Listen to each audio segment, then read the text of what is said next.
Chapter 1. I can simulate Douluo San. In the Tiando Empire, Fastnu province, in the quaint town of Notting, lies the humble blue-silver village. Today marks the annual event where the Spirit Hall sends its officials to awaken the martial souls of eligible children in various rural areas. In the Douluo Continent, the quality of the awakened martial soul, as well as the potential to awaken innate soul power, will ultimately determine the heights of one's future achievements. Outside the church, a group of children have been organized early on by village chief Tom, lining up in anticipation of the Spirit Hall's official, Su Yun Tao, who would awaken their martial souls. With a surge of soul power, Su Yun Tao opened the grand doors of the church, ushering the eager children inside. The martial soul awakening ceremony commenced shortly thereafter. Half an hour swiftly passed. It must be said, Blue Silver Village truly lived up to its name by the conclusion of the awakening ceremony. Each child had awakened a martial soul that was uniformly, not a mother, but rather an array of blue-silver grasses. Yet, only one child possessed soul power, and that child was Gong Yu. After a brief exchange with old Tom, Su Yun Tao handed the martial soul certificate to Gong Yu, who stood beside him, and then the three of them dispersed. Gong Yu gazed at his martial soul certificate, the contents clearly visible. Name, Gong Yu. Age, 6 years. Martial soul, blue silver grass. Innate soul power, level 1. Birthplace, Tiando Empire, Fastnu province, Notting, blue silver village. Possessing innate soul power should be a cause for celebration, indicating the potential to become a soul master. However, Gong Yu found no joy in it. As a transmigrator, he understood all too well that an ordinary blue-silver grass martial soul paired with a meager innate level 1 soul power was a dismal fate. Put simply, no matter how hard he endeavored, without any fortuitous opportunities, his ascension to level 29 would be the pinnacle of his life. I refuse to accept this. As a transmigrator, why do I lack a golden finger? Gong Yu lamented as he walked, gazing skyward. System, if you do not appear soon, my life will truly come to an end. Alas, no response came. But just as Gong Yu began to resign himself to the absence of a golden finger, he suddenly heard a ding resonate within his mind. Charging complete. Initiating.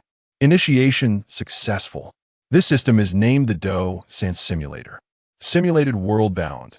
Douluo San, Legend of the Dragon King. First activation grants a novice gift pack. One simulation attempt is freely provided each month. Please extract the novice gift pack. I knew it. As a transmigrator, my life cannot be mundane, Gong Yu thought excitedly, glancing ahead and realizing he was just a few steps away from home. He silently recited, extract the novice gift pack. Ding. Novice gift pack extraction successful. Acquired. 1 copy of the True Way of the Dao Song and 1 copy of the Dragon Elephant Prajna skill. Acquired. A storage space of 1,000 cubic units. Ding. Cultivation technique, enlightenment successful. Is that all? Gong Yu felt a warm current flow into his mind, causing him to shiver slightly. Then, within his consciousness, memories of the cultivation techniques emerged. Sigh. I expected something more sophisticated, but it turns out to be martial arts techniques from the Return of the Condor Heroes. Nonetheless, these techniques should suffice in Douluo, and they are undoubtedly superior to the Tang San's Xian Tiangong. Although the techniques he obtained were at the level of martial arts, Gong Yu felt no disappointment. Given his current physical constitution, practicing the True Way of the Dao Song would be particularly beneficial, as it serves as a foundational internal cultivation method for the disciples of the Chuanjin sect. Cultivating it not only enhances soul power levels, but also reinforces one's foundational essence. As for the Dragon Elephant Prajna skill, mastering it would not only yield formidable offensive capabilities, but also improve certain innate qualities. Gong Yu had only just awakened level 1 innate soul power, highlighting his lack of aptitude. Hence, the Dragon Elephant Prajna skill would serve him even better. Not in a hurry to initiate the simulation, Gong Yu returned home and began practicing the True Way of the Dao Song. Thanks to the system's enlightenment, he quickly grasped the essentials. Time flew by, and a day had passed. When Gong Yu awoke from his cultivation, it was already evening. The house was empty. His parents had passed away 6 years prior. victims of the aftermath of the battle between Tang Hao and the Pope of the Spirit Hall, which had claimed many lives in Blue Silver Village. Thus, among the children born in the village 6 years ago, orphans were in abundance, and Gong Yu was one of them. Upon awakening with level 1 innate soul power, Gong Yu had thought revenge would be a distant dream, however.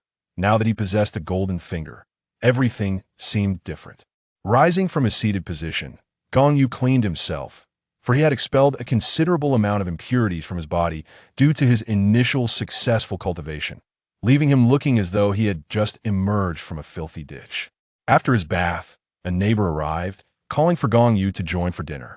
Before they matured, the orphans in the village took turns dining at different households each day until they turned 12, as in the Douluo Continent. Children typically reached a rudimentary level of independence by that age. After dinner, Gong Yu returned home and lay down early. Lying on his bed, he murmured, "System, commence simulation. Ding. Please select a related character for the simulation. The effects will vary depending on the character chosen." Available characters include 1. Tang Wulin 2. Anonymous Bystander A3. A blue silver grass plant. Really? A blue silver grass counts as a character? Gong Yu smirked. Realizing the options were self-evident, the second and third choices held no significance. So he decisively stated, "I choose one." Ding. Simulation commencing. You have become Tang Wulin's neighbor. You frequently beat up Tang Wulin for no reason, often leaving him in tears, however. Perhaps due to the frequent beatings, your relationship has surprisingly flourished.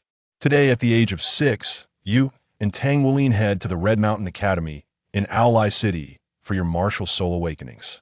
When it is your turn, you awaken an ordinary blue-silver grass martial soul with merely half a level of soul power. But Tang Wulin, who awakened before you, manifested a blue-silver grass adorned with golden lines, along with level 3 innate soul power. You feel an overwhelming pressure from his blue-silver grass. A few days later, you and Tang Wulin enroll at Red Mountain Academy as first-year students. Your aptitude is poor despite your relentless training. A year has passed, and you have only managed to reach level 1 soul power. Fortunately, Tang Wulin is not exceptional either after a year. He has only progressed from level 3 to level 5, providing you with a modicum of consolation. In the ensuing days, you find yourself on the receiving end of Tang Wulin's fists. It turns out he has been keeping a record of his grievances against you over the years, causing your friendship to fray. You endure daily beatings from Tang Wulin, each time emerging bruised and battered. 2 more years pass, and you face an academic crisis. Red Mountain Academy only offers 3 years of instruction, and to advance, one must at least become a wandering soul master. Those who fail to achieve this will face expulsion. After 3 years of training, you have only reached level 4, while Tang Wulin absorbed his first ring 3 days prior, leading to your expulsion while he advances.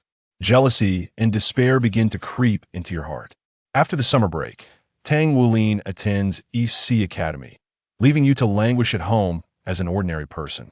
Unwilling to accept this fate, you intensify your training, finally raising your soul power to level 10 after 5 years. You exhaust all your savings and draw a yellow serpent spirit, yet as a defective product. With no savings left, you cannot afford another draw and reluctantly absorb the flawed spirit. Successfully absorbing the spirit, you acquire a yellow soul ring in your first soul skill, Mother's Embrace, though regrettably, that mother is not your own. One day, your parents encounter a certain organization recruiting workers. 3 years prior, Tang Wulin's parents had been deceived and had not returned since. The recruiters claimed that Tang Wulin's parents were making a fortune and had bought a house elsewhere, choosing not to return to a life of poverty. You urge your parents not to join this organization, but fear of poverty prevails, and now that you have grown, they feel no longer need to care for you. Ultimately, they choose to go, but they never return. Your soul power growth becomes increasingly sluggish. It takes another 2 years to reach level 12, while Tang Wulin has already enrolled at Shrek Academy and has gained some renown on the continent. You feel deep envy and resentment. Unwilling to accept your fate, you begin to blame the heavens for their unfairness. Why is it that both you and Tang Wulin possess blue-silver grass, yet one soars while the other languishes in obscurity? Little do you know, Tang Wulin's grandfather is the Lord of the Douluo Star, representing the heavens of Douluo. Chapter 2. Simulation Conclusion. Refusing to give up, you tirelessly seek ways to alter your fate. You encounter an evil soul master. You join the Evil Soul Master organization. Following their training methods, your blue-silver grass martial soul evolves into dark blue-silver grass, gaining the ability to devour life. You begin to enhance your soul power through the consumption of life. A year later, you become a three-ring soul venerable, reaching level 35 soul power. Another year passes, and your soul power rises to level 50. Continuing your path of devouring life, you swiftly ascend and become a level 62 soul emperor. At just 19 years of age, being a soul emperor is an extraordinary feat on the continent, yet you find yourself branded as an evil soul master that on this fateful day, you encountered Tang Wulin, observing his seemingly impeccable demeanor while you felt like a wretched specter in comparison. Thus, you resolved to exact your revenge. You summoned your accomplices, and together you besieged Tang Wulin, ultimately capturing him for a time. Your intent was to consume Tang Wulin's bloodline before the denizens of Shilek Academy could uncover your scheme. As you began to devour Tang Wulin's bloodline, you discovered numerous formidable seals within him. Methodically, you unraveled each seal, feasting upon the bloodline contained within. However, Tang San's consciousness residing within Tang Wulin detected your actions, observing you with a bemused expression as if contemplating some ulterior motive. You successfully consumed the essence of the bloodlines from 9 seals, only to be abruptly met with Tang San's overwhelming mental force, which obliterated you, transforming your essence into sustenance for Tang Wulin's awakening of the blue-silver emperor's devouring attribute. You succumbed to death, and the simulation concluded. As the simulation ended, the results were tallied. The items you acquired during this simulation were as follows. 1.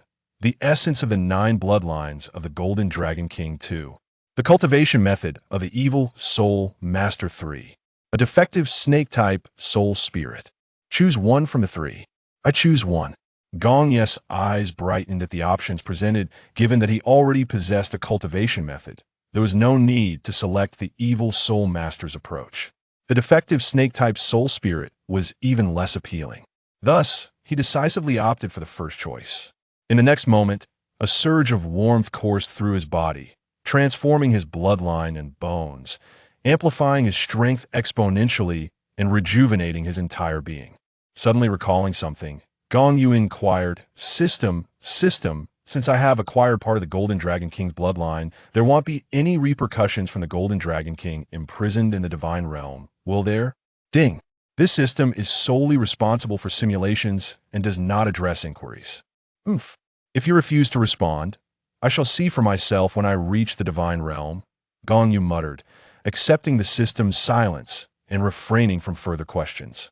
With the integration of the Golden Dragon King's bloodline, he felt a significant enhancement in his physical prowess and surmised that his martial soul must have undergone a transformation as well, prompting him to summon his blue-silver grass martial soul.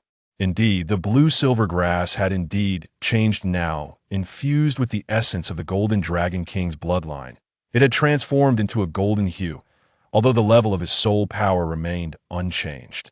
My blue-silver grass should no longer be called blue-silver grass. Perhaps blue-gold grass?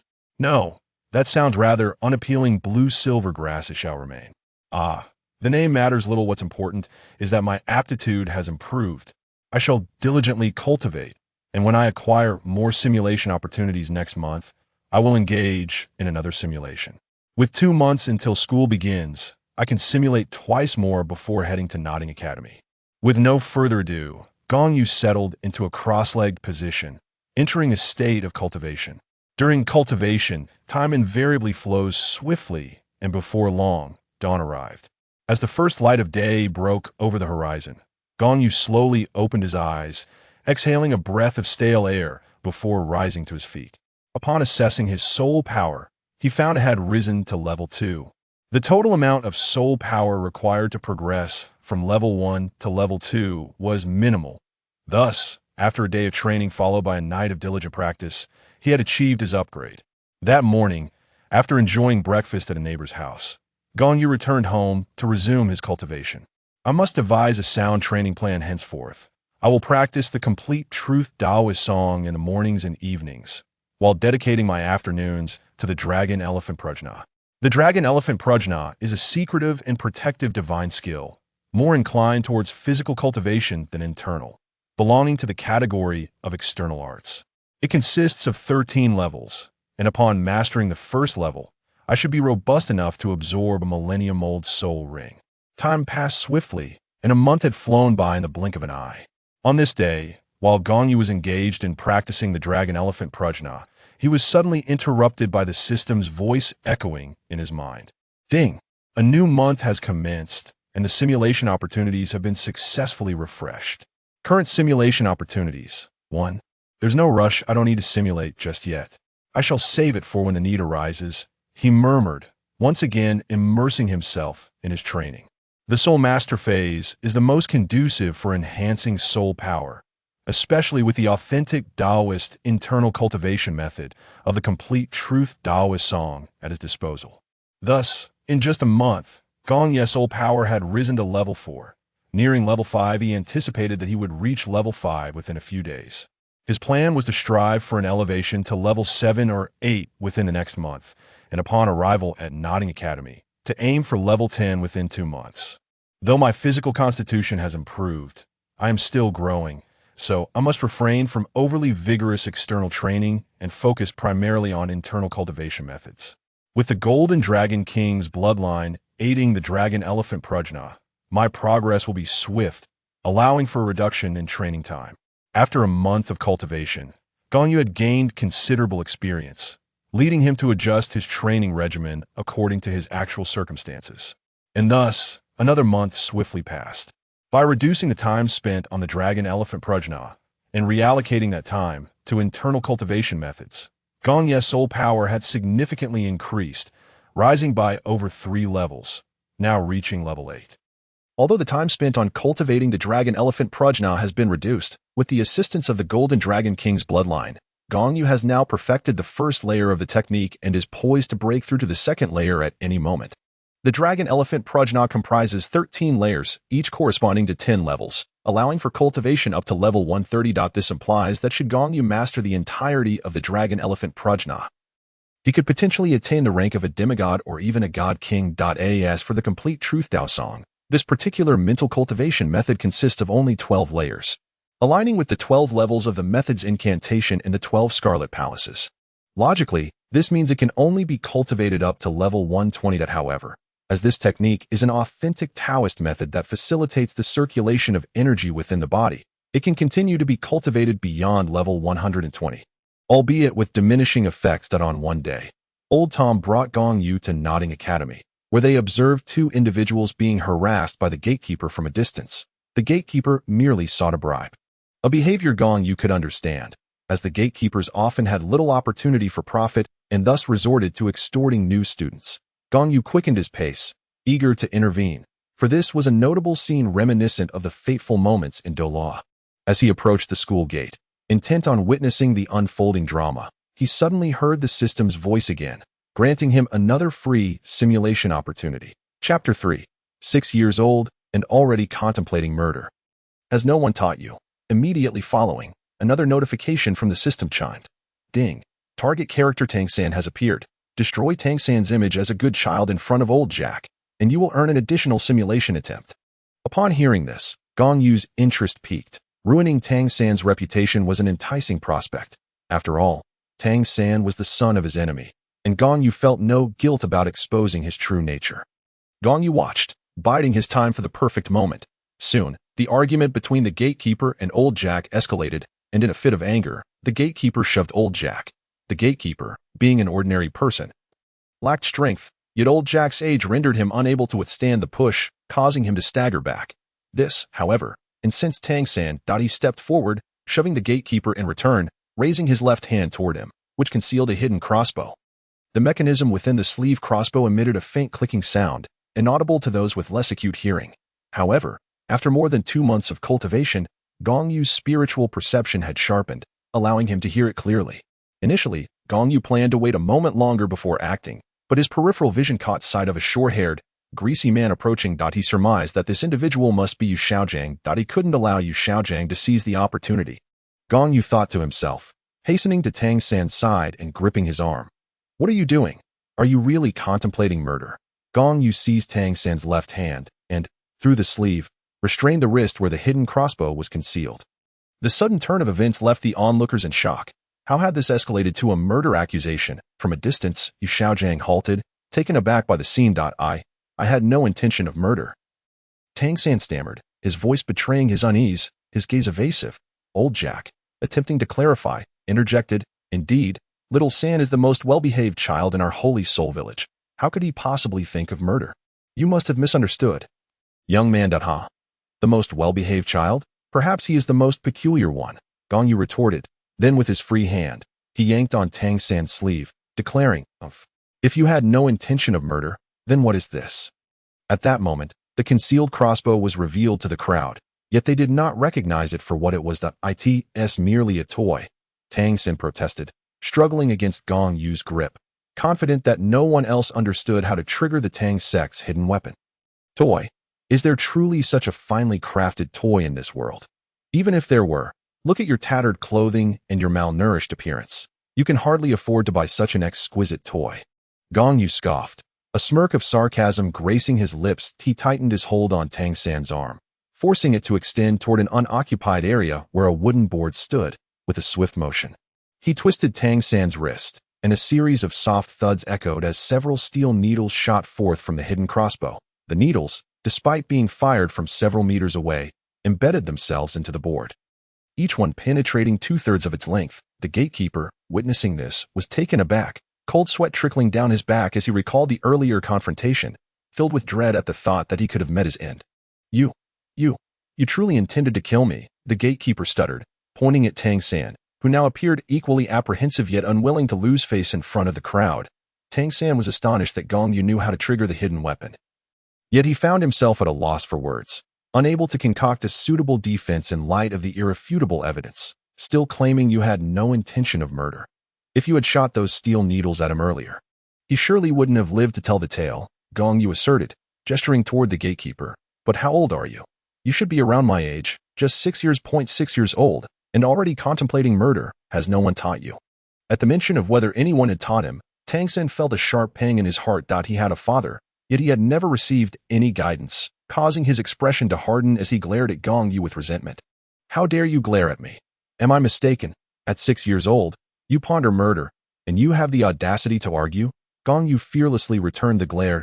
He then turned to old Jack, continuing, "This elderly gentleman. You see the truth now, do you not? Do you still consider him a good child rather than a peculiar one? Look at this object on his arm and his extreme disposition. He merely had a verbal spat with the gatekeeper, and he was ready to kill.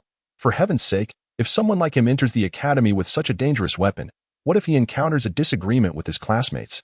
Would he not attempt to kill them as well? This is utterly unacceptable. He is far too dangerous. You must teach him properly. This is a school, a place for education, not a breeding ground for murderers. Additionally, if he had slain the gatekeeper, do you think the academy would let him go unpunished? His attendance here indicates he possesses the potential to become a soul master. Yet he is too weak if he dares to kill a gatekeeper. I assure you that within 10 minutes, the academy would send someone to eliminate him. Furthermore, if he were to kill a classmate within the academy, even if he managed to escape, he would ultimately be hunted by the two great empires and the spirit hall that I in such a vast Douluo Continent. There would be no refuge for him. Gong Yu feigned a heartfelt plea, prompting old Jack to finally grasp the gravity of the situation.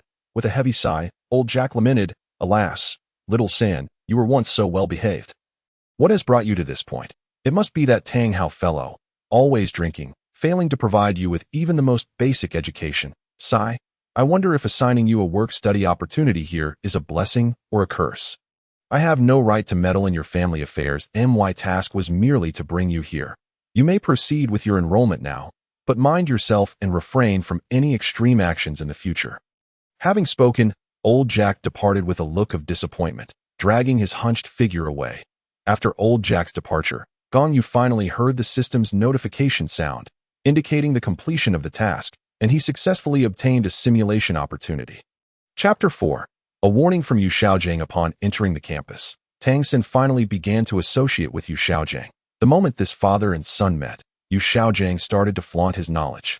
Leaving the little underachiever in a daze, the two of them, feeling a sense of kinship, prompted the little underachiever to bow his head in reverence, acknowledging Yu Xiaojiang as his father, even going so far as to plagiarize the famous saying, "One day as a teacher, a lifetime as a father," without paying any copyright fees. As for the events concerning Tang San, Gong Yu was oblivious. However, even if he had known, he wouldn't have cared. After all, Tang San merely bowed to a false master. If those two weren't colluding, life would indeed lack excitement. Upon arriving at the academic affairs office, Gong Yu first registered, just as he was about to leave after completing his registration. The little underachiever and his father walked in. While Yu Xiaojiang glanced at Gong Yu, having heard outside that Gong Yu's martial soul was also blue silver grass, with innate soul power of merely level 1. Thus, he immediately issued a warning to Gong Yu. Yu Xiaojiang declared, "This classmate, from now on, you and my disciple Tang San shall be schoolmates. Therefore, regardless of the unpleasantness that occurred at the school gate, I hope you will refrain from disturbing my disciple in the future. He is not someone you can compare yourself with." Yu Xiaojiang's words left Gong Yu utterly bewildered, thinking to himself how absurd it was. Had he provoked Yu Xiaojiang in any way? Why was he being greeted with such a warning? Surely, a person of his stature should be able to discern right from wrong. Initially, Gong Yu had no intention of engaging with Yu Xiaojiang. But upon hearing the latter's assertion that Tang San was beyond comparison, he felt a surge of anger. With a faint smile, Gong Yu feigned curiosity, saying, "Oh, what makes this greasy uncle believe that he is beyond my reach? Is it merely because you excel in empty rhetoric, thinking others inferior to your disciple?" Yu Xiaojiang, with his hands crossed over his chest, arrogantly lifted his chin, looking down his nose at Gong Yu as he proclaimed, "Of course, it is because my disciple possesses innate full soul power, while you, sharing the same blue-silver grass martial soul, are burdened with merely innate level 1 soul power. The limitations are evident. Is there even a need for comparison?" Ha ha ha! Gong Yu doubled over in laughter, finally managing to straighten up, and, after stifling his amusement, replied, "What of my innate level 1 soul power? Even with that, I was able to subdue him at the school gate without giving him a chance to resist. This demonstrates that innate soul power does not dictate battle prowess. I can crush your disciple with my mere level 1 soul power." In other words, while your disciple boasts innate full soul power, he is, in reality, quite pathetic. Stung by Gong Yu's words, Yu Xiaojiang angrily flicked his sleeves and coldly snorted, "And so what? Even if what you say is true, you are still just an innate level 1 soul power. Your growth potential is inherently limited. In the future, you will only be trailing behind Tang San, unable even to glimpse his shadow." Ha! Gong Yu scoffed dismissively. "Do you really think you're worthy to discuss growth potential with me? I'm quite curious as to how I know your name is Yu Xiaojiang, but I shan't disclose that to you." After a pause, Gong Yu continued, "However, I would be delighted to recount the illustrious tales of your great deeds. Yu Xiaojiang at IQT level 29, born into the blue electric Tyrannosaurus family. You are the sole heir to the current patriarch of the family. At the tender age of 6, you awakened a martial soul that could only release flatulence, earning the title of shame for the blue electric Tyrannosaurus clan. Later abandoned by the clan, Yu Xiaojiang sought to research martial soul theory and, through deception and trickery, garnered the trust of the then saintess of the Martial Soul Hall, now the current pope of the Martial Soul Hall, allowing you free access to the library of the Martial Soul Hall. You copied some common knowledge from the library, mixed in some unfounded hypotheses, and published the so-called theory of the 10 core competitive advantages of martial souls. This so-called theory contains some common knowledge, some unverified assumptions, and even some erroneous concepts, yet you, the author, are so self-satisfied, believing your borrowed ideas to be profound. Little do you realize that to others, you are merely a jester. A true master would know that your theories are of no use. And it seems the Martial Soul Hall had good reason to cast you aside. Your theories are nothing but a source of harm." Upon hearing this, Yu Xiaojiang's eyes turned red, resembling a madman. While he could tolerate being called a waste, he could not allow others to declare his theories useless, nor could he abide by the notion that they were plagiarized. Just as he was about to erupt in anger, he was restrained by the head of the Academic Affairs Office, who interjected, "Master, while you may be a friend of the dean, you are not a faculty member of this academy. Should you dare to lay a hand on a student here, Do not blame me for being merciless, these words. Yu Xiaojing regained his composure instantly. The head of the academic affairs office was a soul master, and he knew his flatulent martial soul could not match that. However, just because he refrained from provoking the head of the academic affairs office did not mean he would let Gong Yu off easily. He also harbored intentions of showcasing his knowledge. Believing that if he could not strike Gong Yu physically, he would dazzle him with his intellect instead. Thus, Yu Xiaojing turned to Gong Yu, adopting an air of profound mystery, and said, "Since this classmate claims my theories are useless and some even erroneous, I would be delighted to hear his guidance on where my theories are flawed. Haha, since you are so eager to abandon your dignity, how could I not oblige you?" Gong Yu was quite willing to take a jab at Yu Xiaojing. Several teachers remained in the academic affairs office, and finding the situation amusing, they chose to remain silent, eager to hear what Gong Yu would have to say. Even the head of the academic affairs office took out pen and paper. Preparing to take notes, Gong Yu began, "First and foremost, regarding the origin of martial souls, you propose that martial souls are inherited from the more outstanding parent. In most cases, each individual can only inherit one martial soul from their parents.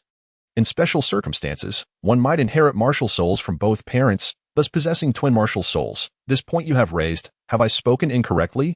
After stating his first point, Gong Yu suggested that Yu Xiaojing confirm it, lest he deny it later. Why Yu Xiaojing nodded. "Indeed, that is something I have proposed." "Good. Then let us discuss this point." Gong Yu smiled slightly and proclaimed, "First, the inheritance of martial souls from parents is common knowledge, not your theory. You are merely reiterating established facts. Is this something you need to teach? As long as one isn't a fool, they would know this. Furthermore, this common knowledge is also one-sided. For martial souls can not only be inherited from one's parents but can also be formed later in life. If one finds a soul beast of 100,000 years and convinces it to willingly become their martial soul, a fusion of spiritual essence can occur, allowing it to sacrifice itself as your martial soul. This is one method of forming a martial soul, though it is merely one of several possibilities. Next, I will present method 2. When a 100,000-year-old soul beast is at its weakest, if a soul master forcibly fuses with it while it is in its embryonic state, it is very likely to become that person's new martial soul. Then there is method 3. If a deity is willing to assimilate its own consciousness to become a soul master's martial soul, then a martial soul can also be formed in this manner. This explains why there exist martial souls like the sea god and the six-winged angel. The methods Gong Yu proposed for the formation of the sea god and six-winged angel martial souls were merely speculation. Yet the possibilities certainly existed. After all, both the sea god and the angel deity ascended to divinity later on, and it was not guaranteed they had descendants. Moreover, even if they did have offspring, before they ascended, those two martial souls did not exist in the world. Thus, these martial souls must have been created later and then passed down. Chapter 5. Gong Yu. Yu Xiaojing, you are not the son of Yu Yuanjin. Impossible. The only way for a soul master to acquire a martial soul is through inheritance from their parents. There is no other method available. What you say is utterly unfounded, a preposterous fallacy. In truth, Yu Xiaojing harbored some belief in Gong Yu's words, yet as a renowned master, the self-proclaimed #1 theorist in the world, he could never acknowledge another's superiority. Thus, he would rather die than accept Gong Yu's assertions. "Haha, unfounded, you say. What of it? I shall pose one question to you. How did the first person in history to possess a martial soul acquire it? Do not tell me it was inherited from their parents." Gong Yu scoffed derisively. Upon hearing her words, Yu Xiaojing wished to retort, yet found himself at a loss. That it was widely acknowledged that he was the first individual to possess a martial soul. Thus, being the first indicated that none existed prior to him, which rendered the notion of inheriting it from his parents impossible. Observing Yu Xiaojing's silent demeanor, his expression akin to one who had ingested something foul, Gong Yu continued, "Furthermore, your very existence serves as a living testament to the fallacy of your initial theory." Upon hearing Gong Yu's statement, Yu Xiaojing was taken aback, though he remained silent, awaiting her subsequent remarks, curious to discern what else she might conjure. Noticing the astonishment etched on Yu Xiaojing's face, Gong Yu smiled and inquired, "Since you assert that a person's martial soul is inherited from their parents, might I ask how it is that you, the son of the illustrious Blue Lightning Tyrant Dragon Clan's leader, possess a martial soul resembling that of a pig? Do your parents each possess a martial soul of such a nature?" Gong Yu was acutely aware that Yu Xiaojing's martial soul had mutated into that of a pig, yet she was intent on distorting the facts to convey a message to the outside world. Yu Xiaojiang could not possibly be the son of Yu Yuanjin. Moreover, you claim that martial souls are inherited from the more distinguished parent. I am compelled to question what sort of pig could possibly surpass the quality of a blue lightning tyrant dragon. How is it that, as the son of the blue lightning tyrant dragon clan leader, you awakened a pig martial soul rather than that of the blue lightning tyrant dragon, according to your own theory? You could not possibly be the offspring of Yu Yuanjin, but rather the product of your mother's infidelity with someone possessing either a pig or pig-like martial soul, faced with the challenge to his identity. Yu Xiaojiang erupted. That is merely a mutation of the martial soul. It is a mutation. Gong Yu chuckled once more and replied, mutation? Who can verify that? Furthermore, mutations can either evolve or devolve. Should the blue lightning tyrant dragon evolve? It would progress to the golden sacred dragon. Yet, how could a devolution result in a pig that transcends both species and lineage? If a dragon were to devolve, it might regress to other true dragon breeds. Even if it were not a true dragon breed, it could still devolve to an earth dragon breed. In the worst-case scenario, it might regress from a dragon to a flood dragon, and subsequently to a python. Yet, how could a blue lightning tyrant dragon devolve directly into a pig, given that your martial soul is indeed a pig? According to your martial soul theory, you can only be the son of a woman who has a pig or pig-like martial soul, and certainly not the son of Yu Yuanjin. No, that is impossible. You are slandering me. I am the son of the blue lightning tyrant dragon clan leader. My father is Yu Yuanjin. Yu Xiaojiang seemed ensnared by Gong Yu's reasoning. Even he, a master of theories, could scarcely believe that his own principles had led to a negation of his lineage, prompting him to flee in a panic. Witnessing Yu Xiaojiang's hasty retreat, Gong Yu was momentarily taken aback, exclaiming, "Hey, wait. I have only presented the first theory. There are still 9 more." As he observed Yu Xiaojiang's unwavering departure, Gong Yu shook his head and muttered to himself about the poor mental fortitude of such a grown man. After this reflection, Gong Yu exited the academic affairs office. At that moment, Gong Yu suddenly heard a chime echoing in his mind. Ding! The host has inadvertently triggered and completed a hidden task, causing Yu Xiaojiang to question his lineage. As a reward, you receive 1 simulation opportunity. Well, that's unexpected, Gong Yu mused, his spirits lifted at the realization that he had accumulated 4 simulation opportunities. As he walked towards the dormitory, he encountered a young girl in a pink dress, who approached him and asked, "Excuse me, could you please tell me how to get to the 7th dormitory?" Gong Yu glanced at the girl and felt a wave of disappointment wash over him. Just as he had managed to rid himself of Tang San's teacher, here came Tang San's wife. Moreover, Tang San's wife was clearly akin to a public bus, having been used countless times over the millennia by various soul beasts. Merely contemplating this made Gong Yu shudder. How to get there?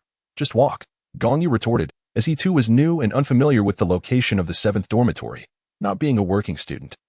He had no intention of entertaining this impudent rabbit. With that curt dismissal, Gong Yu continued on his way, this rabbit being nothing more than a soul ring he intended to prepare for himself, to eventually eliminate in front of Tang San during the Soul Master competition. What kind of person is this? The impudent rabbit stood there, fuming with indignation. Being a non-working student, Gong Yu had received a compensation package from the Spirit Hall for the devastation wrought upon Blue Silver Village during the battle against King Sunji years ago.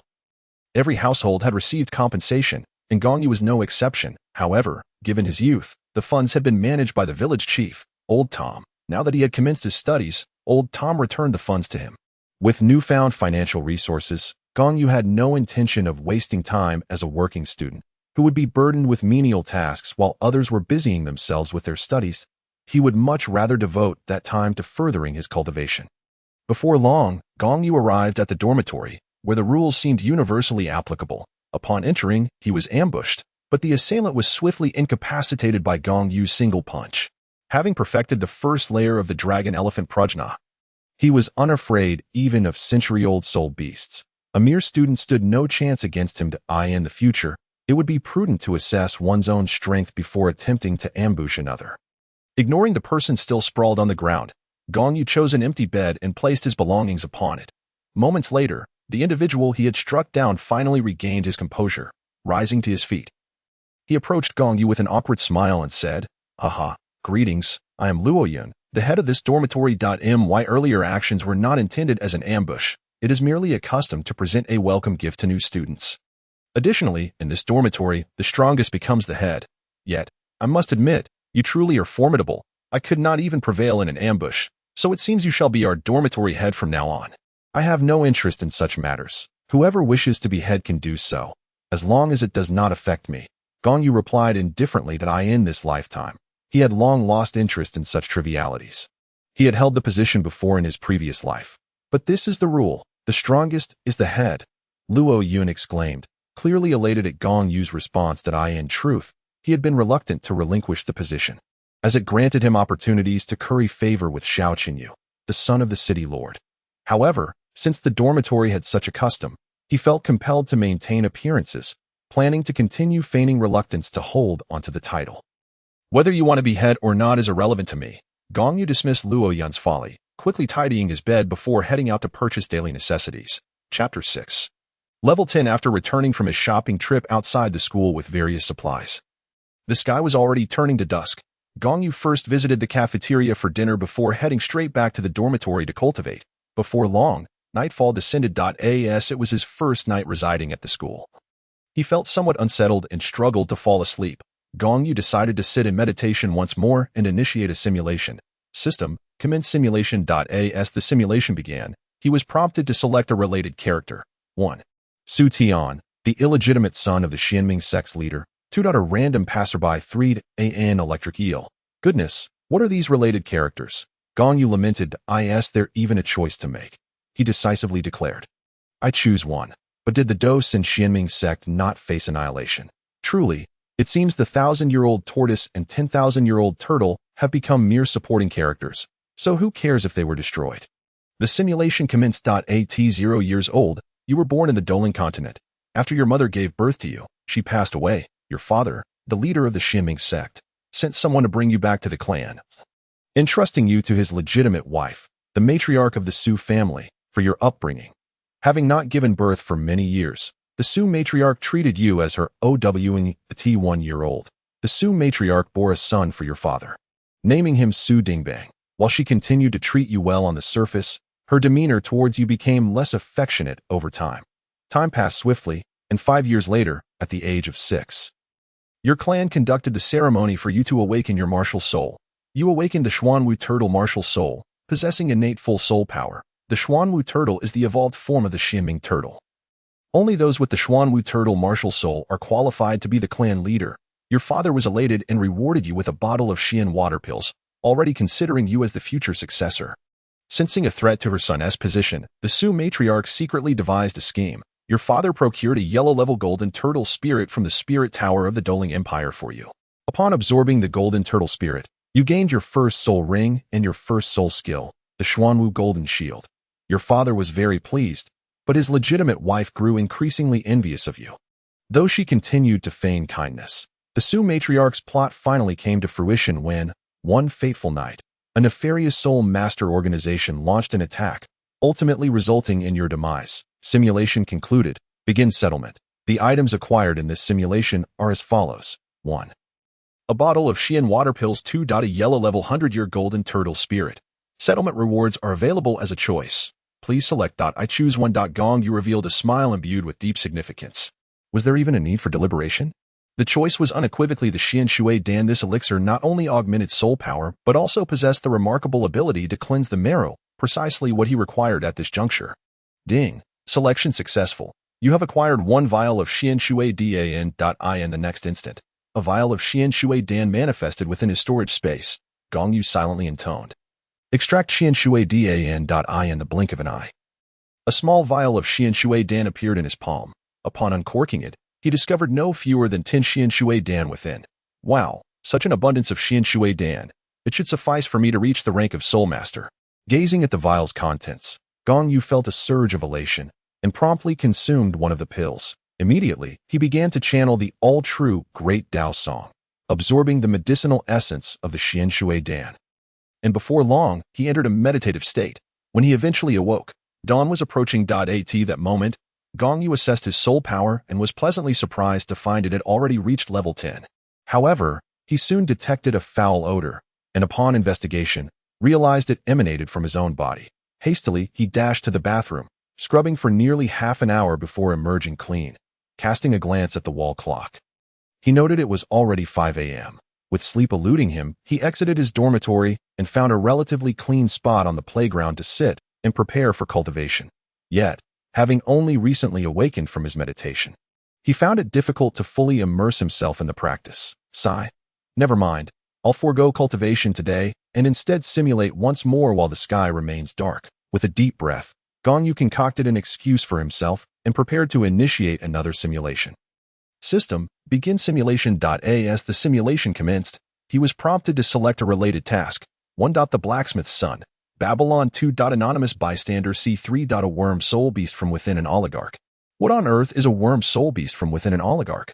Truly bizarre. Could it be that due to the imminent extinction of soul beasts, a new species has emerged under the laws of heaven and earth? Never mind, it has nothing to do with me.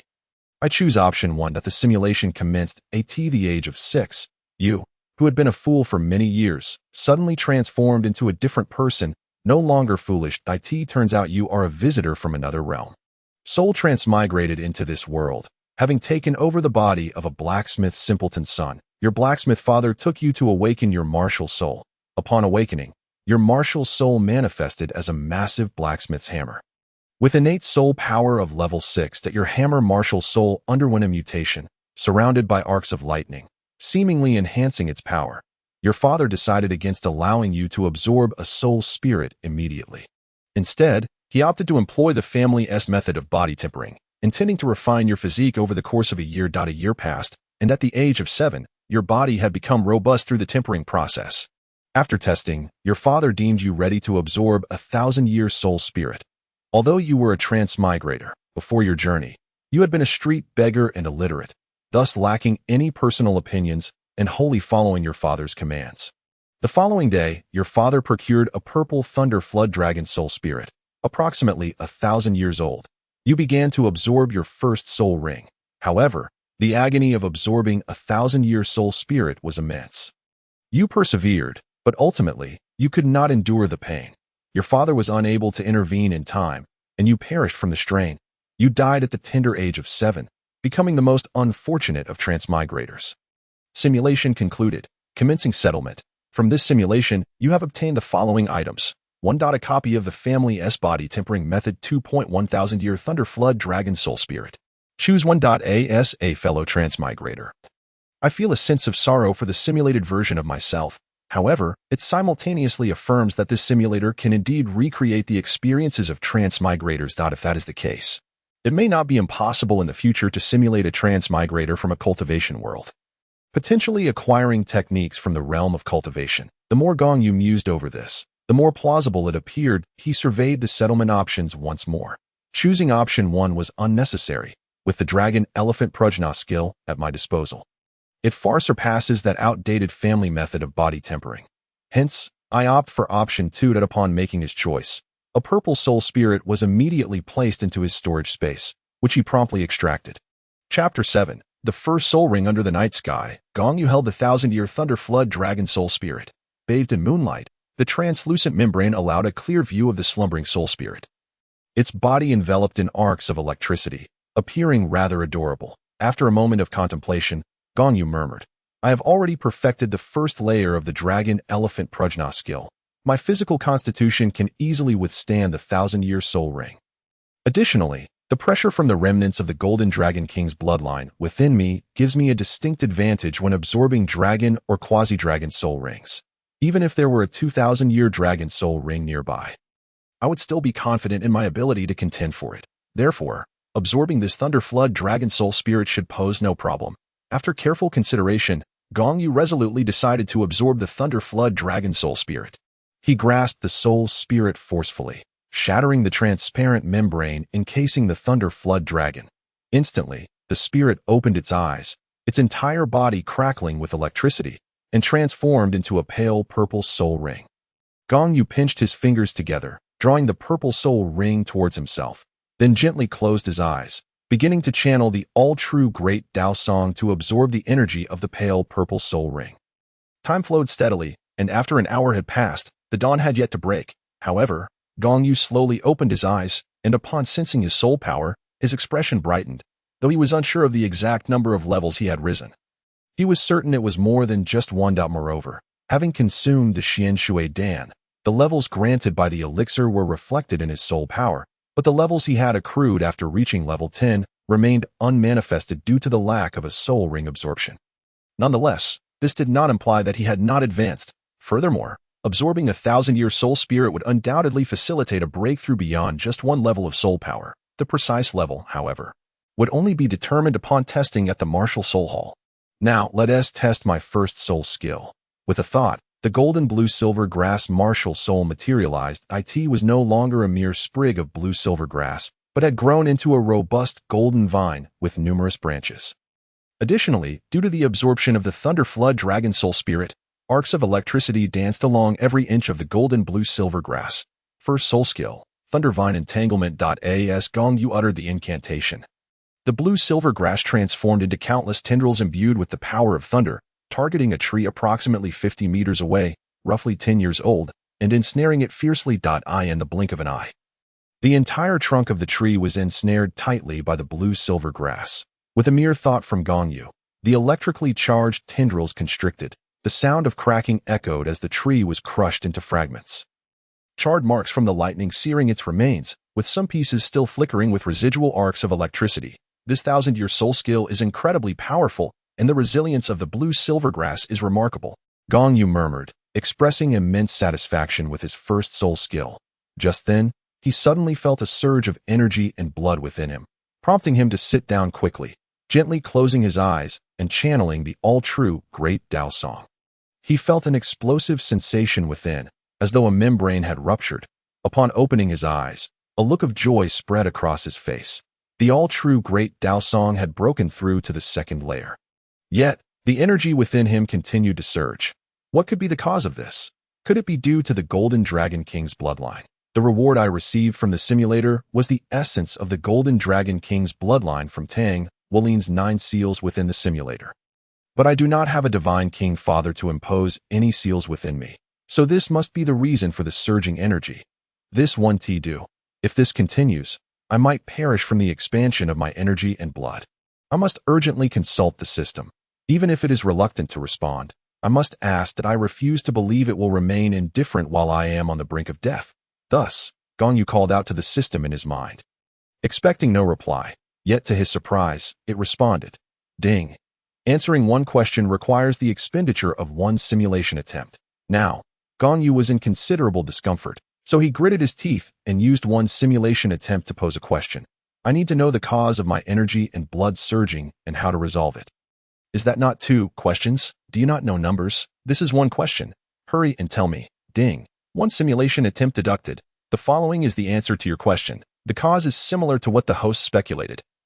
The host does not have a Divine King Father to assist in adding seals, nor did the Goddess of Life grant a kiss imbued with divine life force. However, the host is rather foolish. Had the system not placed a seal upon the fusion of the Golden Dragon King's bloodline, the host would have perished during the process. The current predicament of the host signifies that the first layer of the seal has begun to unravel. Is there really any need to inquire about the solution? Indeed, the host is quite dim-witted. Although you lack a divine paternal figure to guide you in seeking spiritual artifacts to assist in unsealing the bloodline, you possess the Dragon Elephant Prajna technique. In truth, to truly unleash the power of the Dragon Elephant Prajna, it is best to cultivate it with the essence of both dragon and elephant. The essence of the Golden Dragon King's bloodline coursing through your veins is, after all, the finest available, second only to the blood of the dragon God. As long as the host diligently practices the Dragon Elephant Prajna each day, he will gradually absorb the power of the Golden Dragon King's bloodline. When the host reaches the 9th level of the Dragon Elephant Prajna, the essence of the Golden Dragon King's bloodline will completely merge with his own. I see now. Ha ha ha. Then it's all good. With the Dragon Elephant Prajna at my side, there is no need to seek any spiritual artifacts, and no need to poke, no need to jab. The system is truly remarkable. Upon hearing the reasons behind the surging life force and the solutions, Gong Yu could hardly contain his delight. However, he quickly composed himself and immersed in practicing the Dragon Elephant Prajna. As the technique facilitated the circulation of the Golden Dragon King's vitality throughout his body, the overwhelming sensation gradually diminished, prompting Gong Yu to quicken his pace and cultivation. Finally, after an hour, he sensed that his internal vitality had stabilized. I suppose this means I have successfully unsealed the first layer. He mused, stroking his chin, convinced he was correct. The first layer of the seal has indeed been unsealed. Henceforth, I shall adhere to the plan of daily practicing the dragon-elephant prajna to absorb the bloodline's power.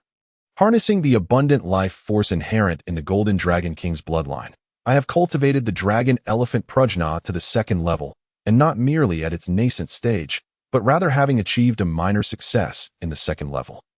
With my current physique, confronting a Grand Soul Master poses no challenge. If I were to combine it with soul techniques, I could easily annihilate a Grand Soul Master. Rising to his feet, Gong Yu dusted himself off and cast a glance at the surrounding chaos of splintered wood. He immediately felt a twinge of guilt, turning to the left and right, only to find the campus devoid of any presence. Thankfully, it was still early, just past 6 in the morning, and no one had witnessed my actions here. So I must make my swift exit. Without hesitation, he made his escape, but then a thought struck him, prompting him to chuckle as he slipped away, remarking, "It seems the playground is the domain of that little scoundrel and that rogue rabbit." Ah, no, it should be called the bus rabbit. Yes, those two are responsible for the cleanup. I shall throw more trash in the future. Chapter 8. The Soul-Hunting Forest. Upon returning to the dormitory from the playground, Gong Yu waited about half an hour before his companions began to rise one by one, for the opening ceremony was scheduled for that morning. Being late could earn them a reprimand from their homeroom teacher. Gong Yu held little interest in attending the ceremony, having endured such events countless times throughout his years of education in his previous life. Just as he was feeling bored, a thought struck him. If the plot were to proceed as expected, Tang San would likely be taken by Yu Xiaojiang to hunt for soul rings today. I wonder if Yu Xiaojiang will still bring that little scoundrel along to the soul-hunting forest after being made to question his existence by me yesterday. Never mind, I shall observe first. If those two still intend to go, I shall have to play the role of a tailing stalker. However, first, I shall have breakfast. With that, Gong Yu cheerfully made his way to the school cafeteria. Outside the cafeteria, he finally spotted the little scoundrel and the bus rabbit. The two had just finished cleaning the playground and were now headed to the cafeteria for a meal. The bus rabbit, Xiao Wu, complained to Tang San as they walked, lamenting about who could be so inconsiderate as to scatter debris all over the place for her to clean up, although she was quite vocal. Her curses were not particularly harsh, and Gong Yu chose not to hold it against her. "Xiao Wu, please refrain from cursing. It's not appropriate, and besides, I assisted you in cleaning as well," Tang San remarked. Having noticed Gong Yu approaching from a distance, instinctively, he positioned himself in front of Xiao Wu, attempting to shield her from Gong Yu's gaze, as if fearing that Gong Yu might vie for her attention. Gong Yu scoffed internally, barely sparing a glance at the pair as he strode directly into the cafeteria. However, he had overheard their conversation. Today, the little scoundrel had indeed cleaned the playground, which meant that Yu Xiaojiang had not taken him to hunt for soul rings. Gong Yu reasoned. Upon entering the cafeteria, he ordered a dozen bowls of meat porridge and 20 buns. It was not due to an insatiable appetite, but rather the influence of the Golden Dragon King's bloodline, which had transformed him into a glutton. Thankfully, with the compensation from the Wuhuan Hall, otherwise, I would truly be unable to sustain myself, although I have acquired my first soul ring. Once I register at the Wuhuan Hall, I will receive a monthly stipend. Yet, a mere gold soul coin per month will hardly suffice for my needs. As he devoured his meal, Gong Yu overheard a conversation between the little scoundrel and Xiao Wu at a nearby table. "Xiao Wu, I will be leaving for a few days. I must depart shortly. For now, could you handle the playground duties?" Tang San said, "But it's just the beginning of the school year. Where are you going?" "The playground is small. I might agree to help, but you know that if another situation like today arises, I will be overwhelmed, so I cannot agree," Xiao Wu replied reluctantly. Tang San continued, "I appreciate your help. Xiao Wu. I will compensate you for your troubles. I need to accompany my teacher to hunt for my first soul ring. We were supposed to set off at dawn, but my teacher fell due to anger yesterday. Hence the delay." Xiao Wu frowned, reluctantly conceding, "All right then, but you better count my pay, and when you return, you owe me a grand feast." Upon hearing this, Gong Yu lost interest in their conversation and hastily finished his meal. Leaving the table in a rush, he returned to his dormitory to gather a few belongings and asked the dormitory leader, whose name he had forgotten, to help him request a leave of absence before hastily departing the academy. At the academy entrance, he rented a carriage and driver, instructing the driver to head directly to the soul-hunting forest. As for playing the role of a tailing stalker, it was best left aside. He would proceed ahead. The carriage journeyed for a full day and night, finally arriving at the soul-hunting forest early the next morning. Disembarking from the carriage, Gong Yu paid the driver 1 gold soul coin. which was more than sufficient, leaving the driver somewhat hesitant to accept, as it was quite an amount. 1 gold soul coin equated to nearly 2 months' wages for him. Gong Yu paid it no mind. Tossing the coin onto the carriage before departing without a second thought, the stalls outside the soul-hunting forest, he purchased some food to quell his hunger and discreetly listened in on conversations. Hoping to find anyone seeking to form a team to hunt soul beasts, he was not interested in teaming up to hunt soul beasts. Rather, he intended to rob them. Soon, he spotted a target. It was a rather unsavory-looking man with a handlebar mustache, who occasionally scratched his behind while walking, likely suffering from a skin condition that in his previous life, he had encountered such individuals. A dorm mate had suffered from a similar affliction, constantly feeling itchy and occasionally scratching himself, much like that unsavory man. Gong Yu shuddered at the thought, feeling somewhat nauseated. Under normal circumstances, he would have no desire to approach such a person, but given the sparse attendance that morning, he had no choice but to focus on the unsavory man, who happened to possess a token for entering the soul-hunting forest. Reluctantly, Gong Yu decided to set his sights on the token held by the unsavory man. He observed patiently until the opportunity arose. The unsavory man suddenly needed to relieve himself, and Gong Yu discreetly followed him, embracing his fate as a tailing stalker. Upon reaching the edge of the bushes, as the unsavory man was in the midst of his business, Gong Yu swiftly knocked him out with a blow. Carefully, Gong Yu rummaged through the unsavory man's belongings and suddenly exclaimed, "Aha! It seems this fellow's identity is rather extraordinary. He even possesses a storage soul guide." In this era, it is noteworthy that throughout the entirety of Douluo Continent, even soul guiding devices are a rarity, let alone storage soul guiding devices. Typically, only the scions of prominent families possess storage soul guiding devices on their person. As Gong Yu pondered this, he analyzed the sleazy man before him. He was either a descendant of a notable family or someone who had plundered during a hunt for spirit beasts. However, Gong Yu leaned towards the latter hypothesis, as this dubious character merely appeared to be an average soul master. If he were indeed from a distinguished family, he wouldn't be found loitering in the soul-hunting forest. Just look at Yu Xiaojiang, who hails from a prestigious lineage and has no interest in mingling within the soul-hunting forest. He had his own escapades in the Stardo forest during his youth. Moreover, a great soul master could easily secure a teaching position at a junior soul master academy, earning a stable income along with a monthly stipend of 10 gold soul coins from the spirit hall. Ensuring a comfortable life. As Li Yunlong would say, a wolf travels 1,000 miles to feast, while a dog travels 1,000 miles to scavenge. No, I must be misremembering. It was Zhang Dapio who said, "I drink a bit of wine every day, feasting on the canned beef of the little devils." A great soul master could essentially live such a life, but I digress. Returning to Gong Yu. At this moment, he rummaged through the sleazy man's storage soul guiding device, discarding unnecessary items onto the ground until he finally unearthed the token that granted access to the soul-hunting forest. Along with 2 bags of gold soul coins, each containing 100 coins, Gong Yu couldn't help but chuckle, exclaiming, "Who would have thought I'd stumbled upon a small fortune? What a delightful surprise." Chapter 9. Thunder Serpent Soul Spirit. Although Yu Xiaojiang and Tang San had yet to arrive, Gong Yu, having obtained the token to enter the soul-hunting forest, was not inclined to wait idly outside. Clutching the jade token, he approached the entrance of the forest, only to be halted by the guards stationed there. "Hold it right there, young lad. This isn't a place for you to wander alone. You ought to head back," one soldier kindly cautioned. Gong Yu first expressed his gratitude, then produced the token, addressing the soldier. "Uncle, rest assured, I am not alone. My elder brother is waiting for me just beyond the gate. This token was given to me by him, and you know that such tokens are not easily bestowed upon others." The 2 soldiers exchanged glances and nodded, finding Gong Yu's reasoning sound. The first soldier then reiterated, "If what you say is true, do not deceive me, for it is perilous within. Allowing you entry could very well cost you your life." Gong Yu nodded in affirmation, asserting, "I promise you, dear uncles, I speak the truth. My brother is a soul sect member. He is currently engaged in the hunt for spirit beasts and has opted to wait just behind the gate for my return." Upon hearing the term soul sect, the soldiers felt considerably more at ease. Thus they ceased their obstruction and opened the gate, permitting Gong Yu to enter. Upon entering the forest, Gong Yu first set about hunting a spirit beast resembling a wild boar. Approximately 10 years old, he prepared a fire to roast it, seeking to satiate his considerable appetite, for as one bearing the bloodline of the Golden Dragon King, his hunger was insatiable, having found little to eat outside the forest. He was far from satisfied. He needed to wait for Yu Xiaojing and Tang San's arrival. So he made do with the boar as sustenance while he waited, calculating the time since their departure yesterday. He mused that he and Yu Xiaojing's duo couldn't be more than half an hour apart.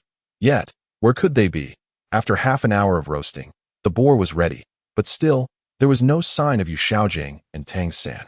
Growing impatient, Gong Yu devoured the entire roasted boar in a whirlwind of gluttony before venturing deeper into the forest. I shall seek out the mandala snake. Perhaps I might encounter it first and slay it. As he progressed further into the woods, he encountered primarily 10-year spirit beasts, with the occasional 100-year beast, while 1,000-year creatures were exceedingly rare.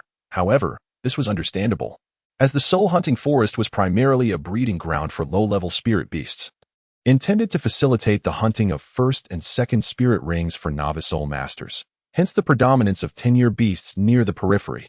Deeper within, one might find a greater number of 100-year beasts, and perhaps even a few 1,000-year ones, but such forests contained only a scant few 1,000-year spirit beasts. As he continued on his path, Gong Yu finally encountered a 100-year spirit beast, a lion-tailed elephant. Ah, how fortuitous! My cultivation of the dragon elephant prajna art requires elephant blood, and here stands one before me. How delightful! With a grin, Gong Yu charged towards the lion-tailed elephant, a mere 100-year spirit beast, presenting no challenge to him. However, recognizing the elephant's thick skin and sturdy physique, he knew better than to engage in a drawn-out battle. He would undoubtedly be the one to suffer in such an exchange. Thus, as he closed in on the lion-tailed elephant, he unleashed his first soul skill. Gong Yu's first soul skill was effective within a radius of 50 meters, while the lion-tailed elephant, being defensive in nature, lacked speed and could not escape the entanglement of his soul skill. It was quickly subdued. Gong Yu cursed himself for exerting too much force, resulting in the unfortunate beast being crushed into pieces, rendering blood extraction a challenge. Nevertheless, he approached and collected some blood from the still-dripping flesh of the more intact portions. Having gathered what he needed, he departed the scene, aware that the aftermath of battle would soon attract other spirit beasts drawn by the scent of blood. After wandering through the forest for quite some time, he still had yet to find the mandala snake. However, around the afternoon, he finally spotted Yu Xiaojing and Tang San. Deciding to follow them at a distance, he thought, since I cannot find the mandala snake myself, perhaps I can rely on Tang San's luck.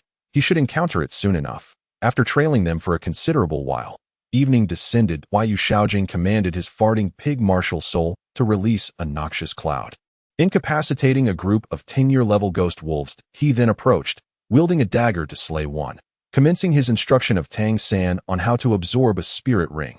This, Yu Xiaojing explained to Tang San, is a spirit ring. It is one I have obtained through killing. If my soul power meets the requisite conditions for advancement, I can absorb it to elevate my capabilities. The method involves using one's soul power to draw the spirit ring towards oneself, followed by immediate meditation to absorb its energy. A faint purple light emanated from Yu Xiaojing's hand as he beckoned towards the spirit ring produced by one of the ghost wolves. It floated towards him, encircling his form without penetrating. Currently, my soul power is insufficient for advancement, thus I cannot absorb this spirit ring. Within an hour, it will dissipate on its own, he stated, before instructing Tang San to fetch 2 white radishes to feed to their companion. Luo Sanpao. As the duo continued onward, Gong Yu maintained his pursuit. After a short while, Luo Sanpao sensed danger and began to alert them with a series of yelps. Tang San detected the metallic scent of blood mingled with a peculiar fragrance, prompting him to activate his Xiantian skill and employ his purple extreme demon eye, revealing a snake with a dark green triangular head that he exclaimed, "A poisonous creature." Hearing the term poisonous creature, Gong Yu, who had been trailing the pair, instantly realized that the main event was about to unfold. Following Tang San's lead, Yu Xiaojing soon spotted the snake and identified it as the mandala snake. Upon estimating its length, he immediately recognized it as a 400-year-old mandala snake. Without hesitation, Yu Xiaojing commanded his farting pig to release another noxious cloud and pulled Tang San away in haste. One might ponder Yu Xiaojing's foolishness.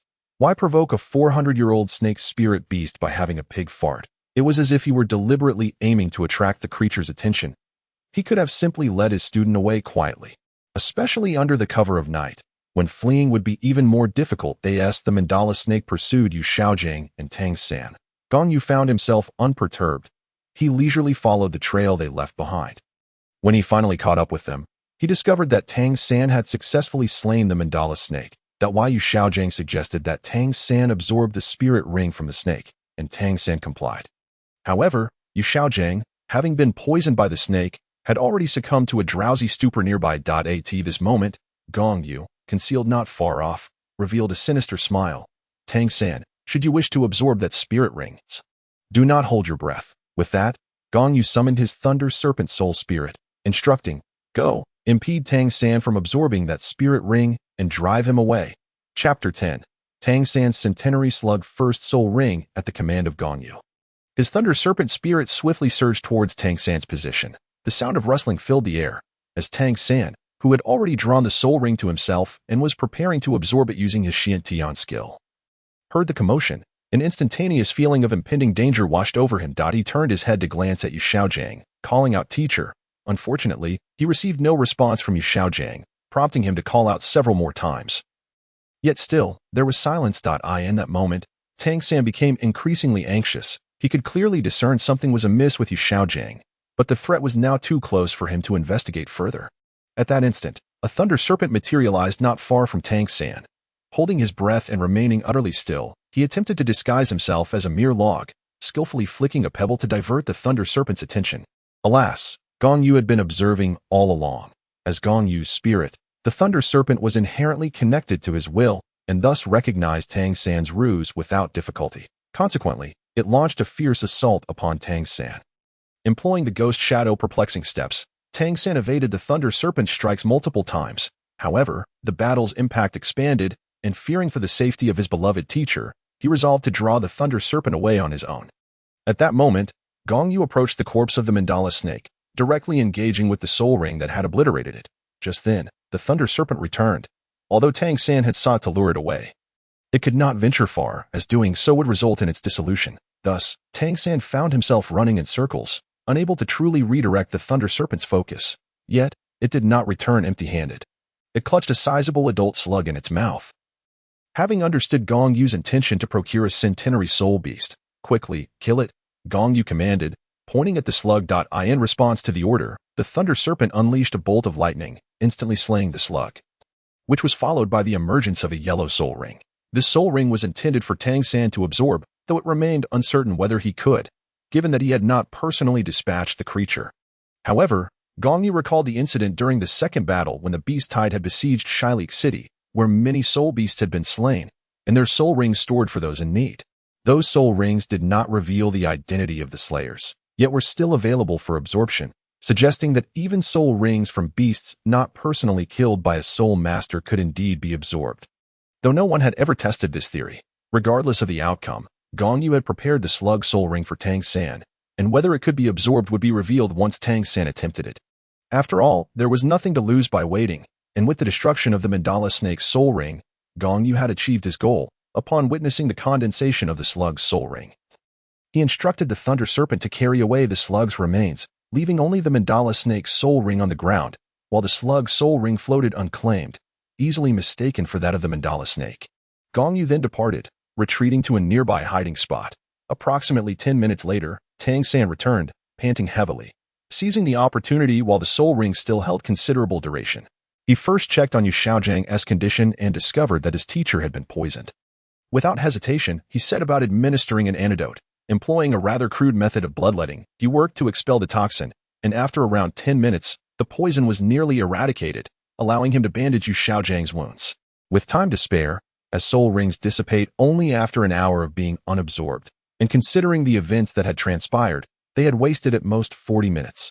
Thus, Tang San began to draw the yellow soul ring towards him for absorption, harboring no doubts about its integrity. Meanwhile, Gong Yu observed from a distance, initially believing that Tang San would be unable to succeed in the absorption, given that the slug was not a creature he had slain.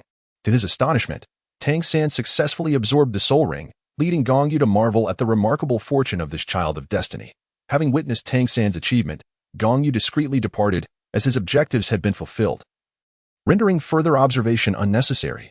Seeking a relatively safe location, he settled down to meditate and cultivate through the night. As dawn broke, Gong Yu set forth from the hunting soul forest, arriving at its entrance just as the sun began to rise. Upon exiting, he promptly hired a carriage and embarked on his journey back to Notting City. After a day and night of travel, the carriage rolled into Notting City the following morning. Gong Yu found a modest spot to grab breakfast, consuming enough to sate his hunger before proceeding to the Wuhuan branch hall for his martial spirit assessment.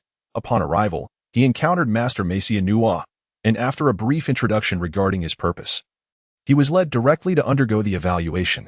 However, due to the nature of the assessment, the fact that his first soul ring was a Millennium Soul Ring was no longer a secret. Yet, Gong Yu remained unfazed, knowing that many more shocking revelations awaited in the future. This was merely the tip of the iceberg.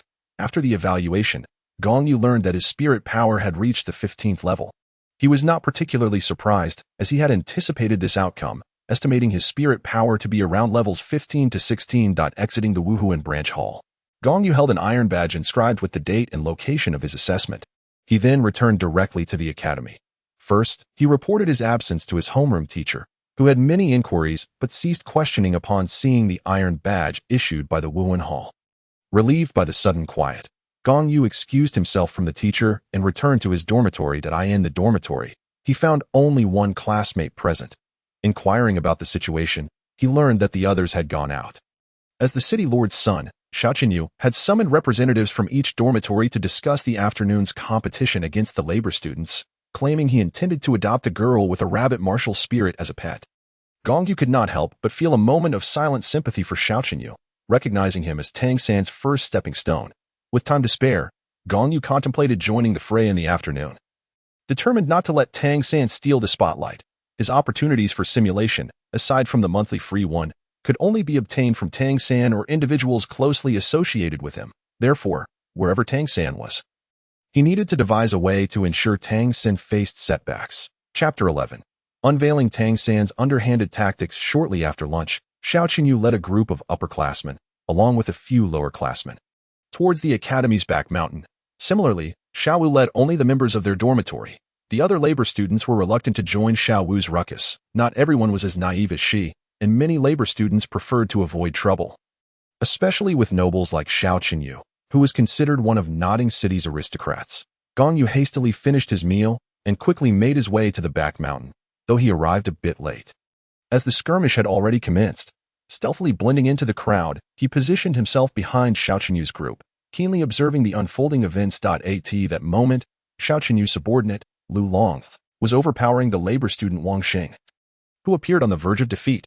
Suddenly, Gong Yu noticed Tang San stealthily approaching the bus stop near Wu, whispering something about not waiting for his return. Naturally, Wu retorted sharply. Moments later, as Wang Xing teetered on the brink of losing, Tang San swiftly reached for his jade flute, or rather, he should have reached for the 24 bridges on a moonlit night, promptly extracting a pebble and launching it at Lu Long with deft precision.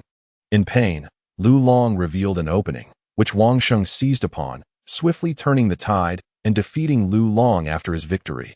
Wang Xing did not forget to humiliate Lu Long with a taunt, referring to him as a withering flower. Now it's my turn. Tang San, you enjoy tossing stones, do you?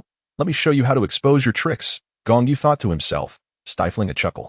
As Yu prepared to announce the next contender, Gong Yu interjected, hold on, Lu Long didn't actually lose. It was an underhanded attack from a rat. Upon hearing the term mouse-like, Tang San furrowed his brow, realizing that someone had discerned his hidden weapon techniques. However, when he saw that the speaker was Gong Yu, he felt a surge of irritation. Yet, with Gong Yu stepping forward, Tang San had no doubt that no one could truly unveil his ambush. Amused to himself, he thought, humph. Even if you can see through my techniques, what does it matter? You have no evidence. Let us see how you attempt to expose me. Upon hearing Gong Yu claim that Lu Long had lost due to an ambush, Yu was instantly intrigued and inquired, is what you said true? Of course it is, Gong Yu affirmed, nodding. Did you not notice that Lu Long was on the brink of victory just moments ago? How could such a sudden turn of events occur? There is clearly something amiss. All I need is to ask Lu Long 2 questions. Very well, you may ask, Yu replied, turning to Lu Long. Lu Long, come here and let him pose his questions. Lu Long obediently approached, and Gong Yu asked, were you struck by something earlier, causing you to reveal a flaw due to the pain? Yes, Lu Long nodded. Splendid, Gong Yu smiled. Where were you struck? Show everyone, lest they accuse you of losing and not admitting it, colluding with me to concoct an excuse. I was struck here, Lu Long revealed, lifting his clothing to display the bruise to the onlookers. After witnessing this, Xiao Yu pointed at Xiao Wu and others, exclaiming, "You are truly despicable and shameless. In a fair duel, you resort to underhanded tactics, lacking any sense of martial virtue. The work-study students are indeed a bunch of scoundrels, as useless as mud that cannot stick to the wall." Upon hearing Xiao Yu's harsh words, Xiao Wu felt a surge of indignation. Who is the scoundrel here? Who resorted to underhanded tactics? Just because you lost and refused to acknowledge it doesn't mean you can use such excuses. She then recalled Gong Yu, the person who had rebuffed her when she asked for directions, which only fueled her anger further. She pointed at Gong Yu. "Since you claim we ambushed Lu Long, then tell us who amongst us did so and present your evidence."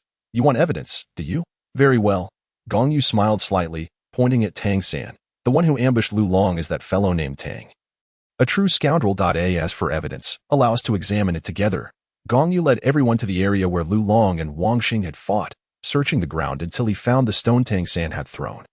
"Look, what is this?" Gong Yu held the stone up for all to see. While many were puzzled, Xiao Wu recognized it immediately, recalling the incident where Tang San had pelted her with such stones during their fight.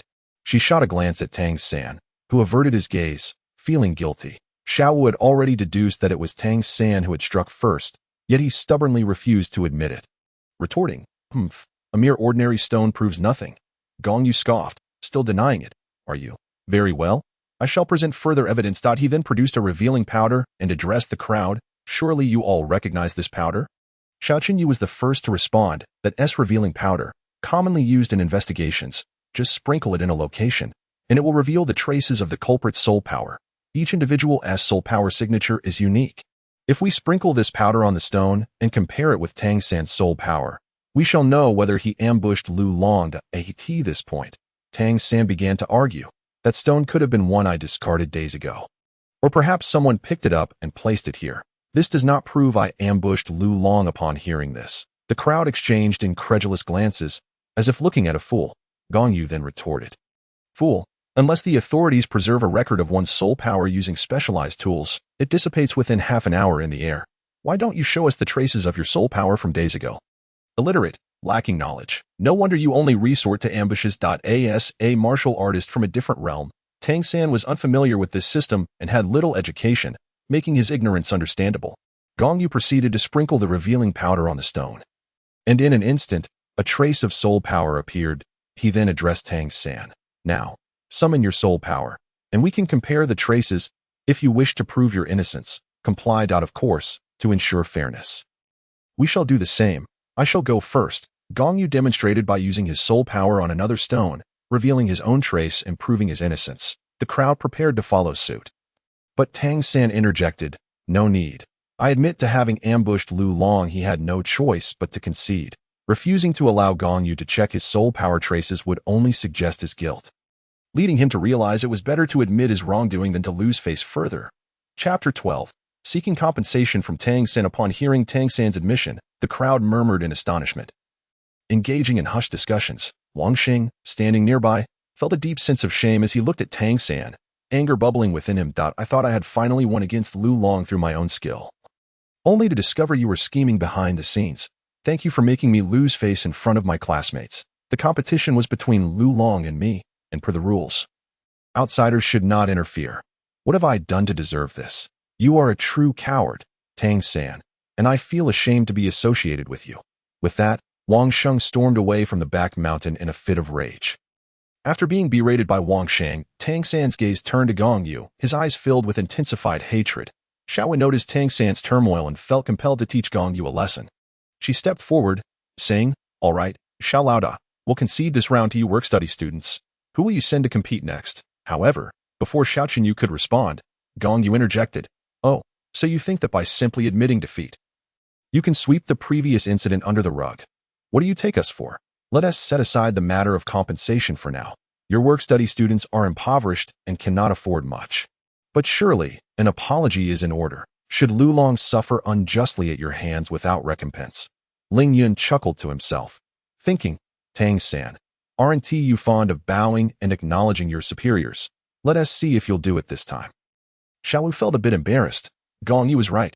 The fact that Tang San had struck Lu Long with a stone was undeniable. If Tang San had not been caught, it would have been one thing. But now they had no grounds to argue. However, Seeing Tang San's troubled expression, she could not bring herself to demand he bow, as it was a gesture that carried significant humiliation despite its minimal physical harm. Thus, Xiao proposed, bowing is out of the question. Can we settle this with compensation instead? Compensation, you say? Very well, but your work-study students can barely make ends meet. What could you possibly offer? Gong Yu glanced at Lu Long, who nodded in agreement, leaving him with no further arguments. The only regret was not witnessing Tang San bow in submission. Compensation, money. Xiao glanced between Gong Yu and Tang San, who nodded reluctantly. So, let's calculate. Gong Yu began counting on his fingers. First, Tang San injured Lu Long, so he must cover the cost of medicine. Second, Lu Long needs to pay for a medical consultation. Third, there is compensation for mental distress. Lu Long must have suffered psychologically due to his injury.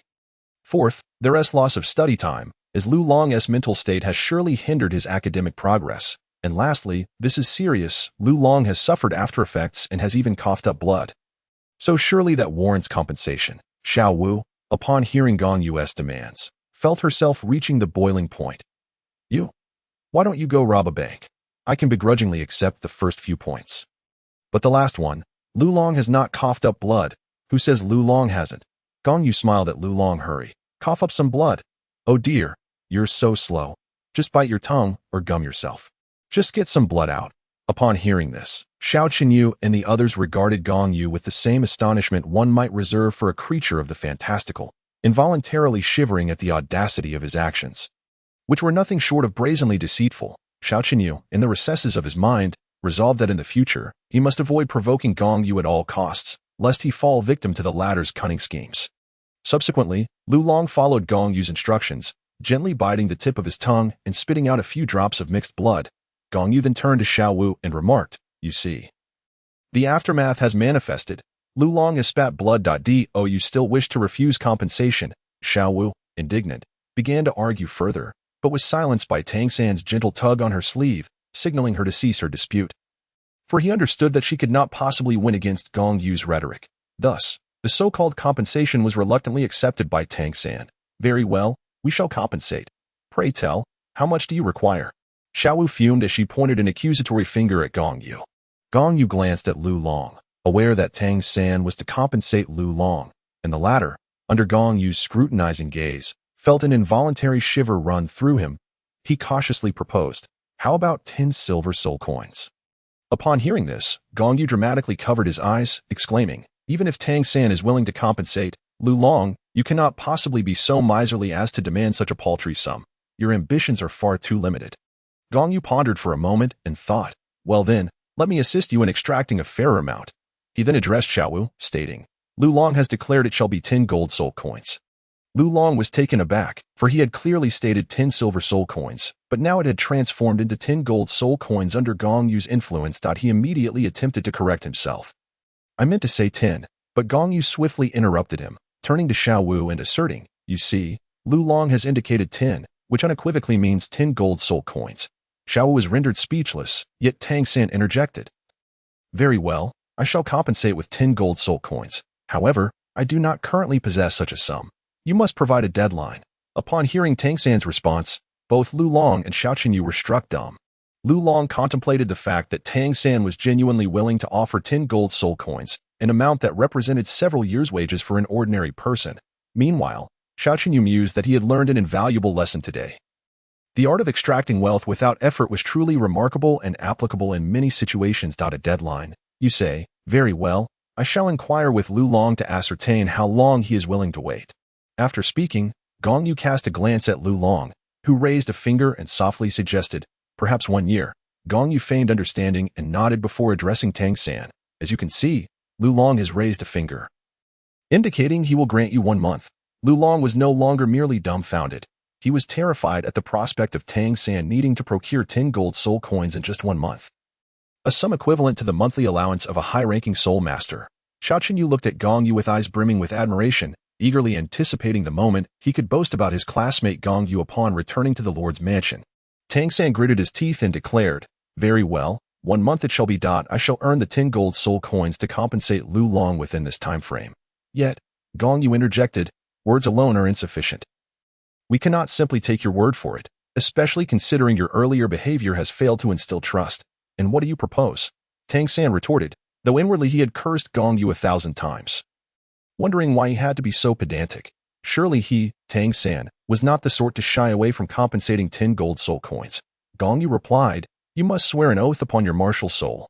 If you fail to compensate the 10 gold soul coins within a month, your martial soul shall shatter upon reaching the 30th level when you absorb your soul ring. Chapter 13. On the duration of a rabbit's estrus cycle. That is utterly excessive.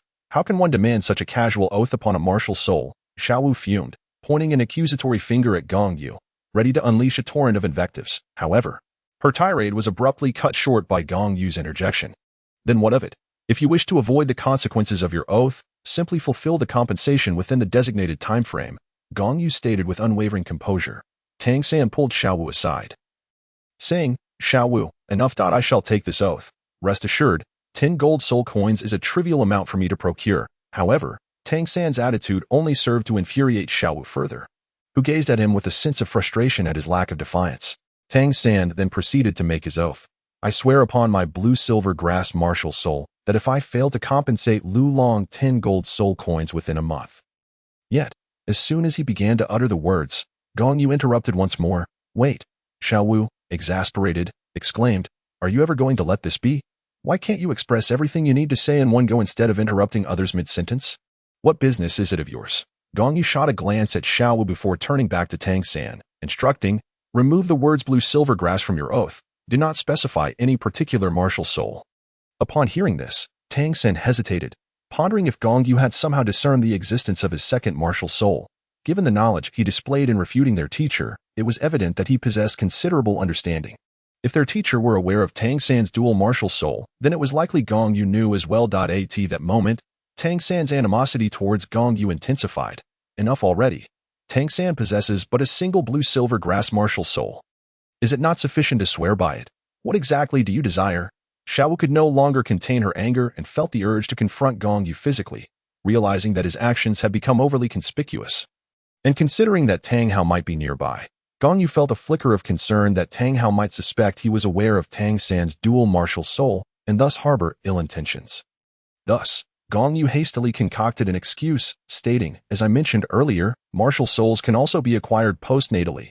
Should he fortuitously gain another martial soul and neglect to cultivate his blue-silver grass, then his oath would become void. Therefore, I cannot allow him to specify blue-silver grass in his oath. Upon hearing this, Tang San furrowed his brow. Was it truly as Gong Yu suggested? Although it sounded plausible, he soon realized he had misjudged the situation. After all, Gong Yu was merely a 6-year-old child and could not possibly possess more knowledge than their teacher. Tang San then replied, very well, I shall rephrase my oath. I, Tang San, swear upon my martial soul that if I do not compensate Lu Long with 10 gold soul coins within 1 month, then upon reaching the 30th level and absorbing my soul ring, my martial soul shall shatter and I shall perish. After swearing the oath, Tang San found himself puzzled as to why the stipulation was the 30th level. Upon completing his oath, Xiaowu stepped forward once more, pointing accusingly at Xiao Qinyu's side, declaring, now can we fight? This time I shall take the stage. I want to battle him. Xiaowu, incensed, directed her finger at Gong Yu instead of Xiao Qinyu. Not at all. Who you fight is not your decision to make. My companions are my prerogative to arrange. Xiao Qinyu, uncertain of Gong Yu's capabilities, sought to defend him. However, Gong Yu interjected, you are mistaken. I am not your subordinate. You, a mere son of a city lord, have yet to earn the privilege of commanding me. Xiao Qinyu felt a twinge of embarrassment at Gong Yu's words, yet he could not help but find a deeper respect for him in that moment. As he sensed the underlying implications of Gong Yu's statement at that moment, Xiao Wu chimed in. Did you hear that? He does not acknowledge your authority. Now what will you say? I want to fight him. Xiao Qinyu, in front of Gong Yu, bent slightly at the waist, seeking his approval. Gong Yu nodded and replied, very well, I shall face her. Upon receiving Gong Yu's consent, Xiao Wu beamed with delight, exclaiming, I shall turn you into a pig's head. A pig's head, you say? Very well. Gong Yu smirked, thinking to himself that he initially intended to teach her a lesson, but since she wished to become a pig's head, he would gladly oblige. Thus, the two took their positions at the forefront of their respective teams. Summon your martial soul. I fear you may not have the opportunity to act later. Xiao Wu taunted Gong Yu provocatively. Gong Yu, however, scoffed, to defeat you, I have no need to utilize my martial soul.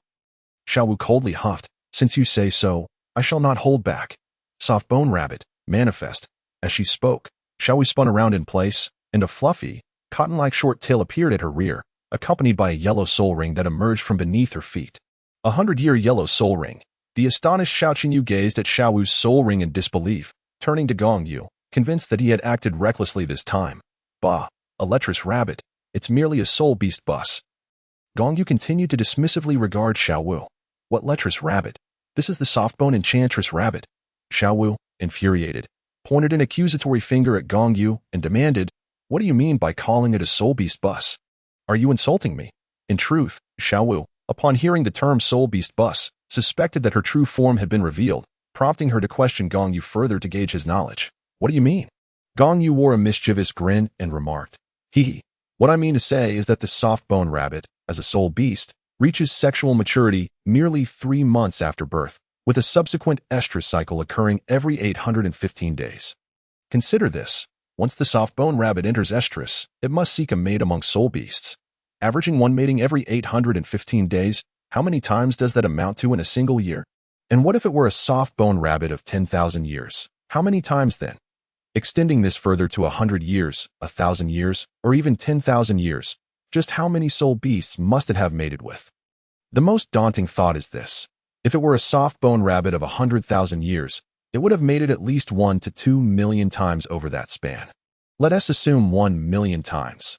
Thus, a 100,000-year-old soft-bone rabbit must have mated with no fewer than 1 million soul beasts.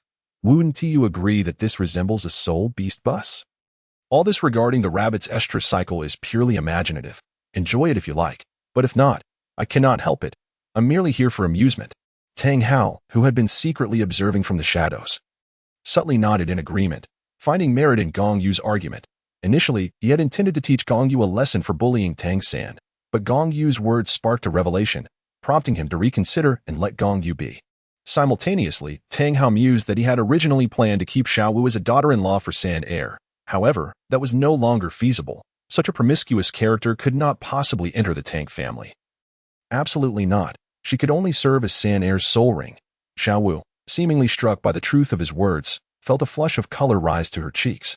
Yet, suddenly recalling that this was not the time for distraction, she feigned anger and retorted, "You are truly wicked.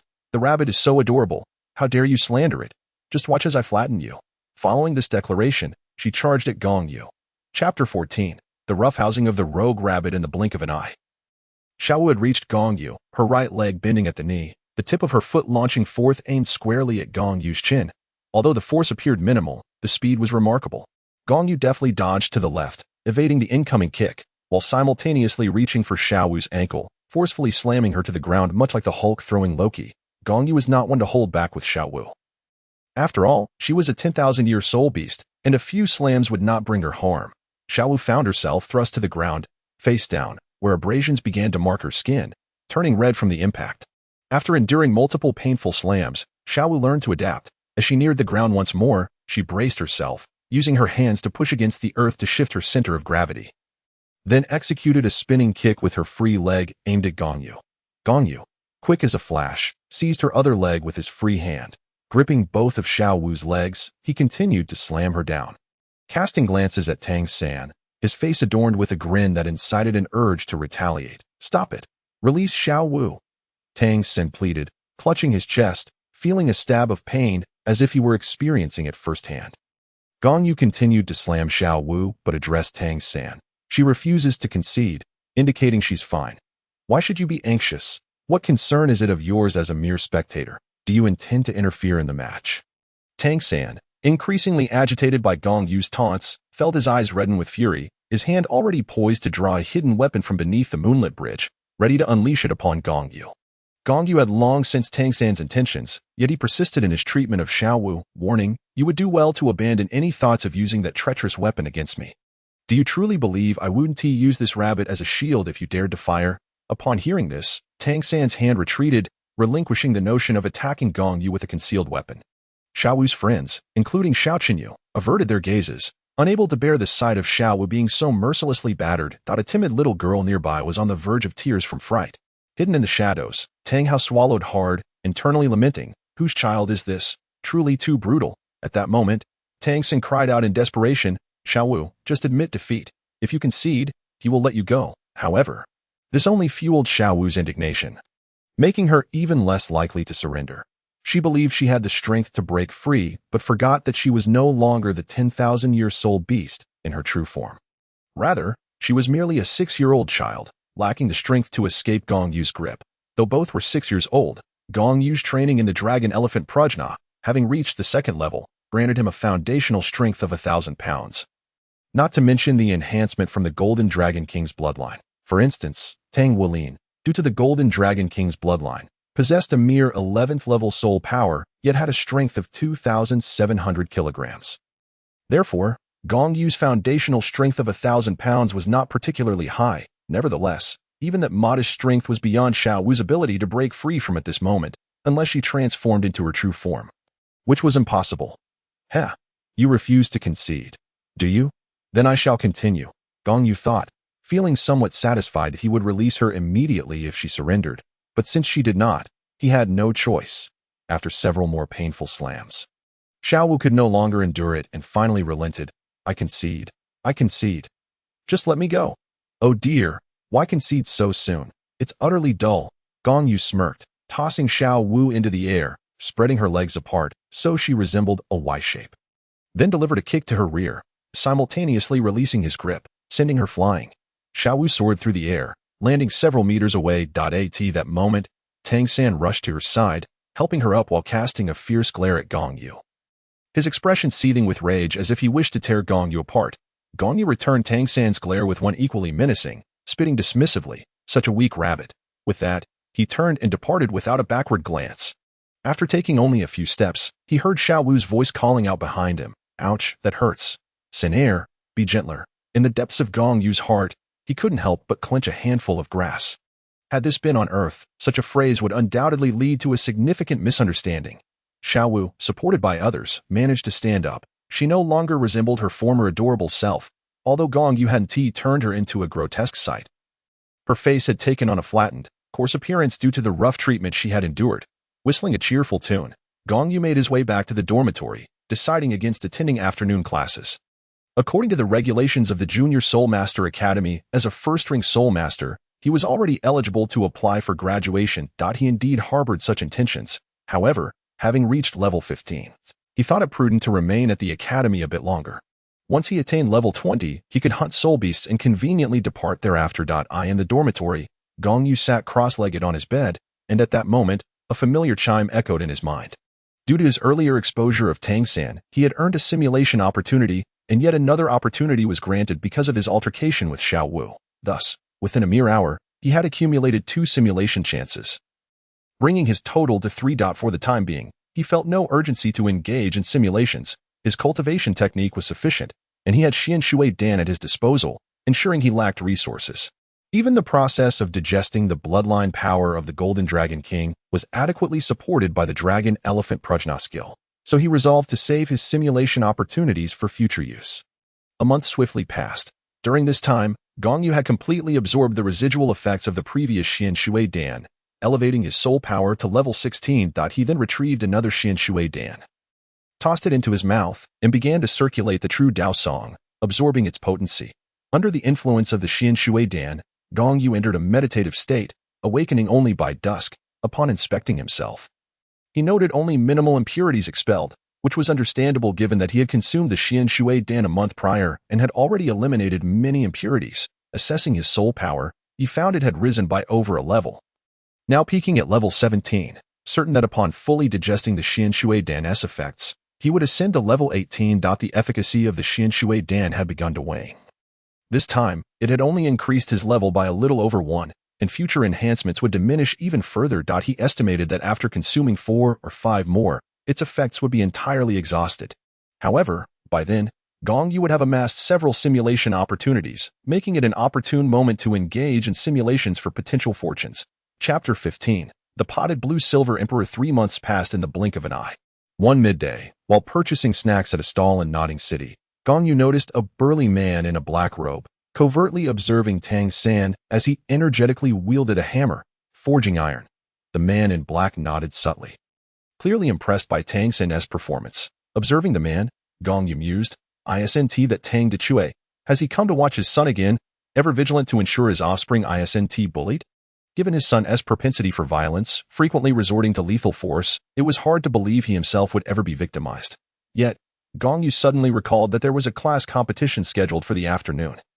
With Tang San's class participating, it seemed Tang Decue had come to covertly spectate. With a few rapid blinks, Gong Yu appeared to have an epiphany. After hastily paying the vendor, he exited the city. His destination was, of course, Holy Spirit Village. In recent days, he had often ventured near Holy Spirit Village to scout the terrain, and he had finally located the waterfall. Today, taking advantage of Tang Dechue's attendance at his son's match, Gong Yu planned to excavate for a pot and simultaneously acquire that soul bone. After nearly 40 minutes of travel, he reached the waterfall behind Holy Spirit Village. Gong Yu passed through the waterfall and entered the cave behind it. He wondered if Tang Decue was truly so naive as to believe no one would uncover the secrets hidden behind the waterfall, neglecting even basic defenses. Entering the cave with ease, Gong Yu scoffed at Tang Dechue's self-important demeanor. Perhaps he believed that having a titled Douluo like himself around meant no precautions were necessary, that no one else had the right to approach the waterfall. Inside the cave, Gong Yu beheld the blue-silver emperor, which, although brimming with vitality, had wilted due to its prolonged existence in the cave without sunlight. He retrieved a small pot suitable for planting and a small shovel from his storage space. Then commenced the excavation of the blue-silver emperor. After carefully uprooting it along with the soil, he placed it into the small pot. The blue-silver emperor attempted to resist, shaking its branches.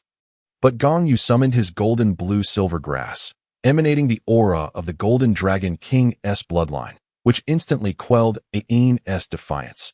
Next, he rummaged through the cave and found a box, from which he extracted Ain's soul bone. Regrettably, had this been in the past, I would have yearned for your bloodline and soul bone, but now, both have become unworthy of my attention. Gong Yu spoke to the potted plant, indifferent to whether Ain could comprehend his words, though he presumed she should understand. In truth, you, Tang Hao, Qin Xuanji, along with the spirit Douluo and ghost Douluo, are my adversaries. During that battle outside Blue Silver Village, you caused the death of countless innocent villagers, including my parents. Rest assured, I shall seek retribution from your husband and son in the future. As for you, you are merely a plant. If I am in a foul mood one day, I might just prepare you as a dish. After voicing his thoughts to the potted plant, Gong Yu placed both the pot and Ain's soul bone into his storage space.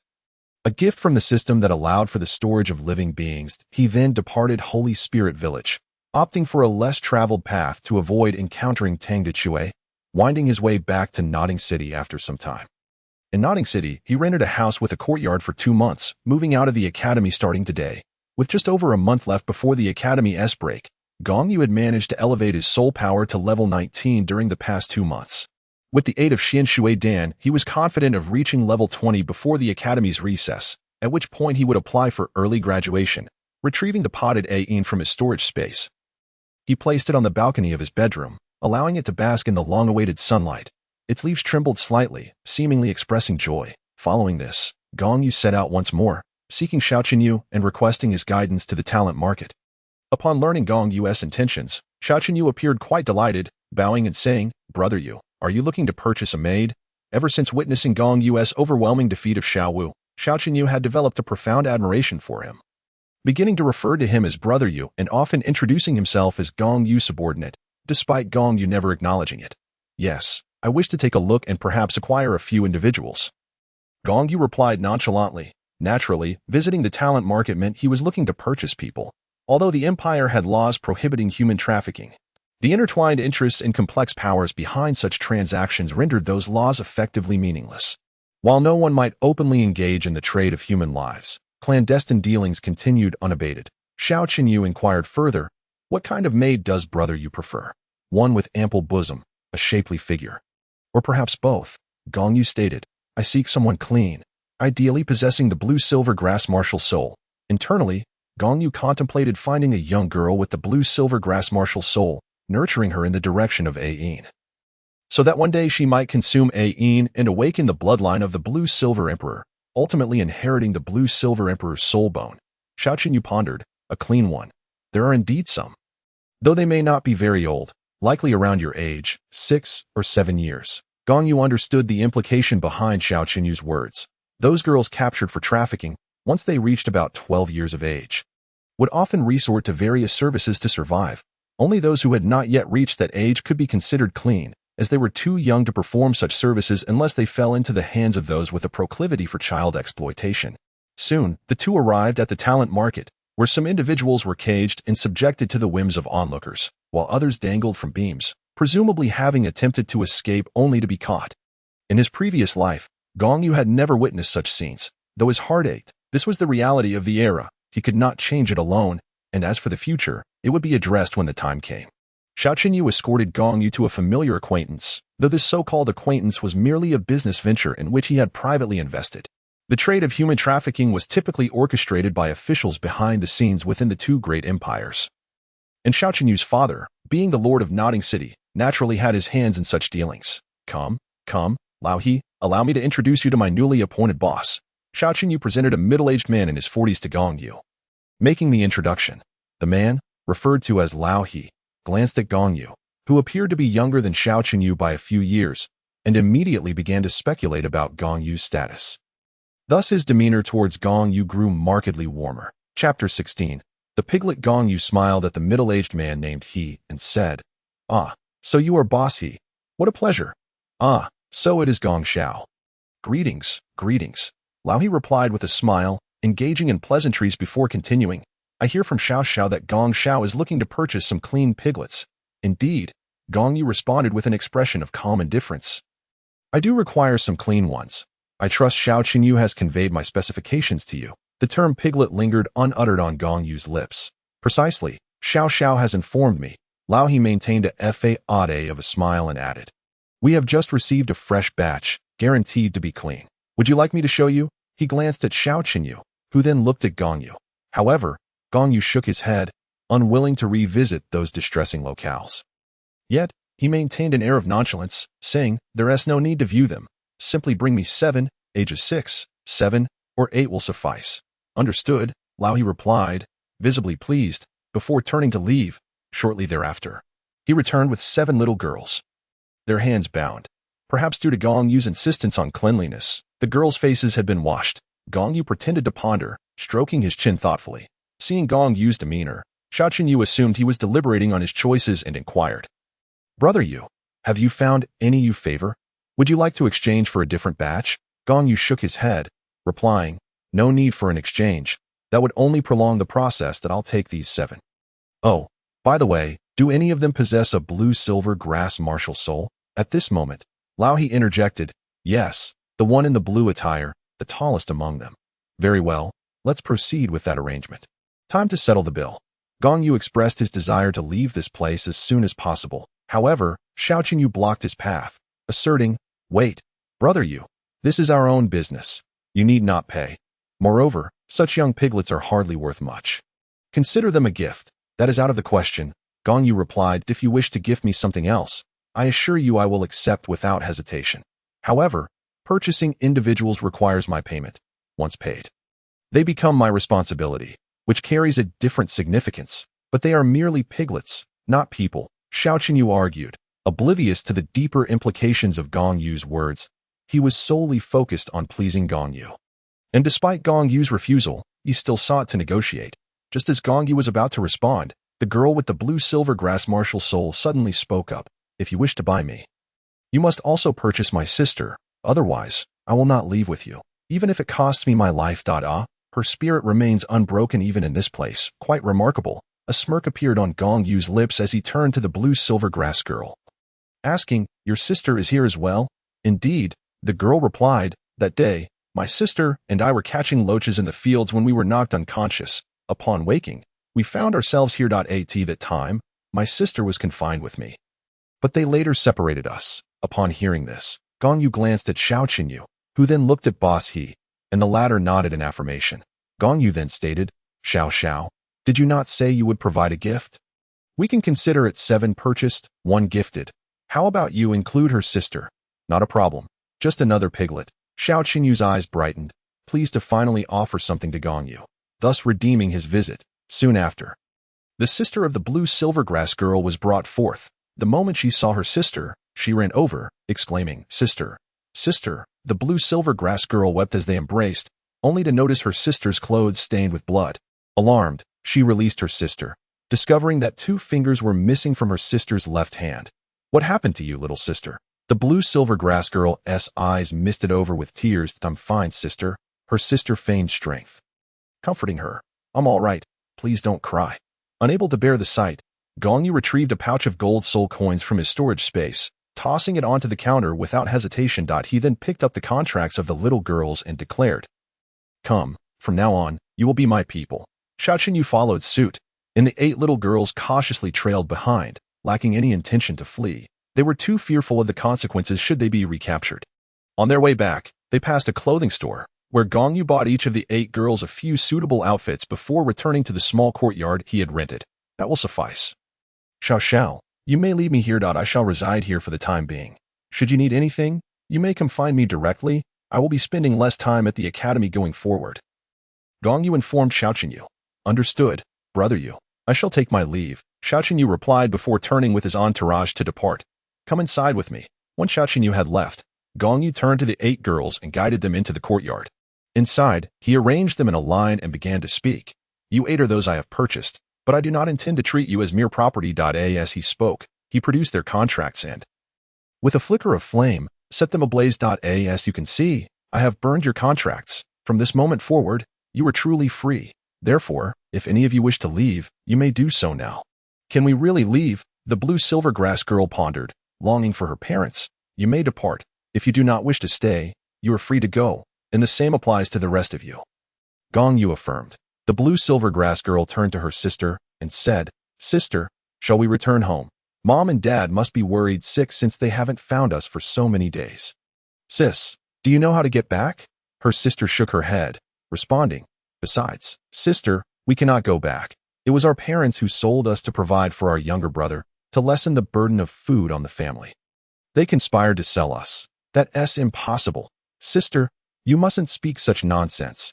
Our parents would never sell us." The elder sister's eyes filled with confusion as she gazed incredulously at her sibling. "That I'm not lying. Sister, I overheard them planning it that night, and the next day we were knocked out and taken away." The younger sister insisted firmly, and seeing her sister's distressed expression made the elder sister begin to believe her. At this moment, Gong Yu interjected, "Indeed, most of you were sold by your own parents. Even if you return, there is no guarantee you won't be sold again someday. Therefore, you must think carefully if you wish to leave. I will not stop you. However, if you choose to stay, you will be my people from now on." Chapter 17. Gong Yu's Purpose. "Big brother, I won't leave." The younger sister of the blue-silver grass girl spoke first, somewhat hesitantly addressing Gong Yu. "Can I call you big brother?" Though Gong Yu was only slightly over 6 years old, he appeared quite tall for his age, hence being addressed as big brother. He smiled and asked, "What is your name?" "My name is Xiao Shui," the younger sister replied, "and my sister's name is Xiaolon." "Very well," Gong Yu acknowledged. "You must be the youngest among you. Henceforth, you may call me big brother." He then turned to the other 7 girls, asking, "And what of you? Will you leave? If so, I can offer you travel expenses." At this point, the blue-silver grass girl added, "If my sister stays, then I shall not leave either." The remaining 6 girls exchanged glances, each indicating they would also stay. "Excellent," Gong Yu declared. "Since you all wish to remain, let us treat each other with respect and affection. From now on, you shall refer to one another as sisters. As for who is the eldest or the youngest, you may arrange that according to your ages. At this moment, I wish to articulate the purpose behind my acquisition of you. I have previously stated that I shall not regard you as mere mortals. So you need not fear that I will subject you to any form of maltreatment. The sole task I require of you is to cultivate diligently in preparation for the elite competition of the prestigious Advanced Soul Master Academy of the continent in a few years' time. The 8 of you, including myself, will form a 7-member team with 2 additional reserve participants. I shall be among the reserves, refraining from intervention unless absolutely necessary. Thus, this is the intent behind my bringing you here. You need not worry about lacking innate soul power for cultivation. Under my guidance, such concerns are trivial, and I shall instruct you in the ways of cultivation. Big brother, can I truly cultivate? Xiao Shui suddenly interjected, her gaze brimming with anticipation as she looked at Gong Yu. Gong Yu nodded affirmatively and replied, "Indeed. Sister, did you hear that? Big brother says I can cultivate too." That means I could become a soul master in the future. How wonderful! Xiao Shui exclaimed, her excitement causing her to momentarily forget the pain from her severed fingers. She grasped Xiao Lan's arm, bouncing with exhilaration. Xiao Lan, observing her sister, felt a pang of concern. Be careful, sister. You still have injuries on your hands. Gong Yu, standing nearby, smiled and addressed Xiao Lan. Your martial soul is blue silver grass. Once you reach level 20 in your cultivation, I shall reveal to you the method to regenerate your sister's fingers. Regenerating fingers is not a difficult feat. It simply requires Xiao Lan to merge with a yin soul bone, after which Xiao Shui can be healed and regain her 2 fingers. Is what the young master says truly the case? Upon hearing Gong Yu's words, Xiao Lan's eyes lit up, instinctively referring to him as young master. Indeed, it is true. Gong Yu replied with a gentle smile. However, I prefer the title Gong Zi. You may refer to me as such. As for the rest of you, Xiao Shui may continue to call me Big Brother. Big Brother. Xiao Shui giggled joyfully. Gong Yu affectionately ruffled her hair and then addressed the group of young girls. Now, please introduce your martial souls. I am already aware that Xiao Lan's is blue silver grass. The rest of you, please share your names and martial souls, starting with you, Xiao Shui. Thus, Xiao Shui began. My name is Xiao Shui. I am 6 years old, and I awakened my martial soul, Fire Kite, 2 months ago. I did not awaken soul power, so a few days later, I was sold together with my sister by our parents. Fire Kite, which resembles a fire eagle, Gong Yu noted internally. One by one, the little girls stepped forward to introduce themselves. I am Hong Yu, 6 years old. My martial soul is cabbage. I am Han Xiao. 7 years old. My martial soul is a bamboo stick. I am He Shi, 6 years old. My martial soul is a pink rose. I am He Miao Miao, 6 years old. My martial soul is a chrysanthemum. I am Nangong Qianqian, 6 years old. My martial soul is cold air. I am Lu Nyo Nyo, 6 years old. My martial soul is a 9-colored purple crystal lamp. After everyone had introduced themselves, Gong Yu expressed his curiosity. Logically speaking, Nangong Qianqian and Lu Nyo Nyo's martial soul should belong to the top-tier category. In fact, Nangong Qianqian's martial soul could be considered above that level. Cold air falls within the realm of celestial phenomena, unmatched even by divine-level martial souls. Yet, it is remarkable that neither of you has awakened innate soul power. However, fear not.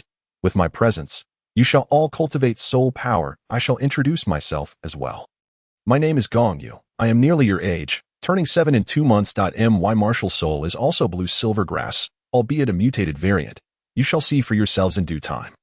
Upon hearing that Gong Yu's martial soul was blue silver grass, Xiao Lan was momentarily taken aback, feeling a sense of surprise. Gong Yu continued, This is Xiao Lan. She is likely the eldest among you. He then turned to Xiao Lan and asked, How old are you? Xiao Lan, 8. 8 years old. Xiao Lan replied shyly. Gong Yu continued, Xiao Lan is 8, so she shall be your elder sister. You are all aware of her martial soul, so I shall not elaborate further. As for how you address me, whether by name or Gong Zi, it matters not. Today marks your rebirth, and thus I shall grant you all new surnames. You shall all bear the surname Gong. Xiao Lan, you shall be Gong Lan. Xiao Shui, you shall be Gong Shui.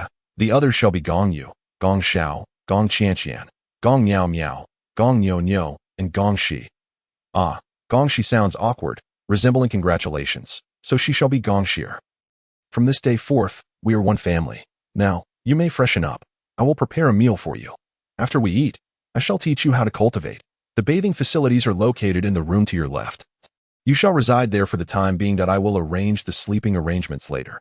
This is merely our temporary abode, and in 2 months, we shall move to a larger residence. All right, now you may take your newly acquired clothes to the room. Once you have all washed up, gather in the hall for dinner. After organizing these matters, Gong Yu proceeded to the kitchen. The arrangements for the martial soul team were essentially set, and Gong Yu felt confident that there would be no significant changes in the future. He had contemplated selecting some known prodigies to form a team, but ultimately decided against it, believing it more prudent to cultivate his own team and specifically aim to defeat those prodigious teams. As a transmigrator with a simulator as a golden finger, transforming a few misfits into geniuses and eventually into divine beings was not an unreasonable ambition. Approximately 40 minutes later, a table laden with fragrant dishes was prepared by Gong Yu. He sampled a couple of pieces of meat with his hands, finding the flavor quite pleasing. Shortly thereafter, the 8 little girls, now clean and refreshed, entered the hall. They appeared far more cheerful than when he first encountered them.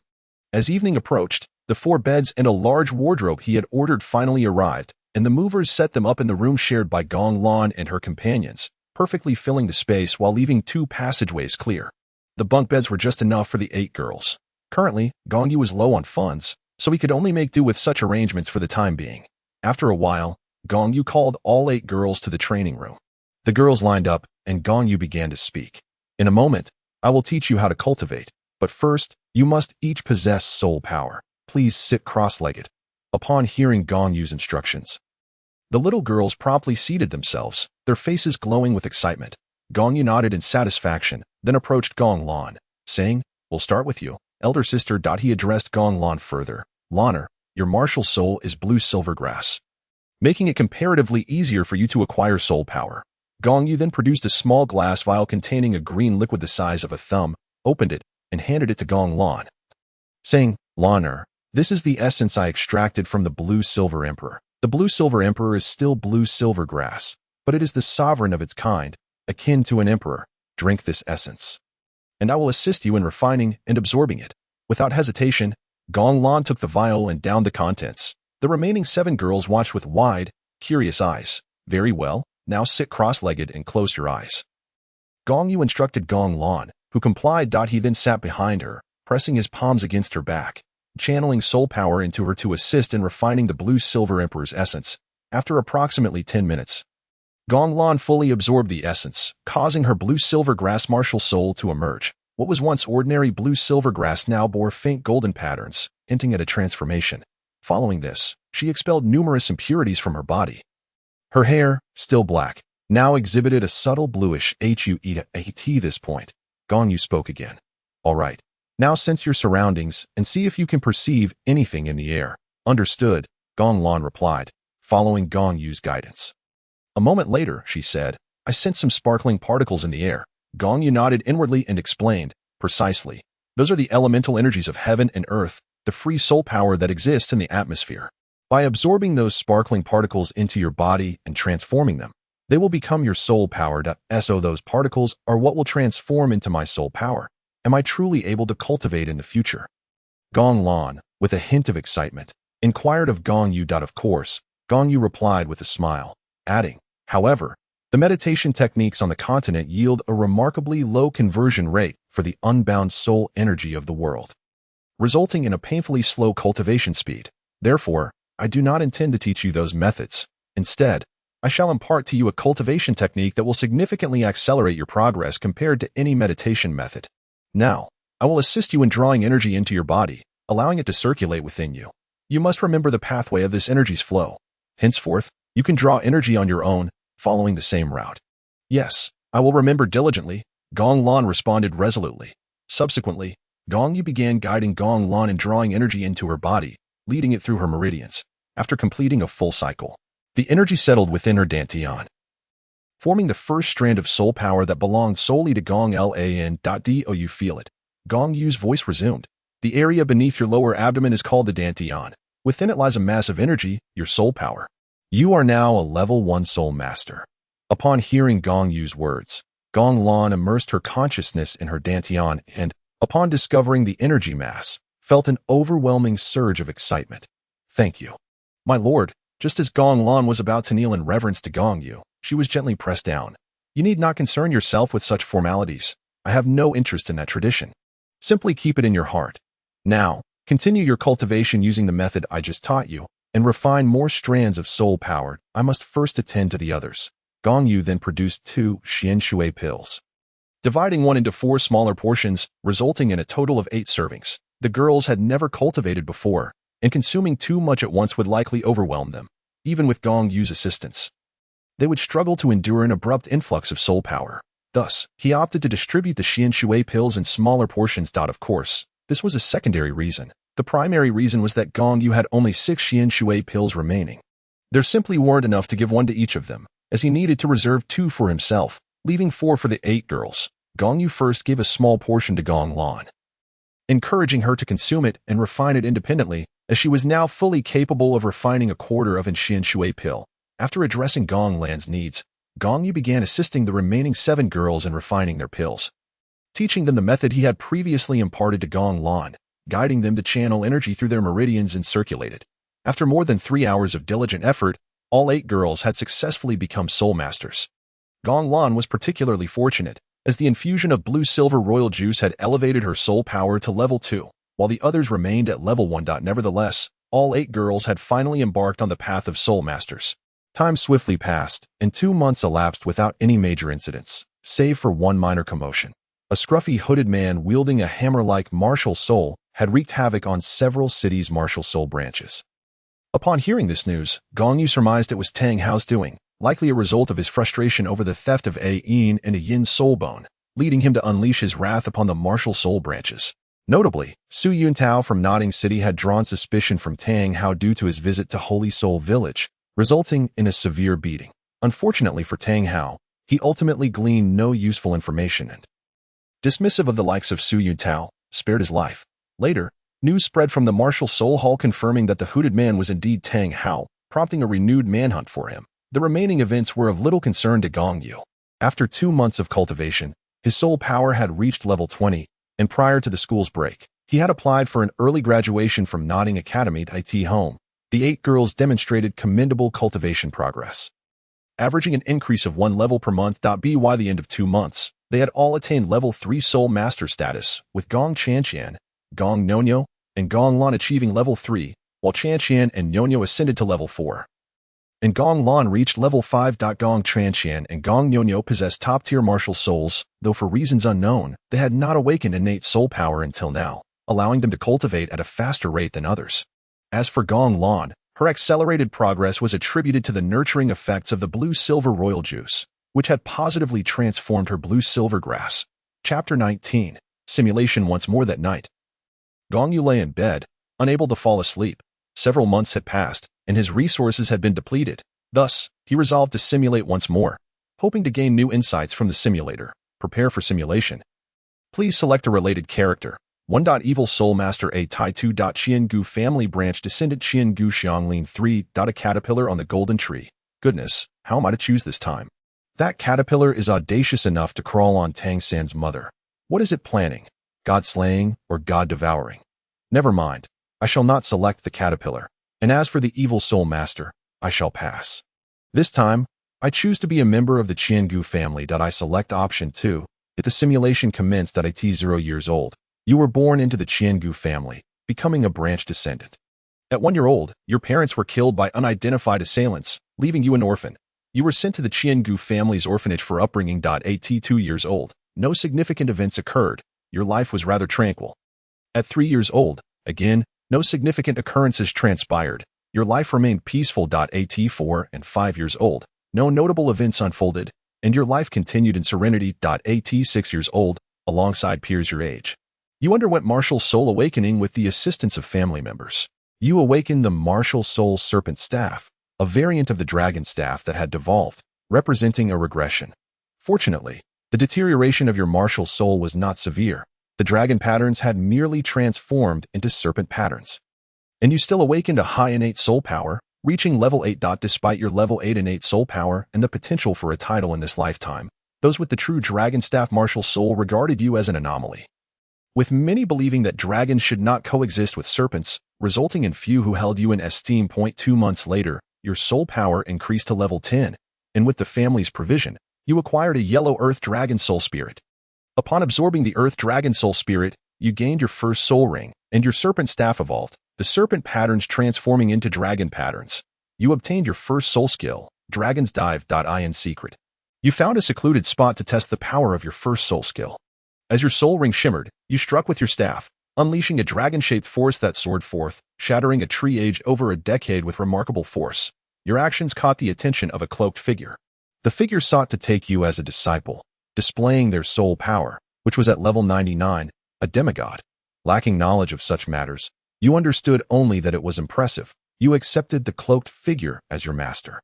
Your master taught you the first 8 forms of the indomitable 9 sticks, while the final form was only explained theoretically, as it had never been successfully practiced. You began your training in the indomitable 9 sticks. At 7 years old, aside from cultivating your soul power, you dedicated yourself to practicing the indomitable 9 sticks, leading a fulfilling life. At 8 years old, your soul power reached level 20. and the family provided you with a yellow Thunder Dragon Soul Spirit. Upon absorbing the Thunder Dragon Soul Spirit, you gained your second soul ring and the second soul skill, Thunderstorm Sweep. Your martial soul underwent another mutation. While still bearing dragon patterns, it now resonated with thunder, granting you slight control over the lightning element. You felt quite satisfied with your martial soul. 2 months later, you mastered the first form of the indomitable stick technique, and your cloaked master expressed satisfaction with your progress. At 10 years old, your soul power reached level 29, and the family rewarded you with a soul-enhancing pill, which could elevate your soul power by 1 level without side effects. You refrained from hastily consuming the pill and instead gifted it to a gatekeeper uncle who had been stuck at level 29 for many years. After consuming it, he successfully reached level 30 and expressed profound gratitude, willing to act as your informant. 2 months later, you ascended to level 30 that you decided to remain at this level for a while before reporting back. 3 months later, you reported your progress to the family, who provided you with a purple Earth Dragon Soul Spirit. Upon absorbing the Earth Dragon Soul Spirit, you gained your third soul ring and the third soul skill, Earthquake Strike. Your martial soul underwent another mutation, transforming your staff into a yellowish hue, granting you the ability to manipulate the earth element. Family members expressed curiosity about your martial soul, with some theoretical researchers seeking to understand and study your martial soul.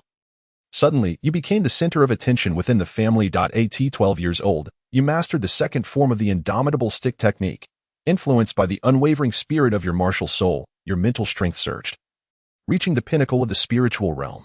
Your soul power level reached 38, yet due to your low profile, others remained unaware of your true genius. You enrolled in the Transmission Tower Academy. A month later, you entered the Soul Ascension platform, where the ages of your 3 soul rings were enhanced. The first and second soul rings increased to 2,000 years, while the third soul ring ascended to 3,000 years. At 13 years old, your soul power reached level 40, and with the family support, you were permitted to absorb soul spirits beyond your level. You have obtained a Black Fire Dragon Python Soul. You successfully absorbed the Black Soul, acquiring your 4th soul ring and the 4th soul skill, Fire Dragon Tail. Your martial soul underwent a mutation, granting you immunity to fire and the ability to control it. You now possess the power to manipulate 3 elements, and many members of your family cast envious glances in your direction. The ancient Dongfeng arranged for you to serve as an attendant to his grandson, Qiangu Daiting. At the age of 15, your soul power reached level 46. On this day, you discovered clues left behind by your parents, who had passed away many years ago. Following these clues, you found that your parents had been in contact with the Tang clan shortly before their deaths. The individuals from the Tang clan noticed your inquiries into your parents' demise, yet they feigned ignorance. At 16, you successfully mastered the 3rd style of the unyielding staff technique.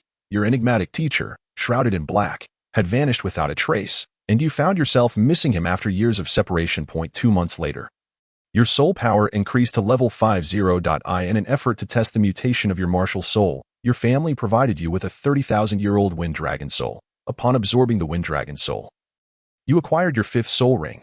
Your martial soul mutated once more, as the 4th and 5th soul rings resonated, bestowing upon you the mutated 5th soul skill, Wind and Fire across the miles. A devastating area of effect attack. You gained the ability to control wind. The researchers within your family spiraled into madness, as the direction of your martial soul's mutation was utterly unpredictable, eluding their attempts to discern a pattern. At 17, your soul power ascended to level 53. A month later, the elite competition of the Advanced Soul Master Academies commenced across the continent. You single-handedly defeated 5 members of the Shyleek Academy's 7-person team, leaving them with only 2 remaining. You faced off against Gong Yu, a fellow member of the Spirit Transmission Tower. She had long sought to understand the reason behind your martial soul's mutation and maintained a cordial relationship with you. Thus she intentionally allowed you to gain the upper hand during this duel. Chapter 20. Not perishing in mutation due to Gu Yuna's leniency, Tang Wulin took notice and grew envious.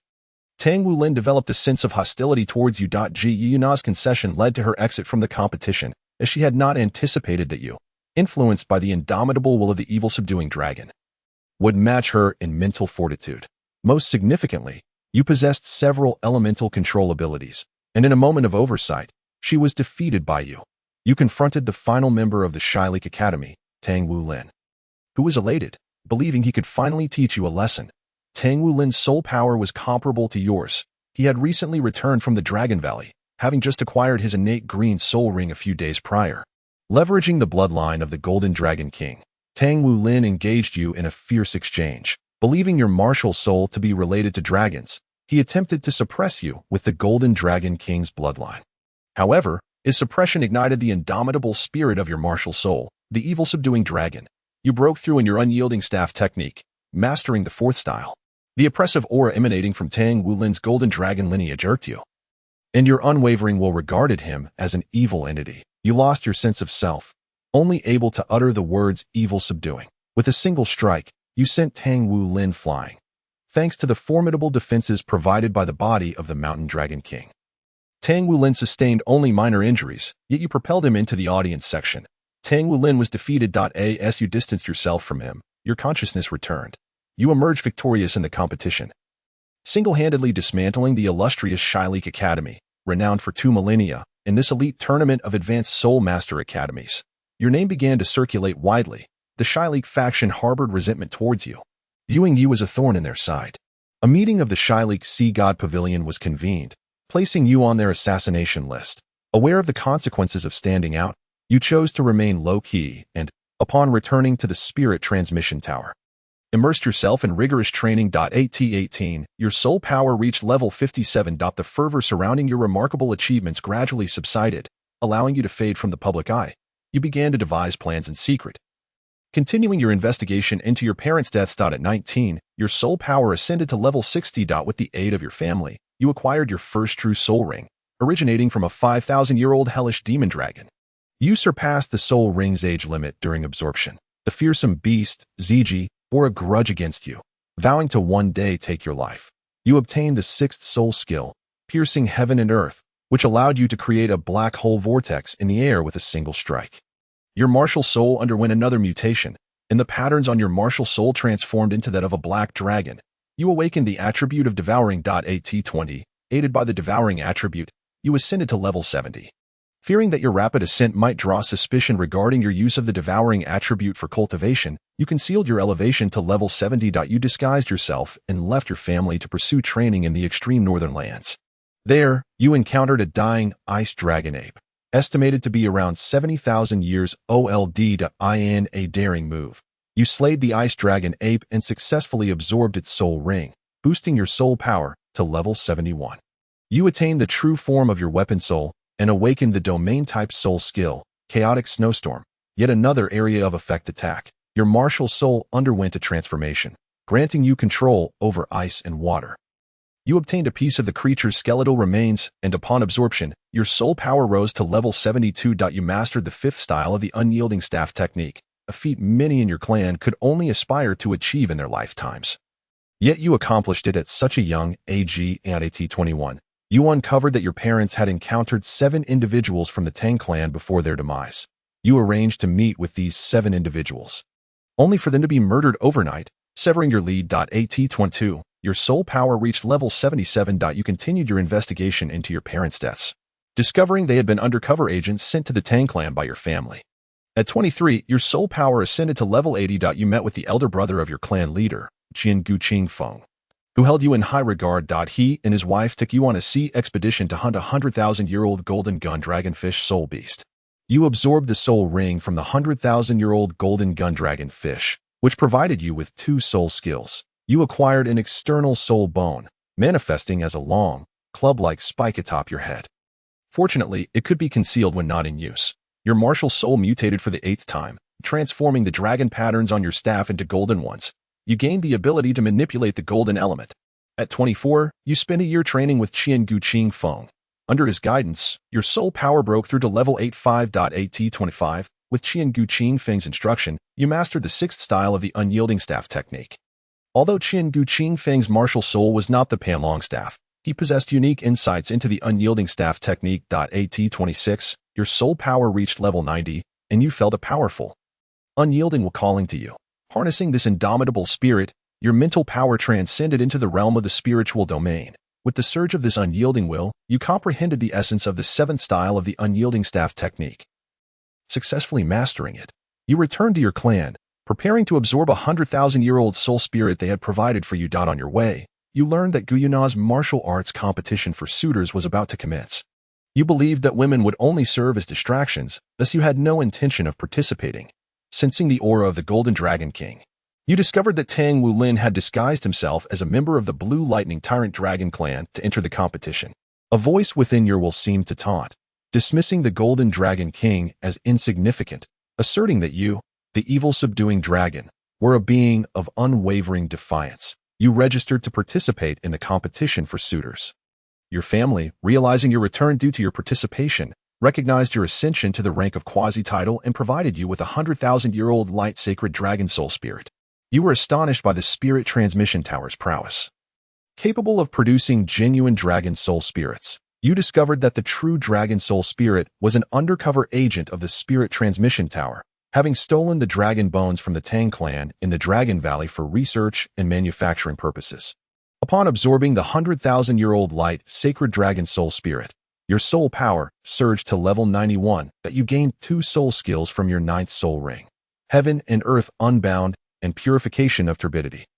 Your martial soul underwent its 9th mutation, radiating a sacred aura. You acquired the ability to manipulate the light element and awakened the domain of light subduing evil. 3 days later, you entered the Advanced Ascension platform. 5 days after that, you emerged, with your 7th, 8th, and 9th soul rings transformed into orange, while your 3rd, 4th, 5th, and 6th soul rings turned red, and your 1st and 2nd soul rings became purple. Another 3 days passed. And Guyuna's martial arts competition commenced. You navigated through the challenges, ultimately facing Tang Wulin. Tang Wulin, still harboring resentment for the time you sent him flying, sought revenge in this arena. Chapter 21. Madness within mutation. Tang Wulin's soul power was on par with yours. As the battle commenced, he unleashed the blood essence of the Golden Dragon King, employing a myriad of self-created soul skills learned from others. You utilized Tang Wulin's robust defenses to gradually refine your staff techniques. Your proficiency in the staff arts grew increasingly adept.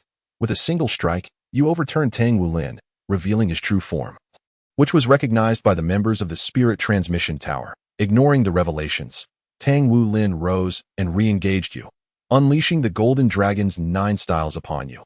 You countered with the unyielding staff technique. Though you struggled to keep pace, having only mastered the first 7 styles, however, the indomitable spirit within you only fueled your resolve. With a resounding thud, you once again sent Tang Wulin sprawling. Finally breaking through to the 8th style of the unyielding staff technique, you had him incapacitated. In a fit of rage, Tang Wulin forcibly shattered several seals within himself. His body became adorned with golden scales, and horns sprouted from his head, rendering him almost unrecognizable as a human. Indeed, he was born of a rabbit, thus not truly human. This unexpected transformation was perceived by the indomitable spirit of the evil subduing dragon within you as a provocation. The evil subduing dragon would never submit. You continued to clash with Tang Wulin. With a resounding crack, you struck Tang Wulin's head, causing him to bleed profusely and become disoriented.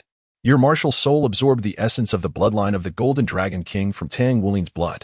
Consequently, your martial soul underwent its 10th transformation, evolving into the Golden Coiling Dragon Staff. Overwhelmed with excitement, the indomitable will of the breaking evil dragon within you seemed to declare that even the dragon god would tremble before you.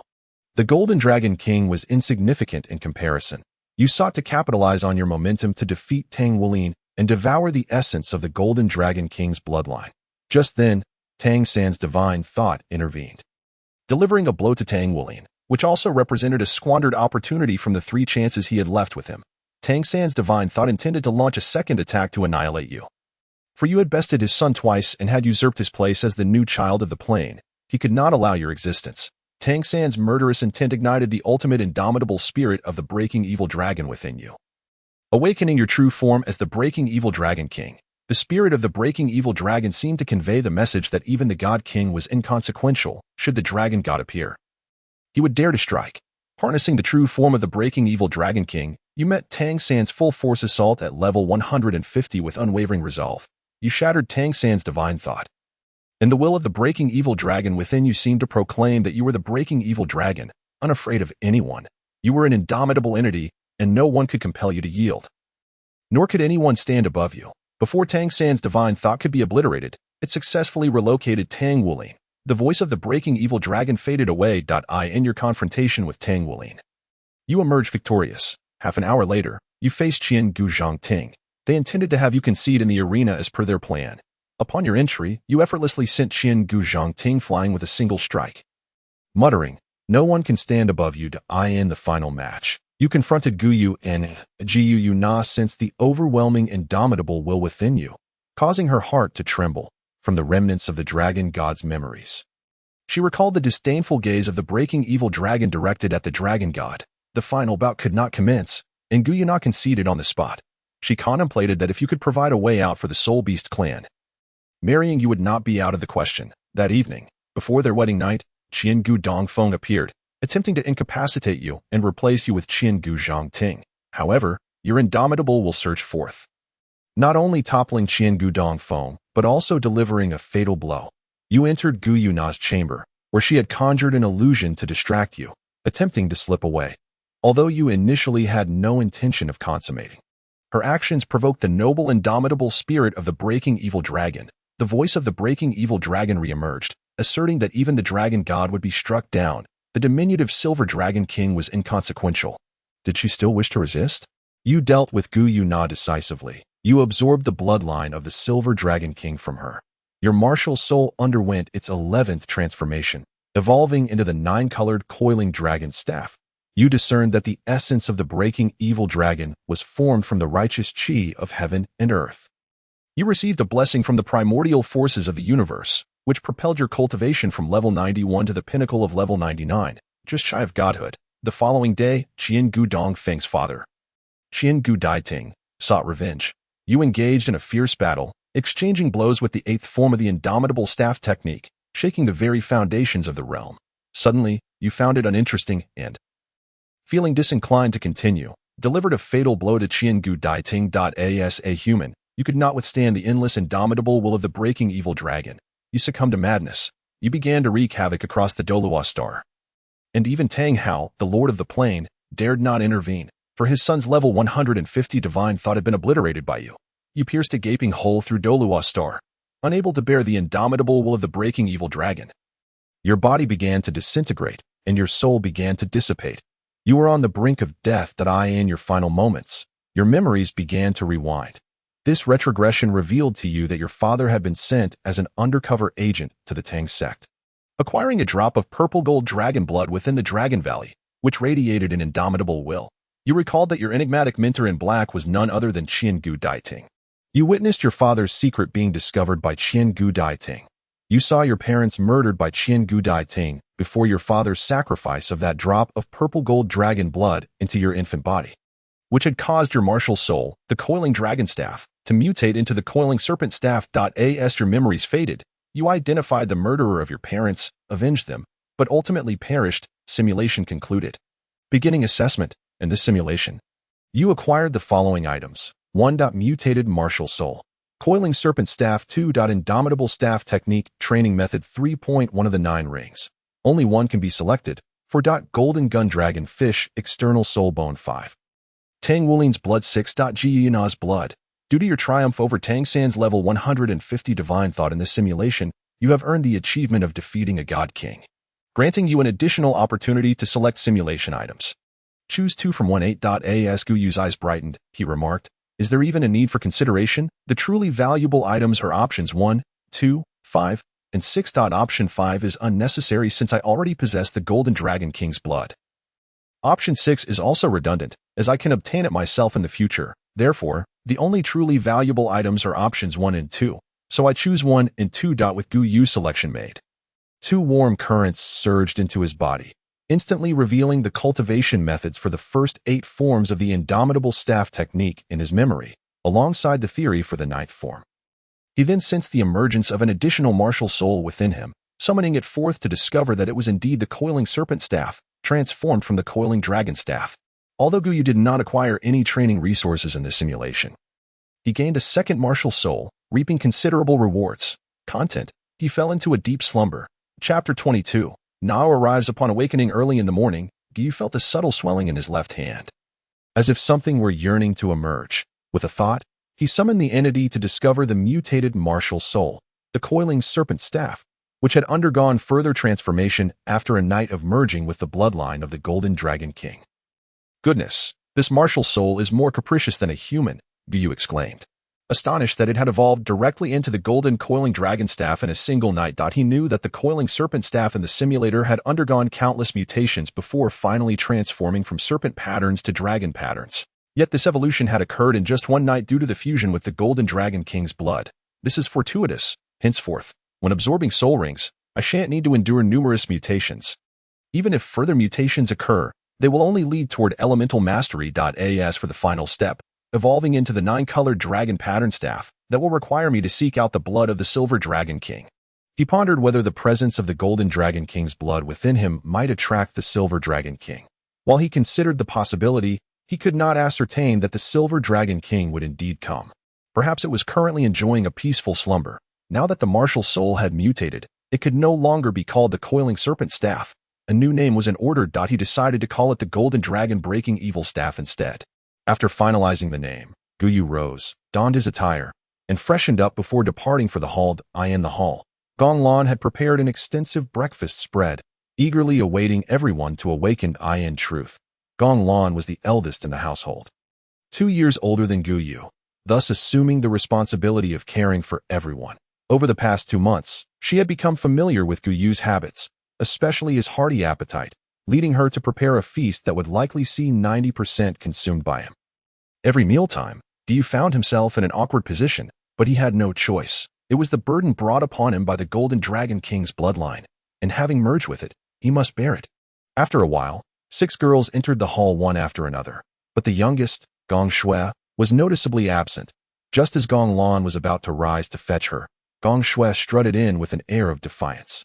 Accompanied by a silver-haired little girl, Gong Lan smiled wryly, approached, and playfully pinched Gong Shui's ear, admonishing, "Little sister, how many times must I tell you not to walk like that? You look like a rogue." "I understand," Gong Shui pouted, rubbing her slightly reddened ear. Gong Lan then turned her attention to the silver-haired girl trailing behind Gong Shui and inquired, "Little sister, who is she?" "I don't know," Gong Shui replied. "I found her outside. She seems to have lost her family, but when I asked her, she couldn't remember anything. I suspect she might not have strayed away from her parents, but rather that her parents lost her." Gong Shui uttered several words, but she particularly emphasized the last one, abandoned. Everyone present was perceptive enough to grasp the implication of her words, that the silver-haired girl might have been forsaken by her own parents. The room was filled with children who had all been abandoned by their families, save for Gong Yu. After Gong Shui proposed various conjectures, each of them inevitably began to engage in imaginative speculation, which soon led to a shared sense of empathy. With the silver-haired girl keeping her head down and remaining silent, their conviction that their assumptions were correct only grew stronger, intensifying their sympathy for her. One by one, they turned their gazes towards Gong Yu, their meaning unmistakable, though they did not vocalize it. Their expression seemed to convey, "You are the head of the household. You must decide." Gong Yu rolled his eyes, as if understanding their unspoken message, thinking to himself, "Are you really asking me to make this decision? You're clearly indicating that this little girl must stay, regardless of her circumstances." Sighing, he said, "Very well. Let her stay for now. Perhaps she is merely lost. If her parents come looking for her, we will return her to them. But if she has indeed been abandoned, then she shall become your little sister." Although we still do not know her age, he then approached the silver-haired girl and asked, "What is your name?" She lifted her gaze to meet Gong Yu's and replied, Nar, my name is Nar." "And how old are you?" he inquired further. Upon hearing the name Nar, Gong Yu's suspicions were confirmed, and he inwardly exclaimed, 100,000 what on earth? The Silver Dragon King had come personally. Yet, the silver-haired girl shook her head shyly and said, I don't remember. Then let us do this. You seem younger than the rest of us here, so you shall stay and be our little sister." Gong Yu declared. He then turned to Gong Shui and added, "Little Shui, you are no longer the youngest. You must be more responsible and take care of your sister." Gong Shui immediately patted her chest and confidently promised, "Don't worry, big brother. I will protect little Nar." Upon witnessing Gong Shui's vow, the others couldn't help but chuckle. Gong Yu feigned deep thought while stroking his chin and then stated, "Then Nar shall be renamed Gong Nar. From now on, she will be your 9th sister." Amused by this thought, Gong Yu chuckled inwardly, realizing that the Silver Dragon King would no longer bear the surname Gu. "Can I really stay?" Nar timidly asked, her cheeks flushing slightly with shyness. Subsequently, her stomach let out a loud growl, causing her face to redden even more as she lowered her head once again. "Hee hee. Are you hungry? Perfect timing. We were just about to have breakfast. So come join us. Gong Yu laughed and instructed Gong Lan to take Nar to wash up. Shortly thereafter, the two returned to the hall and sat down to eat breakfast with everyone. However, when they observed Nar's remarkable appetite, which rivaled Gong Yu's, the girls were left astonished. The more lively Gong Shui swallowed hard and remarked, "Now I understand why Nar was abandoned by her parents." Before she could finish her sentence, Gong Lan swiftly covered her mouth. While Gong Shui was known for her straightforwardness, it was inappropriate to bring up Nar's abandonment in her current situation. Nevertheless, everyone understood the implication of Gong Shui's words. With such an appetite, a normal family could hardly afford to care for her, which likely contributed to her being forsaken. The breakfast spread was evidently insufficient, prompting Gong Yu to send Gong Lan out to purchase more, ensuring he and Nar could at least eat their fill. Chapter 23. The Awakening of the Silver Dragon King with Nar's arrival. Another mouth to feed was added to the household, and this mouth was notably larger than all the others combined. Thus, Gong Yu had no choice but to expedite his plans to travel to Sata City. The primary motive for this journey was, of course, to earn money, as the addition of such a significant appetite to the household meant that their previous savings were quickly dwindling. The family's expenditures had previously relied on the gold soul coins acquired from incapacitating a lecherous man in the soul-hunting forest. However, they were now running short, and to earn money, especially quickly, the only viable option was to venture to a larger city, where a soul-fighting arena was located. Had there been one in Notting City, Gong Yu would have had no reason to travel to Suatua City. Nevertheless, he would be going alone, preparing for just a few days to earn some money and subsequently purchase a house for future use. As for Gong Lan and the others, they would remain in Notting City for the time being, primarily due to its proximity to the soul-hunting forest. It was anticipated that in 2 to 3 months, the girls would each reach level 10, making it easier for them to hunt for soul rings. The following morning, Gong Yu handed a bag of gold soul coins to Gong Lan, saying, "I will be away for at least a week, possibly up to half a month. That I leave the household in your capable hands. As the eldest sister, you must take good care of them. That I understand, young master. I will ensure the younger sisters are well cared for." Gong Lan replied with a nod. This bag contains 100 coins, a considerable sum, equivalent to many ordinary people's earnings over decades. Take good care of it. Also, here is the soul guide device I took from that lecherous man. Gong Yu continued, handing over the device he had acquired. He added, "Nar is the youngest and also the most obedient, but she has a hearty appetite. With this amount of money, do not hesitate to spend it on food. Make sure she is well fed." Gong Lan nodded in agreement once more. Gong Yu then turned to the other girls and instructed, "You must all listen to your elder sister while I am away. If I return to hear that any of you have been disobedient, just wait and see how I will deal with you." The girls readily agreed, except for the mischievous Gong Shui, who stuck her tongue out at Gong Yu. He shot her a disapproving glance and said, "Especially you, Gong Shui. While I am gone, you must not cause any trouble.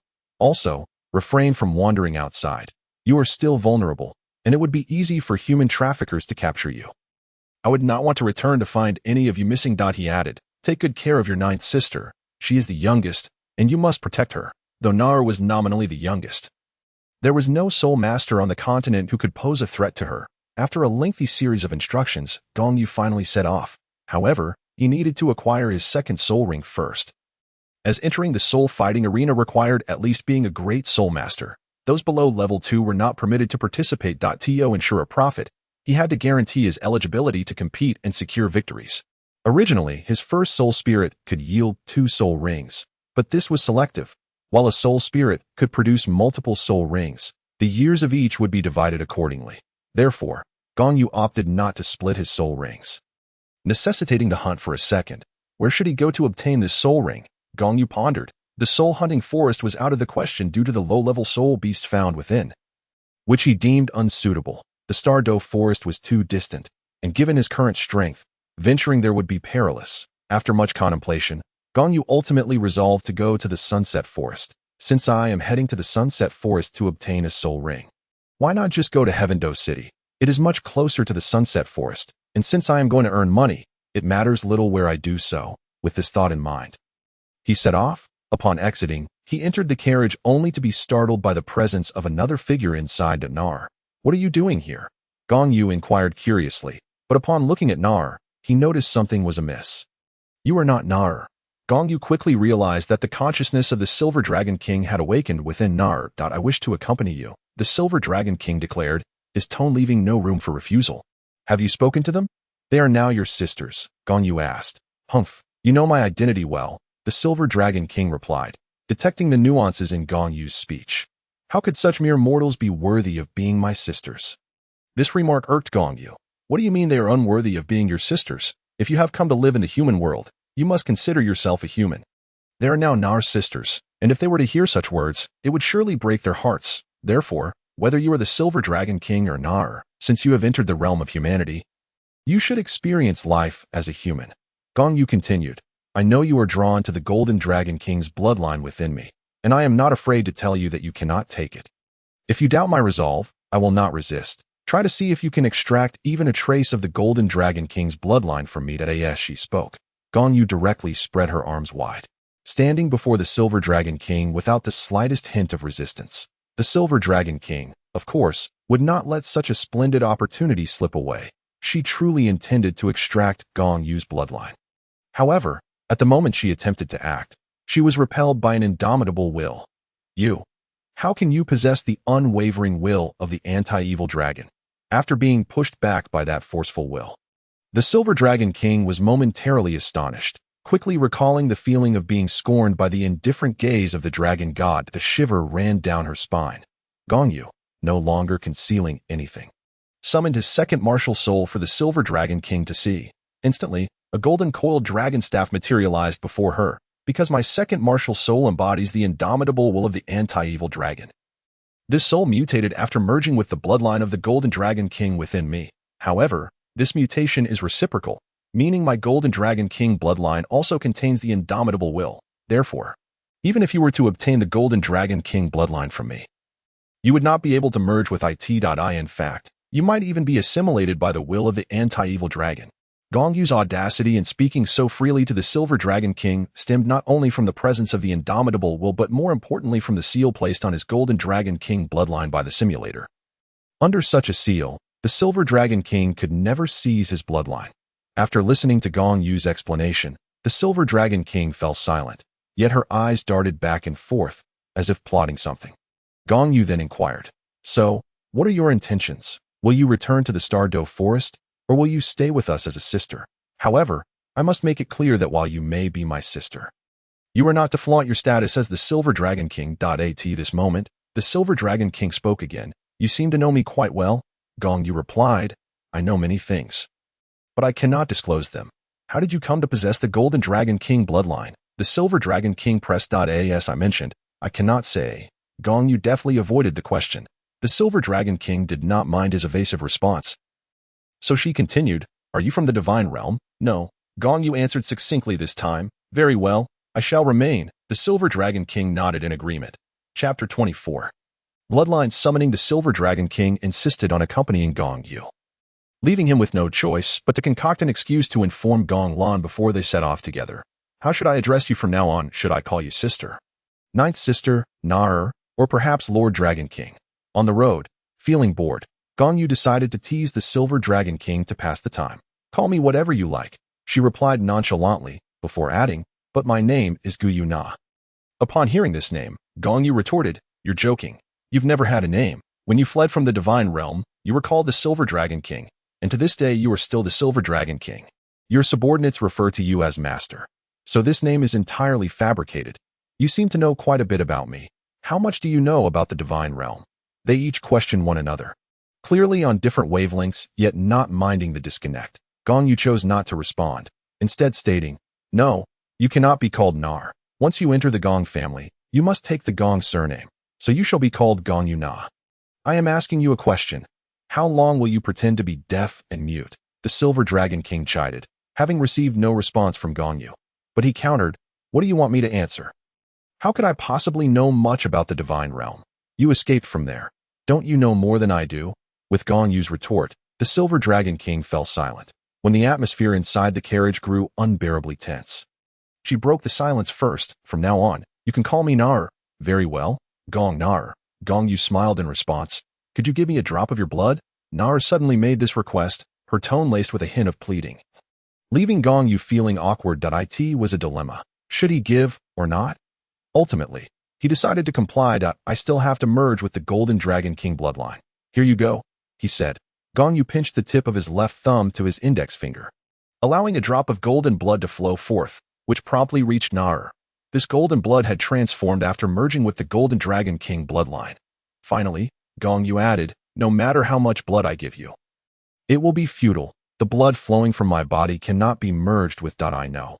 I merely wish to study it, Nara replied dismissively, but they both understood that she was not yet ready to give up.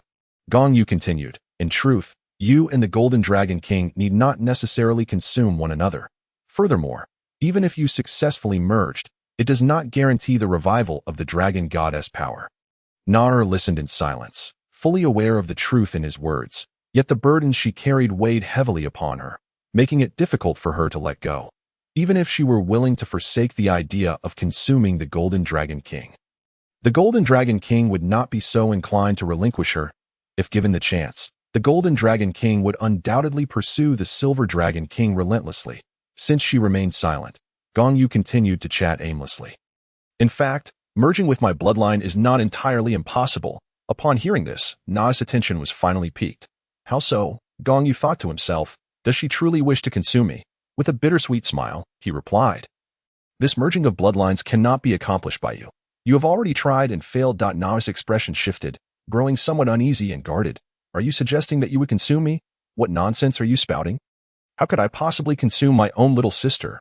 Gong Yu scolded, playfully tapping her on the head. What I mean is, we could create a new dragon god using our bloodlines. Create one.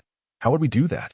Nar, still naive, could not grasp the implications of Gong Yu's words. She thought, although I can wield life force, I am far from being able to conjure life out of thin air merely through bloodlines. That isn't difficult at all, Gong Yu replied, a slight blush creeping onto his cheeks, but you would need to wait. At least 10 years. Nar, confused, asked, why must we wait 10 years? Because I will only mature in 10 years. Gong Yu replied somewhat bashfully. Once I am matured, we can unite, and then we shall have a child, thus merging both our bloodlines. Are you saying that you and I will mate? Nar, thinking in the straightforward manner of spirit beasts, spoke quite bluntly. Yes, Gong Yu nodded that in theory, this method was feasible, and the will of the anti-evil dragon would not reject such an act, reflecting on the scene in the simulator where he had dealt with Nar. Gong Yu silently mused. I am not creating a dragon god. I am merely crafting the 9-colored coiled dragon staff. That works. Nar immediately agreed without a second thought. This left Gong Yu nearly speechless. Swallowing hard before asking, aren't you going to consider it? Nar frowned and replied, what is there to consider? If our bloodlines can create a dragon god, why bother weighing the pros and cons? Gong Yu was astounded. We're all spirit beasts this straightforward. Are you sure you don't want to think it over? For some reason, Gong Yu felt as though he was deceiving a young girl. No need to think. What you said makes perfect sense. Nar promptly rejected any further consideration, prioritizing the dragon god above all else. Very well, this is your decision, not my deception. From now on, you shall be my woman. Gong Yu smiled. Feeling assured, not only would he awaken the 9-colored coiled dragon staff, but he would also gain a divine beast as a wife. Such an opportunity was rare indeed. Time swiftly passed over 2 days. And on this day, the carriage finally arrived at a small town outside the Sunset Forest. After purchasing some supplies in town, they ventured into the forest. However, shortly after entering, Nar sensed something within her bloodline calling to her. She pointed in a certain direction, saying, there is something calling to me over there. Gong Yu furrowed his brow and replied, why am I not receiving this call? My bloodline is no weaker than yours. Nar explained, the entity calling to me is more attuned to elemental power, while your bloodline has no such connection. Upon hearing this, Gong Yu understood immediately and said, then I have a good idea of what is calling to you. You do? Nar was somewhat taken aback. Even she could only sense the summoning without comprehending what was calling her. Gong Yu remarked, it is the Ice Dragon King and the Fire Dragon King summoning you. Among the 9 Dragon Kings, aside from the Mountain Dragon King and the Golden Sacred Dragon King, who were close to the Golden Dragon King, the others should be drawn to you. Their powers are inherently derived from the portion of the dragon god that resides within you.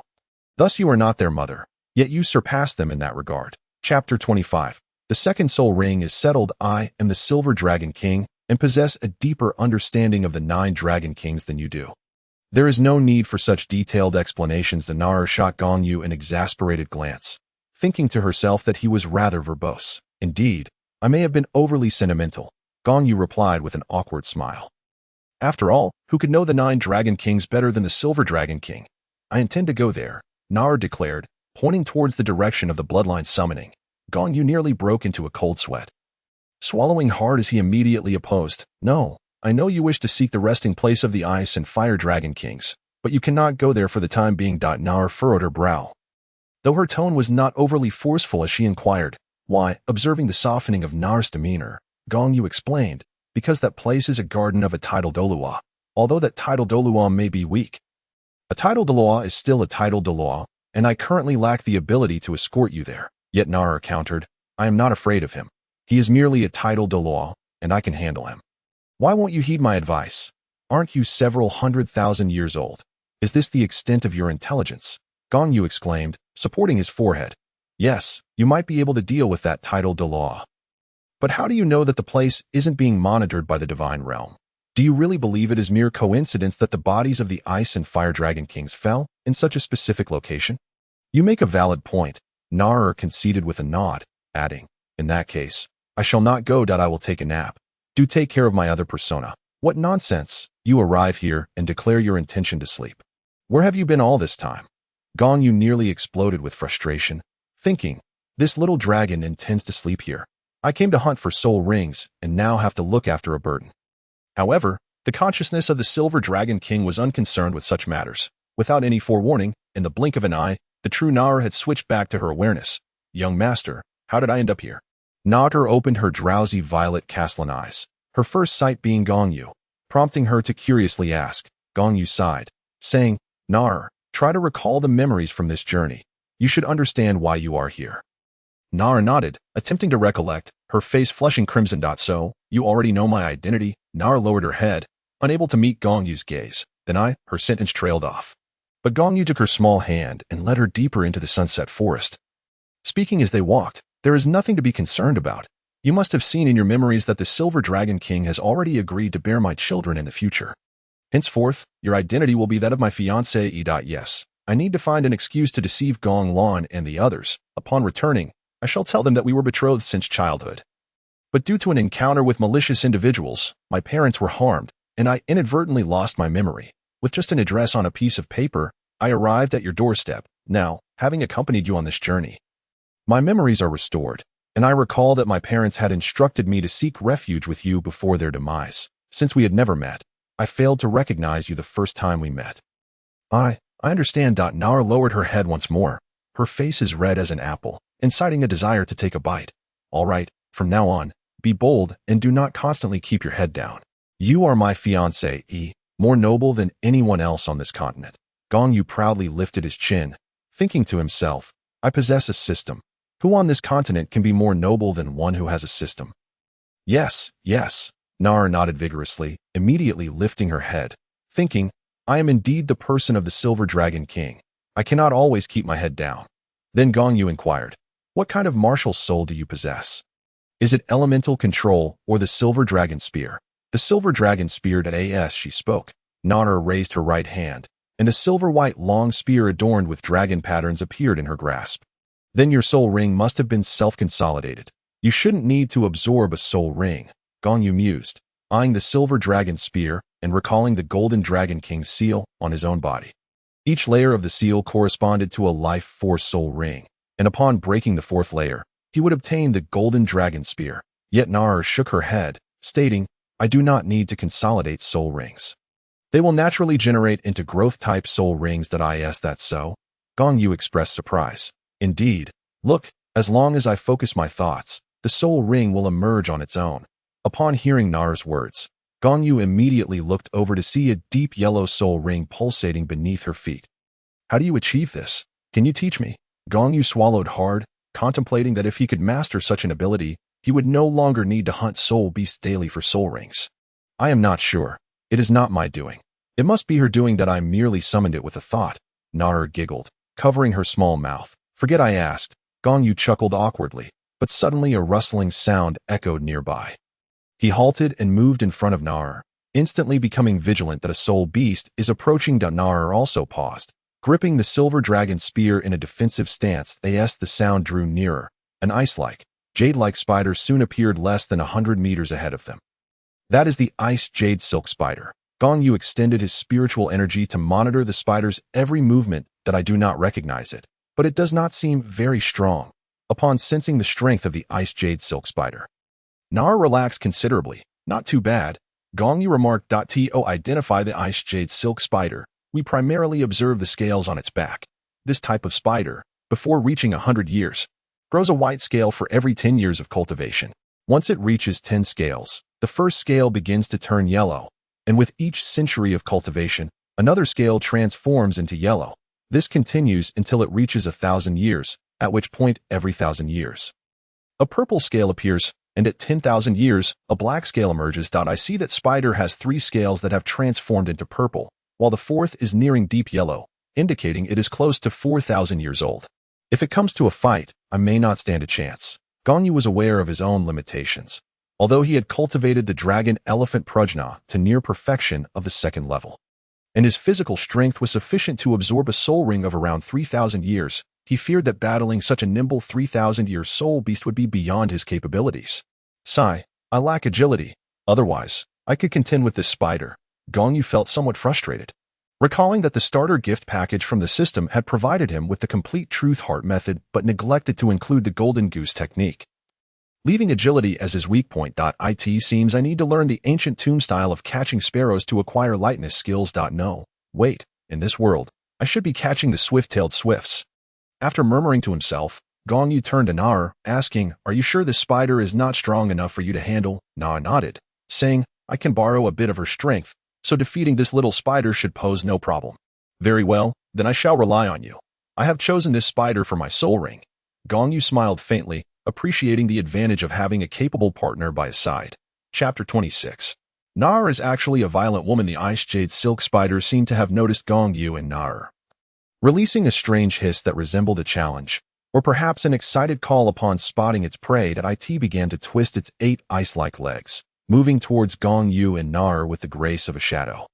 "It appears it considers us as its prey." Gong Yu chuckled at the spider's peculiar movements. Summoning his blue-silver grass martial soul, the golden aura surged forth, causing the previously advancing ice jade silk spider to suddenly halt in its tracks. "Hurry and conceal the aura of the golden dragon king's bloodline, or it will flee."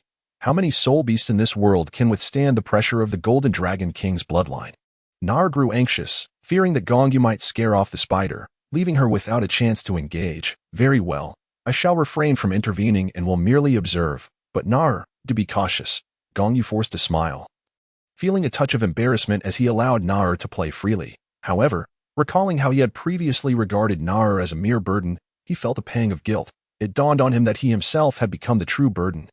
"I understand," Na nodded, but instead of galloping forward, she executed an ethereal step that left Gong Yu momentarily bewildered, charging directly towards the ice jade mantis spider, upon noticing a human daring to provoke it, especially one who lacked the formidable aura of the earlier human. The spider was enraged. It prepared itself mentally to become prey. Without hesitation, it lunged at Nar from a distance of about 4 or 5 meters. Nar, with her silver dragon spear, executed a swift rotation at her waist, then tilted the spear to pierce the air, sending the ice jade mantis spider soaring into the air. She then leapt higher than the spider's ascent, gripping her spear tightly, and delivered a powerful strike onto the spider's back, slamming it down to the ground. The impact created a small crater in the earth, yet due to its scaly armor, even though the spider felt intense pain, it sustained minimal injury. Na landed gracefully. But before she could steady herself, the ice jade mantis spider sprang back up from the pit, lunging at her while spewing a web of icy silk that shimmered with a chilling aura, as if woven from frost itself. With a flick of her wrist, Nar sliced through the incoming web with her silver dragon spear, effortlessly cleaving it in 2. Following this, she performed a spinning maneuver, unleashing a flurry of thrusts at the airborne spider that had yet to regain its footing. The air was filled with a series of sharp clinks as each strike landed, causing icy spears to rain down upon the ground. Once 8 icy spears had fallen, Nar withdrew her spear and stepped back, allowing the ice jade mantis spider to crash to the ground once more, leaving another small crater, this time deprived of its 8 spears. It could not rise again, though it still emitted furious squeaks. "Brother Yu, come here." Na called to Gong Yu, who had been watching from a distance. The term brother Yu was a spontaneous choice, as she realized she couldn't continually refer to him in such a manner. I liked it when you called me brother Yu just now. From now on, feel free to call me that. Gong Yu replied as he approached, gently tousling her silver hair. Na nodded eagerly but was suddenly interrupted by the spider's incessant squeaking. In response, she brandished her silver dragon spear, delivering a few swift strikes that shattered the spider's serrated fangs. Gong Yu swallowed hard, feeling a twinge of discomfort at Na's display of violence. He wondered if the descriptions he had read about her were merely fabrications. The ice jade mantis spider glared at Na with its large, round eyes, burning with fury. If looks could kill, it would have wished to obliterate her on the spot. Keep glaring at me, and I'll make sure to poke out those eyes. Na threatened, though the spider was no longer a danger. Astonishingly, the spider seemed to comprehend her words and ceased its glaring. Na then transformed, smiling brightly at Gong Yu. All right, brother Yu, you can kill it now and absorb its soul ring. Gong Yu gulped again and asked, Na, you are also a spirit beast, and a spirit beast sovereign at that. How can you be so ruthless towards your own kind? Na replied, I'm a dragon. It is a spider. We are not of the same kind. Furthermore, spirit beasts with less than 200,000 years of cultivation do not even qualify to know of my existence. In our realm, spider-type spirit beasts are among the ones we despise the most. Is that so? I see I've misunderstood and grouped all spirit beasts together, Gong Yu admitted sheepishly, scratching his head before producing a dagger and plunging it into the spider's jaw. Its weak point akin to that of the mandragora snake. Before long, the ice jade mantis spider breathed its last, and a purple soul ring swiftly coalesced above its corpse. Gong Yu glanced at Na and said, I shall begin absorbing the soul ring now.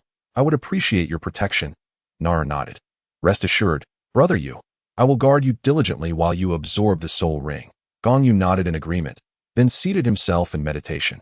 Summoning his golden blue silver grass martial spirit, he positioned his fingers to draw the soul ring towards him, enveloping it around himself, and began to absorb the energy within, invoking the true path song.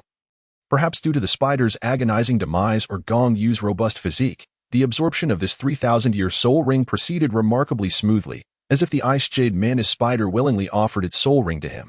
Thus, within a mere 10 minutes, Gong Yu completed the absorption. However, after successfully integrating the soul ring, he spent an additional half-hour familiarizing himself with it and solidifying his cultivation level, sensing that his foundation was adequately reinforced. He opened his eyes and rose to his feet. At that moment, Na approached him with a smile and asked, Brother Yu, how do you feel? Quite well. Behold my second soul skill, ice web binding. As he spoke, Gong Yu manifested his martial spirit, causing the two soul rings to pulsate. The second soul ring flickered, and the golden blue silver grass transformed into an ice net that ensnared a nearby tree. Yet this was no ordinary ice net. Upon binding the tree, numerous ice thorns sprouted from the strands, piercing the trunk and inflicting frostbite. Chapter 27. Heaven-Do City. As night descended, the Heaven-Do Grand Soul Arena buzzed with the familiar liveliness of the evening. Crowds of people began to converge from all directions. Known as the most traditional and beloved form of entertainment, the arena welcomed throngs of spectators daily. Wealthy patrons indulged in exquisite pleasures, while even the less affluent could witness the soul master battles. With specially tailored tickets for the common folk at significantly low prices, those who could meet their basic needs were eager to attend, as merely witnessing soul masters satisfied the vanity of many. Of course, those with discounted tickets were limited to viewing only the more mundane soul battles. The truly spectacular matches commanded a hefty price. Heaven-Do City never lacked for extravagant spenders, and with the betting establishments hosted by the Grand Soul Arena, it became a clandestine battleground for the wealthy and noble to vie against one another. After absorbing the second soul ring and departing the Sunset Forest, Gong Yu and Na spent 2 hours traveling to arrive at Heaven-Do City. Their primary purpose for visiting was to earn money, and after sharing dinner, they made their way to the Grand Soul Arena. This was Gong Yu's first visit to such a place, to be honest. He wasn't particularly fond of the raucous atmosphere, but the potential for profit was undeniable. With Na, they donned masks and entered the Grand Soul Arena. Gong Yu first registered at the sign-up desk, receiving a form that required him to fill in details such as name, age, birthplace, martial spirit, and so forth, and then he obtained an initial Iron Soul badge. Registration required a fee of 10 gold coins per person. He humorously chose the alias Specialized Rabbit Slayer for his registration. After completing the sign-up, he entered a competition and proceeded to the betting area. wagering all his gold coins on his own victory. Unfortunately, one could only compete once a day. After placing his bet, Gong Yu approached Na with a hint of disappointment. If only I could fight more than once, I could easily earn tens of thousands of gold soul coins in a day. Upon hearing his words, Na asked, Brother Yu, do you wish to fight more? I'm not eager to brawl. I merely seek to secure profits, Gong Yu clarified, shaking his head. I don't trust betting on others because I can't ensure their victory. Only when I compete myself can I guarantee a win, and only then can I earn consistently. He held enough confidence in his abilities. Currently, he could take on soul masters of a higher rank without issue. No one beneath the rank of soul master posed a challenge for him. I see. Upon hearing this, Na remarked, I have a little trick that can temporarily alter Brother Yu's appearance. At these words, Gong Yu's eyes brightened as he exclaimed, Really? Then please teach me quickly. This way, I can engage in a few more matches and strive to earn tens of thousands of gold coins in just 2 days. Allowing me to return to Nodding City. Certainly, Na giggled softly, extending her finger to tap Gong Yu's forehead. An influx of information surged into his mind, and she continued, This method requires a bit of mental energy. But given Brother Yu's current level of spiritual power, you should be able to use it 5 or 6 times a day. Gong Yu nodded appreciatively and said, That's sufficient. I shall just alter my appearance when registering. And during the matches, I'll be wearing a mask. No one will be able to unveil it. However, just to be safe, I should prepare several additional masks and outfits. While awaiting his turn, Gong Yu immersed himself in the transformation technique Nar had imparted. The method was relatively simple, and he mastered it within minutes. After approximately 10 more minutes, it was finally Gong Yu's turn to take the stage. As they stepped onto the arena amidst the host's announcement, they garnered little applause. Next, we shall commence the first one-on-one battle in the 6th Soul Arena. The competitors are 2 esteemed Soul Masters, the Weapon Soul Master Rabbit Slayer who possesses the Weapon Soul Blue Silver Grass, and the Battle Soul Master Ming Ming, who has achieved 5 consecutive victories with the Beast Soul Cat Rabbit. Will Ming Ming, the esteemed Soul Master, continue her glorious streak with a 6th victory? Or will the newcomer, the Weapon Soul Master Rabbit Slayer, emerge victorious? Let us await the outcome. Now, let us welcome both Soul Masters to the arena. The audience in the stands was sparse in their cheers, with only a few calling Ming Ming's name. While most appeared disinterested, the tall figure soon approached the battle platform. This individual was a girl, approximately 15 or 16 years of age, standing around 1.70 meters. Upon stepping onto the stage, she fixated on Gong Yu and declared fiercely, I detest your nickname. I will make you pay for it. It was no wonder she reacted this way. After all, her soul was that of a cat rabbit, a fusion of cat and rabbit soul beasts, while Gong Yu's moniker directly insulted her kind. Thus, she immediately clashed with him. Gong Yu merely smiled indifferently and replied, Let's see if you can defeat me first.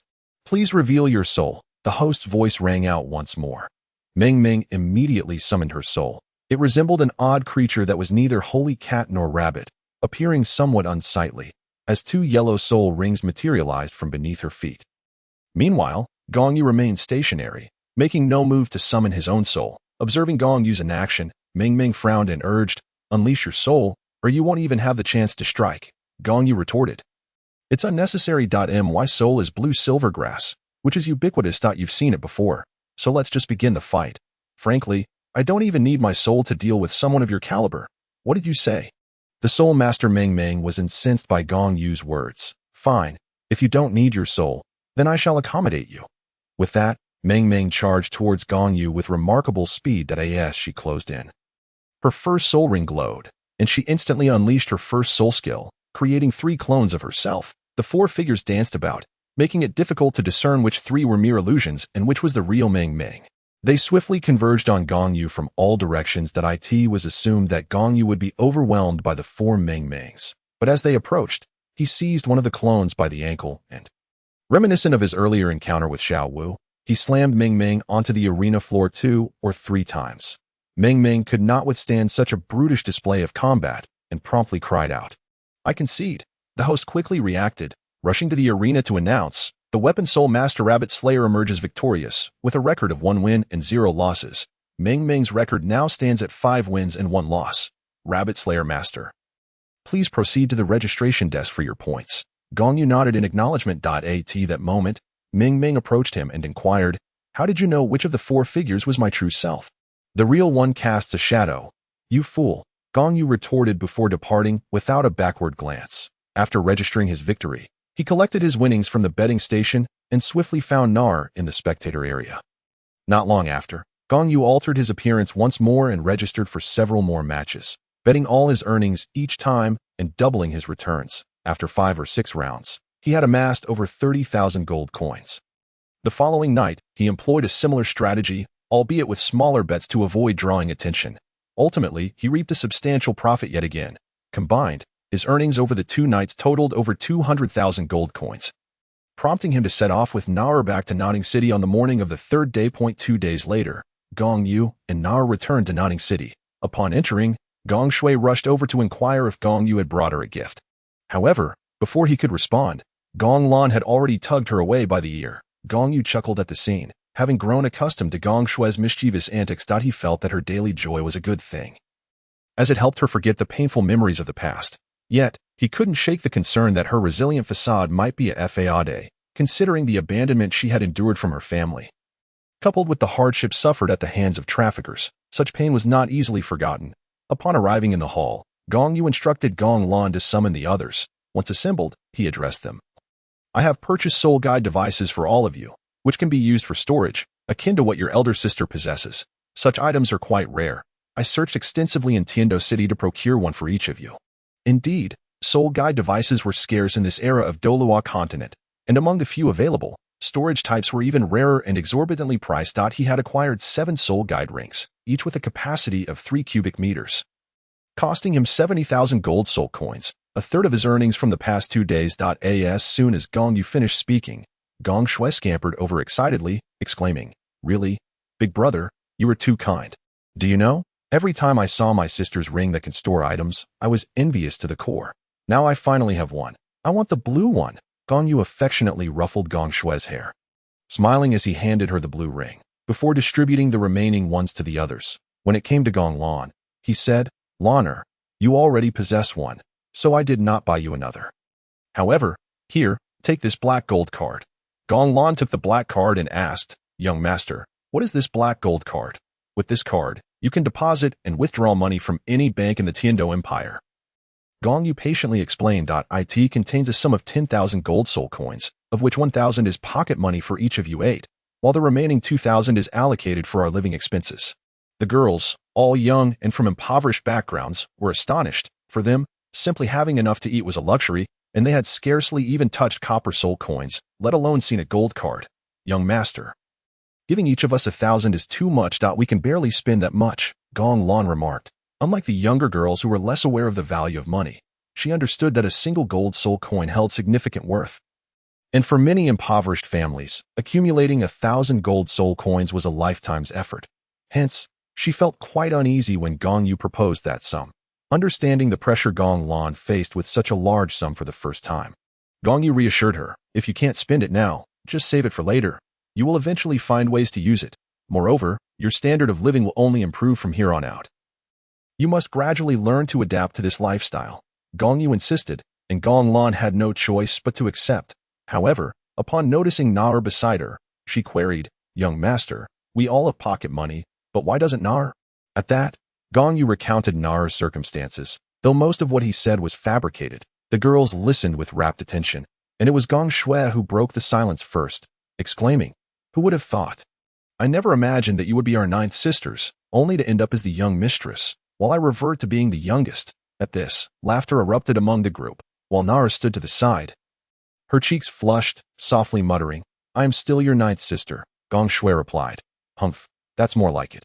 You are still my 9th sister, and I shall continue to protect you. However, you will have to sleep with Big Brother from now on, as our room can only accommodate 8 people. Upon hearing this, Gong Yu's heart filled with joy, and she secretly gave Gong Shui a thumbs up, thinking to herself that such a supportive move was commendable. The feelings nurtured from childhood sleepovers are indeed genuine. Look at those little rascals. They never tire of sleeping with rabbits, and even in death, they would still chase after them. Thus, everyone happily decided that Nar would sleep with Gong Yu from now on. Time swiftly passed, and 3 months flew by. Gong Yu advanced a level almost every month, and with the previous absorption of a soul ring enhancing his soul power, he had now reached level 25. While Nar's soul power had attained level 18, and the other 8 girls had all reached level 10. A month prior, Gong Lan, Gong Tranqian, and Gong Yu had already achieved level 10. Later, Gong Yu advised them to temper their progress until the other girls caught up, planning to venture into the soul-hunting forest together to hunt for soul rings. After another month, the remaining 5 girls had also elevated their soul power to level 10. On this day, Gong Yu hired 2 horse-drawn carriages and set off with everyone towards the soul-hunting forest. Early the next morning, they arrived at the entrance of the forest. Gong Yu led the 9 girls to the gate, where they presented their tokens and were granted passage with ease. Upon entering the soul-hunting forest, Gong Yu cautioned, "Everyone, please do not wander too far apart and refrain from curiosity-driven exploration, especially you, Xiao Shui. You may act freely at home, but within the Soul Beast Forest, you must exercise caution. The forest is fraught with danger, teeming with ferocious soul beasts that could easily kill if one is not careful." I understand, big brother. I won't misbehave," Gong Shui replied. Witnessing Gong Yu's serious demeanor for the first time, she grasped the gravity of the situation. Pleased with her response, Gong Yu nodded and said, "Very well. Let us proceed deeper into the forest to find suitable soul rings for you all, so we can return home sooner. Once you absorb the soul rings, you will become true soul masters." They journeyed. They encountered numerous soul beasts, but most were around 10 years old or newly into the 100-year category. None were suitable, prompting them to continue their search. It wasn't until an hour later that Gong Yu made a significant discovery. Before them stood a 600-year-old golden iron birch tree.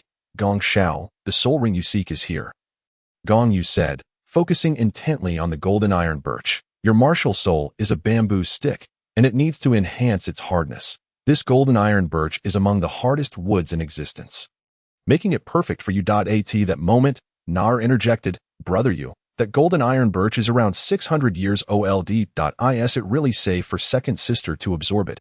Among the girls, Gong Xiao, at 7 years old, was the second eldest, followed by Gong Lan, who was the third, possessing a cabbage martial soul. Gong Qianqian was fourth, wielding the martial soul of coldness. Gong Xier was fifth, with a pink rose martial soul. Gong Nyonyo was sixth, with a 9-colored amethyst lamp martial soul. Gong Miao Miao was seventh, with a chrysanthemum martial soul. Since hearing about the existence of a martial soul called the body martial soul from Gong Yu, Gong Miao Miao had often been teased by Gong Shui, who jokingly referred to her martial soul as such. Gong Shui was the 8th in line, with a fire kite martial soul, while Nar, the 9th, was the human form of the Silver Dragon King, also referred to as the 9th sister and the young lady. Upon hearing Nar's question, Gong Yu replied, "There should not be any issues. They have all practiced the Dragon Elephant Prajna skill, a technique you two have cultivated, so you should understand its potency. They have all mastered the first layer, making the absorption of soul rings under 1,000 years a manageable task." The girls were indeed well suited for training in the Dragon Elephant Prajna. Otherwise, the Golden Wheel Dharma King would not have insisted on taking Guoxiang as a disciple until his death. Hoping to pass on his legacy, however, Gong Yu had harbored concerns about whether they would develop into overly muscular figures after practicing. That if the girls became overly muscular, it would not be particularly appealing. After careful contemplation, he ultimately decided to teach them, though he would only instruct them up to the 6th layer, leaving the subsequent layers to fate, as some individuals only manage to reach the 7th or 8th layers in their lifetime. Furthermore, the Dragon Elephant Prajna must be cultivated progressively. Rapid advancement could lead to the emergence of inner demons. Once inner demons arise, one could descend into madness, potentially severing their meridians and leading to death. In Gong Yu's understanding, this phenomenon stemmed from insufficient mental strength to wield the immense power gained from cultivating the technique at advanced levels. Thus, while practicing this skill, one must also work on enhancing their mental fortitude. Of course, the Buddhist path emphasizes using corresponding teachings to resolve issues, but fundamentally, these teachings pertain to the spiritual realm, so interpreting them as mental strength is not incorrect. At this moment, as Nar reminded everyone of the golden iron birch's age of at least 600 years, the expressions of the girls turned grave. Though they had not attended school, since being bought by Gong Yu, he had imparted knowledge to them. Having lived 2 lives, Gong Yu was more than capable of being a primary school teacher. Thus, his lessons encompassed not only cultivation but also reading, writing, and fundamental education. Since the girls began their studies, they had learned about the limits of soul masters absorbing their first soul ring based on its age. Consequently, Gong Yu released his own soul ring, revealing a striking purple hue, although he withheld details about his soul spirit for the time being. Upon witnessing Gong Yu's first soul ring, the girls, with the exception of Nar, displayed expressions of astonishment. After the initial shock, Gong Yu explained, absorbing a soul ring beyond its age limit is not impossible, provided one's physical constitution and mental strength are robust enough. However, the requirements for mental strength are not stringent when absorbing soul rings below 10,000 years. As soul beasts of that age rarely possess intelligence. It is only those reaching the 10,000-year mark that develop sentience, causing their residual souls to attach to the soul rings. When soul masters absorb these rings, they experience a soul impact, thus raising the mental strength requirement for absorbing 10,000-year soul rings. Having said this, Gong Yu retracted his soul ring and turned to Gong Xiao, adding, "Of course, the choice is ultimately yours to make. Gong Xiao, your martial soul is rather ordinary, a hereditary trait that cannot be altered. Therefore, to compensate for the disparity in martial souls, one must rely on external forces to strengthen it, thereby minimizing its inherent flaws. However, I will not pressure you into making a choice. If you wish to pursue the path of a soul master further, I trust that you will make the most prudent decision." Gong Xiao pondered for about half a minute before resolutely stating, "I have made my decision. I want the soul ring from the golden iron birch." "Excellent." Gong Yu nodded, a look of satisfaction gracing his features. "I knew you would choose to absorb its soul ring. However, the golden iron birch is exceptionally tough, making it somewhat challenging to hunt." As he spoke, a hint of a wry smile appeared on Gong Yu's face. Even a regular iron birch is difficult to cut down with axes and knives. And as a soul beast, it would be even tougher, especially considering that this mutated golden iron birch had absorbed excessive amounts of gold elements. At that moment, Nar chimed in, "Brother Yu, the bloodline within you can counteract the gold elements." Gong Yu contemplated this. Indeed, as one of the 9 Dragon Kings, the Golden Holy Dragon King's powers and ability to manipulate gold elements were inherited from the Dragon God's own Golden Dragon King. Thus, the bloodline of the Golden Dragon King could indeed suppress the gold elements. Nodding in agreement, Gong Yu approached and unleashed his bloodline suppression. Instantly, the towering golden iron birch began to wilt, and a fist-sized opening formed at the base of its trunk. Gong Yu swiftly wedged a piece of refined gold into the opening, preventing it from closing. "Gong Xiao, come here and use a dagger to pierce the opening. Its heart is inside. That is its weakness. A strike to the heart will slay it." Following Gong Yu's guidance, Gong Xiao retrieved a short dagger from her soul tool, approached the opening, and plunged it inside, successfully striking the heart. The golden iron birch trembled a few times in a display of struggle before falling silent, subsequently materializing a deep yellow soul ring. Without hesitation, Gong Xiao sat cross-legged and drew the soul ring towards her, placing it around herself as she activated the all-true Great Dao Song to begin absorbing the soul power within the ring. The others stepped aside to provide her with protective space. Gong Yu then called Gong Lan over, saying, "Laner, I will now teach you a method to communicate with the blue silver grass. Please sit down." Gong Lan diligently followed the instructions, and Gong Yu continued, "Summon your martial soul, then attempt to use your will to connect with the blue silver grass martial soul, sensing the blue silver grass around you. Treating each blade as your eyes. Just imagine, the forest is filled with blue silver grass. If each blade became your eye, wouldn't your vision expand tremendously, allowing you to observe the most subtle movements? Therefore, strive to communicate with that blue silver grass.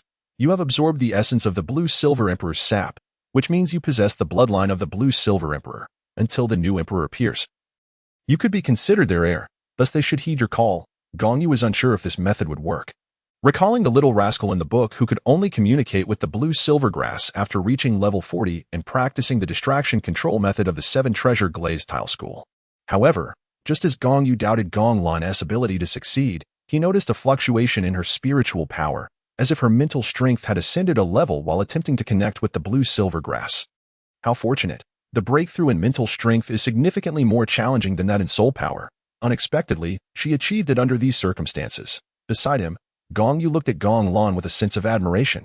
Nar, who was nearby, nodded in agreement, saying, "Indeed, it is quite fortunate." However, the eldest sister's mental strength was already on the verge of a breakthrough. She merely lacked an opportunity. Today's situation provided just that. Gong Yu concurred. "Indeed, but everyone's mental strength is commendable.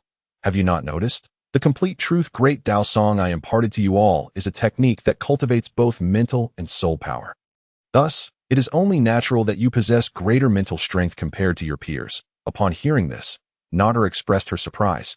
"Is that so? The technique you taught us can also enhance mental strength."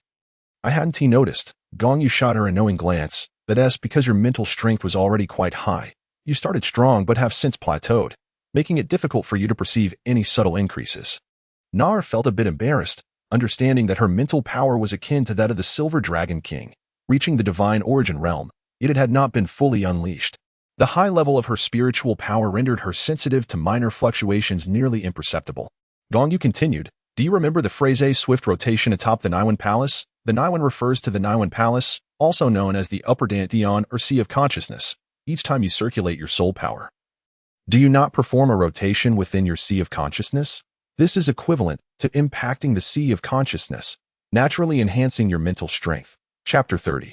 The girl's soul rings after a brief conversation between Gong Yu and Gu Yu Na. Gong Lan awoke slowly not far away. She quickly approached Gong Yu, saying, "Young master, I succeeded. I can share the vision of the surrounding blue-silver grass, but my current power is still limited, so I can only share a range of about 3 to 4 miles. Beyond that, my mental strength cannot bear it." "Excellent. Then the task of locating soul beasts will rely on you." Gong Yu nodded in satisfaction. Although the range was limited, it was far more advantageous than aimlessly searching for soul beasts. Yes.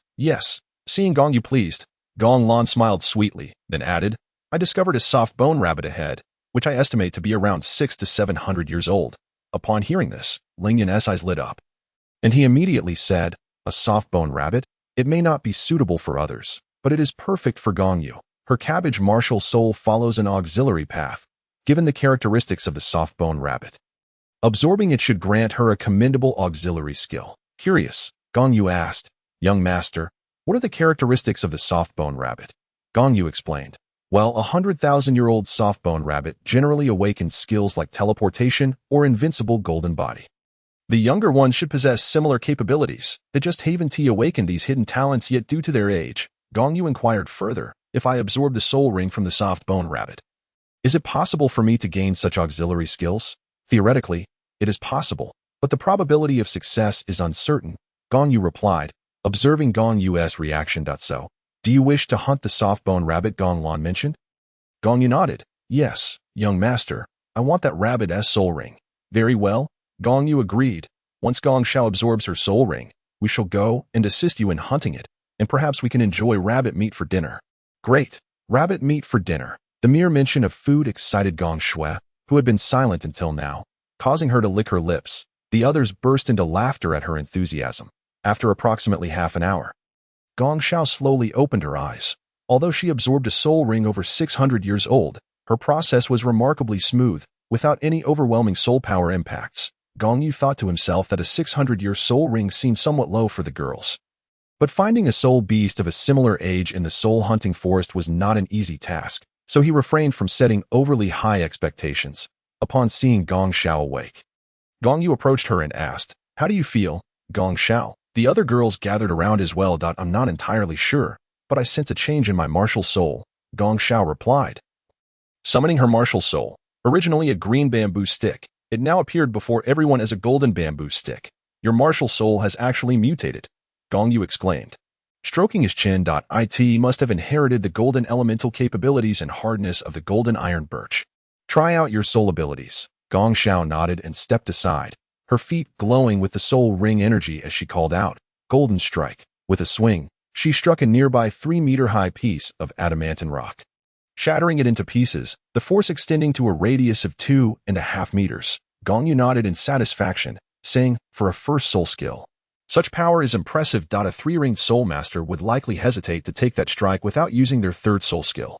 "Is it really that strong?" Gong Shao scratched her head, as she had never engaged in combat, and thus did not comprehend the true strength of her soul skill. Although the golden bamboo stick's enhanced hardness contributed to her ability to shatter the adamantine rock, it was clearly not something an ordinary soul skill could achieve. "Second sister, just look at the rock you broke. Do you not realize how powerful you are?" Gong Shui exclaimed, bouncing over to retrieve a piece of shattered stone and presenting it to Gong Shao. Feeling embarrassed, Gong Shao scratched her head again. "I don't know. I only know this soul ring has increased my strength." Gong Shui replied with a bemused expression, "Second sister, I'm truly amazed by you. You don't even know your own soul skill. How could we possibly understand it better than you?" "That does seem reasonable. I shall take more time to understand my soul skill later." Gong Shao blushed at her sister's teasing. At that moment, Gong Yu stepped in to mediate, saying, "All right, let us put the matter of soul skills aside for now, that we need to continue our journey." The others have yet to obtain their soul rings. Now, let us proceed to hunt that soft bone rabbit for Gong Yu. Gong Lan, lead the way. Understood. Gong Lan acknowledged with a soft utterance, then proceeded ahead. Followed closely by the others, after a span of several minutes, they successfully located the soft-boned rabbit. With Gong Yu's assistance, Gong Yu brought down the creature. Subsequently, Gong Yu commenced the absorption of the soul ring. And by the time she completed the process, twilight had descended. Therefore, the group sought a relatively safe spot nearby to spend the night, with the hefty soft-boned rabbit serving as their evening meal. Upon absorbing her first soul ring, Gong Yu acquired a commendable auxiliary soul skill. Under the influence of her inaugural soul skill, anyone consuming a mere leaf of cabbage from her could gain 2 seconds of ethereal ability. Albeit with a time constraint, only once within an hour. In this state of ethereality, one would be impervious to all forms of attack, physical, soul power, and mental assaults alike, although the duration was brief. It proved to be an invaluable life-saving skill in critical moments. As the night passed, the following morning, the group resumed their activities. By mid-morning, Gong Lan acquired her soul ring, having hunted down a nearly 800-year-old mamba silver ring snake. With her newly acquired soul skill being of the entangling variety, and its toxicity far exceeding that of the lesser variants. Following this, Gong Shui successfully hunted a fire eagle approximately 600 years old. Obtaining her first soul skill, the flame wing slash, which allowed her to soar through the sky and unleash 2 fiery blades by flapping her wings at a target. In the afternoon, Gong Xie captured a roughly 800-year-old pink lady. Earning her first soul skill, the pink devour. This skill emitted a miasma that enveloped a 10-meter radius, inducing hallucinations in those within its grasp, while simultaneously siphoning their soul power. Gong Miao Miao absorbed a soul ring from a 700-year-old light griffin. Acquiring her first soul skill, the holy light slash, which transformed the petals of her chrysanthemum into multiple beams of light for both group and single target attacks. Additionally, her chrysanthemum martial soul unexpectedly awakened a healing skill known as holy light healing. At this juncture, only Gong Chanchan and Gong Nyonyo remained without a soul ring, yet the high quality of their martial souls necessitated careful consideration. Chapter 31. The Three-Legged Cold Toad in the Dead of Night.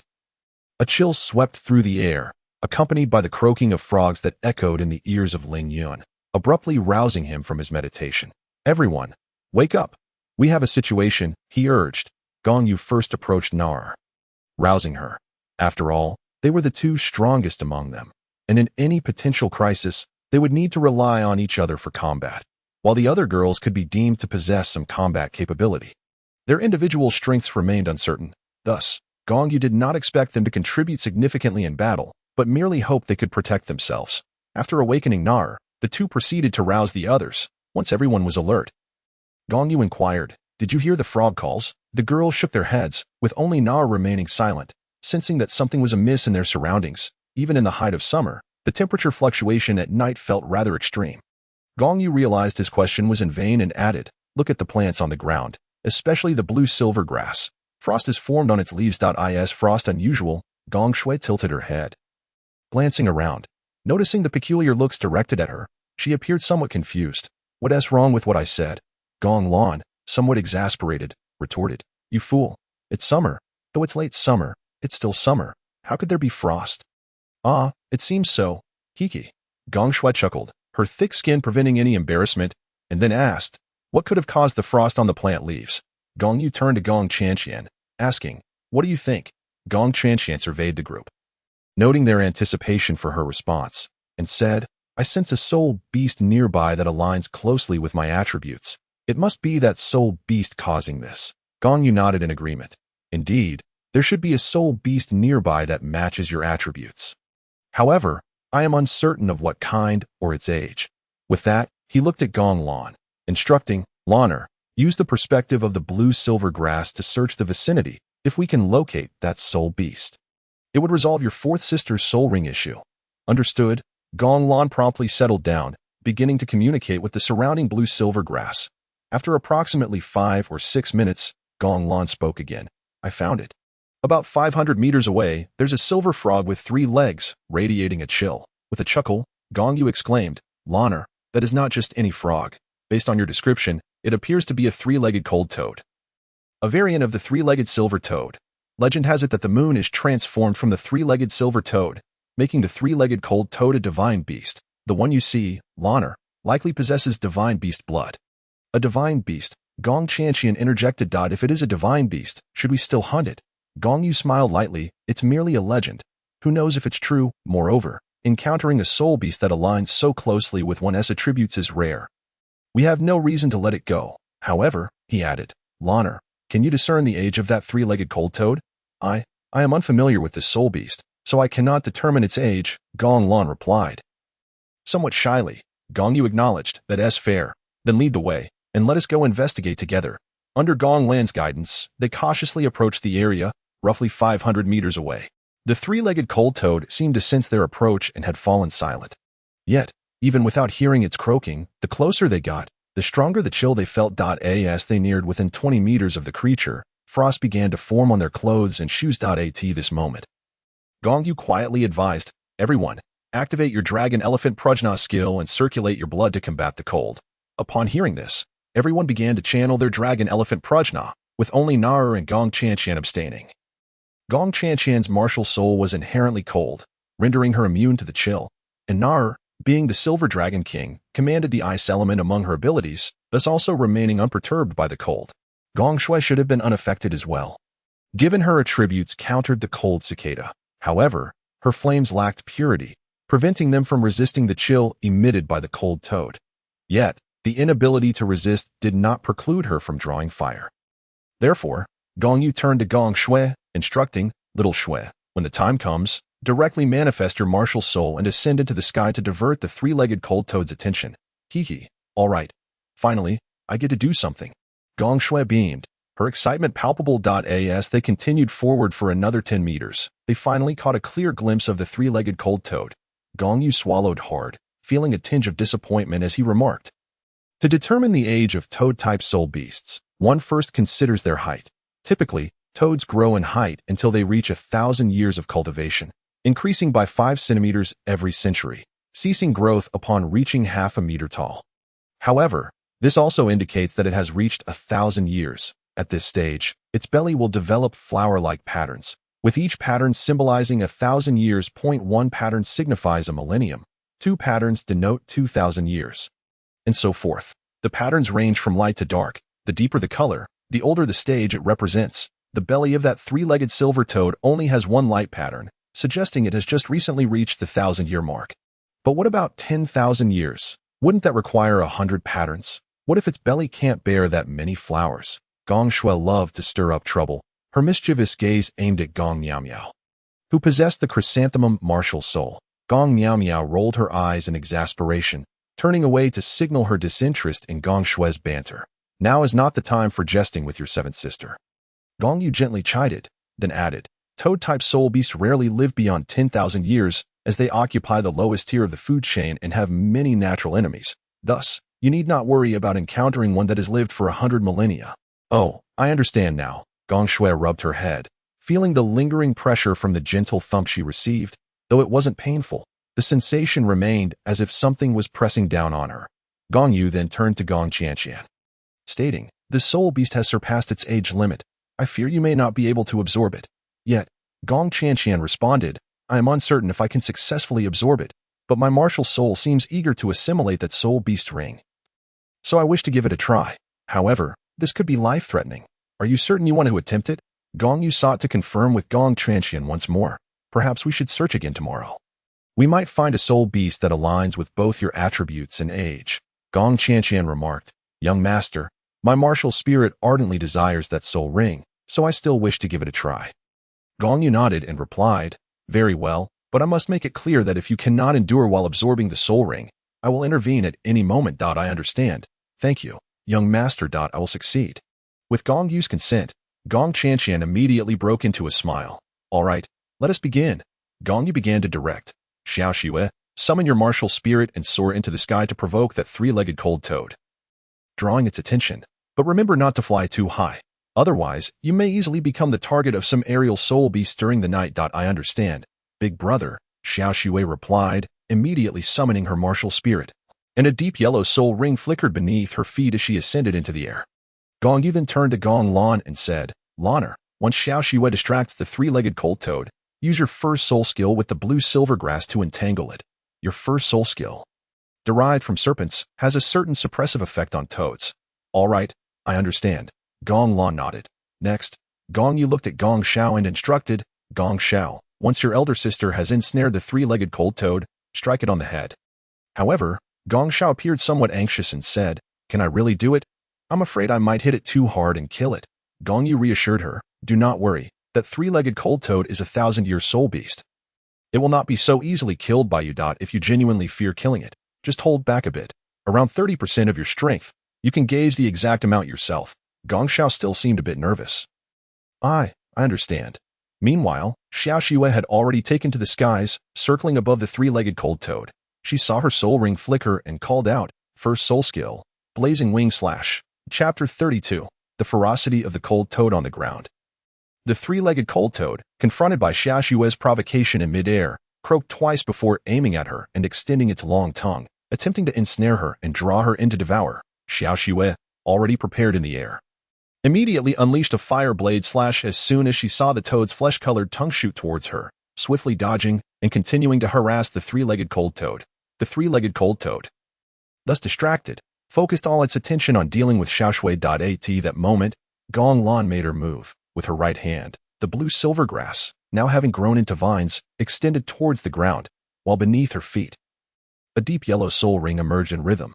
Soon, Gong Lan's soul ring flickered, and she casually exclaimed, blue silver grass first soul skill, serpent vine entwined. As her voice fell, the blue silver grass transformed into countless vines, spreading like a deluge towards the three-legged cold toad.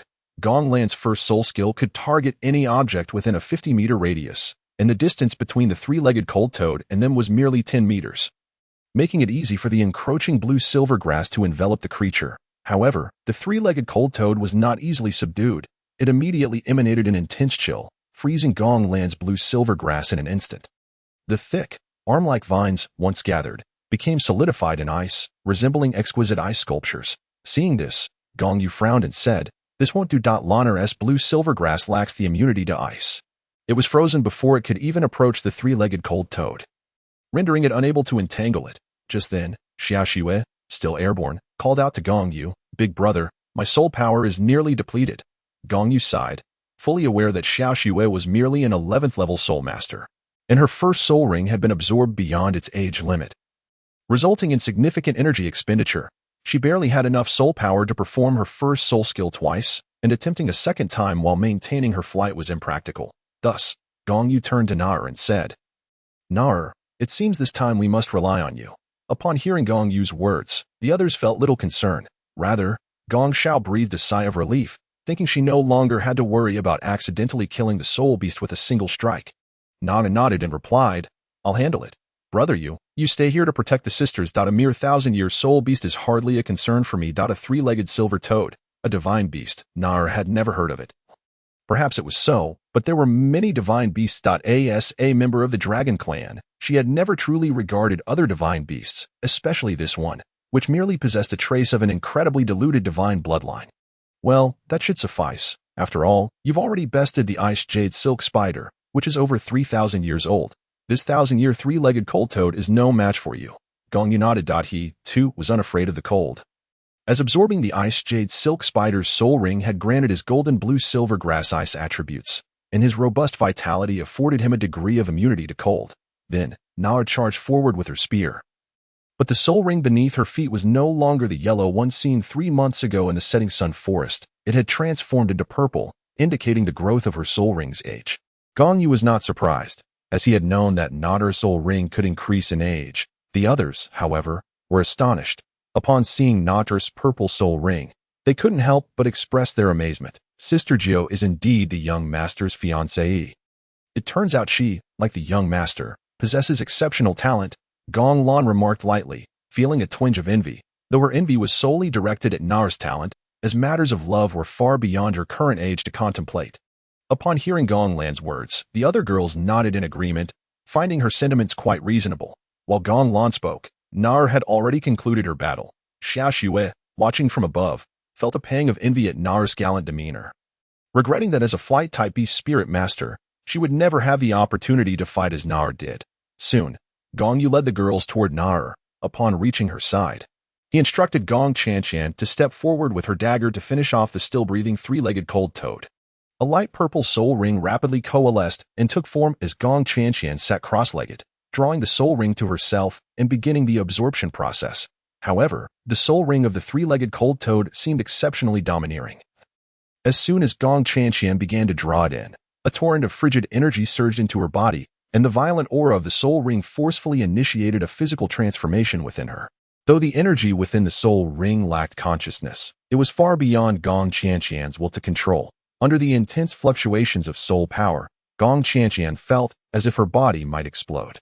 The excruciating pain caused her to spew a mouthful of blood. The onlookers gasped in astonishment. While they had all absorbed soul rings before, they had never encountered such a situation, and their gazes instinctively turned toward Gong Yu. Gong Yu said, "This soul ring is too tyrannical for her. Absorbing it will not be easy. Now, it is up to her alone. The absorption of a soul ring cannot rely on external forces, or it will only produce adverse effects. We can only trust that Qianqian can endure and claim it as her own. In truth, Gong Yu harbored deep concerns for Gong Qianqian. However, he was also aware that as long as she persevered, the reward she would reap would be substantial. At that moment, the girl's expressions turned grave, and amidst the encirclement of onlookers, Gong Qianqian, seated cross-legged at the center, was obscured from view. She was enveloped in a delicate crimson mist, which was not the luminescence of soul power, but rather her own blood.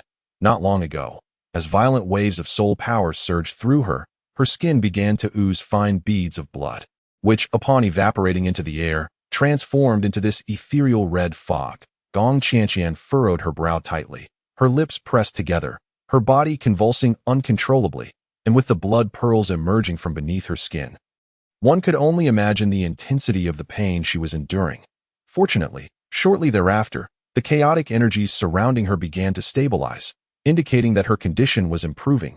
Gradually, the red mist enveloping her faded, as if the blood that had previously seeped from her skin was being reabsorbed into her body. As time passed, the mist around her transformed entirely to white, and at last, her breathing became steady. Ultimately, the pale purple soul ring completely melded into her being. Chapter 33. Innate Domain. After a period of adaptation, Gong Qianqian finally opened her eyes. She rose slowly, only to hear a tearing sound as her clothes were unexpectedly ripped apart. She had evidently grown taller. Gong Yu chuckled lightly, remarking, "With your absorption of the soul ring, you must have gained at least 6 centimeters in height. It is no wonder your clothes have torn." Gong Qianqian's face flushed crimson. Although she was still young and lacked substantial curves, the ripping of her clothing revealed a patch of snow-white skin on her back, which embarrassed her with Gong Yu as a witness. Gong Yu promptly turned away, allowing her some privacy to change. At this moment, Gong Shui, who had been hovering in the air, descended gracefully. Once Gong Qianqian had changed her attire, Gong Yu turned back and inquired, "Qianqian, how do you feel after absorbing the soul ring? What have you gained?" Gong Qianqian replied, "I am uncertain about what I have obtained. It feels as though my martial soul has awakened something, yet I cannot articulate what it is. Let me demonstrate it for you." As she spoke, Gong Qianqian summoned her martial soul, revealing a layer of cold, mist-like gas that enveloped her, signifying the manifestation of her martial soul. Subsequently, a pale purple soul ring emerged beneath her feet. With a mere thought, the frigid aura radiated outward, swiftly enveloping a radius of 10 meters. The others were caught within the icy embrace, and Gong Yu, sensing his own soul power, remarked, "My soul power has been suppressed by at least 25%, and the remaining power shows signs of freezing. Were it not for my formidable strength, I might have found my soul power completely frozen." He then turned to the other girls and asked, "What about you?" Gong Lan responded, "My strength has been suppressed by approximately 30%, and as my resistance diminishes, my soul power is gradually freezing." The others, Gong Yu, Gong Xiao, Gong Xier, and Gong Miao Miao, echoed her sentiments in unison. Meanwhile, Gong Shui stated, "Big brother, I feel as though the flames within me have been extinguished." The impure flames inside her had indeed been snuffed out upon encountering Gong Qianqian's chill. Nar added, "If I do not resist, my soul power is also suppressed by about 25%. At this point, Gong Yu chimed in, "It seems my 9-colored purple crystal lamp has automatically protected me. So I do not feel much change, but I also seem unable to influence fourth sister." Upon hearing Gong Nyonyo's words, Gong Yu clapped his hands, exclaiming, "I knew your 9-colored purple crystal lamp was no ordinary martial soul. It can even protect its master." This revelation led Gong Yu to ponder the challenge of finding an appropriate soul beast for Gong Yu, as a martial soul of such caliber warranted careful consideration in obtaining a soul ring. Gong Yu's comment shifted the focus of the other girls toward Gong Yu, causing her to shyly lower her head. However, now is not the time for such distractions. The attention should rightfully be on Gong Chanqian. Gong Yu then addressed Gong Chanqian, saying, Chanqian, I may have an idea of what your martial soul has awakened. It seems you have unlocked an innate domain. Do you possess any soul skills? I do not have any soul skills. Or rather, this is my soul skill, Gong Chanqian replied, referring to the domain she had awakened. She then inquired, what exactly is a domain? Gong Yu chuckled awkwardly. A domain typically serves two purposes, attack or support. I shall refrain from elaborating further, as it would take considerable time. I'll find a book for you to read later.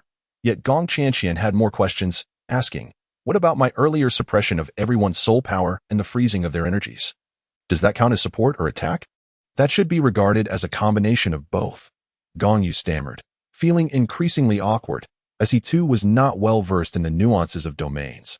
Otherwise, he would have explained it more thoroughly, observing the puzzled expressions of the others. He managed to clarify. First, our suppressed strength is indeed a supportive ability from Chanqian.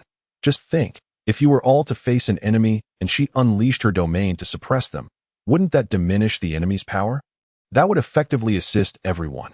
Additionally, her ability to freeze the enemy's soul power, rendering them incapable of action, could be seen as an attack, though one might argue it also serves a supportive role.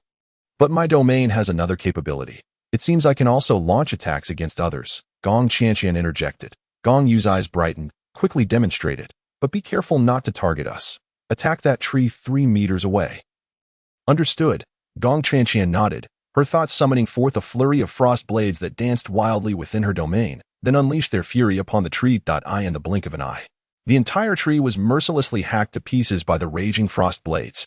Wow, Gong Shui gasped sharply, feigning a pitiful expression as she said, Fourth sister, you must never use that against me. Gong Chanqian replied earnestly, but I do not possess a soul skill. This is the only technique I know. If I don't use this against you, what should I do? Just stand there. Gong Shui pouted, refusing to relent. I don't care. Fourth sister is not allowed to use such a powerful ability against our own. Gong Yu concurred. Little Shui is right. Chanqian, your innate domain is too formidable. It is best to use it sparingly, reserving it for critical moments that if you must use it, focus on the supportive aspects, and save the attacking capabilities for when it truly matters. Understood, Gong Chanqian nodded. So, you mean my attacking abilities should be reserved for catching others off guard? Hearing this, Nar, who had been silent until now, burst into laughter, leaving Gong Yu feeling a bit embarrassed that he chuckled sheepishly. If you wish to interpret it that way, so be it, but it would be better to phrase it differently. We should refer to it as being unexpected. Big brother, no need to explain, that is precisely what you mean. Gong Shui chimed in, her lips curling into a proud smile. The group erupted into laughter once again, and Gong Yu, feeling resigned, said, All right. Interpret it however you wish. However, with still some time until dawn, let us all take advantage of this time to rest. Tomorrow, I need to help Nyo find a soul beast. She is the last one. As she spoke, Gong Yu reminded herself internally, I must contemplate carefully what kind of spirit beast to find for Nyo. At Gong Yu's suggestion, everyone returned to their original campsite, situated 500 meters away. The group settled down to rest, while Gong Yu took on the responsibility of keeping watch, simultaneously pondering the matter of procuring a spirit beast for Gong Yu. Chapter 34. Nyo, I desire the first 1,000-year spirit ring in the early morning. Though the sun had yet to rise, the sky was already bright. Gong Yu had not slept a wink throughout the night, yet remained alert. Turning her gaze towards the several young ladies, she noted some were nestled together in slumber, while others sat back to back, having spent the night in a state of repose. The previous night had been quite a tumult due to the spirit beast, and thus, they were still lost in their dreams. During her watch, Gong Yu had reflected for quite some time, ultimately concluding that the soul-hunting forest seemingly lacked a suitable spirit beast for Gong Yu, which left her feeling rather vexed. Gong Yu's 9-colored amethyst lantern was not an auxiliary martial soul, but rather a formidable offensive type, possessing attributes of both ultimate light and ultimate fire, while also belonging to the mental category, effectively making her a triple system cultivator. However, Gong Yu had long been puzzled as to why, at the time of her martial soul awakening, Gong Yu had exhibited not a shred of innate soul power. Even someone like Yu Xiaojiang, who suffered from innate deficiencies, had at least retained a modicum of innate soul power upon awakening his golden sacred dragon martial soul, which had merely devolved into the lesser Luo Sanpao. Yet, Gong Yu had absolutely no innate soul power whatsoever. Realizing her thoughts had wandered off, Gong Yu promptly refocused her attention, glancing over to see that Gong Lan had already awakened as the eldest sister. Gong Lan was always diligent in caring for the group, rising first even in the wilderness. After getting up, she began to gather firewood to start cooking porridge, though they could not carry many cooking utensils into the wild. She had cleverly hidden a pot for boiling porridge within the soul guide device, along with several days' worth of rice. At that moment, Gong Yu approached and whispered in Gong Lan's ear, "I will go nearby to procure some game. Lan'er, please keep an eye on them." "Understood, young master." Gong Lan nodded. "I will look after my sisters." Gong Lan was sensible, requiring no further explanation. With that, Gong Yu turned and departed, returning approximately 10 minutes later with a wild boar weighing over 200 pounds, along with 4 soft-boned rabbits, each weighing around 10 pounds. After eviscerating the game, Gong Yu set up a spit and began roasting the meat. After the innards were removed, the boar yielded about 140 to 50 pounds of meat. Such a large roast was not solely intended for the young ladies, primarily because both Gong Yu and Nar had hearty appetites, a consequence of their bloodlines. Thus, the boar would barely suffice to sate them. As time passed, the enticing aroma of the roasting meat wafted through the air, gradually rousing the other girls from their slumber. When they beheld the golden, crispy boar, they could hardly contain their eagerness to rush over. Especially Nar, whose stomach rumbled audibly from a distance. However, before they could dash forward, Gong Lan intercepted them. "You all must wash up first. Each of your soul guides contains washing tools, and you have stored water. So do not presume that being in the wilderness grants you license to be careless." After Gong Lan's admonition, they obediently retrieved their washing tools from their soul guides and began to freshen up. A few minutes later, having completed their washing, they gathered around Gong Yu, who had already sliced the roasted meat into portions, ready for them to enjoy. Following a hearty breakfast, Gong Yu commenced leading the group through the soul-hunting forest in search of suitable spirit beasts. After a lengthy search, they had yet to encounter any fitting candidates. Gong Yu had already resolved in his heart that if they could not find a suitable spirit beast for Gong Yu that day, he would take them to the setting sun forest the following day. Soon, noon had passed, and after a lunch, they resumed their quest for spirit beasts. Approximately an hour later, they finally came across a bright white tiger with an age of around 500 years. At this juncture, Gong Yu addressed Gong Yu, stating, "This bright white tiger is somewhat under the desired age. Let us keep it in reserve as a backup if we truly cannot find a better option. We can always return for its spirit ring." However, Gong Yu replied, "Young master, I also wish to possess the first 1,000-year spirit ring. Is that permissible?" "Well, that seems feasible, but we must first encounter a spirit beast suitable for you that has reached 1,000 years. Gong Yu responded, feeling somewhat conflicted. To say yes was complicated. Given Gong Qianqian's previous experience, she had struggled immensely while absorbing her spirit ring. Gong Yu worried that Gong Yu might also find it difficult to absorb a 1,000-year spirit ring, as not everyone was as fortunate as Gong Qianqian. Yet, to refuse outright would also be unjust, especially considering he had permitted Gong Qianqian to absorb a 1,000-year spirit ring. It would be inconsistent to deny Gong Yu the same opportunity. Thus, Gong Yu felt that they must first find a suitable 1,000-year spirit beast before making any promises. Otherwise, it would be meaningless. The group continued to wander through the soul-hunting forest for over 2 hours, still yielding no results. As the day began to wane, Gong Yu prepared himself to lead the girls out of the soul-hunting forest. Just then, the ground trembled ominously, and soon they beheld hundreds, if not thousands, of spirit beasts charging towards their location. Is this a beast tide? Gong Yu questioned, a look of confusion on his face as he observed the stampede of beasts rushing towards them. He turned to the girls, instructing, "Let us move to the high ground ahead to avoid them for now. This is a minor beast tide. While it poses little threat, it is not something we can withstand." Quickly, the girls followed Gong Yu to a safer location, effortlessly evading the oncoming horde. Gong Yu remained vigilant, keenly observing to discern the cause of the spirit beast's panic, which had driven them into a frenzied escape, resulting in this small-scale, yet significant, beast tide. Before long, Gong Yu identified the source of the commotion. Several spirit beasts were engaged in a fierce battle. The fighting beasts left a trail of devastation in their wake, incinerating everything with the flames they unleashed. overpowering the surrounding smaller spirit beasts, who could do naught but flee for their lives. As the combatants approached within 200 to 300 meters of the group, they finally recognized the nature of the combatants, a trio of dogs. In no wonder he had faintly heard barking earlier. Gong Yu observed the three pitch-black canine spirit beasts, resembling Tibetan mastiffs, as they circled each other with intensity, their eyes darting as if contemplating their next move. Let us continue observing these three dogs. Something significant is about to unfold, Gong Yu suggested, motioning for the others to crouch down and conceal themselves as they watched the confrontation unfold. The three mastiffs engaged in a standoff, then erupted into a fierce brawl that lasted nearly half an hour. Eventually, one collapsed from its injuries, unable to continue. The other two, sensing victory, swiftly converged in a seamless dance, merging their forms into a singular, imposing two-headed mastiff. Upon the appearance of the two-headed mastiff, its aura surged dramatically, reaching an impressive 800 years. Gong Yu's eyes sparkled with intrigue as he turned to Gong Yu and inquired, "What do you think about absorbing the spirit ring from this beast?" Chapter 35. The three-headed crimson demon mastiff. Young master, but this two-headed beast has not yet reached the 1,000-year mark, Gong Yu protested, her heart still yearning for that first 1,000-year spirit ring. In response, Gong Yu reassured her, "Just observe. It will soon attain the 1,000-year threshold." As the words of Gong Yu fell, the two-headed hound lunged directly at the severely injured mastiff. Each of its massive heads opened wide, revealing gaping maws that aimed for the mastiff's neck and abdomen. After a brief whimper, the wounded mastiff breathed its last. Subsequently, the two-headed canine began to devour the lifeless body of the mastiff. As the consumption increased, the two-headed hound's aura surged dramatically. Once it had completely consumed the entire carcass, the creature's body convulsed violently, followed by a series of spasms. After approximately 10 minutes, the convulsions ceased, but its form began to shimmer with illusions, splitting into three indistinct phantoms, making it difficult to discern the true entity.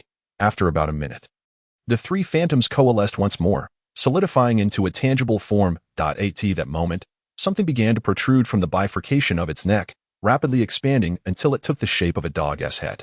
This new head quickly grew to match the size of the other two, transforming the two-headed hound into a three-headed beast. The three-headed hound raised its head and let out a long howl towards the crimson sun in the sky, seemingly unleashing the power within. Following this howl, its aura surged once again, successfully breaking through barriers and evolving into a 1,000-year level spirit beast. At this juncture, Gong Yu spoke again. "Did you see? It has evolved to the 1,000-year level." All the girls, except for Nar, swallowed hard in unison, nodding vigorously. Gong Yu inquired, "Young master, what kind of spirit beast is this three-headed hound? I have never encountered it in the spirit beast compendium." Gong Yu replied, "From its original appearance, it should have been a Chihua mastiff, but its current form resembles that of a three-headed Chi-Mo mastiff. Thus, I surmise it must possess a trace of the three-headed Chi-Mo mastiff's bloodline. After its mutation, it began to devour each other in a bid for bloodline ascension." Though speculative, Gong Yu's conjecture held a degree of truth. The three Chihua mastiffs were originally brothers born of the same mother, having always depended on one another. However, once their cultivation reached 400 years, they unknowingly came into contact with a peculiar flame. Shortly after returning, they awakened the bloodline of the three-headed Chi-Mo mastiff, leading to intermittent conflicts among the brothers. This rivalry had persisted for several years, escalating until they each sought to devour one another. Over the years, one managed to consume another, transforming into a two-headed hound, its bloodline growing stronger, prompting it to target the last remaining brother. The two-headed hound and the remaining Chihua mastiff fought for several more years, until today, when it finally consumed the last Chihua mastiff and evolved into a three-headed Chi-Mo mastiff. "Young master, does this three-headed Chi-Mo mastiff possess any formidable abilities?" Gong Yu asked again, while the others turned their eager gazes towards Gong Yu. Anticipating his answer, Gong Yu responded, "The most formidable aspect of the three-headed Chi-Mo mastiff is undoubtedly its flames. It is said to harbor a flame known as hellfire, which is only found in the depths of hell and possesses immense destructive power." Glancing at Gong Yu, he added, "Yu, one of the attributes of your 9-colored purple crystal lamp is the ultimate fire. If you absorb the soul ring of this three-headed Chi-Mo mastiff, it is likely to enhance the potency of your flame significantly." Upon hearing this, Gong Yu's eyes sparkled with excitement as she fervently nodded, exclaiming, "Young master, I want this. This is excellent. It truly is. However, Gong Yu furrowed his brow, saying, as much as I wish to agree to your absorption of the soul ring, after what happened with Qianqian, I am genuinely apprehensive. I fear for your safety during the absorption process. In response, Gong Yu assured him, young master, you need not worry. I will succeed. Have you forgotten? My 9-colored purple crystal lamp possesses a protective function. I believe that if any danger arises, it will undoubtedly come to my aid. Hearing this, Gong Yu's eyes brightened, recognizing the possibility, yet he understood this was ultimately a gamble, as absorbing soul rings is inherently fraught with uncertainty. That he nodded in agreement, saying, very well, I support you. However, I reiterate, should any issues arise during the absorption process, I will immediately intervene. With his consent, Gong Yu beamed with joy, stating, I understand. Young master. I will undoubtedly succeed. Immediately, Gong Yu rose, preparing to personally capture the 1,000-year 3-headed Chi-Mo mastiff. However, before he could fully stand, Nara rushed ahead, exclaiming, Brother Yu, my hands are itching a bit. Let me handle this. There's no need for you to intervene against such a small creature. Watching Nara sprint out, wielding her silver dragon spear, Gong Yu couldn't help but chuckle at the sight of the petite figure brandishing the long weapon, a charming contrast that epitomized the most adorable height disparity. Upon nearing the 3-headed Chi-Mo mastiff, Nara unleashed a fierce assault.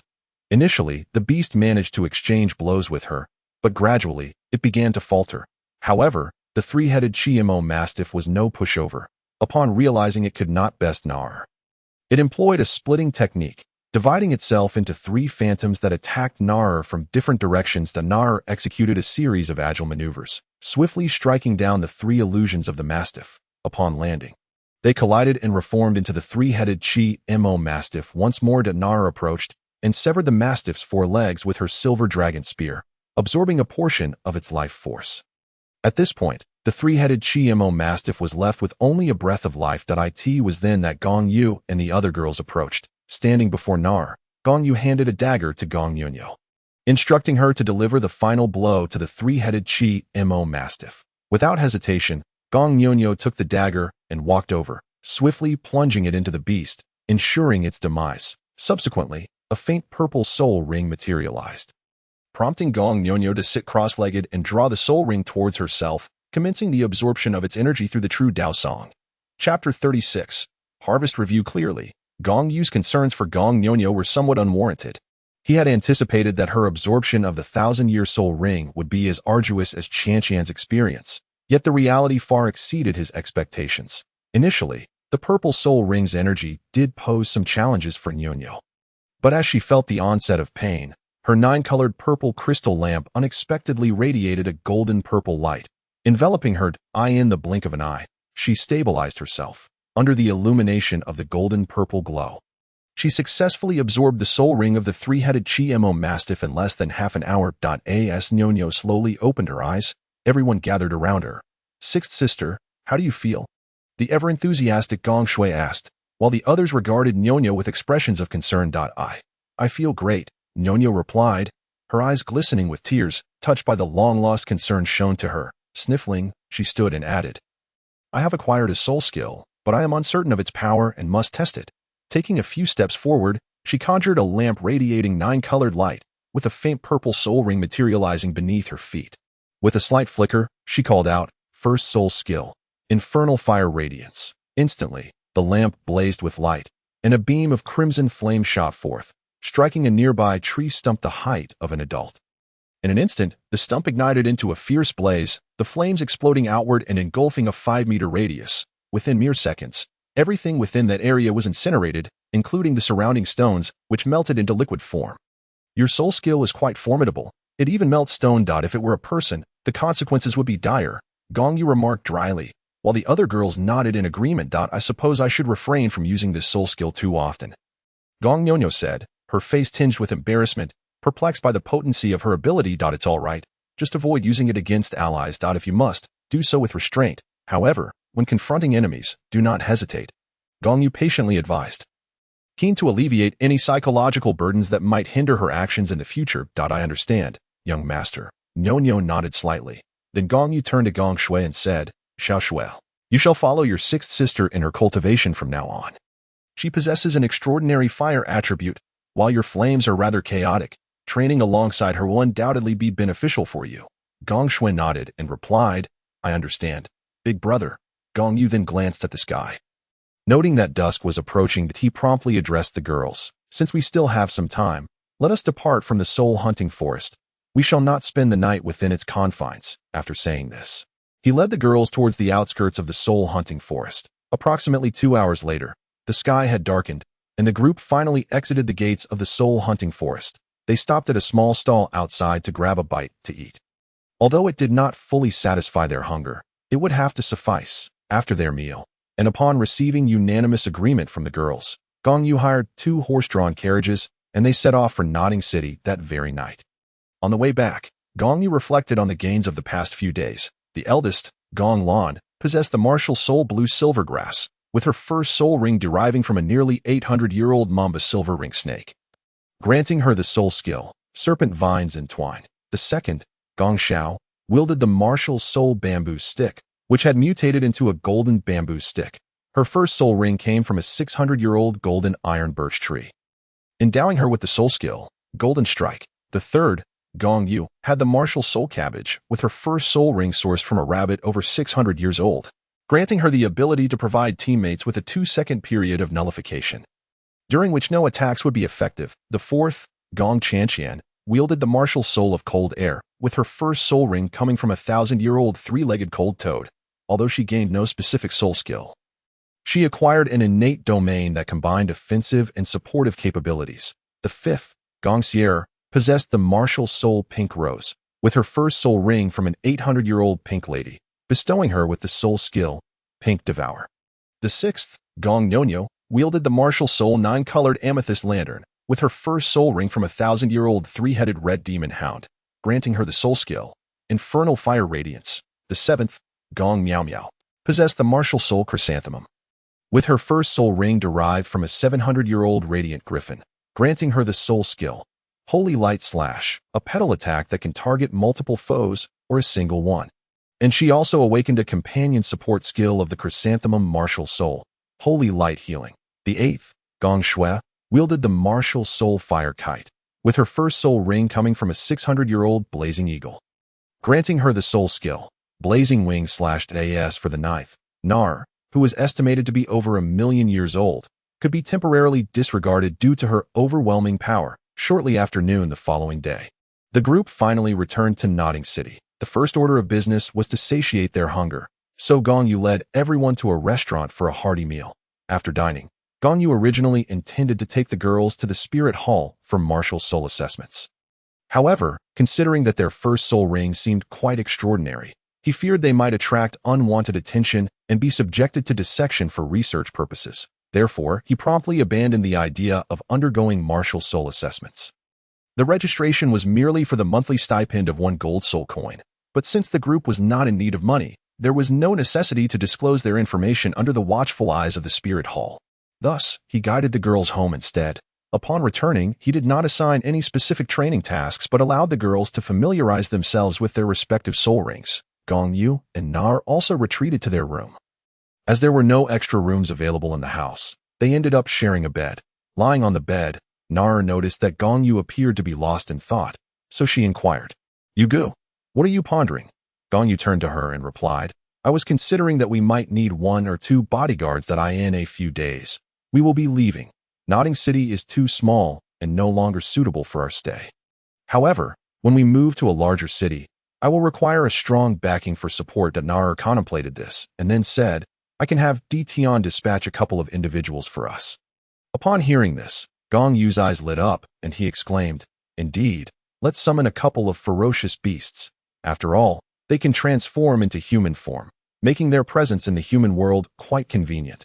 Moreover, given their formidable cultivation, as long as they do not voluntarily reveal themselves, the entire continent would remain oblivious to their true nature as ferocious beasts. Which ones should we summon?" Nar asked. Gong Yu stroked his chin, pondering for a moment before suggesting, "Bai Ji would be a fine choice. Having her around would be advantageous for healing any injuries. Who do you think we should choose for the second? ZG or another ferocious beast?"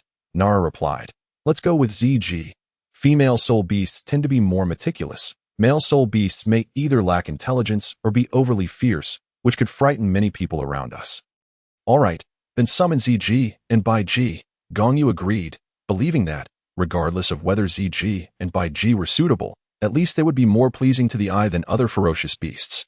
Emicham, Nara acknowledged, but Gong Yu was unaware of how she intended to summon ZG and Bai Ji. She likely had her own methods. Not long after, Nara fell into a deep slumber while Gong Yu remained awake. Beginning to contemplate a simulation in his mind. System, Initiate Simulation. Chapter 37, The Trivial Rewards of Simulation Ding. Prior to the simulation, please select associated characters. The effects of the simulation differ based on the associated characters chosen. Available options for associated characters include 1. Tang Sect Disciple Mingyu 2. Holy Spirit Sect Disciple Lu Hong 3. A pest within the Sea God Pavilion Roundtable. Gong Yu couldn't help but smirk and mutter. A pest within the Sea God Pavilion Roundtable? What on earth is that? What use would selecting it serve?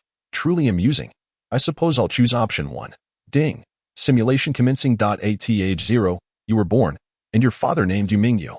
Since both of your parents were members of the Tang Sect, you became a disciple of the Tang Sect. At age 3, your parents secretly imparted the first layer of Xiantian Gong for you to cultivate. But they cautioned you against using it in front of outsiders. Under their guidance, you quickly made progress. At age 4, they secretly taught you Ghost Shadow Mysterious Track and Purple Extreme Demon Eye. And with their instruction, you swiftly mastered them as well. At age 5, your parents taught you Xian Jade Hand and Control Crane Seizing Dragon. At age 6, your parents facilitated your martial soul awakening. And you awakened a black cooking shovel, which left you feeling somewhat disappointed. Fortunately, you possessed innate full soul power, likely due to the influence of Xiantian Gong. After all, a cooking shovel could not provide you with innate full soul power. And you had already perfected the first layer of innate skill half a year prior. 7 days later, your father brought you back a yellow-grade golden bear soul spirit. You absorbed it, acquiring your first soul ring and gaining the first soul skill, Bear Shovel Slam. Elevating your soul skill to level 11, since cultivating Tang Sect secret techniques requires merit points for exchange, and as you were not a Tang Sect disciple, your father was reluctant for you to join the Tang Sect for fear of losing your personal freedom. Thus, he secretly passed on the second layer of Xiantian Gong to you. You cultivated the second layer of Xiantian Gong. At age 7. Your soul power reached level 15, and nothing significant occurred. You diligently practiced Xiantian Gong and other Tang Sect techniques. At age 8, your soul power reached level 18, and still, nothing major transpired. You continued to faithfully cultivate Xiantian Gong and other Tang Sect techniques. At age 9, your soul power reached level 20. And your parents inquired whether you wished to add a second soul spirit or choose to have the first soul spirit divide to form a second soul ring. Your parents advised you to opt for the second soul ring from the first soul spirit, reasoning that your body was not strong enough to withstand a second soul spirit at this time. You heeded their counsel. Your first soul spirit divided to create a second soul ring, and both soul rings shared the spirit's age, yet they remained yellow soul rings. You gained the second soul skill, Bear Shovel Double Slam. Xiantian Gong experienced another breakthrough, and you urgently needed the third layer of the technique. 3 days later, after careful consideration, your parents secretly imparted the heart techniques of layers 3 to 8 of Xiantian Gong to you. With these layers of techniques, you need not worry about lacking methods for cultivation prior to your soul master journey. Your parents were both soul saints but had only obtained the first 8 layers of techniques for the time being. So any subsequent techniques would be reliant on your own efforts. At age 10, your soul power reached level 23, and your purple extreme demon eye broke through to the subtle realm, increasing your spiritual power by 300 points.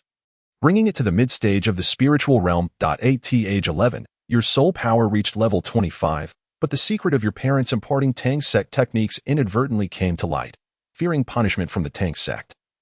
Your parents fled with you. The Tang Sect declared your parents as traitors and commenced a manhunt for your family. At age 12, your soul power reached level 27, but your father fell victim to an ambush by Tang Sect members a month prior and perished. At age 13, your soul power reached level 29, and you and your mother were constantly on the run. During your flight, your mother broke through to level 80, and you joined the Holy Spirit Sect, where she obtained her 8th soul ring with their assistance. 3 months later, you reached level 30, but while your mother was out seeking a second soul spirit for you, she was discovered by the Tang Sect, leading to her tragic demise in an ambush. In a bid for revenge against the Tang Sect, you publicly revealed the first 8 layers of Xiantian Gong along with all the Tang Sect secret techniques, causing a sensation and benefiting many who lacked innate soul power. The Holy Spirit sect began to intensify their training efforts for you, and they procured a soul beast, granting you a genuine third soul ring. You have perished. The simulation has concluded. The settlement begins. In this simulation, you have acquired the following items. 1. A yellow-level golden bear soul spirit. 2. A complete set of Xiantian treasure records, excluding the 9th layer of Xiantian skill and the secrets of hidden weapons. 3. A third soul ring, unknown attributes. Please choose one from these 3 options. Upon seeing these items obtained from the simulation, Gong Yu couldn't help but inwardly curse, deeming them to be of little worth. The first option was useless. The second option, a complete set of Xiantian treasure records, contained little value in Xiantian skill, especially since Gong Yu already possessed the complete truth Great Dao Song, the purple extreme demon eye, the Xian Jade hand, and the ghost shadow stealth, with only the control crane and capture dragon technique lacking somewhat. Moreover, he also practiced Tai Chi and Wing Chun. Wasn't Tai Chi superior to control crane and capture dragon? As for the third option, it was even less necessary. An unknown attribute soul ring was at best of a millennium level, rendering it even less useful than the first option. Reluctantly, Gong Yu steeled himself to make a choice. Responding in his heart, "System, I choose 2." After Gong Yu made his selection, the next moment, 5 streams of radiant light flashed around him and landed on his bedside. As the light dissipated, 5 scrolls materialized at his bedside. Gong Yu examined each of the 5 scrolls and confirmed that they were the Xiantian skill, purple extreme demon eye, ghost shadow stealth, Xian Jade hand, and control crane and capture dragon. He casually stuffed the 5 scrolls into his soul guide device, not giving the matter any further thought. This simulation yielded nothing of great value. Lying on his bed with his hands behind his head, Gong Yu pondered for a moment and murmured once more, "There are still several simulation attempts remaining. I might as well conduct another one. Very well. Let us proceed, hoping to obtain something worthwhile this time." Thus, Gong Yu once again delved into his mind, silently reciting, "System, commence the simulation. Ding. Before the simulation, please select a related character. The effects of the simulation will vary depending on the character chosen. The available characters to choose from are 1. Mu Yun, son of the sect master of the body sect. Mu Yi Tu, the deformed child of the Doling royal family. 3. A ice silkworm soul beast from the extreme north. Hee. Is it even necessary to choose the deformed child? We are in the Dosan world. The soul beasts of the extreme north have long exited the historical stage, so why bother selecting? There is no need." Gong Yu chuckled, then immediately thought in his heart, "I choose 1. Mu Yun, son of the sect master of the body sect." Chapter 38. Choice. Soul Instructor, Armor Master. As the only soul master in the Dosan world with dual professions of 4-character Armor Master and Red Mecha Master, choosing the identity of Mu Yun would undoubtedly bring numerous benefits. Gong Yu would not miss such an opportunity. Upon confirming his choice, the system responded, "Ding, simulation begins. At 0 years old. You were born as Mu Yun, son of the sect master of the body sect. Your father named you Mu Yun at 4 years old. You had already grown to the height of an 8-year-old child, and your strength surpassed that of ordinary children. Your father began utilizing the body sect's secret techniques to conduct initial physical training and started teaching you forging. At 5 years old, you could already forge a piece of heavy silver to the 100-fold level, having long met the standards of a first-level forger. At 6 years old, your father awakened your martial soul, and you manifested the body martial soul, double fists, with innate soul power at the 9th level. Your father was both surprised and delighted by your awakening of the body martial soul and began training you according to the standards for the future successor of the body sect. He imparted to you the body sect's cultivation techniques, marking your first formal training in life. A month later, your soul power reached level 10. Thanks to the nourishment from the body sect's secret techniques over the past 2 years. Your physique had become quite robust. Your father brought back a 700-year level 1000-gene ant soul spirit for you. You absorbed the 1000-gene ant soul spirit, acquired the first soul skill, breaking 1000-gene.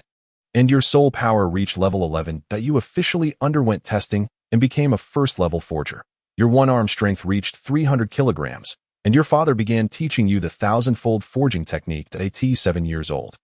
Your soul power reached level 15, and you completed the 1000-fold forging for the first time, having already met the standards of a second-level forger that you had not yet undergone assessment. At 8 years old, your soul power reached level 18. Under your father's guidance, you crafted your first-level soul guide device, becoming a first-level soul instructor. At 9 years old, Your soul power increased to level 20. You chose to differentiate the second soul ring from your first soul spirit, becoming a 2-ring Great Soul Master. With soul power rising to level 21. At 10 years old, your soul power reached level 24. A month prior, you had successfully passed both the second and third level Forger assessments. 2 months later, you attempted to create a second-level soul guide device for the first time, but you failed. Another month later, you entered the initial ascension platform, and upon emerging, both your soul rings had reached the millennium level. At 11 years old, your soul power reached level 27. You attempted to create a second-level soul guide device for the second time, succeeding and becoming a second-level soul instructor. You entered the initial ascension platform again, and the age of your 2 soul rings further increased, both reaching 1800 years. At 12 years old, your soul power reached level 30. Thanks to the nourishment from the body sex secret techniques, your physique became even stronger. Your father provided you with a 3,000-year level golden giant ape soul spirit, which you successfully absorbed, gaining the 3rd soul ring and the 3rd soul skill, One Punch to break the mountain. Raising your soul power level to 31. You attempted the 4th level Forger assessment but failed. At 13 years old, your soul power reached level 34, and you attempted the 4th level Forger assessment again, this time succeeding. At 14 years old, your soul power reached level 37, and you forged a 3rd level soul guide device, becoming a 3rd level soul instructor. At 15 years old, your soul power reached level 39, temporarily hitting a bottleneck. Your father provided you with a soul elevation pill, which could enhance your soul power by 1 level without side effects under the soul sect. You consumed the soul elevation pill, raising your level to 40. Your second soul spirit differentiated into a second purple soul ring, making you a 4-ring soul sect member. With your level rising to 41. At 16 years old, your soul power reached level 43. You attempted the 5th level Forger assessment, but, unsurprisingly, failed. At 17 years old, your soul power reached level 45. Through the body sect's secret techniques, your father conducted a second awakening of your body martial soul, successfully evolving your double fists martial soul into iron fists. Thanks to this second awakening of your martial soul, your soul power increased by 2 levels, reaching 47. At 18 years old, your soul power reached 49. You attempted the 5th level Forger assessment for the second time, but once again met with failure. 6 months later, your soul power increased to level 50. You chose to differentiate the second soul spirit into another soul ring, becoming a 5-ring soul king. With your soul power rising to 51. You successfully passed the 5th level Forger assessment for the 3rd time. You attempted to create a 5th level soul guide device and succeeded, becoming a 5th level soul instructor. Your father began teaching you how to forge armor, and you were delighted, studying earnestly. At 19 years old, your soul power reached level 52. In merely half a year, you had only advanced 1 level, which did not come as a surprise. At 20 years old, your soul power reached level 54. After a year of careful guidance from your father, you independently completed the entire process of forging, designing, and manufacturing, crafting a complete set of first character armor for yourself, thus becoming a first character armor master. Eager to show off as an armor master, you encountered an evil soul master, leading to your tragic demise at the hands of the evil soul master. You have died. The simulation has ended. The simulation is complete, and the settlement begins. In this simulation, you have obtained the following items. 1. The body sex cultivation techniques. 2. The 700-year level 1000 gene ant first soul spirit. 3. The secret techniques for the second awakening of the body sect's martial soul. 4. The second soul spirit. 5. The 5th level Forger inheritance. 6. The 5th level soul instructor inheritance. 7. The first character armor master inheritance. Please choose one from these 7 options. Gazing at the 8 choices, Gong Yu felt a familiar sense of indecision creeping in, as the majority of this simulation's rewards were commendable, making it difficult for him to decide. Unable to find a solution, he resorted to the process of elimination. First, he excluded the 1st, 2nd, and 4th options, for these items held little significance for him. He already possessed his own cultivation technique, and having even obtained the Tang sex techniques, there was no need to select the body sex techniques. The 2 soul spirits were even less necessary. The 3rd option had some utility, but in comparison, he had the dragon elephant prajna skill to alter his aptitude, rendering the body sex martial soul second awakening secret techniques less meaningful. The 5th option could also be ruled out. Why would he need an inheritance for forging? If he wished to learn, he could simply apprentice at a blacksmith shop, and if that didn't work, he could always go to Gingshin City. The 6th option was appealing. The 5th-level soul instructor inheritance would ensure he would never lack for money in the future. However, he was equally drawn to the 7th option, as the first character armor master inheritance included the entire process from forging to design to manufacturing. Nevertheless, even if he obtained the inheritance, with his current soul power level, he was temporarily incapable of forging first character armor. Yet, if he accepted the 5th-level soul instructor inheritance, he would only need to enhance his forging level to be able to produce at least a 2nd-level soul guide device with his current abilities. It was quite a headache. How should he choose? System. Can I select 2? Chapter 39. Rose Hotel. In response to Gong Yu's inquiry, the system promptly replied, "Yes, but it will require a cost." What cost? Gong Yu pondered in his heart. Within the next 5 years, the number of free simulations available each month would be deducted, and all accumulated simulation attempts would be reset. The only way for the host to obtain simulation attempts would be to con Tang San. Gong Yu hesitated, calculating internally. Over 5 years, that amounts to roughly 60 attempts, plus the nearly 70 I currently possess. Exchanging them for a reward option seems rather unwise. After all, with almost 70 simulations, I could certainly acquire numerous valuable items, but at present, I lack for nothing. Even if I were to gain additional simulation attempts, saving them would serve little purpose. Why am I overthinking this? It merely equates to exhausting the quota for the next 5 years. Akin to overextending a credit card AS for simulation attempts, I could always obtain them from Tang San. Thus, Gong Yu silently resolved, I accept this price. The transaction was completed. For this simulation, you may select 2 items from 7. Please choose, Gong Yu mentally declared. I choose option 6 and option 7. In the next moment, he felt 2 warm currents flow into his mind, swiftly filling it with memories regarding the crafting of soul tools and battle armor.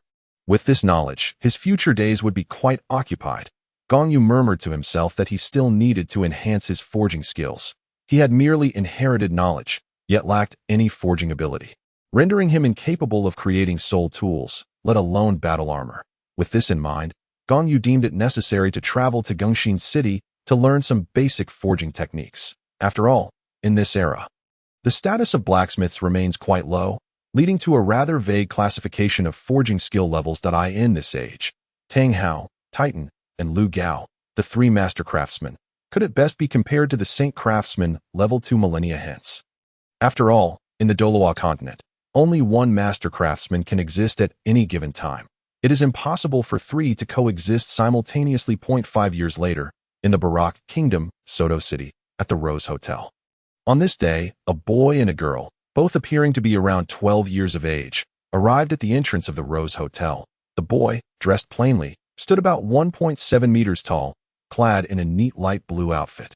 At his waist was a belt adorned with 24 jade stones, and his shoulder-length black hair hung loosely, giving him an unremarkable appearance that exuded a sense of aloofness, complemented by a faint, insincere smile that lingered at the corners of his mouth. The girl, on the other hand, had silky black hair fashioned into an orderly scorpion braid, which cascaded past her calves. She was slightly taller than the boy and wore a snug pink top that accentuated her developing figure. While her chest may not have been particularly ample, her slender waist would undoubtedly evoke envy in countless women. Her long, toned legs were encased in white trousers, displaying a perfect golden ratio, despite her youthful visage.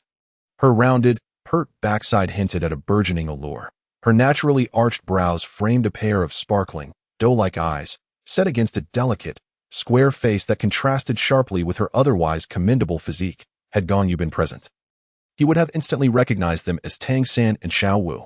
Tang San still bore the same unimpressive stature, eliciting a sense of disdain. As for Xiao Wu, prior to her disfigurement, her beauty was indeed remarkable. However, after being ruthlessly thrown around by Gong Yu 5 years prior, her facial structure had become distorted. Though the injuries to her complexion had healed, the altered bone structure could not be restored. As she aged, Xiao Wu's facial bones widened and squared, gradually transforming her from the once delicate-faced Xiao Wu. Nonetheless, Tang San's affection for her was genuine. Even as her beauty faded, he never expressed any disdain. At the Rose Hotel, let's stay here, Xiao Wu said, pointing at the hotel, whose architecture resembled a giant rose. As she addressed Tang San, it's fine with me. Tang San replied nonchalantly. This rare moment of bravado from the otherwise meek boy was a result of his years of hard work and the subsidies from the Spirit Hall, allowing him to accumulate a modest savings. Upon entering the Rose Hotel, they were greeted by a delightful aroma of roses that enveloped them, offering a warm and refreshing sensation that was truly invigorating. The hotel's interior featured only three colors: white, silver, and rose red, creating a warm, unique, and elegant atmosphere that was quite pleasing. Tang San approached the front desk and requested, "Could we have 2 rooms, please?" The attendant replied, "I am sorry, but we only have 1 room left." Indeed, there was only 1 room remaining, as just moments before, the other rooms had been booked by Gong Yu and his companions. The last room became available only because Na insisted on sharing with Gong Yu. 1 room? Tang San frowned. In his 2 lifetimes, sharing a bed with Xiao Wu had not been an issue during their childhood, but now that they were both maturing, he was acutely aware of the implications of mixed gender proximity. The attendant reiterated, "Yes, there's only 1 left. But rest assured, our rooms are quite spacious and well-equipped. 2 people can comfortably stay there," Xiao Wu, with her characteristic boldness, said. "Then let us take the 1 room. We always shared a dorm in Notting Haven Tiwi. It'll save us some money for pretty clothes." Tang San shook his head in resignation. He was not a stubborn person. If need be, he could always sleep on the floor, as he generally preferred to cultivate at night, which offered the best rest. "All right, then please arrange for this room." Just as the attendant was about to proceed with the check-in, a sudden voice interrupted. "I believe this room belongs to me." Tang San and Xiao Wu turned simultaneously to see 3 individuals approaching the front desk. There were 2 girls and 1 boy. The girls, appearing to be around 17 or 18, were strikingly tall and identical twins. The boy, standing about 1.8 meters, was slightly younger than the 2 girls, with broad shoulders and a strikingly handsome, yet somewhat rugged appearance. His long golden hair cascaded down his back, reaching near his waist. Most striking were his peculiar eyes. Each possessed a double pupil, and the deep blue irises exuded an icy demeanor that sent chills down one's spine. Approaching the counter, he addressed the attendant. "You must be new here. Aren't you aware that a room is always reserved for me?" The attendant replied, "Whether I'm new or not, it's best you don't cause trouble. Today, the manager instructed us to rent out the last room, and it's not available for you. Don't you understand the principle of first come, first served?" The young man was taken aback, feeling as though he had stepped into an alternate reality where even a mere attendant could speak so boldly. Enraged, he retorted, "I've never encountered a servant who dares to speak to me in such a manner. Do you forget my name, even after a few days of absence? Don't you know who I am?" Just then, a voice resonated throughout the hotel lobby, declaring, "What is so impressive about the surname Dai? Even the Xing Luo Dai family is merely a mutated white cat. You, a mere Dai, are nothing of significance." Chapter 40. Gong Lan versus Dai Mu Bai. Before one could see them, their voices were heard. As the sound gradually faded, a boy and 9 girls emerged from the stairway beside them. The boy and the girls appeared quite youthful, around 12 years of age, with the slightly older girls not exceeding the age of 15. The boy had a hint of charm about him, though he could hardly be considered exceptionally handsome. He was clad in a grayish-white jacket that reached his hips, adorned with golden embroidery along the collar and patterns on the jacket. Beneath it, he wore a white shirt embroidered with golden designs, and his lower half was dressed in black trousers held up by an ornate dragon-shaped belt, exuding an air of distinction. They asked for the 9 girls. They were all elegantly attired, each possessing extraordinary beauty, with the silver-haired girl standing out as a paragon of allure. This boy and these 9 girls were none other than Gong Yu and his entourage. While the youth who had been shouting was, of course, Dai Mu Bai, Dai Mu Bai's gaze was immediately drawn to them, his eyes gleaming with interest, but his focus was not on Gong Yu. Rather, it was on the girls beside him, particularly the one whom Gong Yu had his arm around. However, he quickly regained his composure and recalled the earlier remark, shifting his gaze toward Gong Yu. He inquired, "Was that remark made by you? Are you the one insulting the Dai family?" "It was indeed I who said it." "What of it?" Gong Yu released his hold on Na Er's waist, spreading his hands as he proclaimed, "What I stated is merely the truth. The Dai family's martial soul is nothing but a mutated white cat. You seek death." The insult to his family's inherited martial soul ignited a fierce intent to kill within Dai Mu Bai. He released the pair of twins and swung his fist directly at Gong Yu. "Humph." Gong Yu scoffed coldly, tightening his fist as he prepared to retaliate. However, Gong Lan stepped forward first, her voice calm as she said, "Why should you, young master, dirty your hands on such a trivial matter?" Upon hearing this, Gong Yu smiled. It was indeed better to refrain from fighting, for a single punch from him could unleash a force of over 10,000 pounds. Having reached the 39th level of soul power, he had perfected the 4th layer of the Dragon Elephant Prajna, bolstered by the bloodline power of the Golden Dragon King. Although he had not tested his strength in a long while, he was aware that a single strike from him would be beyond the means of a mere 3-ring Dai Mu Bai to withstand. Thus, it was fitting for Gong Lan to step forward for the confrontation. As she understood the importance of restraint, seeing Gong Lan take the initiative, Gong Shui, adorned in fiery red, became agitated, exclaiming, "How infuriating! My sister has stolen the lead again." Gong Yu, hearing her words, smiled bitterly. Gong Lan was indeed compassionate.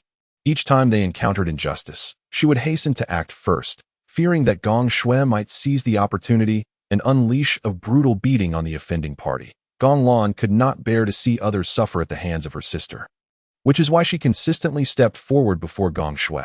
Now, as Dai Mu Bai's punch approached, Gong Lan met it with her own. However, as she struck, her fist transformed into a lustrous, milky white hue. Xian Yu hand? Tang San, standing beside the counter, exhibited a look of astonishment, confident that he had not misjudged. The girl was undeniably employing the Tang sect's signature technique, the Xian Yu hand. Could it be that the Tang sect exists in this world as well? Tang San's mind raced, contemplating the implications. If that were true, his cultivation of the Xian Tian Bao Lu would be discovered, and he would likely face another deadly pursuit. Thus, he must not reveal himself again. In the midst of Tang San's shifting thoughts, Gong Lan's and Dai Mu Bai's fists collided. Bang! The two fists met with a muffled thud, and Gong Lan staggered back half a step, while Dai Mu Bai was thrown back 12 steps before regaining his balance. Surprise flickered in Dai Mu Bai's eyes. He had not anticipated that this girl, who seemed slightly younger than him, could not only withstand his punch, but also repel him so far, indicating that her strength surpassed his own. What astonished Dai Mu Bai most was the solidity of her fist.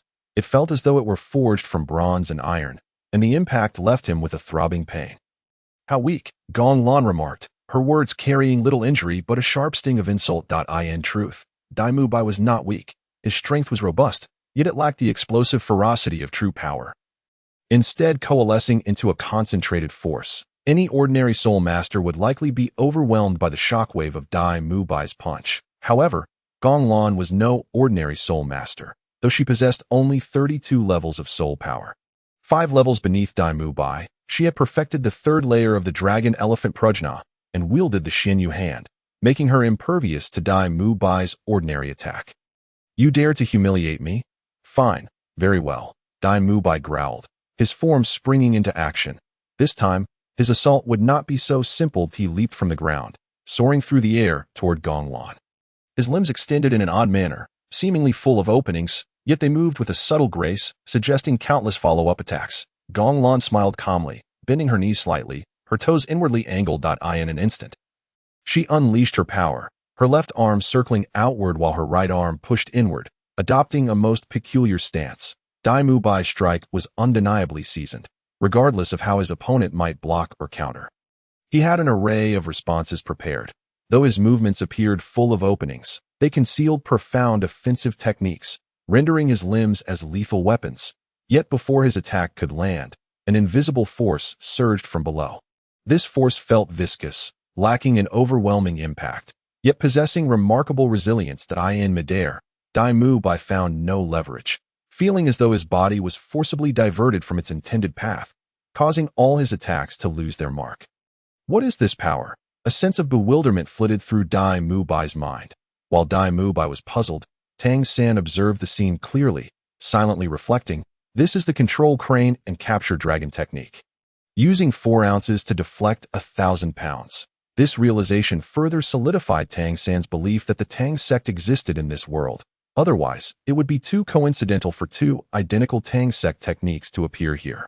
Beside him, Xiao became animated, exclaiming, Xiao San, that girl's technique is very similar to yours." Tang San quickly covered Xiao Wu's mouth.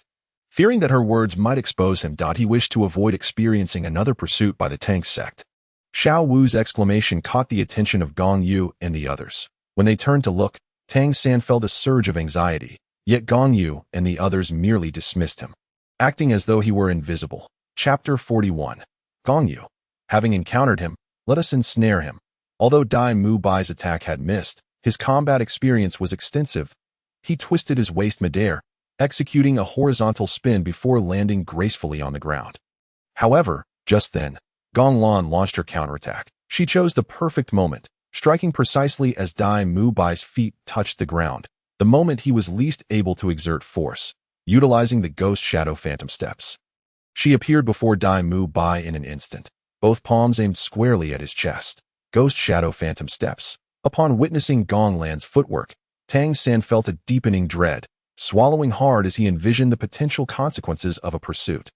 On the other side, Dai Mu Bai's eyes gleamed with a sinister light, his four pupils seeming to flash simultaneously. Exhaling forcefully, he crossed his arms defensively across his chest. Gong Lan's palm struck against Dai Mu Bai's forearms, sending a shockwave that left his arms tingling. Yet, he utilized the recoil to step back a few paces, escaping Gong Lan's range of attack, realizing that mere ordinary attacks would not secure him an advantage over Gong Lan.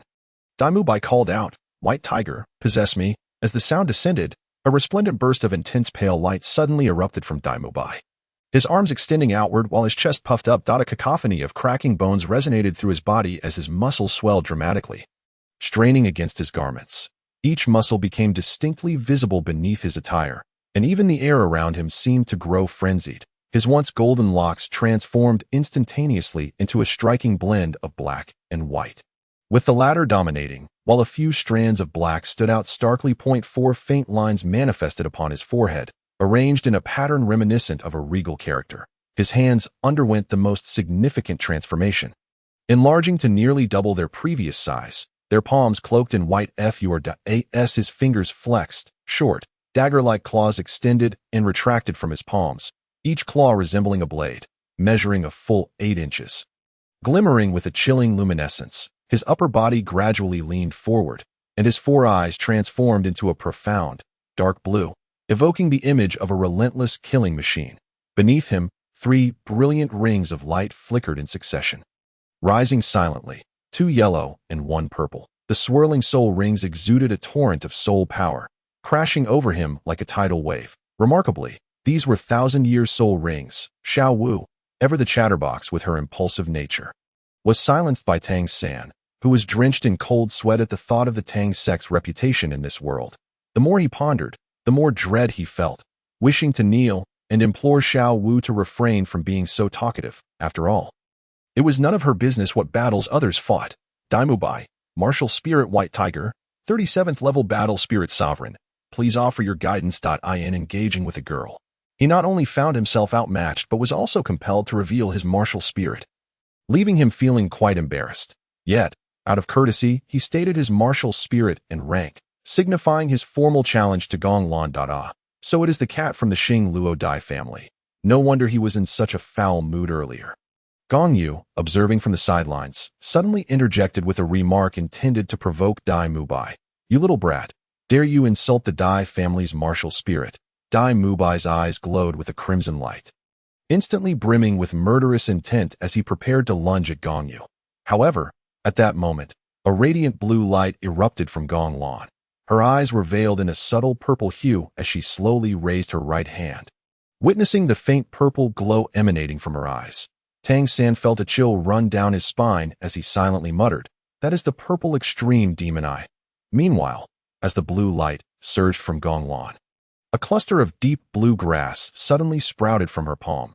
Each blade appeared delicate, yet was adorned with serpent-like rings akin to those of a silver-ringed snake. The grass transformed from its former flat state into a cylindrical form.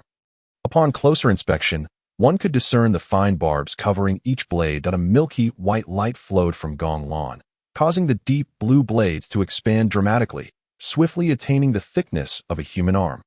Resembling tendrils, the silver rings glimmered softly, accentuating the flower buds at the tips of the tendrils, which coiled and danced like a multitude of serpents.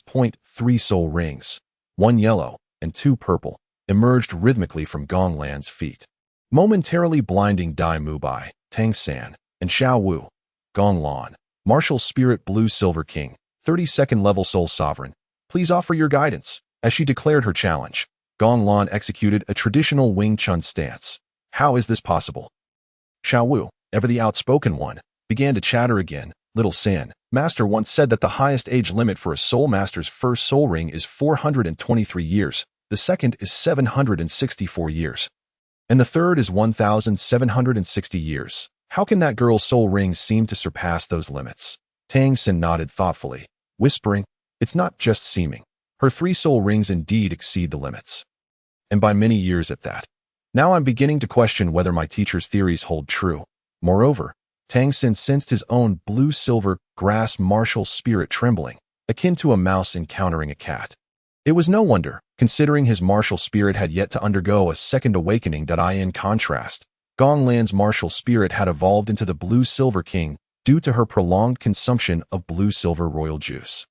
Placing Xiao San's blue-silver grass in a corner, quaking in fear, though Tang San's voice was barely audible, Gong Yu caught every word. Turning to face Tang San, he felt the weight of the gaze upon him, causing him to glance away, afraid that Gong Yu might discover his possession of Tang's sect's unique skills, which could lead to pursuit from his sect. However, Gong Yu had other intentions. He thought to himself that since he had come across Tang San, he might as well exploit him for some simulation attempts. 5 years had passed, and due to the deductions made each month, he had not engaged in any simulations during that time. Now that the 5 years had just concluded, he would have to wait until next month for his next simulation attempts to replenish. Thus, it seemed prudent to extract some from Tang San now. Approaching Tang San and Xiao Wu, he raised his hand in greeting. Oh, if it isn't the soul beast Bus and Little San, no wonder you both look so familiar. It's you too. Little San, you still look as short as ever. Hey, Bus, why do you look worse? Upon hearing the term Bus, Xiao Wu immediately recognized the boy before her, her teeth grinding in anger as she shouted, it's you. You're the one who ruined my adorable little bunny appearance. You wretched scoundrel, I will end you. Gong Yu laughed heartily. Little Xiao Wu can say whatever she pleases, but you shouldn't speak so recklessly. What do you mean I ruined your adorable little bunny appearance? That's a burden I refuse to bear. You dare say that? I'll kill you. I'll kill you. Xiao Wu lunged at Gong Yu, claws at the ready, but was swiftly restrained by Tang San. Xiao Wu, you must remain calm, he implored, holding her firmly despite her futile attempts to break free. Let go of me. Little San, release me. I must avenge myself. Xiao Wu struggled, but her efforts were in vain. Enough, Xiao Wu, calm yourself. Tang San's voice, previously never raised at her, erupted in a commanding shout. He disliked resorting to such measures, fearing that if she continued her ruckus, any accidental revelation of his training in Tang sect techniques would spell disaster. At the sound of Tang San's shout, Xiao Wu fell silent, reflecting on the girl's soul rings, 1 yellow and 2 purple. She realized that Gong Yu was certainly formidable, and she estimated that she was still no match for him.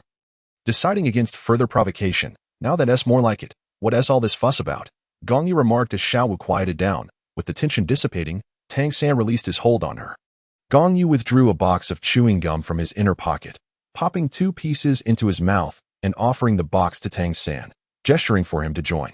Tang San declined with a wave of his hand, and Gong Yu did not press the matter, retracting his hand while treating Xiao Wu as if she were invisible.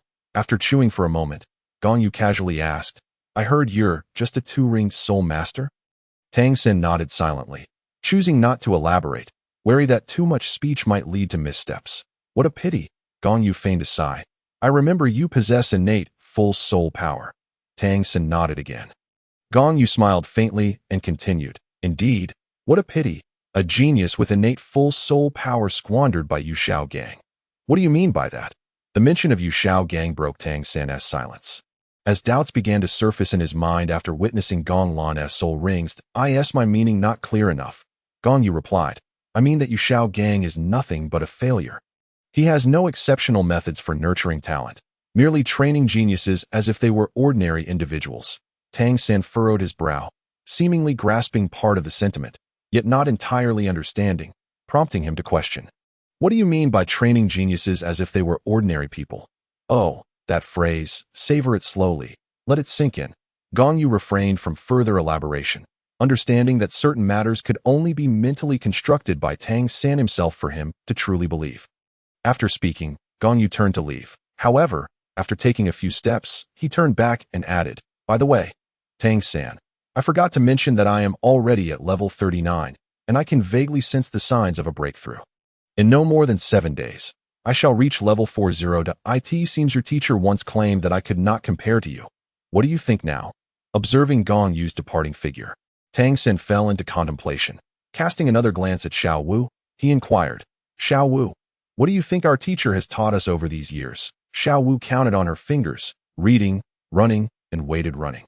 I think that's about it. Tang San's expression darkened. Yet, these things would be taught by the academy even if our teacher did not instruct us, wouldn't they? Xiao Wu nodded. Indeed, I often see others from Dormitory 7 going for runs. We are permitted to skip classes because we have a master teaching us, and the academy even organizes practical classes, something our master cannot provide, which is why he encourages us to spar. In other words, the things our teacher has imparted are merely what the academy disseminates to every student, Tang San stated flatly.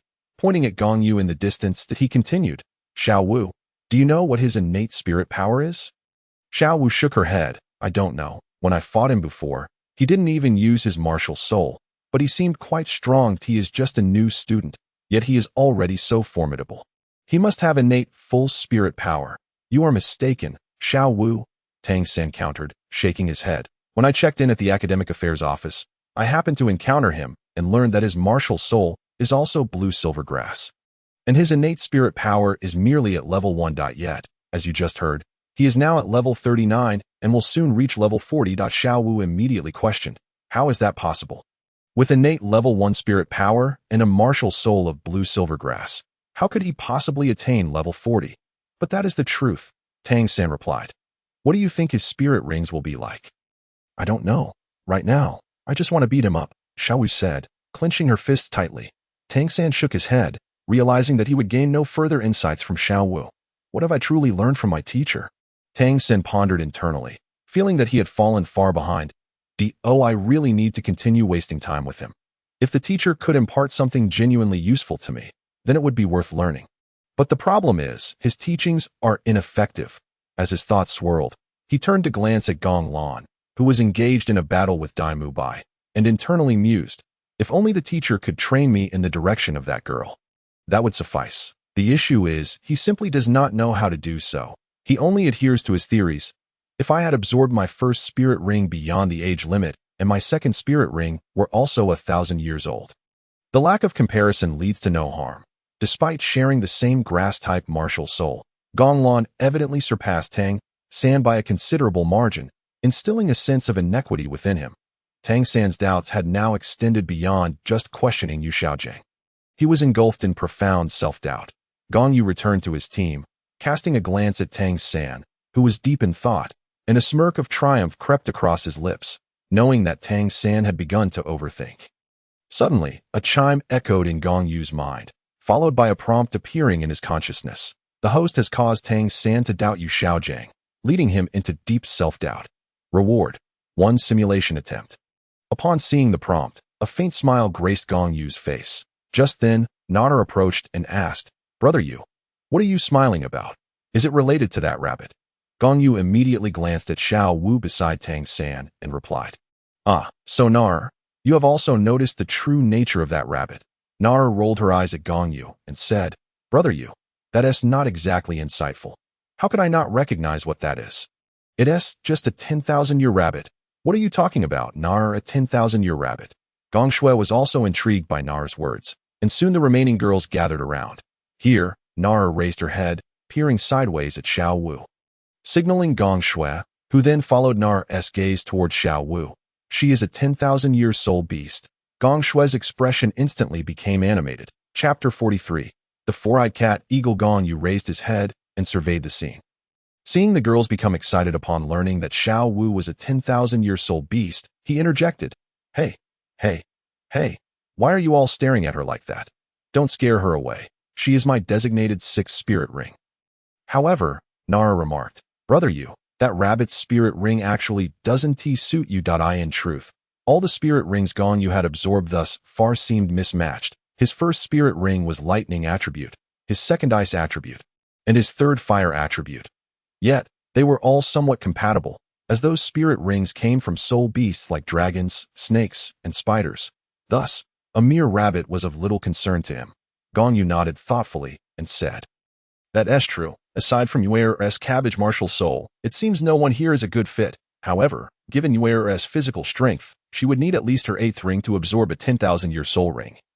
Unless that rabbit is willing to sacrifice itself, are you planning to get me a 10,000-year soul ring?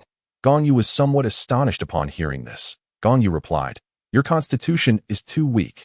You cannot absorb a 10,000-year soul ring in the short term, and the future is unpredictable. No one can guarantee that Rabbit 1T be hunted by someone else. What a pity, Gong Yu sighed.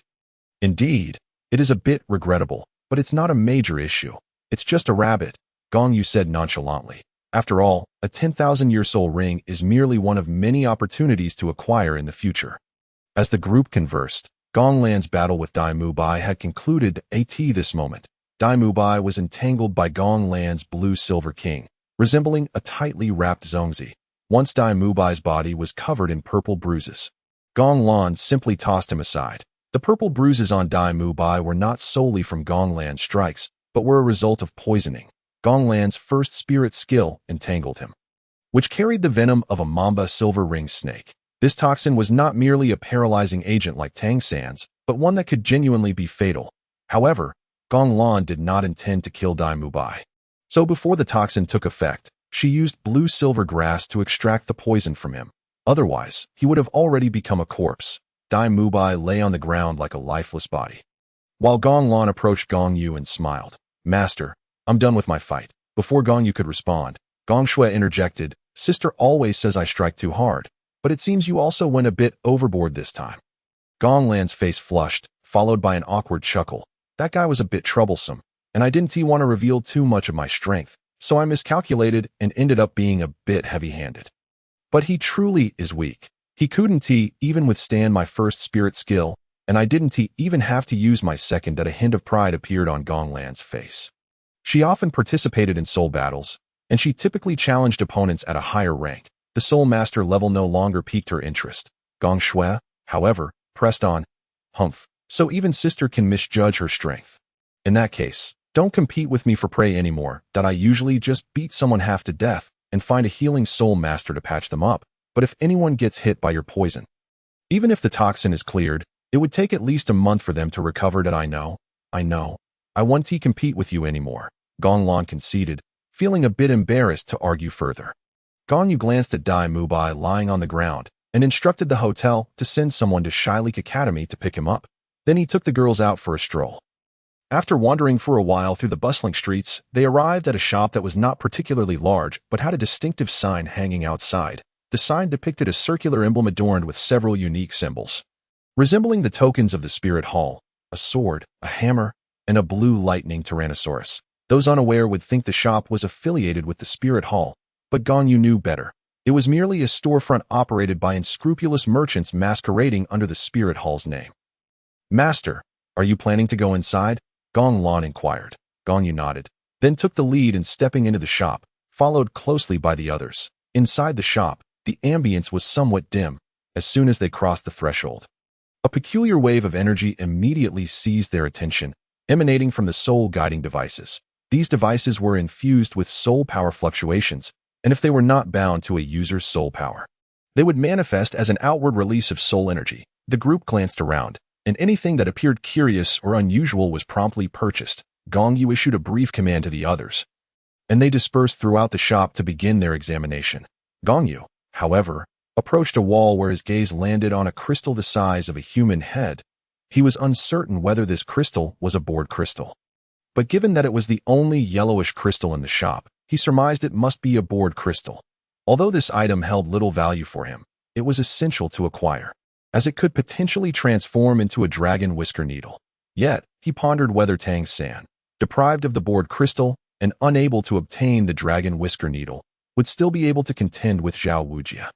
Observing the others meandering about, picking up items only to set them back down, the four-eyed cat eagle, who had been lounging, felt slightly irritated and suddenly exclaimed, "If you aren't buying, then don't touch." In response, Gong Yu surveyed the group, noting that they had not found many remarkable items, and signaled them with his eyes to proceed to check out with what they had chosen. Gong Yu himself approached the counter, the yellow crystal in hand, ready to settle the bill at a total of 5,000 gold soul coins, non-negotiable. The four-eyed cat eagle stated, adjusting his spectacles and speaking in a languid tone. Let's go. It's merely a pile of junk. Not worth that much. Upon hearing the price of 5,000 gold soul coins, Gong Yu dismissed the four-eyed cat eagle with indifference, preparing to leave with the girls. This, in turn, caused the four-eyed cat eagle to become anxious. He hadn't had customers in days, and it would be a considerable loss if he scared them away with such a price. Thus, he promptly rose from his recliner, wearing a scheming smile, and said, "Oh dear, please don't rush off. If you find the price too steep, feel free to negotiate." However, Gong Shui shot back unexpectedly. "Didn't you say it was non-negotiable? How can we bargain then?" The four-eyed cat eagle suddenly found himself in an awkward position, but quickly recovered, chuckling, "Oh, it's all a misunderstanding. We can negotiate. Who doesn't allow bargaining when purchasing, right?" At that moment, Gong Yu interjected, "So we can negotiate? Huh, very well. We'll offer 100 gold soul coins for everything." 100 gold soul coins? The four-eyed cat eagle emphasized, shaking his head vigorously. No, that won't do. You can't bargain like that. I wouldn't even cover my costs." "Oh, then how much do you want?" Gong Yu inquired. The four-eyed cat eagle raised his right hand, curling his thumb down and extending 4 fingers, stating, "4,000. Just 4,000 gold soul coins, and you can take everything." Gong Yu waved his hand dismissively at the nearby girls, saying, "Let us go. This proprietor lacks sincerity, and we shouldn't waste any more time." "Hey, wait, let us discuss this further." The four-eyed cat eagle hastily called after them, then added, "How about 3,000? Gong Yu sighed, stating, "I don't wish to waste time haggling with you. Let us get to the point. 150 gold soul coins that if you are willing to sell, I'll buy. These items aren't worth much, and I'm merely intrigued by their peculiarities for further study. But 150 is far too low. You must understand that I've put considerable effort into acquiring these items, some of which I obtained at the risk of my life. You need to offer a bit more." The four-eyed cat eagle, eager to sell for a higher price, began fabricating stories. 150 is my final offer. Take it or leave it." Gong Yu replied resolutely that it was impossible for him to part with more money to support Shrek Academy, as Flander primarily operated the shop to cover its expenses. Shrek Academy had only a handful of students, and without a source of income, it relied solely on Flander's dubious tactics to stay afloat. "Fine, 150 it is." Flander gritted his teeth in agreement, realizing he had unexpectedly encountered a discerning group. However, he knew he wouldn't sell much today. If he didn't sell, he would merely continue to let the items gather dust. "Lana, you pay him." Gong Yu instructed Gong Lan beside him, then stored the items within his soul guiding ring. Subsequently, the group of 10 exited the four-eyed cat eagle's shady establishment. Upon leaving the shop, Gong Shui questioned, "Big brother, why do you want those items? You're already a level 3 soul master. Can't you just forge whatever you need yourself? What's the use of bringing back a pile of junk?" "You just don't like to think, old 8, Gong Miao Miao retorted. "Young master purchases these peculiar items not for their intrinsic value, but for the formations and inscriptions contained within them." Gong Shui was left speechless, turning away to indicate her desire to cease the conversation with Gong Miao Miao. After wandering for a while longer, they all returned to the Rose Hotel. In the lobby, they encountered Tang San and Xiao Wu, who were preparing to head out. Gong Yu intentionally took out the board crystal to show off, causing Tang San to gaze at it with undisguised excitement. With Dai Mu Bai and Tang San absent, Xiao Wu and Tang San ended up sharing a room at the Rose Hotel. That moment, upon seeing the board crystal in Gong Yu's hand, Tang San's imagination reached a crescendo of certainty. He was convinced that Gong Yu and his companions were indeed members of the Tang sect, as only they would know the true purpose of the board crystal. Arriving at the door of their room, Gong Yu called everyone inside, placing the board crystal on the table, and then retrieved a forging hammer from his soul guiding ring. "Young master, what are you planning to do?" Gong Xiao inquired, intrigued as she had been learning to forge soul guiding devices from Gong Yu, and had recently attained the status of a level 2 soul master, albeit just barely. Seeing the forging hammer piqued her interest. "I'm about to show you something remarkable," Gong Yu replied with a mysterious smile. Hearing that something exciting was about to be revealed, the girls looked at him with eager anticipation. "What do you think I bought this crystal for?" Gong Yu asked with a subtle smile. "Big brother must have his own purpose for buying this," Gong Shui replied, stating the obvious. The group rolled their eyes at her, as her comment added nothing to the conversation. "Now comes the moment of witnessing a miracle," Gong Yu declared, lifting the forging hammer, channeling his soul power into it, and striking the board crystal with a powerful blow. A deafening crash reverberated throughout the Rose Hotel, the sharp sound of shattering resonating beneath the hammer's impact. Under Gong Yu's full force, the board crystal was instantly reduced to powder. Yet, as the crystal transformed into powder, a wondrous scene unfolded. Countless golden specks erupted from the crystal, scattering throughout the bedroom. As if the entire room had been enveloped in a shimmering golden hue, the group gasped in astonishment, quickly harnessing their soul power to shield themselves from the golden specks, though the force of their release was mild and caused no harm. The dazzling display of golden light was mesmerizing, accompanied by a melodious tinkling sound as the particles fell, blanketing the entire bedroom in a layer of golden radiance. The crystal had turned to powder, morphing into golden light that descended, resulting in the floor and bed being adorned with a scattering of golden specks, akin to tiny grains. Each golden particle was uniformly sized, roughly the same as a grain of rice. Perfectly round, glimmering with a soft golden glow, the particles were slightly pliable, and even when channeling soul power, they could not be crushed. Young master, what exactly are these?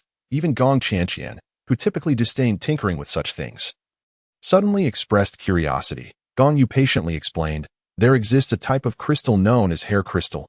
To the untrained eye, it holds no value.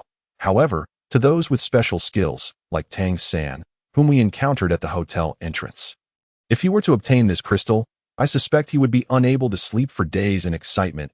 So what precisely is this hair crystal? Gong Chanqian inquired once more. Gong Yu responded. Fajing refers to a unique type of natural crystal that, under certain conditions influenced by external factors, develops golden thread-like entities within its structure. These golden threads are known as Jingfor Fajin, resembling the hair of the crystal itself. Regardless of the crystal's color, the presence of even a single Jingfa significantly elevates its value, surpassing that of the finest natural crystals, but only if it falls into the hands of a discerning individual. A crystal possessing Jingfa is termed Fajing. So, this flawed crystal is thus a Fajing. Gong Shui remarked with a disinterested expression, what use does it have? Can these golden beads be utilized as gold? Gong Yu smiled and replied, this is not merely a piece of Fajing. It is a variant known as Banjing, a supreme grade of Fajing. Gong Shui, who was not fond of intellectual exertion, found herself perplexed, wondering how one object could possess two distinct names, especially when the difference lay in merely one character. With a swift motion, Gong Lan playfully slapped Gong Shui on the back, saying, you don't need to understand. Just listen attentively and refrain from causing any disruption. Gong Shui puffed her cheeks in indignation, eliciting laughter from the others. After the amusement subsided, Gong Yu elaborated, the Fajin within Fajing is typically disorganized and rare. However, those that have existed for an exceptionally long time have the potential to accumulate more Fajin. When the quantity of Fajin reaches a certain threshold and gathers within the crystal, taking on a plate-like appearance, such a crystal is referred to as Banjing. Due to its abundance and orderly arrangement of Fajin, Banjing is regarded as the pinnacle of Fajing. Gong Lan asked, young master, what exactly is the utility of this Banjing? Gong Yu replied, let us first collect these golden particles. He began to gather the golden particles, prompting the others to join him. Shortly thereafter, a server approached, inquiring about the sudden tremor in the hotel. But Gong Yu deftly fabricated an excuse to dismiss the inquiry. Once the server departed, Gong Yu addressed everyone again. Now, I will reveal to you what these particles truly are. With that, Gong Yu opened his palm. Placing the golden particles within his soul power surged. A golden radiance enveloped his hand, and an extraordinary scene unfolded. The golden particles gradually extended, transforming into a thread finer than a hair, appearing several times thinner than even a strand of hair, resembling a delicate golden needle. Gong Lan marveled, so fine, akin to a hair strand. No wonder it is called Fajing. Subsequently, Gong Yu retracted his soul power, reverting the Fajin back to its original particle form. With a flick of his hand, the golden particles vanished into thin air. Where did it go? Gong Shui inquired curiously. Although her mental acuity was not the most formidable, she was confident that, at such close range, she could not have missed the transfer of the object. Nar, with her keen eyesight, immediately noticed a faint golden glimmer between Gong Yu's index and middle fingers. Though the light was too subtle for the naked eye to detect, it could not escape her dragon-like gaze. Gong Yu chuckled, slightly parting his fingers to reveal a slender golden needle nestled between them.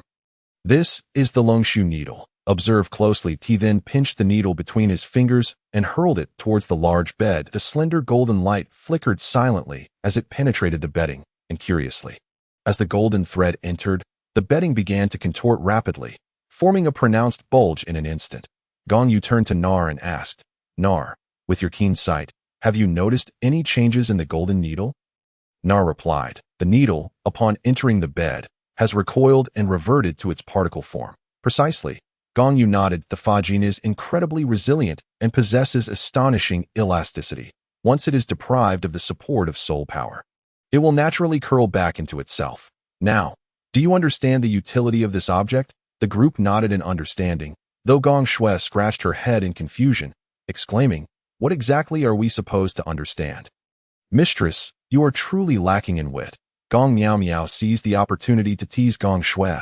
"If this were to strike you, what do you think would happen?" After a brief pause to allow Gong Shui to ponder, she continued, "If a needle were to enter your body and then retract, it would twist your muscles into a tangled mass. To Tio remove that needle, you would have to excise the entire clump of twisted muscle." Upon hearing this, the girls shuddered at the gruesome imagery, and Gong Lan furrowed her brow in concern, asking, "Young master, is there a way to remove it without resorting to cutting flesh?" The mere thought of slicing into living flesh sent a chill down her spine. "There is," Gong Yu replied nonchalantly. The girls breathed a sigh of relief at his words, but their relief was short-lived as Gong Yu swiftly added, "Unfortunately, I am not familiar with that specific method." Instantly, the girls felt deflated, akin to punctured balloons, realizing their momentary joy was in vain. Gong Yu continued, "Since I am not versed in that specialized method, I shall not part with these items. Should you misuse them and injure one of our own, it would spell trouble, especially for you. Xiao Shui, I am particularly wary of you." The notion of a Longshu needle in Gong Shui's possession was indeed alarming, and the girls unanimously agreed with a nod. Gong Lan remarked, "This is best kept in your care, young master. It would be unwise to entrust it to us." Yet Gong Shui, feeling slighted, retorted, "What do you all mean by this? Am I truly so inept?" "You are not inept. You simply lack sufficient intellect," Gong Miao Miao shot back. "You, humph, you flower of the chrysanthemum, you embodiment of martial spirits." Gong Shui, at a loss for words, resorted to mocking Gong Miao Miao's martial spirit, tch, when you run out of retorts. You resort to that, and you say you are not lacking in wit. After a lively exchange, everyone returned to their respective rooms, leaving Gong Lan to assist Gong Yu in tidying up the disheveled space. While Nar had already succumbed to exhaustion and drifted off to sleep, the room fell into a tranquil silence, causing Gong Yu to feel an unfamiliar sensation as the two tidied up the scattered items. Their hands inadvertently brushed against one another while reaching for the same object. The contact sent a shiver through Gong Lan's body, her cheeks flushing slightly as she withdrew her delicate hand. Gong Yu, grasping the object from the floor, feigned ignorance of the incident, yet Gong Lan broke the silence, asking, "Young master, do you wish for something?" "Wish for what?" Gong Yu feigned ignorance. "For us to be like that."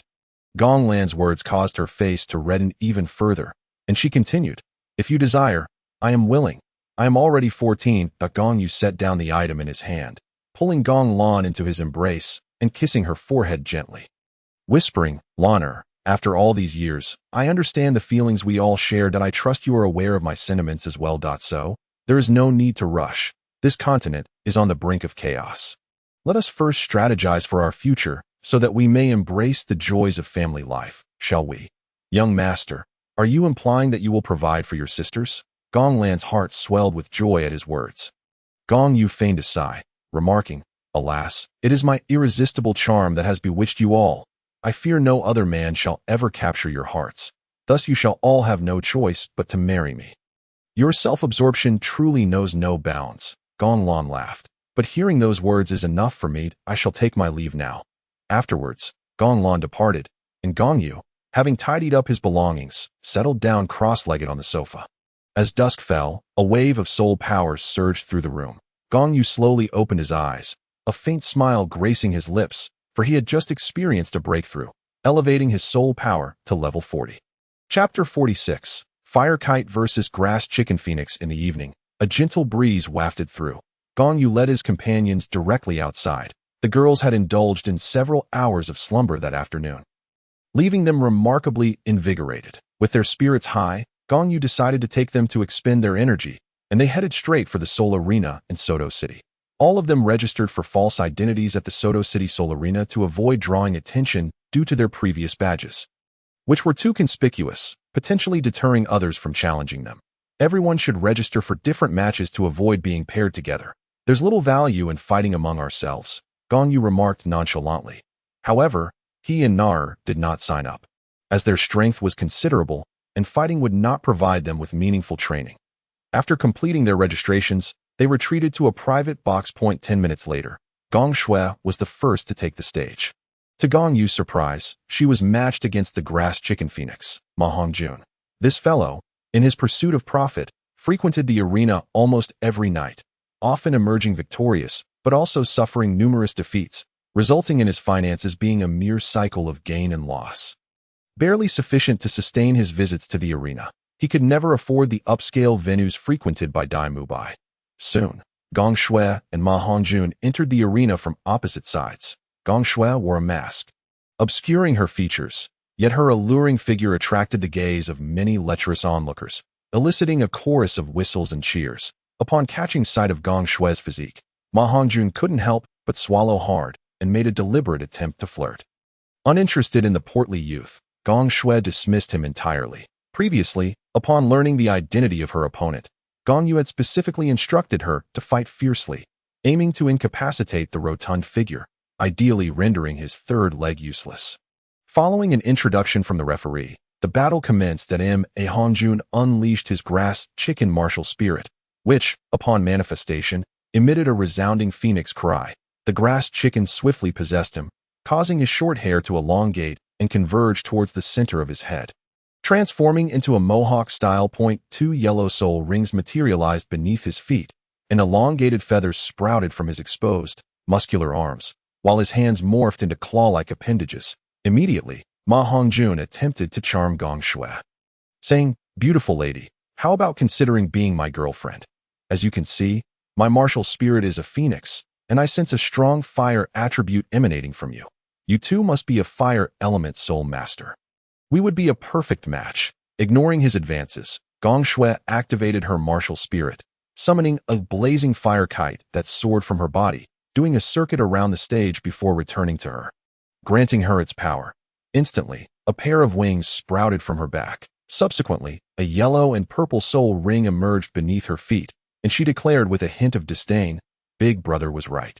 You, little fatso, are indeed repulsive, so your demise is imminent." After 5 years of cultivation, Gong Shui had reached level 30 in her soul power. Had it not been for Gong Yu's advice to hold off until he and Gong Yu leveled up as well, she likely would have acquired her third soul ring by now. Gong Yu and Gong Yu had reached levels 39 and 29, respectively, so they had advised Gong Shui to wait a little longer. Now that Gong Yu had advanced, only Gong Yu remained.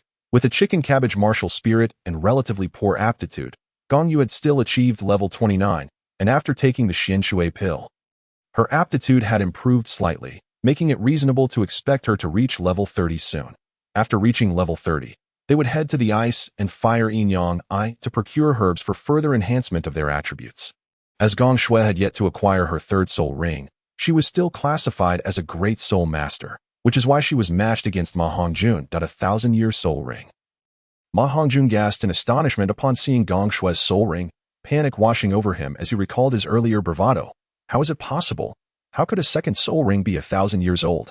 The surrounding audience shared his shock, whispering amongst themselves. Had they ventured to the Great Soul Arena in Gongxin City in recent years, they would have encountered a few girls who consistently showcased soul rings far beyond the norm. Over the years, Gong Yu had taken his family to settle in Gongxin City to learn blacksmithing, often bringing the girls to the arena for battles, allowing them to earn money while honing their practical combat experience.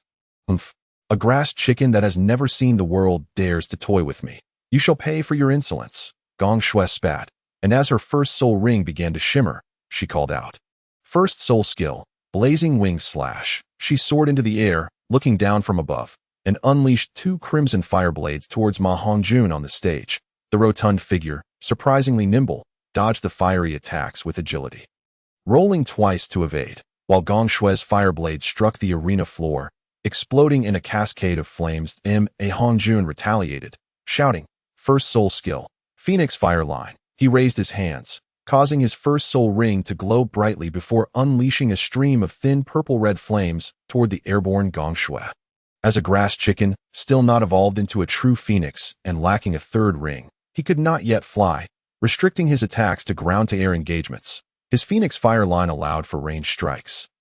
But he lacked the finesse Gong Shui possessed, easily evading Ma Hongjuan's singular Phoenix Fire Line assault. Gong Shui activated her second soul ring, second soul skill, Heavenly Fire Dance of Desolation. With her words, she clenched her fists and spread her arms wide, releasing a potent aura that engulfed a 5-meter radius around her, the air growing searingly hot. Almost instantaneously, several massive fireballs materialized in the heated air. And with a swift motion, Gong Shui thrust her hands towards the arena, sending the fireballs crashing down.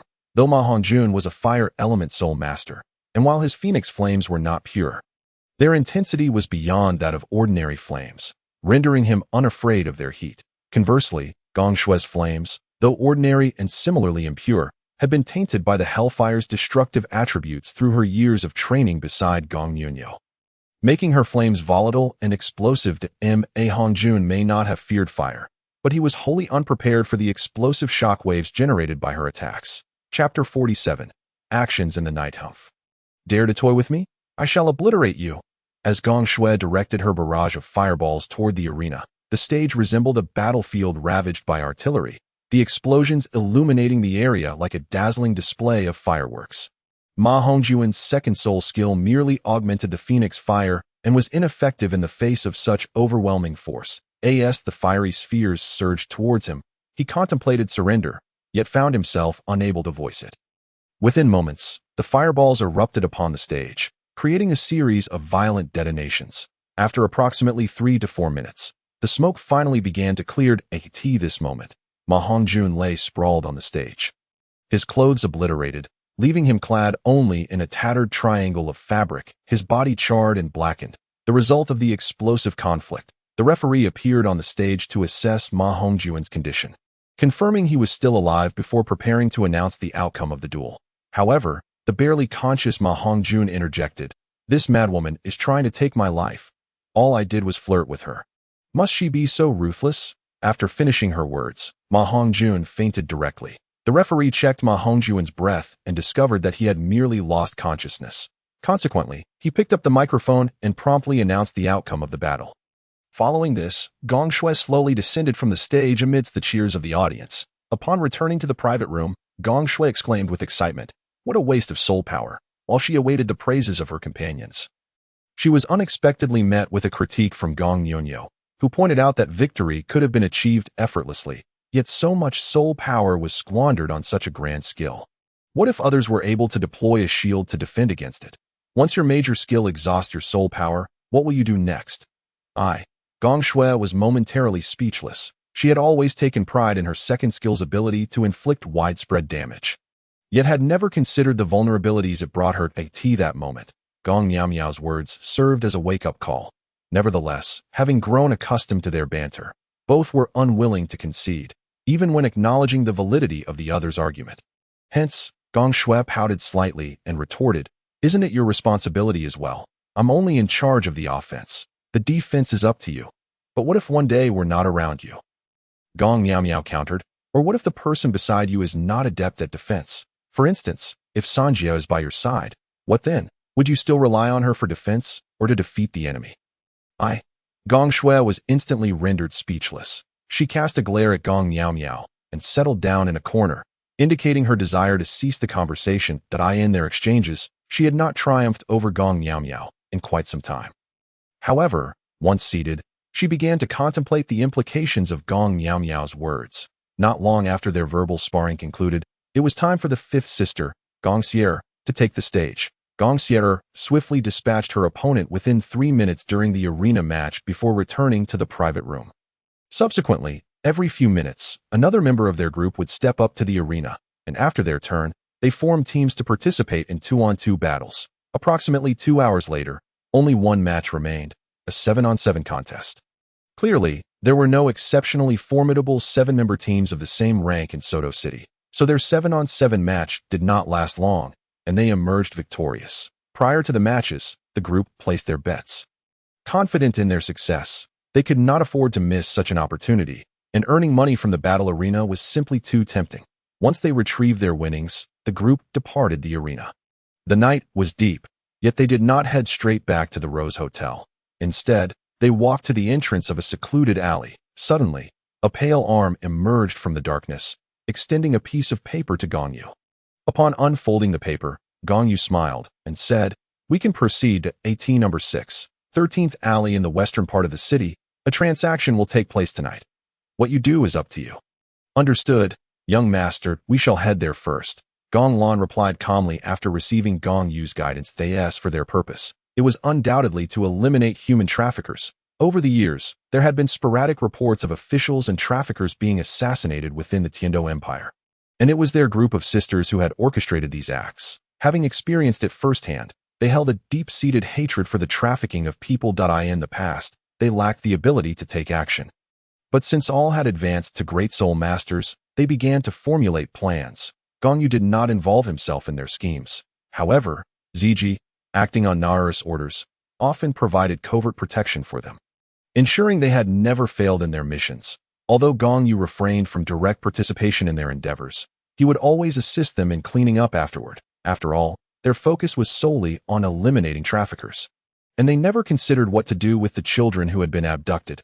After they had completed their missions and departed, the plight of those children remained dire. The rescued children were systematically organized by Gong Yu. Over the years, whether through betting in the arena or selling soul-guiding devices, he had accumulated significant wealth, which he utilized to covertly arrange for their training, establishing an information network in various cities. Furthermore, the Xiantian skill from the Tang sect was imparted to these children for their cultivation. As for the extent of their progress, it varied based on their innate qualities, yet as long as they could cultivate soul power, it offered them hope. It was precisely due to the establishment of this information network that Gong Yu could swiftly gather intelligence from every city. Just moments ago, that hand emerging from the darkness belonged to a member of this network delivering information. After relaying the message to Gong Lan and watching them depart, Gong Yu returned to the Rose Hotel with Nar, knowing that with Ziji providing covert protection, there was no need for him to worry. Upon returning to the Rose Hotel, feeling that waiting for Gong Lan and the others was unproductive, he began to examine the soul-guiding devices he had purchased earlier from Flanders' underground shop alongside Nar. Soon, the devices lay in disarray as they were dismantled. After taking apart each soul-guiding device, Gong Yu began to study the inscriptions on them. Once he comprehended the function of each inscription, he meticulously recorded the information onto a designated soul-guiding device used for documentation. After nearly 3 hours of this back and forth, he finally documented all the useful information. Not long after, Gong Lan returned with the others. Unfortunately, 2 members were injured that night due to an encounter with several soul Douluo. Ziji had been delayed for a while, but thanks to Nyonyo's automatic protective function of the 9-color purple crystal lamp, they managed to hold on until Ziji arrived. Fortunately, the injuries sustained by the 2 were not severe, and upon returning, they were quickly treated by Baiji, allowing them to recover swiftly. Chapter 48. Journey to the Douluo Forest. 3 days swiftly passed. The 2 injured members had fully recovered by the evening of the 3rd day. One of the injured was Gong Yu, who possessed the cabbage martial spirit. Perhaps it was a case of misfortune turning into fortune. After her recovery, her soul power directly broke through to level 30. Gong Yu was the last among the 9 sisters to reach level 30, but a breakthrough was still a breakthrough. Now, Gong Yu, Gong Shui, and Gong Yu had all reached their bottlenecks, making it the perfect time for them to venture into the Douluo Forest to hunt for soul rings. Early the next morning, a group of 10 set off. Although it was said to be a party of 10, 2 more were secretly accompanying them, Ziji and Baiji, who were merely returning home. Gong Yu calculated the time and mused that the group led by Shilik should also have set off, wondering if they might cross paths. However, he did not include Dai Mubai in Shilik's group, as the evil mantis tiger had been poisoned by Gong Lan, and although the toxin had been cleared, it would take at least a month for it to regain its vitality, barring any unforeseen circumstances. Gong Yu's group traveled to the Douluo Forest by carriage. Unlike Shilik's group, who foolishly ran to hunt for soul rings. Traveling by carriage allowed them to cover the distance without unnecessary exertion. They did not stop for rest along the way. Arriving at the outskirts of the Douluo forest by the following morning, Dinar was particularly cheerful upon returning home, leaving the others puzzled by her demeanor. Though Gong Yu understood as for Ziji and Baiji, their feelings were likely similar to Nar's in the past. Gong Yu had inquired about Ziji and Baiji's thoughts on hunting soul beasts. Perhaps in this era, soul beasts were still abundant and not on the brink of extinction. Moreover, there was no shortage of conflict among soul beasts themselves. Thus, while Ziji and Baiji felt somewhat uncomfortable with humans hunting soul beasts, it did not reach the level of outright rejection that as long as their own kind was not targeted, they would not raise any objections. Meanwhile, Shilik's group had only just arrived at the Douluo forest. Entering the forest within half an hour of Gong Yu's group, vigilantly traversing the forest, Gong Yu casually inquired, "Shui and you, have you decided which soul beast you wish to hunt?" "I'm easygoing. Any fire attribute will do," Gong Shui replied nonchalantly. Then, there was a resounding slap as Gong Lan playfully smacked Gong Shui's rear, chiding, "Speak properly. What do you mean by any? The choice of soul ring is of utmost importance. Can it be taken so lightly?" "Oh, I understand." Gong Shui, slightly annoyed after being smacked by her sister, retorted, "I want to hunt the Flame Lord. Can you grant me that?" "I cannot." Gong Lan responded candidly, stating that such a creature might exist in the volcanic regions of the southwestern mainland. As for us, being in the Douluo forest, where could we possibly seek the Flame Lord? Moreover, the Flame Lord is an ancient being. Even if we manage to find one, it would likely be of at least 100,000 years of age. "Can you absorb that?" Gong Shui then remarked. "Well, if I can't have what I desire, then I suppose we shall just search at random, aiming to find something suitable." "You have learned to talk back, I see. Very well, I shall leave you to your own devices regarding which soul beast you wish to hunt." Gong Shui's unexpected retort left Gong Lan somewhat taken aback. However, upon reflection, she realized her sister was no longer the little child she once was and should not be treated as such. Gong Lan feigned anger, turning her face away, but Gong Shui quickly attempted to placate her, saying, "Oh, sister, please don't be angry that I was wrong. All right. I'm just pondering what soul beast I want before I voice it." At that moment, Gong Miao Miao interjected unexpectedly. "Ha! Who goes hunting soul beasts without first contemplating it at home? Don't we all think it through beforehand? Mind your own business." 7. Gong Shui shot back at Gong Miao Miao. Just then, Gong Yu stepped in to mediate, saying, "All right, we are in the Douluo forest. This is not the time for childish bickering." Hearing this, the two fell silent immediately. Gong Yu continued, "Since Xiao Shui has yet to decide, let us prioritize the Phoenix Crown Firebird. If that proves elusive, we can consider other options." Gong Shui nodded repeatedly, exclaiming, "My big brother is so considerate, already thinking ahead for me. Humph, this guy is clearly just being lazy." Gong Nyo thought to herself, but recalling Gong Yu's reminder that this was the Douluo forest and not a playground, she refrained from speaking up. Gong Yu then turned to Gong Yu, inquiring, "You heir, have you decided which soul beast you wish to hunt?" Gong Yu hesitated and replied, "I haven't thought it through yet. I just advanced yesterday and haven't had the chance to consider it. However, I believe my cabbage martial soul can absorb any soul ring from soul beasts, as it is meant for consumption and surely won't grant me any offensive soul skills." Gong Yu was momentarily at a loss for words. Truth be told, while Gong Yu's martial soul was the easiest to find soul rings for, it was also the most challenging. It was easy because her martial soul could absorb any type of soul ring, yet difficult because she had never encountered a truly compatible soul beast to obtain her soul ring from. Furthermore, Gong Yu's martial soul manifested as cabbage, which must be consumed raw, yet raw cabbage is notoriously unpalatable.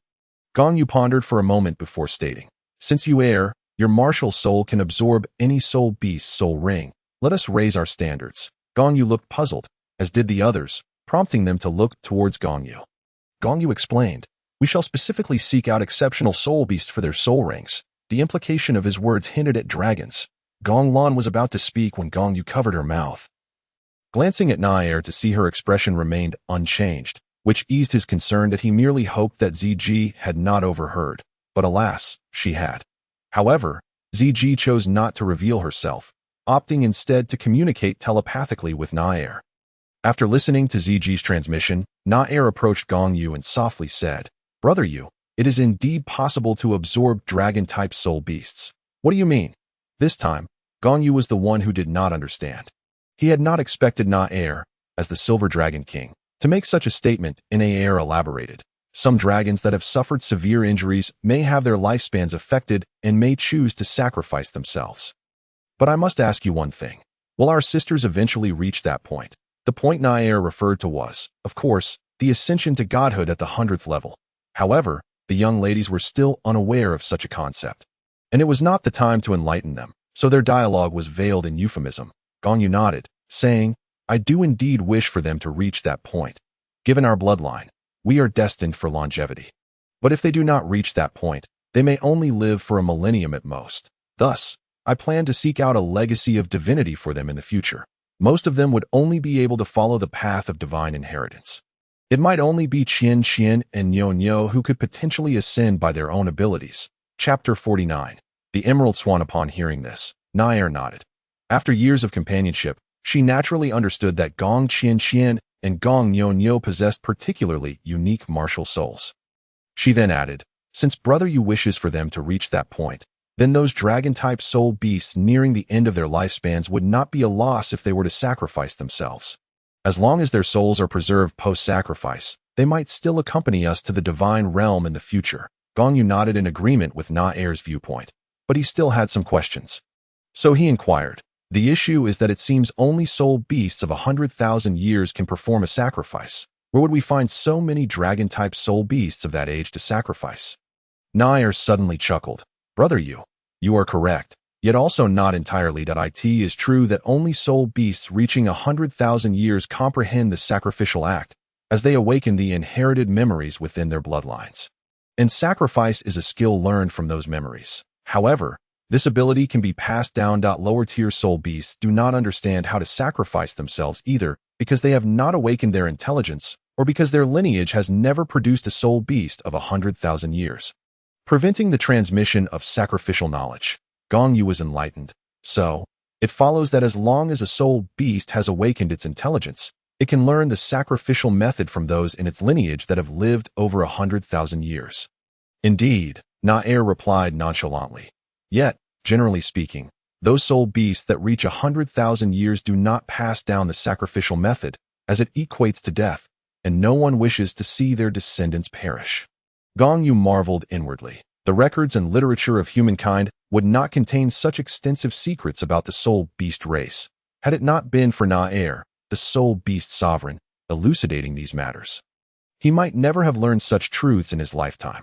Now that his doubts were resolved, Gong Yu asked, "Which dragon-type soul beast do you intend to have sacrificed for Xiao Shui and Yu'er?" Na-air replied, "It is not I who shall summon a dragon-type soul beast for sacrifice.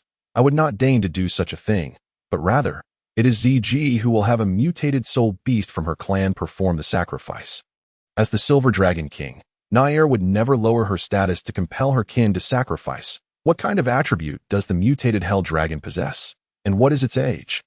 Gong Yu's eyes widened in surprise. It was his first time hearing of a mutated hell dragon. Since it was mutated, it surely would not retain the original attributes of the hell dragon. Na-air explained, "It is a hell flame dragon nearing 5,000 years of cultivation. In terms of attributes, it retains the original darkness of the hell dragon, but has mutated its water attribute into fire." Gong Yu stroked his chin thoughtfully and said, "With a fire attribute, it is indeed suitable for Xiao Shui. However, suddenly granting her a soul ring of several thousand years, you know her temperament. I genuinely fear she may not manage it well. Thus, we should first seek other soul beasts. As for the sacrifice, that hell flame dragon cannot possibly have only a few years left to live, can it? I believe we can afford to wait a few more years. We could perform the sacrifice when Xiao Shui absorbs her 5th ring, which would also serve to temper her character." Na-air contemplated this. That makes sense. 8th sister's temperament is indeed not very stable. It would be better to wait a few years. Just then, Na-air seemed to receive another telepathic message, and she said, "What about 3rd sister? Does she also require a sacrifice?" Just now, Bai Ji transmitted to me, stating that her clan also has a soul beast nearing the end of its lifespan that could be selected for sacrifice. Hearing this, Gong Yu's eyes lit up, his heart racing with excitement as he said, "If Bai Ji, the leader of the Emerald Swan clan, can offer a sacrifice for you heir, it might yield unexpected results. Why not give it a try? How long has that Emerald Swan lived?" Na-Air blushed slightly and replied, "It has 60,000 years." Gong Yu rolled his eyes in disbelief. The lifespan of the Emerald Swan Na-Air mentioned was even greater than that of the previous Hell Flame Dragon. Currently, Gong Yu had only absorbed her third soul ring, and for her third ring to be 60,000 years old would surely alarm many soul masters. Na-Air quickly clarified, however, that Emerald Swan is likely only to live for another year or two. So if you wish for its soul ring, it would be best not to delay, as no one can guarantee that an unforeseen event won't occur. In that case, Gong Yu reasoned, it seems we cannot afford to wait. If we could delay a few years until their temperaments have matured, it might yield better results. Gong Yu expressed some regret, saying, since that is the case, let us proceed. Ask Bai Ji to bring over the Emerald Swan. Shortly thereafter, Na-Air conveyed a message to Bai Ji. Approximately half an hour later, Bai Ji returned, accompanied by a magnificent Emerald Swan. The swan was exquisitely crafted, so lifelike that it appeared to be carved from jade if placed motionless in one spot. Bai Ji then spent some time instructing the 6,000-year-old Emerald Swan, imparting the method of sacrifice to it. The sacrificial rite commenced soon after the blinding emerald light suddenly emanated from the swan's forehead, transforming into a halo of emerald hue that rapidly expanded. Wherever the emerald halo passed, everything was tinted green, and in that moment, all was rendered still. The emerald flames then began to ignite from the swan. But rather than fire, it was an extraordinarily unique green blood flame, comprising the swan's own blood, life force, and over 60,000 years of cultivation. The green blood flame blazed hotter. Its color shifted from green to a dark green, while the body of the emerald swan gradually became translucent, resembling an ever-clearer green crystal. The expanse of green coalesced into a massive ring that slowly contracted, enveloping both the Emerald Swan and Gong Yu within a transparent green dome. 2 hours later, the green dome began to fade, ultimately vanishing at that moment. Gong Yu slowly opened her eyes, first offering a faint smile to Gong Yu as she prepared to rise. However, as she stood, her soul power surged violently within her. The Emerald Swan possessed 60,000 years of cultivation, which was far too overwhelming for Gong Yu to withstand. She barely found her footing and nearly stumbled, but fortunately, Bai Ji was quick to support her and guided her back down to a seated position. Bai Ji then stood before Gong Yu, forming numerous peculiar hand seals, each one infused into Gong Yu's body. After a series of operations by Bai Ji, Gong Yu's soul power finally stabilized. Bai Ji then informed Gong Yu, I have left 6 seals within you to confine the 60,000 years of cultivation within your soul ring. The first seal will automatically unlock when you can withstand 10,000 years of cultivation. The second at 20,000 years, and so forth, until all are released. Chapter 50. The Emerald Cabbage. Gong Yu gradually rose to her feet and expressed her gratitude to Bai Ji, saying, Thank you, Sister Bai Ji. Nodding, Bai Ji then concealed herself, retreating into the background. With a kind heart, Bai Ji had frequently appeared over the years to heal their wounds, fostering a close bond with the sisters. After Bai Ji's departure, the exuberant Gong Shui stepped forward, her face brimming with envy, exclaiming, I wish I could obtain a 10,000-year soul ring like third sister. She then glanced at Gong Yu. However, Gong Yu turned her head away. Addressing the air, don't look at me. I am no deity and lack the ability to grant you a 10,000-year third soul ring. Gong Shui puffed out her cheeks, visibly displeased, as it was her first time feeling put down by Gong Yu. The others couldn't help but chuckle at Gong Shui's predicament. Gong Yu then turned her attention to Gong Yu, asking, how does it feel to absorb the 60,000-year Emerald Swan soul ring? I feel a slight change in my martial soul. Gong Yu responded as she manifested her martial soul, revealing a vibrant green cabbage from her right palm. Following this, 3 soul rings, 1 yellow, 1 purple, and 1 black, began to emerge rhythmically from beneath her feet. Has your martial soul undergone a mutation? Gong Lan blinked her large eyes, gazing intently at Gong Yu's martial soul, marveling at how the cabbage appeared as if intricately carved from jade, exquisite beyond compare. Gong Yu nodded, saying, Yes, my martial soul cabbage has transformed into an emerald cabbage. What kind of soul skill have you acquired? Gong Lan inquired. Yet, Gong Yu adopted an enigmatic demeanor, smiling faintly as she replied. That shall remain a secret for now. Upon hearing this, the originally expectant faces of the others fell in disappointment. With Gong Yu's soul ring now settled, the group continued on their journey. The party of 10 wandered through the Douluo forest for over an hour. Yet they still had not encountered the desired soul beast. They pressed onward, reassured by Bai Ji and Zji's protection. Feeling undaunted even in the core area as dusk approached, the group suddenly sensed an unsettling presence looming nearby. Just then, a shadow darted past them with a swift whoosh. Everyone activated their purple extreme demon eyes. Gong Yu calmly reminded the others, the Tang sect's other skills may not fare well, but the purple extreme demon eyes are truly effective. I still can't see what it is. Its speed is too fast, Gong Shui exclaimed, her voice ringing out as a faint purple light emanated from her eyes, complementing her striking red attire in an oddly harmonious manner. Gong Yu failed to discern the nature of the shadow as she turned to Nar, who nodded and said, "That is a large black tiger with a pair of black wings on its back and a scorpion-like tail." Upon hearing this, Gong Yu's pupils constricted as realization dawned on her.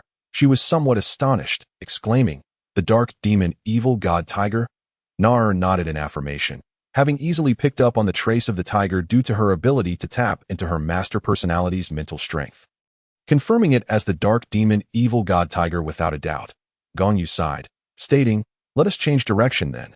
That dark demon evil god tiger is likely the only one of its kind in existence. With a cultivation level no less than 60,000 years, none of us can absorb it, and even if someone could, we certainly lack the capability to hunt it." Everyone nodded in agreement with Gong Yu's assessment. However, Nara shook her head, declaring, "It's too late. Zji has already engaged. The dark demon evil god tiger is an evil beast, and in the Douluo forest, there is no soul beast that does not despise it. Having come across it, it would be a waste for Zji to let the opportunity to slay it slip away." Gong Yu nodded, stating, "It is indeed an evil beast. The dark demon evil god tiger was originally a white tiger. But after being possessed by an evil god, it became tainted with dark attributes, causing its inherent light attributes to mutate into darkness. However, it does carry the legacy of a deity. We must pursue it to see." Knocker agreed, reasoning that with Zji confronting the dark demon evil god tiger and by Ji guarding the group, they would not be in any danger, so it would be prudent to investigate. Thus, they all set off in the direction the tiger had vanished. As they continued their pursuit, the surrounding trees were askew, clearly indicating the aftermath of the battle between Zji and the large tiger.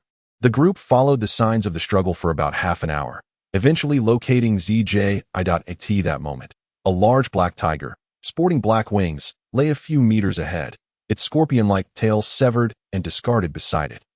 The black tiger was barely clinging to life, but it was evident it had not yet made a desperate attempt to fight back. Gong Yu felt it was true that the black tiger had sustained severe injuries from Zji. Yet it also seemed to be feigning weakness. If it were truly desperate, it would have employed its time skill to engage in a battle of rejuvenation. However, it was also possible that it dared not use such a skill against Zji, whose age far surpassed its own. Even if it attempted a rejuvenation battle, it would likely find itself transformed into a mere kitten before Zji could even be made smaller. Yet, Gong Yu's primary reasoning for believing the black tiger was pretending lay in the fact that its black orb had not yet separated from it. The black tiger would not die so easily, and even in death, it would carry the black orb to break through the spatial barrier and escape. That black orb was akin to its core, containing 6 attributes: evil, darkness, lightning, wind, time, and space, which were also what Gong Yu sought at that moment. Nader approached, saying, "Big Tiger, how about you offer a sacrifice to my brother?" Gong Yu nearly dropped his jaw in disbelief. Another sacrifice? It seemed the day was rife with them. Even Gong Yu had not dared to contemplate absorbing the soul ring of the dark demon evil god tiger, yet Nader boldly suggested a sacrifice. The soul beast's master was rather formidable.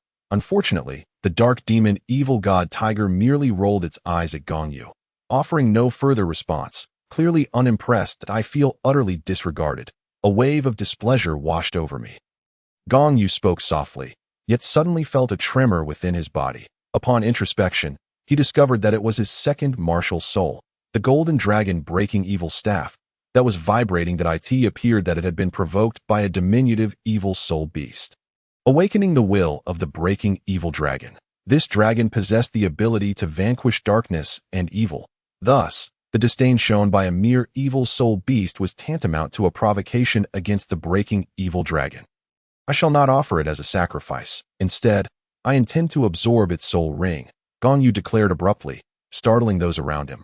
Brother Yu, have you lost your mind? The great black tiger's cultivation is no less than 60,000 years. Even Nar, the sovereign of soul beasts, struggled to comprehend how Gong Yu could entertain such an idea. That I am fully aware, Gong Yu replied resolutely. However, the will of the breaking evil dragon within me will not permit such an evil entity to provoke me. Since it is malevolent, I shall break the evil. Chapter 51.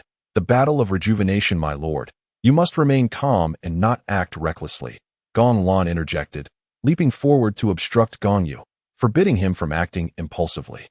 The other girls also stepped in to prevent him, for a soul beast of 60,000 years was overwhelmingly daunting. Had it not been for the sacrifice, they would never have allowed Gong Yu to absorb a soul ring of such caliber. Sisters, do not panic. Brother Yu has never embarked on an endeavor without assurance. After Gong Yu mentioned the breaking evil dragon, Nar felt a bit more at ease. She pulled Gong Yu aside and confirmed. Brother Yu, are you certain you wish to absorb its soul ring? I am absolutely certain, Gong Yu asserted firmly. The disdain of the great black tiger is perceived by the unyielding will of the breaking evil dragon as a challenge. I have a feeling that if I do not absorb its soul ring, my indomitable will dissipate, and the golden dragon breaking evil staff will regress into an ordinary martial soul. Though Nar harbored some suspicions, she still questioned, how could that be? Gong Yu explained, the great black tiger harbors the will of an evil god. Its disdain is akin to a provocation from the evil god itself. The breaking evil dragon is the very embodiment of righteousness in this world, and its will represents the essence of justice, which cannot tolerate the affront of evil. Nar exhaled in relief, as Gong Yu's words aligned closely with her own conjectures. Nevertheless, she responded, very well, Brother Yu, I shall trust you. However, to borrow your previous words, should anything go awry during the process of absorption, I will intervene immediately. Although Nar belonged to the dragon clan, the breaking evil dragon was not of their lineage, and thus their understanding of it was limited. She could only rely on Gong Yu's explanation. Rest assured, I will be fine, Gong Yu replied with an air of calmness that might lead an observer to believe he was genuinely untroubled. However, internally, he was in a state of turmoil, regretting his choice of the second martial soul due to the reckless nature of the breaking evil dragon. At that moment, Gong Yu had no other recourse. So he focused his mind and communicated with the simulation system. System, is there a way to assist me in resolving this matter? Initially thinking the system would ignore him, given that he had not engaged in a simulation for 5 years. He was surprised when a prompt appeared almost immediately.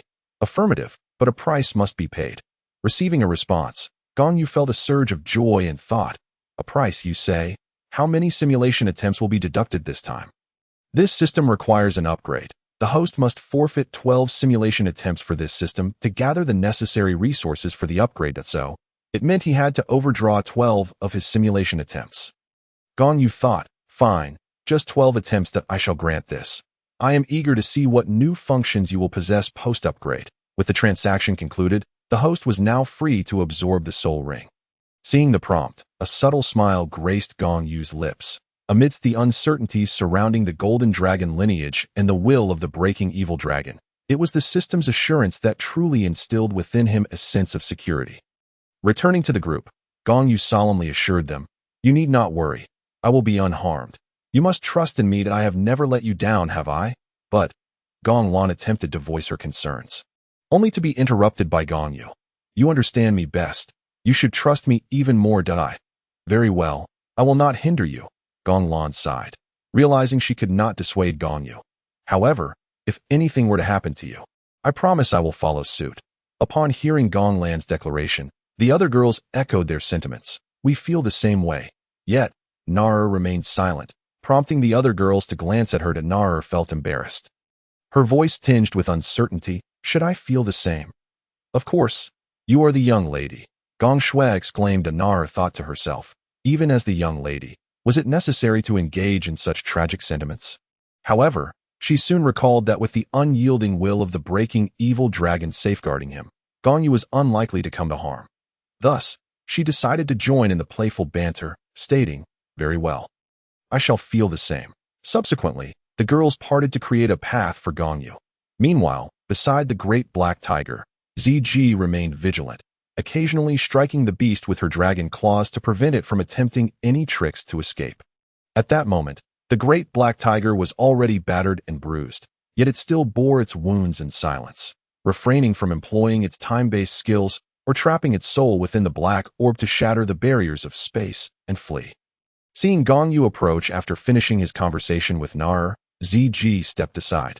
Gong Yu nodded in acknowledgement to ZG before approaching the great black tiger. His expression turned serious as 3 vibrant blood-red soul rings materialized beneath his feet, while golden scales emerged on his left and right arms, as well as his hands and chest. A resounding dragon roar erupted from within him as his right hand morphed into a golden dragon claw, poised to strike down upon the head of the great black tiger. Sensing impending doom, the great black tiger's eyes sparked with 2 beams of light, conjuring 2 luminous barriers that converged in the air to form a singular point, creating a dark sphere. This black sphere appeared at the center between the great black tiger and Gong Yu, suddenly erupting with an intense black light, rapidly transforming into a massive black hole with a diameter of 3 meters. The immense pull of the black hole drew Gong Yu in uncontrollably, and the dark demonic god tiger also vanished into the abyss alongside him. Everything around them succumbed to darkness, and Gong Yu felt as if his body had become weightless. What puzzled him further was that his soul power seemed to be diminishing, and his body was undergoing some peculiar transformation. He checked the items he carried and found that his various soul guide devices remained intact, which greatly reassured him that in this realm of darkness, his mental strength was entirely suppressed. Thus, he activated a soul guide illumination device, bathing the surroundings in brilliant light akin to daylight. However, upon illuminating the area, he realized his body had reverted to that of a 6-year-old child, standing in what resembled a vast, circular arena that a mere 30 meters away. He spotted a black cat, which he immediately recognized as the diminutive form of the dark demonic god tiger. Gong Yu smiled faintly. In his current state as a 6-year-old, he possessed barely any soul power, and in a direct confrontation, he would likely be no match for the large feline. Moreover, the scant soul power he had was insufficient to activate a lethal soul guide device. He then reached for a soul guide device on him, a level 3 sealed milk bottle, the only one he had crafted recently, containing sufficient energy to elevate someone to the level of a soul master. After replenishing his soul power from the bottle, Gong Yu finally had enough energy to utilize a lethal soul guide device. He immediately drew a level 3 soul guide pistol and, with a single shot, dispatched the black cat effortlessly. The process was straightforward and devoid of any flair. Once the black cat perished, the surrounding alternate space dissipated, and Gong Yu re-emerged, restored to his original form. Chapter 52. The black orb seized that orb. Do not let it escape. Just emerging from the otherworldly realm, Gong Yu discovered, not far ahead, a peculiar orb floating above the colossal corpse of the dark demon evil god tiger. This orb appeared entirely obsidian, yet it radiated an enchanting blend of azure and cerulean hues. However, before Gong Yu could fully comprehend the situation, the black hole that had liberated his body suddenly drew inwards, causing the strange orb to zip towards it in an instant. Fortunately, as Gong Yu's voice called out, ZG noticed the black orb's impending departure. With a swift flicker, she materialized before the orb and seized it, clutching it tightly within her palm. Yet, the black orb seemed reluctant, thrashing against her grip in a futile attempt to escape. With a disdainful huff, ZG tightened her hold until, after a considerable struggle, the orb finally ceased its resistance. Above the lifeless form of the dark demon evil god tiger, a dense black soul ring began to coalesce. ZG approached and handed the now subdued black orb to Gong Yu that he nodded in acknowledgement, receiving the orb and storing it within the system's storage space. Confident that it would never escape, no matter how fiercely it wished to resist. Subsequently, Gong Yu sat down cross-legged, engaging in half an hour of meditation to optimize his condition. Raising his gaze to the black soul ring still suspended in the air, he summoned his martial soul, the golden blue silver grass, which he had renamed Jin Yuan Chao, combining the essence of the Golden Dragon King, the primordial energy of the universe, and the blue silver grass. As Jin Yuan Chao manifested, Gong Yu extended his fingers, drawing the floating black soul ring towards him. In an instant, the black soul ring transformed into a streak of light, encircling Jin Yuan Chao. Simultaneously, a chilling yet sharp current of icy energy surged into Gong Yu's body, violently colliding with the numerous defensive barriers he had erected with his soul power. This frigid energy was imbued with profound malevolence and unyielding defiance, prompting Gong Yu to spit out a mist of blood upon its entry. Young master, big brother, several girls, upon witnessing Gong Yu's blood mist, became instantly alarmed, eager to rush forward, but he raised his hand to halt their advance. Without uttering a word, he turned his focus inward, channeling the principles of the complete Taoist song within himself. As the song resonated, a pure, Taoist aura blossomed within him, clashing fiercely with the icy, evil energy of the dark demon, evil god tiger. Igniting a fierce battle within his core, the two auras ebbed and flowed, refusing to yield, gradually stirring the surrounding energies of the world, forming a swirling yin-yang pattern above Gong Yu's head. A resounding dragon's roar erupted from within Gong Yu, shaking Nara to her core, for she recognized that although it resembled a dragon's cry, it was not from a dragon clan, but rather the roar of the evil-breaking dragon. Under the intimidation of this roar, the cold, evil energy of the dark demon, evil god tiger withered, allowing the pure Taoist aura within Gong Yu to seize the opportunity and swiftly overwhelm the malevolent essence.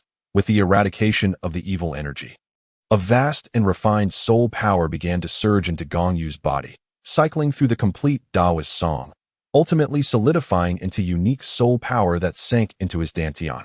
However, the immense soul power, accumulated over 60,000 years from the dark demon evil god tiger, was overwhelmingly vast. Despite Gong Yu's relentless efforts to absorb it, the sheer force of the soul power proved too great, causing an explosive reaction within him.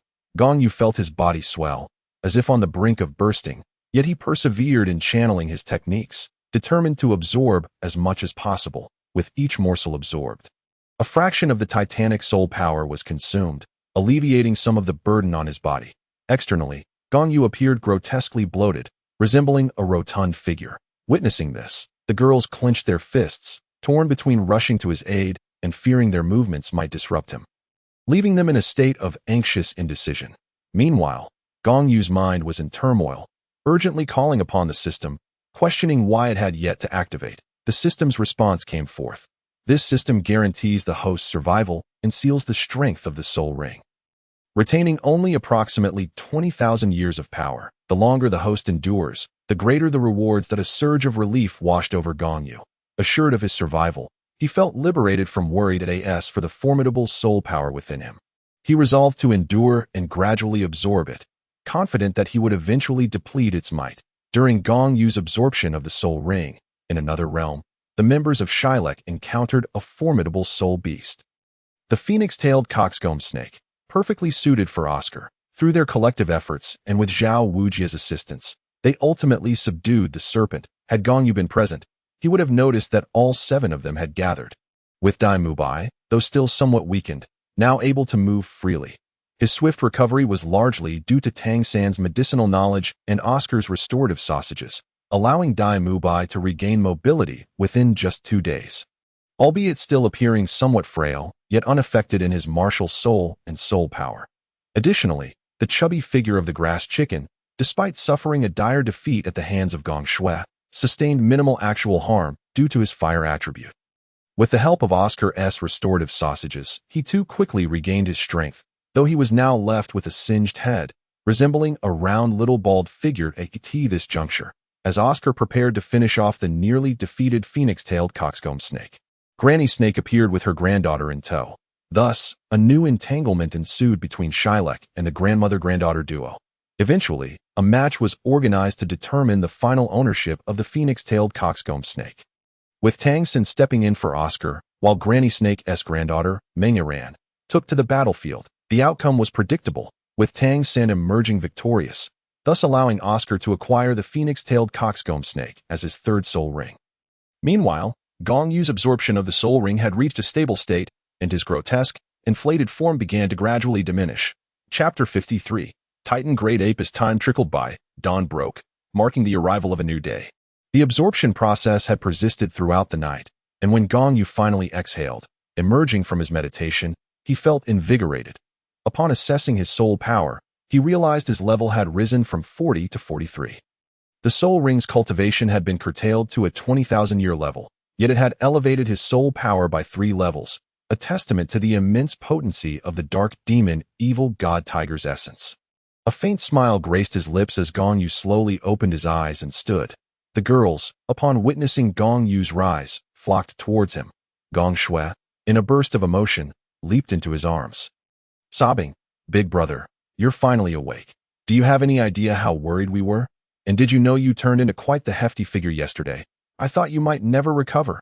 Tears glistened in the eyes of the other girls.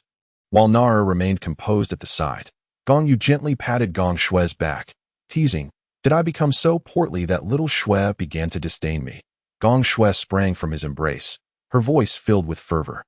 "How could that be? No matter what you become, big brother, I would never turn against you." "Is that so?" At that moment, a discordant voice chimed in, belonging to none other than Gong Miao, who remarked, "What if the young master turned into a pile of excrement? Would you still not disdain him?" "Gong Miao, what nonsense are you spouting? How can you even compare a person to excrement?" Upon hearing Gong Miao's words, Gong Shui became quite agitated and was ready to engage in a physical confrontation with her. The metaphor uttered by Gong Miao cast a shadow over Gong Yu's expression as well. However, it was beneath him to be riled over such trivial matters, observing Gong Shui's intent to pounce on Gong Miao. He swiftly embraced her to prevent any escalation into a brawl. Resorting to violence when words fail, Gong Miao retorted defiantly, yet her gaze revealed a hint of evasion, betraying her discomfort with her earlier remarks. Despite her pride, she could not concede before Gong Shui. Yet, the thought of an actual fight intimidated her. Though she was a third-ring soul master, Gong Shui's fire affinity was particularly potent against her flower-themed martial spirit. If Gong Shui's fiery temper were to ignite, it would surely lead to a chaotic clash, and the one to suffer would undoubtedly be Gong Miao. Thus, she hastily modified her statement, saying, "I am not averse to it. Even if the gentleman were to become, I would still not mind, for my martial spirit is a flower that I tea." Her words. The crowd fell silent, collectively pondering the implications of her statement. Was she implying that her affinity for flowers exempted her from disdain towards excrement? Gong Shui, who had been slightly agitated earlier, seemed to have envisioned something upon hearing Gong Miao's words, and her emotions immediately stabilized. With a look of distaste directed at Gong Miao, she declared, "I refuse to engage in banter with you any longer. You are utterly revolting for connecting excrement with flowers." The onlookers burst into laughter, yet it was Gong Miao who became incensed, stamping her foot in frustration. "What I meant to convey is that my martial spirit is a plant, specifically a flower. Even if the gentleman were to transform into, he could still provide me with nourishment, hence I bear no aversion." Gong Shui, however, merely scoffed, "I couldn't care less about your intentions. You simply disgust me, and I wish to have no further conversation with you." Consequently, both women turned their faces away in indignation, each refusing to acknowledge the other. Thus, this minor episode passed. Currently, they were still lacking one soul ring for Gong Shui. And so the group continued onward. Approximately 10 minutes later, they encountered a powerful aura akin to the one they had sensed the previous day, though this energy lacked the malevolence of its predecessor. They soon observed numerous weaker soul beasts, many of which lay lifeless along their path, while those that remained were migrating in a singular direction, not in a panic, but rather as if clearing a path.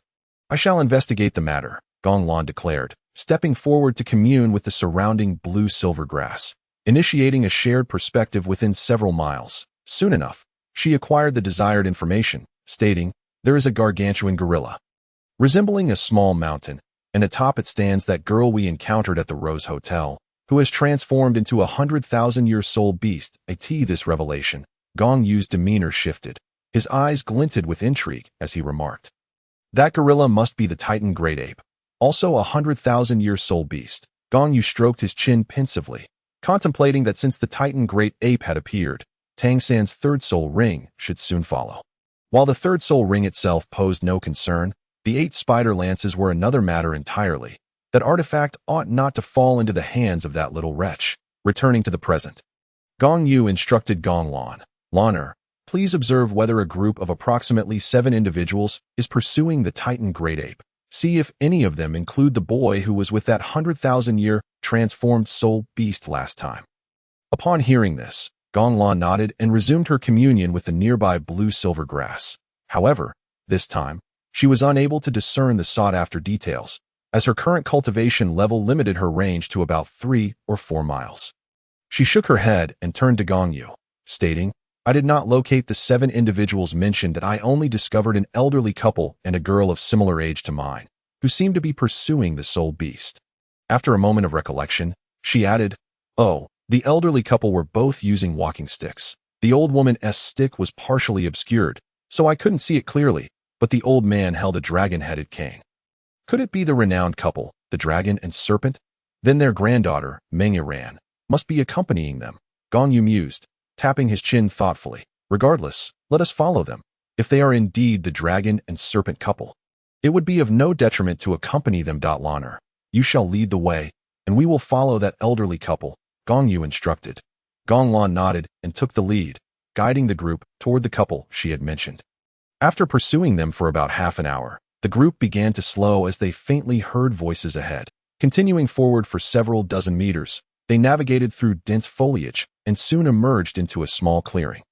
The clearing bore the signs of recent conflict, with remnants of battle evident in the disarray surrounding them, alongside patches of greenish-blue blood from soul beasts. Not far ahead, several figures were locked in a standoff against an elderly couple and a girl of about 15 or 16 years. Chapter 54.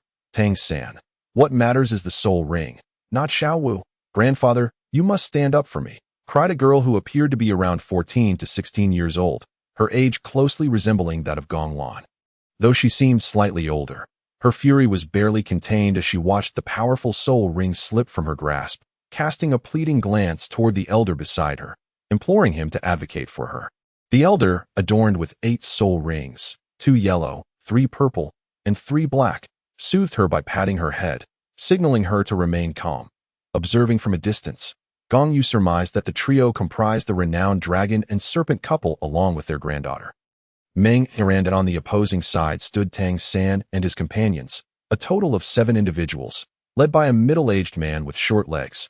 The man bore an austere appearance, lacking any adornments, save for the thick strands of coarse rope entwined around his left wrist. The two groups intermittently exchanged dialogue, though their words fluctuated in volume, rendering them somewhat inaudible. However, upon spotting Tang San among them, Gong Yu knew he had found the right location. He turned to the 9 young women accompanying him and said, "Let us approach." With that, Gong Yu led the girls directly toward the 2 factions, conversing with Nar as they walked. "Nar, prepare ZG and Bai Ji. We cannot predict whether a confrontation will arise. If it does, we shall eliminate them without hesitation. As for Tang Hao, who knows if he is nearby? Even if he is, how could he possibly contend against both Bai Ji and ZG? Furthermore, we are in the Star Doe Forest, Nar's domain. With a mere call from her, the formidable beast will arrive in an instant. At that point, even the 3 unrivaled beings would surely retreat. Let alone someone as insignificant as Tang Hao. Nar nodded, relaying an instruction into the air. Before long, Gong Yu and his companions approached within close proximity to Tang San and his group, in a feigned casual manner. Gong Yu called out to Tang San, "Oh, if it isn't the little wretch, it's only been a few days since we last met. What a delightful coincidence." As he spoke, Gong Yu and the girls continued to draw nearer to Tang San's group. Upon hearing Gong Yu's voice, both the side of the pitiful Lu Ku and the dragon and serpent couple turned their gazes in their direction. Dai Mu Bai, barely able to maintain his composure, gritted his teeth in fury upon spotting Gong Yu and his entourage, wishing he could unleash his rage upon them, if only he were capable of doing so. Meanwhile, the rotund, bald Ma Hongjun, upon seeing Gong Shui, stealthily retreated a few steps, hiding behind Oscar as though attempting to avoid recognition. Arriving next to the slain faceless spider, Gong Yu deliberately lingered for a moment, pretending to measure the length of its limbs. After gazing at the purple soul ring hovering above the corpse, he then spoke deliberately, "Is anyone here seeking a 4th soul ring?" Though the quality of the faceless spider's soul ring is high, selecting one of 2,000 years seems rather counterproductive, don't you think? The crowd was taken aback by Gong Yu's statement. Just then, Long Gong Mengshu interjected, Are you suggesting that this faceless spider has reached the 2,000-year mark? Gong Yu lifted his gaze towards Long Gong Mengshu, casting a fleeting glance at Meng Yiran beside him, before turning his head to sweep his eyes over Shi Lai Ku and the others. Feigning a look of astonishment as he exclaimed, "No way, you can't be telling me that none of you have reached the fourth ring yet still wish to absorb a soul ring of 2,000 years. If that is truly the case, I advise you all against courting death, for this is a human-faced demon spider with no less than 2,000 years of age." In response to Gong Yu's words, Tang San scoffed, even pondering whether each of these individuals had absorbed soul rings exceeding their age limit. Yet when it came to others, they urged against such practices, as if fearful of being surpassed. Although Gong Yu did not directly answer Long Gong Mengshu's question, the latter gleaned sufficient information from his words and inquired, "How did you determine that this human-faced demon spider possesses 2,000 years of cultivation?" "Old man," Gong Yu responded, feigning ignorance, "you stand upon 8 soul rings, yet I genuinely question how you have attained the rank of soul Douluo, as you seem oblivious to such fundamental knowledge, daring to lead others in the hunt for soul rings. The cultivation of a human-faced demon spider can indeed be assessed by the length of its legs. Are you unaware that every millennium brings about distinct changes in the cultivation of soul beasts? The legs of this human-faced demon spider exceed 3 meters, evidently indicating its age surpasses 2,000 years. This Long Gong Mengshu exchanged a glance with Shi Pa Chao Tianxiang. Yet rather than expressing anger at Gong Yu's impudence, he calmly offered his gratitude, saying, "If what the young friend states is indeed true, then my wife and I must extend our thanks for your reminder. Fortunately, this human-faced demon spider was not slain by our granddaughter. Otherwise, discovering the truth at the moment of absorption would surely have been too late. Thus, we appreciate your warning. It seems we old folks must return and read more, lest we endanger our descendants." Gong Yu smiled lightly, saying, "No need for such formality. We are merely passing by and happen to offer a word of caution. Do not take my words amiss. However, as you intend to have your granddaughter hunt spider-type soul beasts, we noticed a soul-devouring spider of approximately 1,500 years lurking about 4 miles from here, which possesses quality even superior to that of the human-faced demon spider. You might want to consider it." "Really?" The dragon and snake couple's expressions brightened instantly, for they were well aware of what a soul-devouring spider was. Upon reaching 10,000 years, it is referred to as the soul-devouring spider king, which is the martial soul of the Pope of the Spirit Hall, Bibidon. Immediately, Long Gong pointed towards the direction from which Gong Yu and the others had arrived, asking, "Is it in that direction?" Gong Yu nodded, "Yes, indeed. It's roughly 4 to 5 miles away." "All right, thank you, young friend." Long Gong beamed, then turned to Meng Yiran, saying, "Yiran, it appears this human-faced demon spider is truly not meant for you. But since we now know of a better option, we shall forego this one and proceed to hunt the soul-devouring spider." Subsequently, the dragon and snake couple exchanged nods with Gong Yu before departing with Meng Yiran. At this moment, Gong Yu turned to Tang San, saying, "Little beggar, you really are something. I wondered why you left that rabbit alone in the forest. Turns out you encountered a quality soul beast, brought others to hunt, and simply abandoned her." Upon hearing this, Tang San rushed over, grabbing Gong Yu's arm, excitedly asking, "Are you saying you saw Xiao Wu?" "Yes, indeed." Gong Yu pointed towards the direction marked by the Titan giant ape's trail, stating, "That way, it's quite a distance from here, but she doesn't seem to be in danger.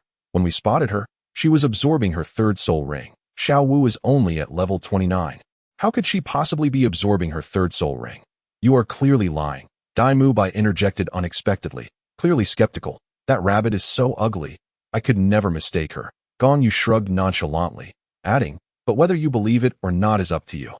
After all, she is not my responsibility." Gong Yu was merely speaking whimsically, as Xiao Wu would soon return, and upon her return, in order to protect her secrets, she would not expose Gong Yu's fabrications. "No, I believe it. Xiao Wu's aptitude is not inferior to mine. Since I was able to break through to level 30 in a pinch, I trust she can as well." Tang San smiled, feeling for the first time that Gong Yu was not so disagreeable. He then addressed Shi Lai Ku and the others, stating, "I am going to search for Xiao Wu. What about you?" Since Tang San intended to search for Xiao Wu, Shi Lai Ku and the others naturally could not let him go alone. So they ultimately decided to accompany him, even forgetting about the human-faced demon spider soul ring. Watching Shi Lai Ku and the others depart, Gong Yu called out loudly, "Hey, little beggar, aren't you going to take your soul ring? This is a 2,000-year human-faced demon spider soul ring. It would be such a waste to leave it." Tang San, however, called back from a distance, "Forget it. An overaged soul ring is of no concern. Xiao Wu is far more important than his words." A smirk of triumph crept onto Gong Yu's lips, and he murmured, "You don't want it? Then I certainly won't either." But his sentence trailed off as his gaze fell upon the corpse of the human-faced demon spider. Chapter 55. 8 Spider Spears and Wind Thunderwing's Big Brother. Your smile seems quite sinister, akin to that of a villain reveling in their misdeeds, Gong Shui remarked, observing Gong Yu's inexplicable grin. Gong Yu rolled his eyes and replied, "Go away. What do you know?"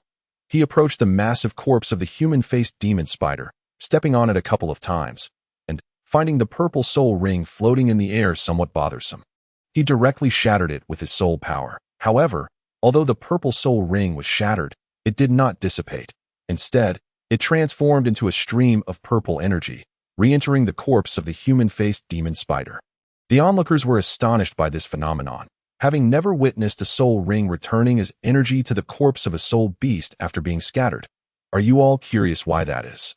Gong Yu asked. Simple, Xiao Shui. Come here, set this human-faced demon spider-'s corpse ablaze, and see what remains. Then you shall understand how this works. Although everyone was puzzled, Gong Yu had a rough idea. Tang San's external soul bone should have merged into the energy form within the soul ring. When Tang San absorbed the soul ring, the external soul bone would have integrated with him. It could only be this way, as Tang San did not excavate the soul bone from the corpse of the human-faced demon spider. It was only after he absorbed the soul ring that the external soul bone manifested, which he then became aware of. Yet in this lifetime, Tang San did not absorb the human-faced demon spider's soul ring. So that energy form of the external soul bone, having nowhere to reside after the soul ring dispersed, could only return to the corpse of the human-faced demon spider. Upon hearing Gong Yu's words, Gong Shui immediately directed a fierce flame towards the corpse of the human-faced demon spider. Not long later, the corpse was reduced to a pile of ashes, and then there was a sound as something fell to the ground. Gong Yu waved his hand, sending a gust of wind that blew the ashes away, revealing a piece of soul bone before them. This is a soul bone. Several girls' eyes lit up, and they gathered around it. Gong Yu nodded. Observing the oddly shaped soul bone, Gong Lan inquired, "But what part of the body should this soul bone be absorbed into? It does not seem like a normal soul bone." "This is an external soul bone," Gong Yu replied nonchalantly, "but this one is dropped by the human-faced demon spider. It seems only you, Lan'er, are suited to absorb it, as your blue-silver king martial soul has absorbed spider-type soul rings. And you are adept with poison. This external soul bone contains potent toxins that would suit you perfectly." Upon hearing this, Gong Lan shook her head. Although it was her first encounter with an external soul bone, she had heard of their rarity, and thus said, "Such a precious item should be absorbed by you, young master, for your martial soul is also blue-silver grass." Gong Yu replied, "No need. This item is not suited for me. And besides, I already possess one. With that, he stepped back, and with a thought, a pair of black wings extended from his back, swirling with the powers of wind and thunder. "Are those the wings of the dark demon, evil god tiger?" Nater blinked her large eyes in astonishment as she gazed at the pair of wind and thunder wings behind Gong Yu. Gong Yu nodded and said, "After absorbing the soul ring of the dark demon, evil god tiger, I sensed something new within my body. However, at that time, that thing seemed to be still gathering power and had not fully taken shape, so I did not reveal it." Just as he spoke halfway, an unexpected voice interrupted him. "No wonder you are so eager to persuade them against absorbing the soul rings. It turns out you are after the soul bones, though I am unaware of how you know that the human-faced demon spider produces soul bones. It was slain by my son, and everything on it naturally belongs to him." As the unfamiliar voice fell, a man clad in black and wearing a hood suddenly appeared not far from Gong Yu and the others. Due to the hood, only the lower half of his face was visible, revealing a scruffy beard. His unkempt appearance, coupled with his filthy attire, made him resemble a beggar. Upon seeing the bearded man in black, Gong Yu and the others immediately fell into a defensive stance. The man, however, merely chuckled dismissively, regarding the group of children as insignificant. He then turned his attention to the wings on Gong Yu's back and said, I have taken an interest in the wings behind you as well that I shouldn't have targeted a mere child like you. But who could resist such treasures? Upon hearing this, Gong Lan stepped forward, positioning herself protectively in front of Gong Yu. At the first sight of Gong Lan, the man in black froze and blurted out, "Ain." But he quickly regained his composure, shaking his head and saying, "No, you are not Ain. Although you bear some resemblance and your aura is somewhat similar, you are a person, not her." Due to the long-term consumption of blue-silver emperor sap, Gong Lan's hair had turned a light blue, and her appearance now bore a slight resemblance to Ain due to the evolution of her martial soul, leading Tang Hao to mistakenly identify her as Ain. Gong Yu gently pushed Gong Lan aside and calmly remarked, "Tang Hao, Tang Decue, you have finally decided to show yourself. I thought you would hide away indefinitely. You know I am nearby." Tang Hao looked at Gong Yu, his face filled with surprise. Gong Yu let out a cold laugh. "Huh, would you trust Zhao Wuji, that not-so-bright individual, to bring Tang San to the Stardow Forest, especially while he has to manage 6 other kids?" Tang Hao nodded, acknowledging Gong Yu's words, then sighed, "You are quite clever. But what a pity. However, if you agree to one condition, I might spare you. I will only take the external soul bone from the human-faced demon spider." Upon hearing this, Gong Yu displayed a peculiar expression and said, "Oh, pray, enlighten me. I am quite curious about what the esteemed Haoyan Douluo wishes me to agree to." Tang Hao replied, "As long as you promise to assist my son, Tang San, in the future." "Hold on. What is your son Tang San to warrant my assistance? Is it a trait of the Tang family to make such absurd demands?" Gong Yu interjected before Tang Hao could finish. Upon hearing Gong Yu's words, Tang Hao's brow furrowed, and a murderous intent suddenly erupted from his eyes. He glanced at Gong Yu and the others, coldly stating, "Since that is the case, then I cannot allow you to live." "Ha!" Gong Yu coldly chuckled. "If you do not wish to keep us, I certainly have no desire to spare you either. Tang Hao, 12 years ago, your battle at the entrance of Blue Silver Village affected the entire village, causing countless casualties. That I will seek retribution for that grievance, and I will take good care of your son in the future." As Gong Yu spoke, Tang Hao's body trembled slightly, and he asked in a quavering voice, "You are a survivor of Blue Silver Village?" That battle had affected far too many innocents, and Tang Hao felt a pang of guilt, though it was merely a fleeting sentiment. "Back then, I was just an infant in swaddling clothes. The shockwaves from your battle flattened the surrounding houses. My parents bent down to shield me from the collapsing structures, ensuring I was not crushed." Gong Yu's gaze turned icy as he stared at Tang Decue, seething. "Later, when village chief Tom told me that when my parents were unearthed, their bodies were so bent from the prolonged position that they could not be straightened." As he recounted this, Gong Yu's emotions surged, his eyes glinting with madness as he gritted his teeth. "Do you know? The village chief said that when I was dug out, I was actually sucking on my mother's fingertip, and my mother, fearing that she would die before I was rescued and that I would starve, bit off her fingertip and placed it in my mouth for me to suck on. In other words, I survived because I was consuming the flesh and blood of my deceased mother during those days." This was Gong Yu's true memory. As a transmigrator, he had retained consciousness and vividly remembered all that transpired during the days he was buried, when his mother placed her bitten fingertip in his mouth. He was unable to spit it out, and even if he wished not to suck, he was ultimately forced to. However, in this situation, he could only use the village chief's words to express what he wanted to say. This was Gong Yu's first time revealing his innermost feelings, and upon hearing it, Gong Lan and the others felt a pang in their hearts. They had thought their own experiences were already tragic enough, only to discover Gong Yu had endured such a harrowing ordeal, surviving by consuming the flesh of his kin. After unearthing the buried emotions from years past, Gong Yu felt a sense of relief wash over him. At that moment, he was no longer agitated but calmly regarded Tang Decue, saying softly, "Although Qian Xuanji has perished, you, Tang Hao, are still alive, as are Gui Mei and Yu Guan, and your son Tang San was also present. Though he was but an infant, he is still your son. Therefore, I shall not let any of you off. That I will slowly seek retribution, and I intend to destroy everything you hold dear, including your Haoyan clan." Not far away, upon hearing that Gong Yu was a survivor of Blue Silver Village, Tang Decue had entertained the idea of sparing Gong Yu. However, upon witnessing the intense hatred radiating from Gong Yu, he changed his mind. Tang Decue exhaled heavily, as if making a significant decision, then looked at Gong Yu and stated, Since the seeds of hatred have already been sown, I can no longer allow you to live.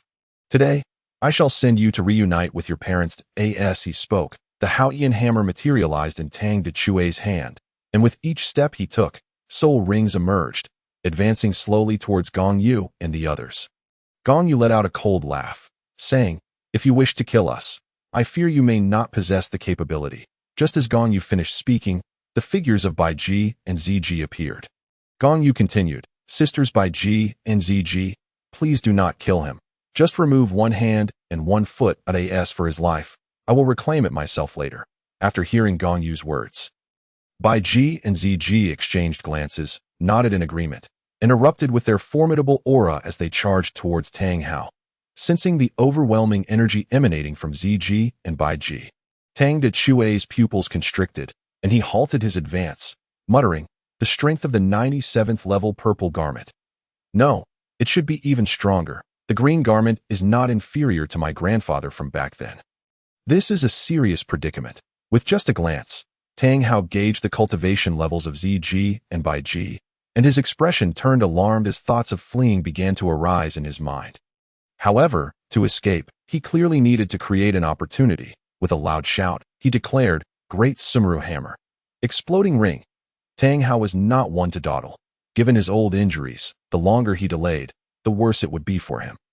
Thus, he immediately unleashed the Great Sumeru Hammer, intending to unleash a powerful blow before finding a chance to escape. His first soul ring flickered to life, suddenly exploding, its power merging into the colossal Haotian hammer. After absorbing the energy from the soul ring, the hammer's body swelled to nearly twice its original size. At this moment, Ziji and Bai Ji charged forward in succession towards Tang Hao, who raised the massive hammer not to strike at them but aimed directly at Gong Yu and the others, though the distance meant that the hammer would not truly strike Gong Yu and the others. The shockwave generated by its descent was beyond what they could withstand.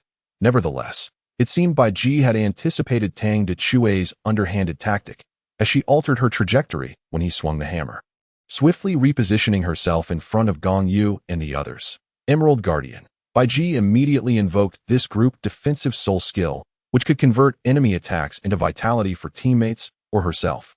However, sensing that one soul skill might not suffice, she opened her mouth once more and uttered 4 words.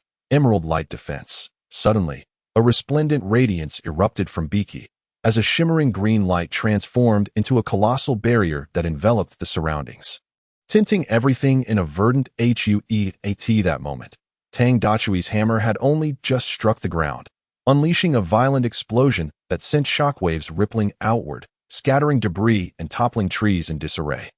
However, as the energy wave surged forth, it collided with Biki's verdant barrier, sparing the onlookers from harm, while Tang Hao found himself spitting blood. The defensive skill of Biki not only provided protection, but also possessed a rebound effect. Tang Hao's attack, instead of injuring anyone, ricocheted back and inflicted damage upon himself. At this juncture, Ziji had already approached Tang Hao. Seizing the opportunity while he was wounded, Biki unleashed a wave of darkness that enveloped her and Tang Hao entirely. A pained cry emanated from within the darkness, which soon dissipated, revealing Ziji, now holding an additional arm. While Tang Hao had vanished without a trace, that cunning fellow, aware he could not win, pretended to self-destruct. I have never witnessed anyone resorting to self-detonation in battle, causing me to halt in my tracks. Ziji approached the others and discarded Tang Hao's severed arm onto the ground, expressing her annoyance. However, that crafty individual managed to exploit the momentary lapse and fled, though I managed to tear off one of his arms in the process. Gong Yu, unfazed, remarked, "Sister Ziji is already quite formidable. One must understand that Tang Hao has previously battled against 3 titled Douluos during the Soul Fighting Tournament, and even escaped the pursuit of a level 99 ultimate Douluo." Casting a glance at Tang Hao's severed arm lying on the ground, Gong Yu merely expressed a sense of regret. It is unfortunate that Tang Hao lost his left arm. Had it been his right, we could have retained the legacy soul bone of the Haotian clan. Chapter 57. The Battle Against the Shrek's 7 Monsters, Part 1. With a soft thud, as Gong Yu picked up Tang Hao's left arm, a soul bone fell from it. After examining the fragment, Gong Yu slowly stated, "This appears to be a soul bone of no less than 40,000 years, enhancing strength It seems Tang Hao has long since gathered a full set of soul bones. Regrettably, his left arm now belongs to us. Scanning the group, his gaze settled on Gong Xiao, and he continued, Xiao Xiao, among us, you are the most suited to absorb this soul bone, but I have decided not to give it to you. As its age is insufficient for your potential, what does the young master intend to do with this soul bone? Gong Xiao inquired softly, displaying little interest in soul bones, as she had grown more enamored with the idea of possessing battle armor, having listened to Gong Yu's grand tales of it over the years. Yet, it must be noted that possessing both battle armor and soul bones is not inherently contradictory. Gong Yu, glancing once more at Tang Hao's severed arm, was struck by an idea and smiled with mischievous delight, saying, of course, I intend to auction it off at the Tiandu auction house, along with Tang Hao's arm as a complimentary item. I will ensure this event is publicized throughout the continent. With that, he summoned his ice power, encasing Tang Hao's arm in frost, a skill acquired from absorbing his second soul ring. His second soul ring came from an ice attribute creature, the ice jade spider. Having absorbed its essence, he gained ice abilities, albeit not of the utmost extremity. Nevertheless, even if not the pinnacle of ice, it sufficed to freeze inanimate objects. The girls exchanged glances, contemplating Gong Yu's dark humor. As he even contemplated offering his severed arm as a gift, Gong Lan pondered the depth of Gong Yu's animosity towards Tang Hao, suspecting it had reached an extreme. Otherwise, sigh, it doesn't matter. The enmity of my young master is my own. Humph. Tang Hao, you await your reckoning. Unbeknownst to Gong Yu, the thoughts of the girls were far from his intentions. His actions were merely born of a whimsical desire to vex Tang Hao. Meanwhile, Tang Hao had escaped the Douluo forest, but due to his severed arm, his soul power plummeted by 10 levels, bringing him down to level 85. Had Gong Yu witnessed Tang Hao now, he would surely be perplexed as to why Tang Hao's loss of limbs diminished his strength, while Sword Douluo had ascended from level 96 to 97 despite a severed arm. Perhaps it was fortunate or unfortunate. But after approximately half a day outside the Douluo forest, Tang Hao collapsed from excessive blood loss and fortuitously encountered Yu Xiaojing. That it remains a mystery why a mere level 29 individual like Yu Xiaojing would venture near the Douluo forest. However, Tang Hao was soon rescued by Yu Xiaojing, and the two quickly became entangled. Elsewhere, after a day of searching, Gong Yu and his companions finally located the Phoenix Crown Firebird, allowing Gong Shui to acquire her third soul ring as she had wished. Yet, she lamented the inability to obtain a 10,000-year soul ring, dreaming of the day she could sacrifice a 10,000-year soul beast. Upon acquiring the soul ring, the group began their journey back, after a day's travel. The 10 of them finally returned to Soto City. In Soto City, Gong Yu and his companions had not purchased property. Their return to this city was primarily to arrange a confrontation between Gong Lan and the Shrek 7 monsters. 3 months swiftly passed, during which Gong Yu's soul power only increased by 1 level, as he devoted most of his time to crafting a battle armor of the one-character style. Typically, crafting battle armor requires one to reach at least the 5th ring, as most soul masters can only forge 1,000 forged metals after achieving this level. However, due to Gong Yu's Golden Dragon King bloodline, his strength far exceeded that of ordinary soul masters. Even during his soul master phase, he could create 1,000 forged metals, thus making the creation of the one-character battle armor feasible, while Gong Yu focused on his task. The others engaged in soul battles, and over the course of 3 months, Gong Lan and her companions participated in numerous competitions, even facing off against the renowned Crazy Battle team, ultimately emerging victorious. On this day, Gong Lan and her companions finally encountered the Shrek team. The Shrek 7 monsters had just completed 3 months of grueling training under Yu Xiaojing and were currently entering the 2nd phase of their regimen. As for Tang San, it was unclear how Yu Xiaojing managed to influence him, as Tang San naively believed in Yu Xiaojing's capabilities and began to follow his training directives. That evening, in the Soto City Grand Soul Arena. At Arena number 7, Gong Lan led her team, which included Gong Shui, Gong Xiao, Gong Sierra, Gong Qianqian, Gong Nyonyo, and Gong Miao Miao, onto the field. They named their team the Rose Squad, inspired by the martial spirit of the 5th member.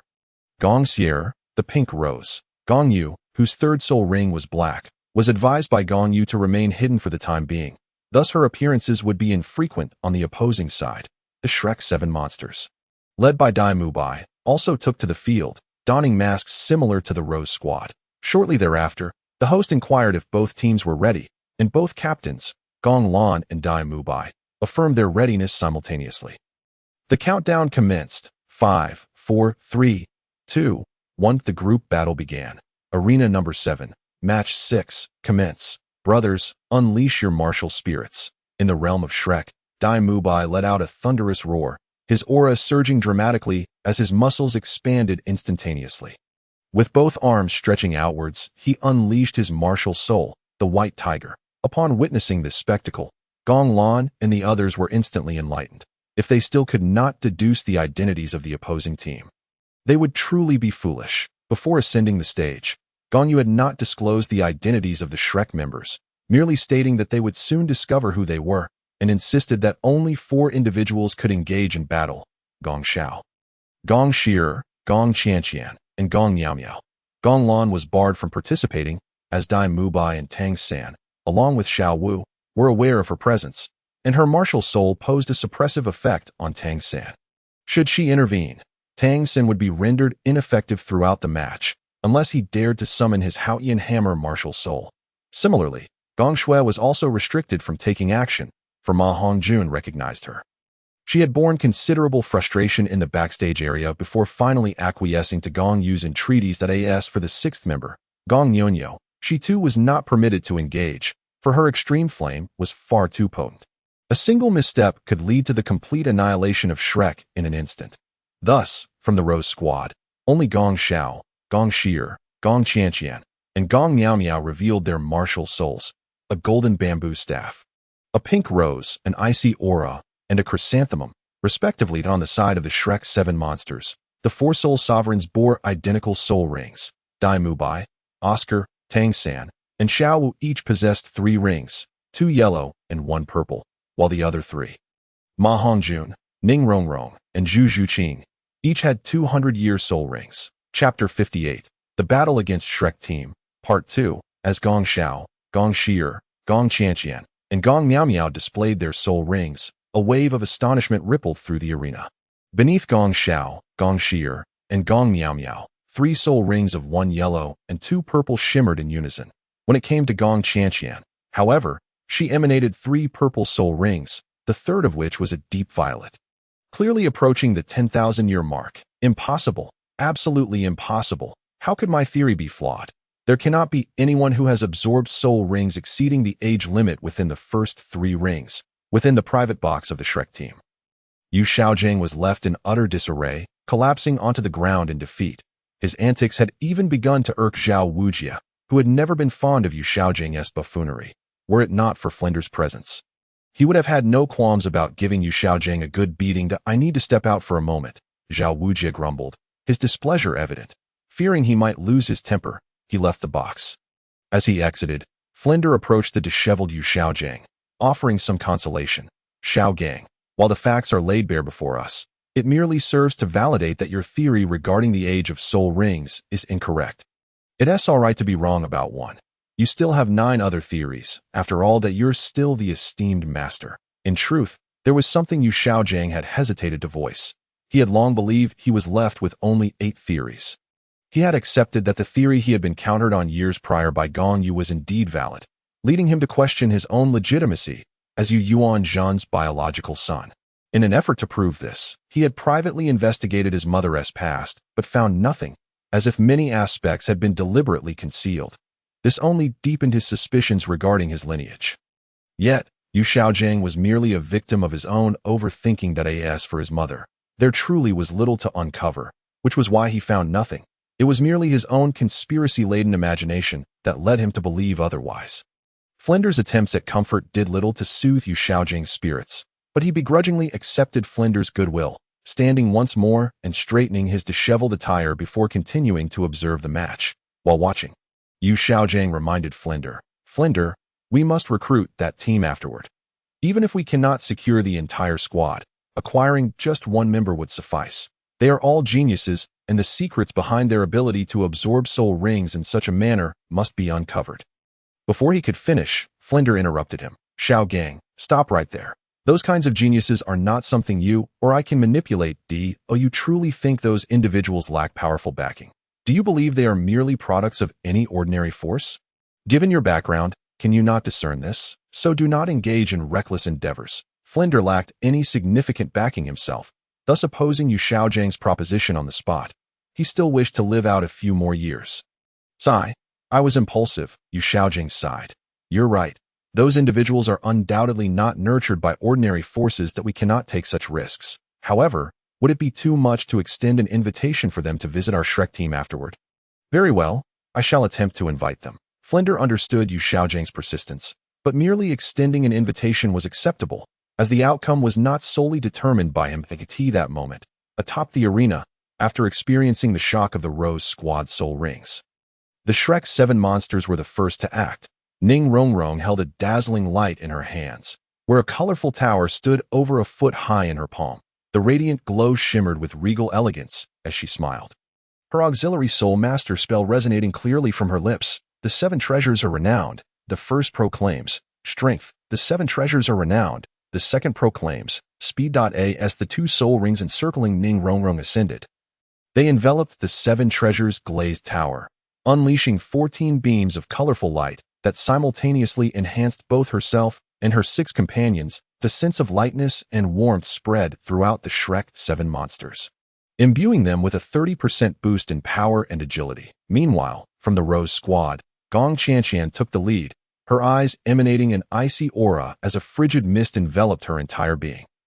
With a mere tap of her toe, her first soul ring shimmered, and an intense chill erupted from her center, instantly transforming the arena into an icy expanse, rendering it her domain.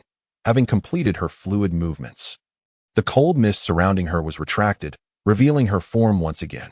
However, the Shrek 7 monsters, now ensnared within Gong Qianqian's domain, felt their soul power suppressed by at least 25%. The 3 who had yet to reach the soul sovereign level found their soul power beginning to freeze, while the remaining 4 soul sovereigns were similarly affected, albeit at a slower rate. Fatty, bring the fire. Tang San immediately thought of fire's superiority over ice and called out to Ma Hongjun. However, upon turning to look, he found Ma Hongjun curled up, trembling. Sangu, my fire, it's extinguished. On the side of the Rose Squad, the other 3 members were incensed. Gong Xiao whirled her golden bamboo staff, spinning it round and round before saying, Old 4, what is your problem? You always do this, leaving us with no chance to fight. That if you keep this up, you'll have no friends left. Gong Xier chimed in. Exactly. Hurry and disperse your domain. The opposing 7's martial souls are quite ordinary. With your extreme martial soul on the field, it's already a significant advantage. Now that you've activated your domain, are you leaving them with no hope? Yet Gong Qianqian was unyielding, retorting to Gong Xier. Old 5. Your first soul skill isn't weak either. When your pink devour is unleashed, doesn't it envelop the entire arena? Besides, yours is both illusory and soul-draining, even more ruthless than mine. How dare you criticize me? At that moment, Gong Miao Miao, who had been rather inconspicuous, timidly spoke up. What about me? Is it not the most unjust for me to enter the arena with all of you? Since joining your team battles, I've hardly had the chance to act more than 10 times. Gong Qianqian then asked, what should we do? Release them and fight slowly. Gong Xier replied curtly, what good would that do? A bunch of utterly worthless individuals. Shrek is indeed just a pile of refuse, and you've already frozen them, rendering them powerless. As several individuals exchanged remarks, the words fell upon the ears of the Shrek 7 monsters like sharp barbs, each utterance seemingly laced with mockery. Yet, the expressions of Shrek and his companions betrayed nothing of their inner turmoil. Whether their teeth were clenched in anger or chattering from the cold remained a mystery. As they shivered uncontrollably, their speech rendered incoherent. Suddenly, Gong Xiao had an epiphany and suggested, how about we let Lao Lu warm them up a bit and see what happens? Is that truly feasible? The young master expressly forbade Lao Lu from intervening. Gong Miao Miao timidly responded. However, the voice of Lao Lu, Gong Nyonyo, broke through. No worries, I won't use my martial soul. I'll simply breathe some flames upon them. Chapter 59, Golden Bamboo Staff versus Soft Bone Rabbit. Shall I take a turn? Volunteered Gong Shui, eager to join the fray. Immediately, Gong Nyonyo dismissed her. With your haphazard flames, you think you can counter the extreme attributes of Fourth Sister? Don't embarrass yourself. Remember what the young master said. You are not permitted to act. You. Dead 7th. I shall never speak to you again. Gong Shui retorted, her anger palpable as she stepped aside, choosing silence, observing the ongoing dispute. Gong Lan interjected, "Enough? Lao Lu, go ahead and unleash some flames. If you don't, I fear they might freeze solid. I'll explain things to the young master. Besides, he instructed us to teach them a lesson, and if we do so, it won't count as completing our task. All right, I shall heed eldest sister's words." Lao Lu, Gong Yu, stepped forward, her gaze sweeping across the Shrek's 7 monsters, her expression sharpened, as if 2 flames ignited within her eyes. Drawing a deep breath, she unleashed a torrent of blazing fire towards them. In an instant, the location of the Shrek team was engulfed by a sea of flames. As the inferno blazed, the Shrek's 7 monsters felt a wave of warmth wash over them, the ice encasing their soul power slowly melting away. Even their masks began to dissolve, revealing their true identities. The intensity of the flames was formidable, far surpassing the lackluster fire of Fatty. Tang San silently compared Ma Hongjuan's phoenix fire with Gong Yu's flames, and the superiority was unmistakable. There was simply no contest. Before long, the Shrek's 7 monsters were freed from their icy prison, though they bore the marks of frostbite. Even after thawing, it seemed their combat prowess had been severely diminished. At this moment, Gong Xiao stepped forward, pointing at the Shrek's 7 monsters. "Are you not dissatisfied?" The Shrek's 7 monsters offered no verbal reply, yet their expressions revealed their discontent. How could they accept defeat without having struck a blow? Yet, even if they were unwilling, they lacked the strength to continue fighting, leaving them with little to say. Gong Xiao smiled faintly and proposed, "I know you are dissatisfied, so I offer you a challenge. Send someone to face me in single combat. We will provide free healing to the one who challenges me, restoring them to their peak condition. That if they can defeat me, we will concede this match." Upon hearing this, the Shrek's 7 monsters brightened at the prospect. Finding it an acceptable arrangement, after some deliberation, they selected Xiao Wu to face Gong Xiao. Stepping forward, Gong Miao advanced a few paces and invoked her inherent ability, the Holy Light Healing, awakened during the absorption of her first spirit ring. A golden light cascaded down upon Xiao Wu, and soon she was restored to her former vigor. Who would have thought that the girl's martial soul would possess such formidable healing abilities? Tang San observed intently, slowly analyzing the situation. However, he mistakenly inferred that Gong Miao was a healing-type soul master, inadvertently concealing her true strength. Nearby, Ning Rongrong nodded in agreement, stating, "My 7 treasure glazed tile also possesses some healing capabilities, but it cannot act instantaneously. Moreover, our sect's primary function is not healing, so it cannot be readily compared. Could you also heal my teammates?" After regaining her strength, Xiao Wu brazenly asked Gong Miao to extend her healing to the other Shrek members. Yet, Gong Miao shot her a cold glare, retorting, "What nonsense are you spouting?" "You." Xiao Wu was left speechless, clearly wanting to argue, yet words failed her. "What do you mean you? You ugly rabbit. I find it a waste of soul power to heal you. And what are your teammates even worth?" Gong Miao glared at Xiao Wu once more before returning to her group. Frustrated, Xiao Wu stomped her foot, her fiery temper flaring as she pointed at Gong Xiao. "If you want to fight, then hurry up. After this, I still need to return to my teammates to treat their injuries." Gong Xiao's brow twitched at the sight of Xiao Wu's mask burned away, revealing her true form. Internally, she mused that this insufferable rabbit was quite audacious and resolved to make her regret it soon. However, she remained oblivious to the fact that Xiao Wu's appearance had been marred by a beating from Gong Yu, resulting in a skeletal deformity and facial paralysis. At the time in the junior academy, there were no advanced healing soul masters available, and the few 2 or 3 ring healers could only mend Xiao Wu's injuries, leaving her facial disfigurement untreated. Since it wasn't considered an injury, how could it possibly be healed? Gong Xiao positioned herself at the forefront, facing off against Xiao Wu as their battle commenced. Both summoned their martial souls. Gong Xiao wielded a golden bamboo staff, her aura marked by 1 yellow and 2 purple rings, while Xiao Wu embodied the spirit of the rabbit, displaying 2 yellow and 1 purple ring. With a swift motion, Xiao Wu darted towards Gong Xiao, who twirled her golden bamboo staff, transforming it into a flurry of rods, skillfully creating a circular formation. The whirring sound of the spinning staff resonated through the air as Gong Xiao executed an intricate dance, her movements graceful and agile. Just as Xiao Wu was about to close the distance, Gong Xiao struck down with her staff onto the arena. With a thunderous crash, the golden bamboo staff struck the ground, sending forth a powerful wave of force that radiated outward, splitting the arena floor with a crack spanning 3 to 4 meters. The sheer force of the staff was overwhelming. Xiao Wu, initially intent on leveraging her speed to close in and land a blow, found herself unable to breach the effective range around Gong Xiao. Thwarted by the staff's fierce onslaught, in desperation, Xiao Wu activated her third spirit ring, employing her third soul skill, instantaneous movement, and in the blink of an eye, appeared behind Gong Xiao. The scorpion tail whip lashed out, coiling around Gong Xiao's neck. Excellent. Victory is assured. Not far away, Tang San observed the scene with an air of misplaced confidence, convinced that Xiao Wu was destined to win. For he had witnessed her perform the prelude to the 8 in precisely this manner before. Meanwhile, Gong Xiao felt an immense force tugging at her neck, as though she were being pulled off the ground. Although Gong Xiao possessed considerable strength, Xiao Wu's feeble attempt at pulling was utterly ineffective against her. In fact, if she so desired, she could easily reverse the pull and bring Xiao Wu toward her. However, a flash of inspiration struck Gong Xiao's mind. She decided to follow Xiao Wu's lead and turn the tables on her. As Gong Xiao soared through the air, Xiao Wu placed one foot against her lower back.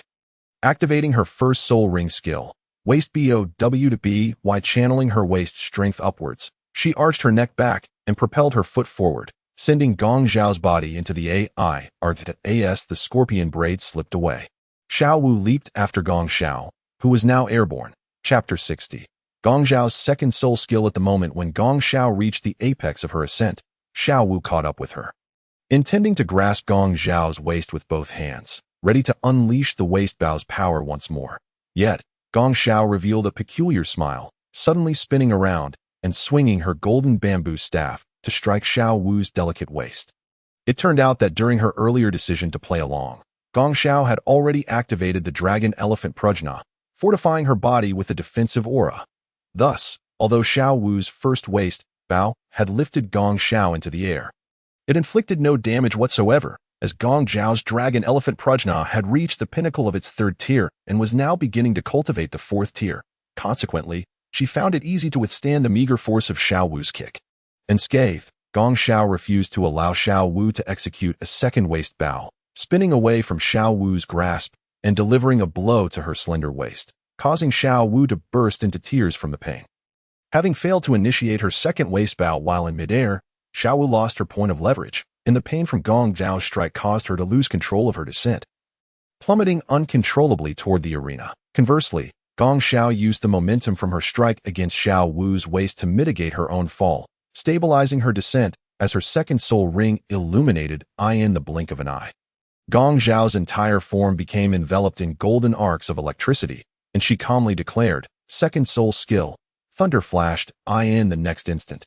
Instead of continuing her slow descent, Gong Xiao zipped through the air, leaving behind a series of afterimages, and appeared on the arena with astonishing speed, akin to a bolt of lightning. Gong Xiao's second soul ring derived from a thunder leopard, which had lived for nearly 1,700 years. After absorbing its soul ring, Gong Xiao had compensated for her speed, acquiring the extraordinary velocity of the thunder leopard. If she unleashed her speed to its fullest potential, she could even achieve instantaneous movement.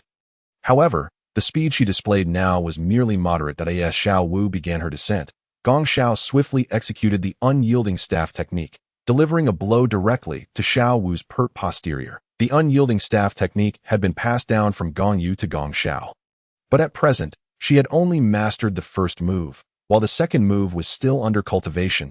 With little progress made, Xiao Wu, receiving another strike, cried out in pain but could not muster any response as she was once again propelled into the air. Gong Xiao transformed into a series of afterimages, waiting for Xiao Wu as she neared the apex of her ascent. Just as Xiao Wu reached her highest point, Gong Xiao struck again, this time targeting Xiao Wu's abdomen. The blow to Xiao Wu's stomach sent a wave of pain coursing through her, causing her to double over in agony, truly embodying the waist bow technique. Overwhelmed by the intensity of the pain, she involuntarily expelled foam from her mouth while plummeting once more toward the arena, her descent accelerated by the force of the previous strike. Yet Gong Xiao's assault was far from over. She flashed again, unleashing an even swifter burst of speed, this time without leaving any afterimages, transforming into a streak of light and reappearing on the arena, just as Xiao Wu was about to make contact with the ground. Gong Xiao struck her again, sending her flying upwards once more, followed by another blow. Thus, the relentless cycle continued, with Gong Xiao constantly shifting angles, her speed so rapid that her form darted between points like a series of connected lines, gradually forming a polyhedron. Since Xiao Wu had voluntarily leaped into the air to initiate her second waist bow, she had not touched the ground since. The audience was utterly entranced, watching as Xiao Wu flitted through the air like a ball, ceaselessly traveling from one direction to another. This relentless exchange raised the question of how deep the animosity ran. "I would rather confront the fourth and sixth than provoke the third," Gong Shui remarked coolly. Unable to bear the sight any longer, in her heart, she mourned for Xiao Wu for 3 seconds. Hearing Gong Shui's words, the remaining 5 members of the Rose team instinctively nodded in agreement. However, after this unthinking gesture, the fourth, Gong Qianqian, and the sixth, Gong Yunyo, exchanged glances. They realized that they were the ones being referred to. Why were they nodding along? Enough is enough, let it stop. Meanwhile, Tang San, observing Xiao Wu's dire state, felt as though his heart were being torn asunder. In a moment of rage, his eyes glimmered with a crimson light, radiating a palpable intent to kill. With a crash, Xiao Wu's body slammed heavily into the ground. Upon hearing Tang San's exclamation, Gong Xiao too felt that it was enough. Thus, her first soul ring glowed, and she delivered a golden staff strike to Xiao Wu. Gong Xiao did not dare to unleash her full strength for fear of fatally injuring Xiao Wu, so she only exerted 30% of her power. Yet, even that was formidable. Under the impact of the golden staff strike, Xiao Wu was sent hurtling down like a deflated ball, creating a deep crater upon landing on the arena. Though Xiao Wu was still alive, she appeared on the verge of death, her face swollen and her body nearly in ruins. The remaining 6 members of the Shrek team rushed to the edge of the crater, and Tang San leaped into the pit, cradling Xiao Wu in his arms. His eyes glowed red once more, filled with murderous intent. His expression contorted in rage as he growled, "You! How dare you harm Xiao Wu? Anyone who harms her must die." As his words fell, Tang San laid Xiao Wu down gently and, in a frenzy, activated the Ghost Shadow Misty Steps, charging toward Gong Xiao, his hands poised to draw a hidden weapon from the 24 bridge bright moonlight. To Gong Xiao, Tang San's actions were nothing short of a provocation. "Humph, that rabbit refuses to admit defeat even after being bested. Then I shall beat her senseless. What of it?" Gong Xiao scoffed. But upon witnessing Tang San's execution of the Ghost Shadow Misty Steps, her anger flared further. "Ghost Shadow Misty Steps? You, an outsider, dare to pilfer my master's technique? You deserve to die." For ages, Gong Lan and her companions had regarded the secret techniques of the Tang sect as belonging to Gong Yu. They would never dare to impart such knowledge without his consent. Now, witnessing Tang San employing the Ghost Shadow Misty Steps, they instantly concluded that he must have stolen Gong Yu's teachings. To practice the master's techniques without permission was a crime punishable by death. Gong Zhao's eyes similarly erupted with lethal intent. At that moment, she was indeed resolved to eliminate Tang San. Thus, her second spirit ring glimmered once more, enhancing herself with Thunder Flash, while Ghost Shadow Mistransformation was further augmented. The fourth layer of the Dragon Elephant Prajna within her began to circulate, and in a flash, she was directly before Tang San. Immediately, the power of Dragon Elephant Prajna was channeled into her palms. And with the momentum provided by Thunder Flash's enhancement of Ghost Shadow Mistransformation, she struck Tang San's chest with both hands. With a resounding thud, upon receiving Gong Zhao's dual strikes, Tang San felt an overwhelming force penetrate his chest cavity, sending his lungs into disarray, and in that instant, he was forcefully propelled backward. Gong Zhao's speed was astonishing. Before Tang San could even react, she had already closed the distance and executed her attack with fluid grace against his torso. He had just begun to sense the Zhuge Divine crossbow amidst the moonlit night on the 24 bridges, preparing to draw the crossbow with the intent to swiftly shoot down Gong Xiao, and if possible, eliminate all her teammates to prevent future troubles, for indeed, one must eradicate the roots of a problem, lest it resurface with the spring breeze. The grand compilation of the Xiantian treasure record had once stated, if one has confirmed that their opponent is an enemy and possesses the means to kill, one should show no mercy. Otherwise, one only invites further troubles. Anyone who dares to harm his beloved Xiao Wu is marked for death. Unfortunately, before he could even draw the Zhuge divine crossbow, he had already suffered 2 strikes. At that moment, Tang San's body was flung to the edge of the arena, but did not come to a halt. He continued in a parabolic arc toward the audience. Xiao San, in the VIP box of Shilik's side. Yu Xiaojiang, witnessing his cherished disciple being sent flying from the arena, was instantly filled with concern and rushed out toward the audience on the arena. Upon seeing Tang San being struck away, the remaining members of the 6 monsters, aside from the already incapacitated Xiao Wu lying on the ground, stood up in a furious uproar, their teeth clenched as they charged toward the Rose team to confront them but unable to take on one. Now they seek to gang up? Very well. I have been itching for a fight. On the Rose team's side, Gong Yu, observing the fury of the 5 monsters, immediately stood up and declared, "Come, first soul skill. Pink Devour." With delicate steps akin to ballet, Gong Yu gracefully moved forward, conjuring a pink rose in her hand, as 3 soul rings danced at her feet, 1 yellow and 2 purple shimmering in harmony. The yellow soul ring began to shimmer, and instantly, an energy form pink rose materialized and floated up from her hand. That energy-based pink rose soared towards the charging 5 monsters, exploding amidst them in an instant. The detonated energy pink rose transformed into a cloud of pink mist, enveloping half the arena, with the 5 monsters, including the still-lying Xiao Wu, caught within its embrace. Xiao Wu, being on the brink of unconsciousness, was relatively unaffected, but the 5 monsters found themselves in dire straits. Enveloped by the mist, they inhaled the pink vapors and soon began to experience vivid hallucinations. They erupted into laughter within the pink fog. Hee hee. Ha ha ha. Hee hee hee. The various laughs resonated with distinct flavors. However, the laughter quickly dissipated, only to be replaced by the inner thoughts of the 5 monsters. Ning Rong Rong.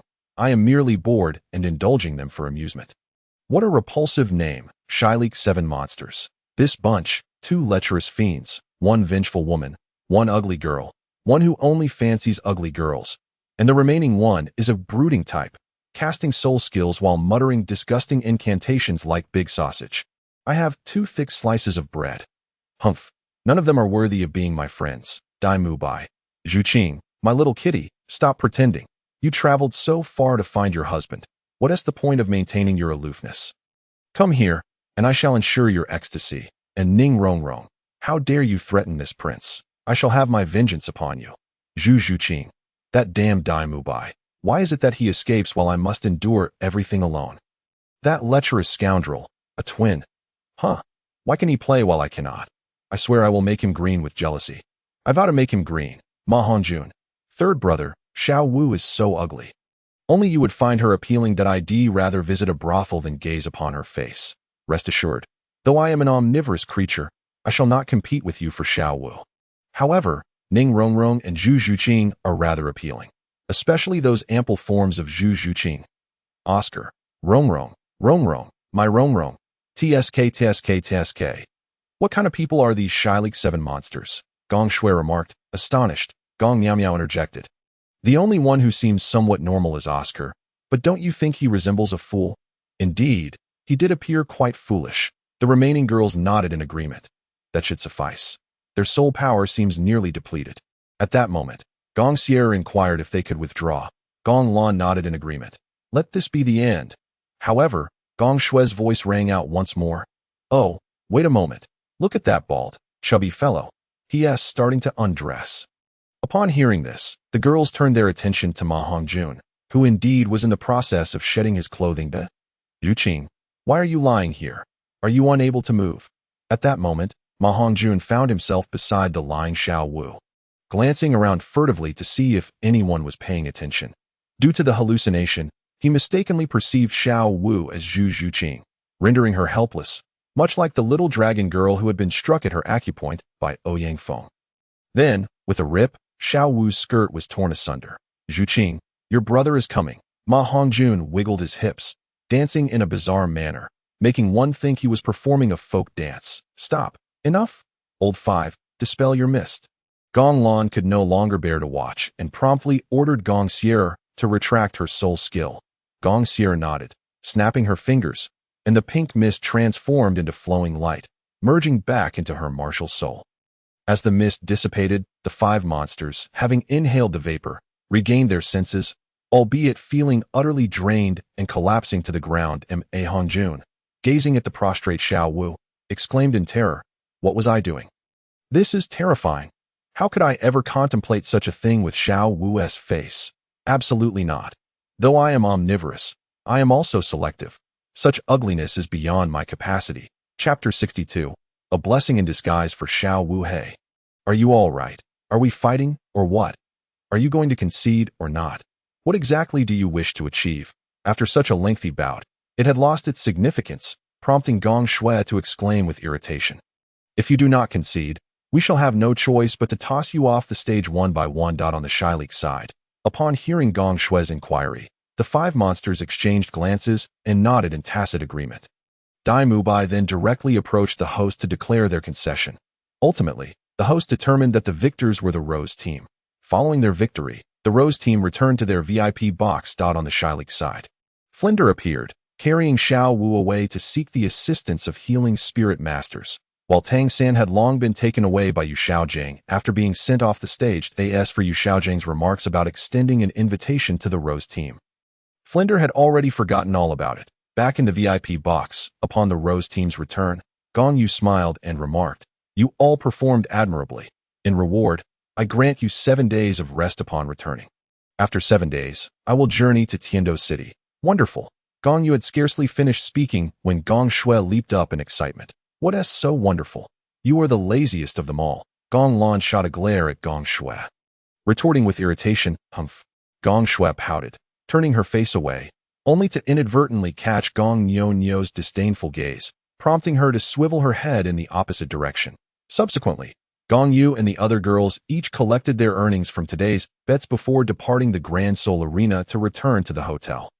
Meanwhile, the Shrek team leisurely made their way back to the dilapidated Shrek Academy, each retreating to their respective rooms to recuperate. In the classroom, however, 2 makeshift beds fashioned from merged desks lay occupied by individuals. Nearby, Yu Xiaojing paced incessantly. The sound of his footsteps alone was enough to incite annoyance. After a while, he halted and gazed anxiously out the classroom door, exclaiming, "What is taking Flinder so long? Is it truly that difficult to summon a healing spirit master?" At that moment, Tang San, who lay there, coughed twice, blood seeping from the corners of his mouth. "Xiao San, are you all right? Just hang in there. Flinder will soon return with a healing spirit master for your treatment." Yu Xiaojing reassured him while retrieving a handkerchief to wipe the blood from Tang San's lips. Tang San was indeed gravely injured, his chest caved in, several ribs fractured, and his internal organs displaced. Had it not been for the protection of the Xiantian skill, he might have already succumbed. After waiting a bit longer with no sign of Flinder, they were greeted by the entrance of a one-armed figure, Tang Hao. At that moment, Tang Hao bore a burlap sack over his right shoulder, which contained a person. He lowered the sack from his shoulder and unfastened it, revealing the face within. "Your Excellency, the Haotian," Yu Xiaojing exclaimed in surprise. Realizing that Tang Hao had been absent during Tang San's injury as he was engaged in capturing someone, Tang Hao nodded briefly at Yu Xiaojing before addressing the person in the sack. "Heal these 2. Once they are well, I shall set you free." The occupant of the sack remained silent, eyes closed, seemingly indifferent to Tang Hao's words. "Who is she?" Yu Xiaojing inquired. "The head of the Jiuxin Haitang family. One of the 2 current possessors of the Jiuxin Haitang martial soul," Tang Hao replied flatly. Tang Hao had witnessed the battle between Shrek's 7 monsters and the Rose team at the arena. But Tang San's injury had come as a shock, leaving him unable to intervene in time. After Tang San was knocked off the stage, Tang Hao had initially intended to eliminate the Rose team, but was deterred by the presence of Bai Ji and ZG. Powerful figures whose aura he could sense locking onto him. Thus, he had opted to find a healing spirit master to tend to his son. Fortunately, he encountered the head of the Jiuxin Haidang family, who was in Soto City for consultations, leading to his current acquisition, the Jiuxin Haitang martial soul. Upon hearing this, Yu Xiaojing was perplexed as he had never studied this particular martial soul, unaware of its existence until now. Thanks to Tang Hao's mention, "You are unaware of the renowned Jiuxin Haitang martial soul, said to be immortal. It appears you should dedicate some time to researching this martial soul," Tang Hao remarked. Observing Yu Xiaojing's bewilderment and frowning slightly, "Isn't the master supposed to possess a wealth of knowledge? He mused that why Yu Xiaojing felt embarrassed, but had no counter-argument, for Tang Hao spoke the truth, ignoring Yu Xiaojing. Tang Hao turned his attention back to the person in the sack, stating, "Head Yi, you might as well cooperate and heal these two young ones. Once they are well, I will let you go. However, if you delay further and my son's condition worsens, I will have no choice but to take your daughter in exchange." Cornered by this threat, Head Yi opened her eyes, snorting coldly. So, the illustrious Hao Yan is nothing but a shameless scoundrel. Oh, I should now refer to you as Hao Yan Sol Douluo. Rising to her feet, she was compelled to assist Tang San and Xiao Wu, for she was indeed at a disadvantage. Yet, even in this predicament, she would not hold back her scornful words toward Tang Hao. "Say what you will, it matters not to me. After all, I, Tang Hao, have but a single life to spare, as long as you heal these two youngsters." "That is sufficient," Tang Hao replied with an indifferent tone. With Tang Hao unconcerned, Head Yi had little left to say. Engaging in verbal sparring with such a person seemed futile. Without further ado, she summoned the Jiuxin Haitang martial soul. Allowing a healing light to envelop Tang San and Xiao Wu, the Jiuxin Haitang martial soul, possessing only a single healing skill, did not require her to assess their conditions further. She simply commenced the treatment. Approximately half an hour later, Tang San began to show signs of recovery. While still unconscious, his injuries had been largely mended, his fractured ribs reconnected, his caved chest restored, and his dislocated organs realigned. Xiao Wu's injuries had also improved significantly. And surprisingly, her previously unattractive face had benefited from the treatment, her features restored to beauty, as if she had undergone a transformation. "May I leave now?" After administering treatment to Tang San and Xiao Wu, Head Yi was eager to vacate the classroom. Each glance at Tang Hao filled her with disdain. "How are they faring?" Tang Hao inquired first. "They will not perish. I have treated all that required attention. The rest is for them to recover on their own once they awaken," Head Yi replied coldly. "Then you may depart," Tang Hao stated, his tone equally indifferent. Head Yi promptly exited without a backward glance. Shortly thereafter, Flinder returned hastily with two healing spirit masters in tow. Chapter 63. The girls planned over the course of 3 days. Gong Lan and her companions had thoroughly explored every corner of Soto City. And Gong Shui had grown weary of the place, longing to leave. However, Gong Yu was engrossed in the critical phase of crafting her armor, necessitating a bit more time. Noticing the girls had little to occupy themselves, Gong Yu encouraged them to find something to do, suggesting that, if all else failed, they could devise a way to prank the Shrek 7 monsters, confident that Bai Ji and ZG would provide protection. Even if one of the Shrek 7 were to be dealt with, Gong Yu's words resonated with Gong Shui, who relished the idea of pranking the Shrek 7 monsters. After all, there were still a few days to kill, and it would serve as a delightful distraction. "Old 7, have the Shrek 7 monsters emerged yet?" Gong Shui inquired. "Waiting outside the Grand Soul Arena with her two sisters that they've come out. They're almost here." Gong Miao Miao replied, having just returned from a quick check inside the arena. "Old 8, what exactly is your plan?" asked the idle Gong Sierra, who had been brought along by Gong Shui and remained oblivious to their intentions.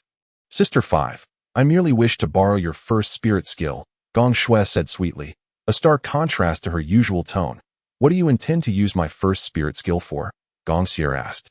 Intrigued, for her first spirit skill was not something to be used lightly. With a mischievous grin, Gong Shui replied, "I happened to see that chubby fellow harboring certain thoughts about the girls on their team.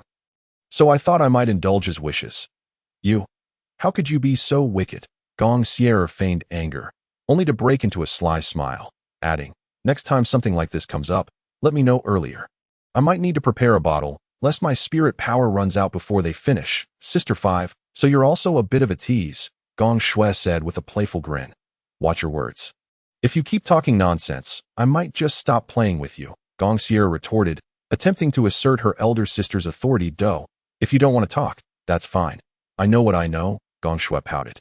Shifting her gaze toward the entrance of the Grand Soul Arena, where she spotted Yu Xiaojing leading the Shrek team out. Today, only Yu Xiaojing was at the helm, with Flinder and the others absent.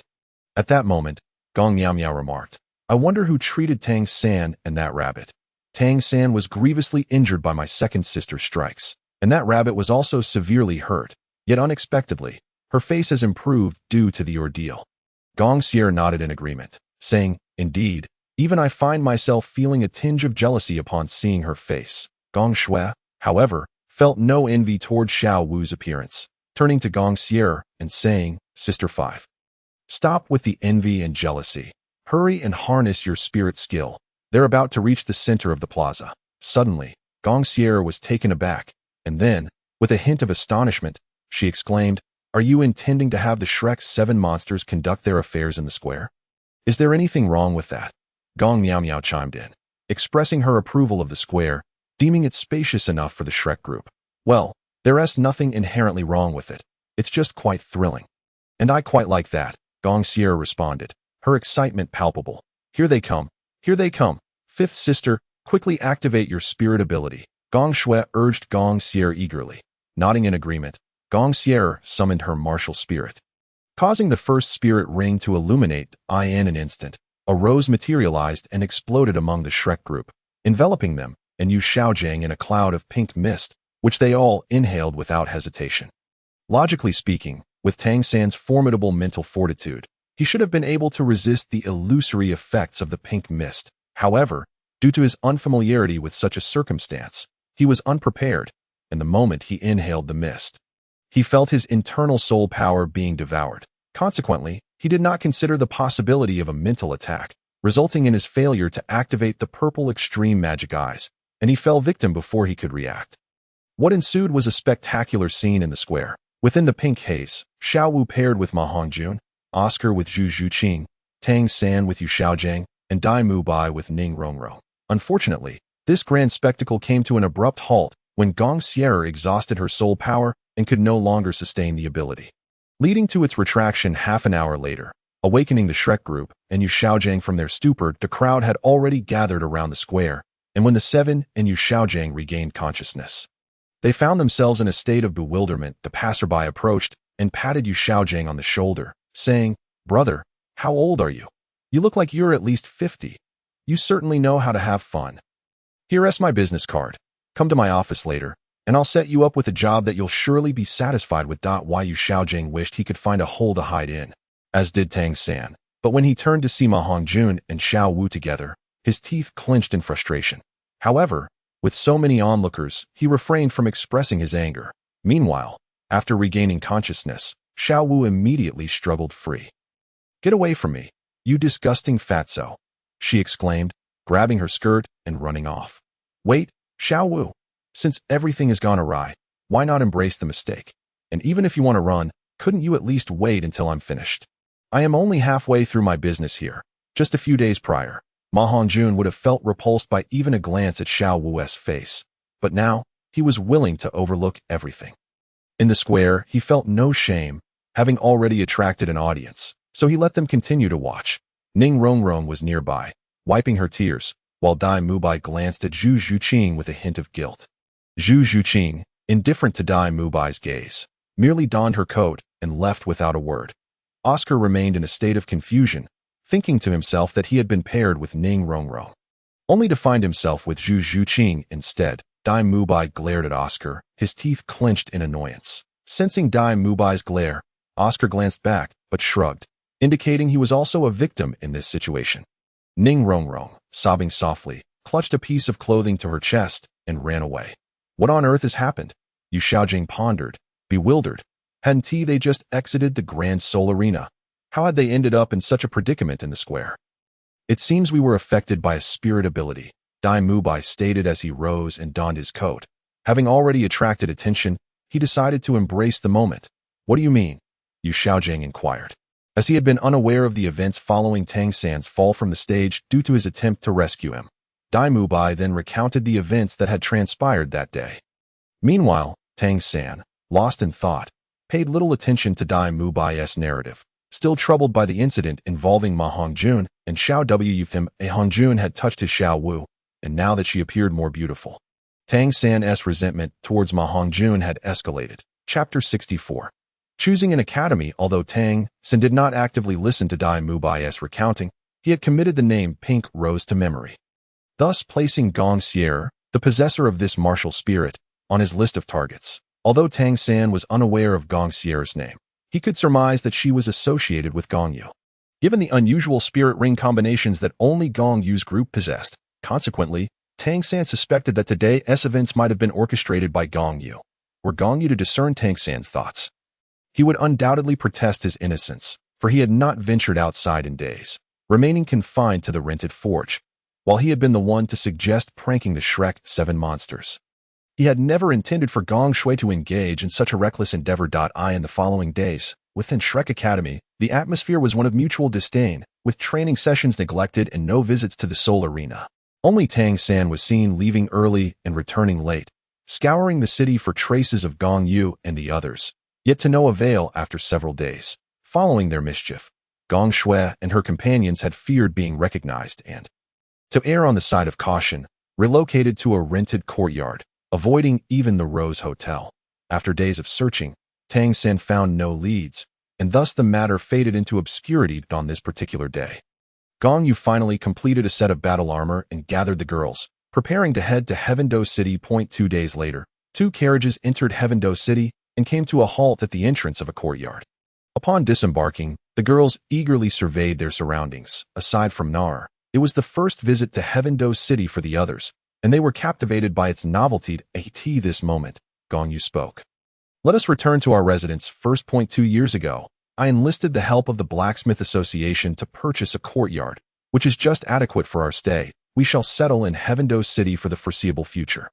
Before long, they moved into the courtyard and chose their respective rooms, temporarily settling in. The following morning, Gong Yu set out with Nar. Being a group of strikingly attractive individuals, they drew considerable attention, especially Nar, whose flowing silver hair and stunning beauty captivated many, causing some to walk into walls as they gazed at her. Brother Yu, where are we headed? Nar suddenly inquired. Gong Yu replied, I plan to purchase an academy. The Rose team has yet to affiliate with any academy, which prevents us from registering for the Elite Soul Master Tournament across the continent. Has Brother Yu found a suitable academy? Nar asked eagerly. Indeed, Gong Yu pointed ahead at an academy that had come into view, saying, that one, the Blue Tyrant Advanced Soul Master Academy. Blue Tyrant?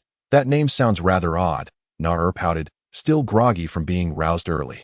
Gong Yu chuckled faintly, explaining, the academy is named as such because its headmaster hails from the Blue Lightning Tyrant Dragon clan. The Blue Lightning Tyrant Dragon? Upon hearing this name, Nar's eyes sparkled. For the Blue Lightning Tyrant Dragon was quite renowned among dragons. Don't get too excited. It's merely a martial spirit, not the dragon clan itself.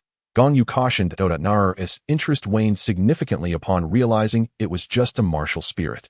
And she continued, since the Blue Tyrant Academy is affiliated with the Blue Lightning Tyrant Dragon family, why would Brother Yu want to purchase it?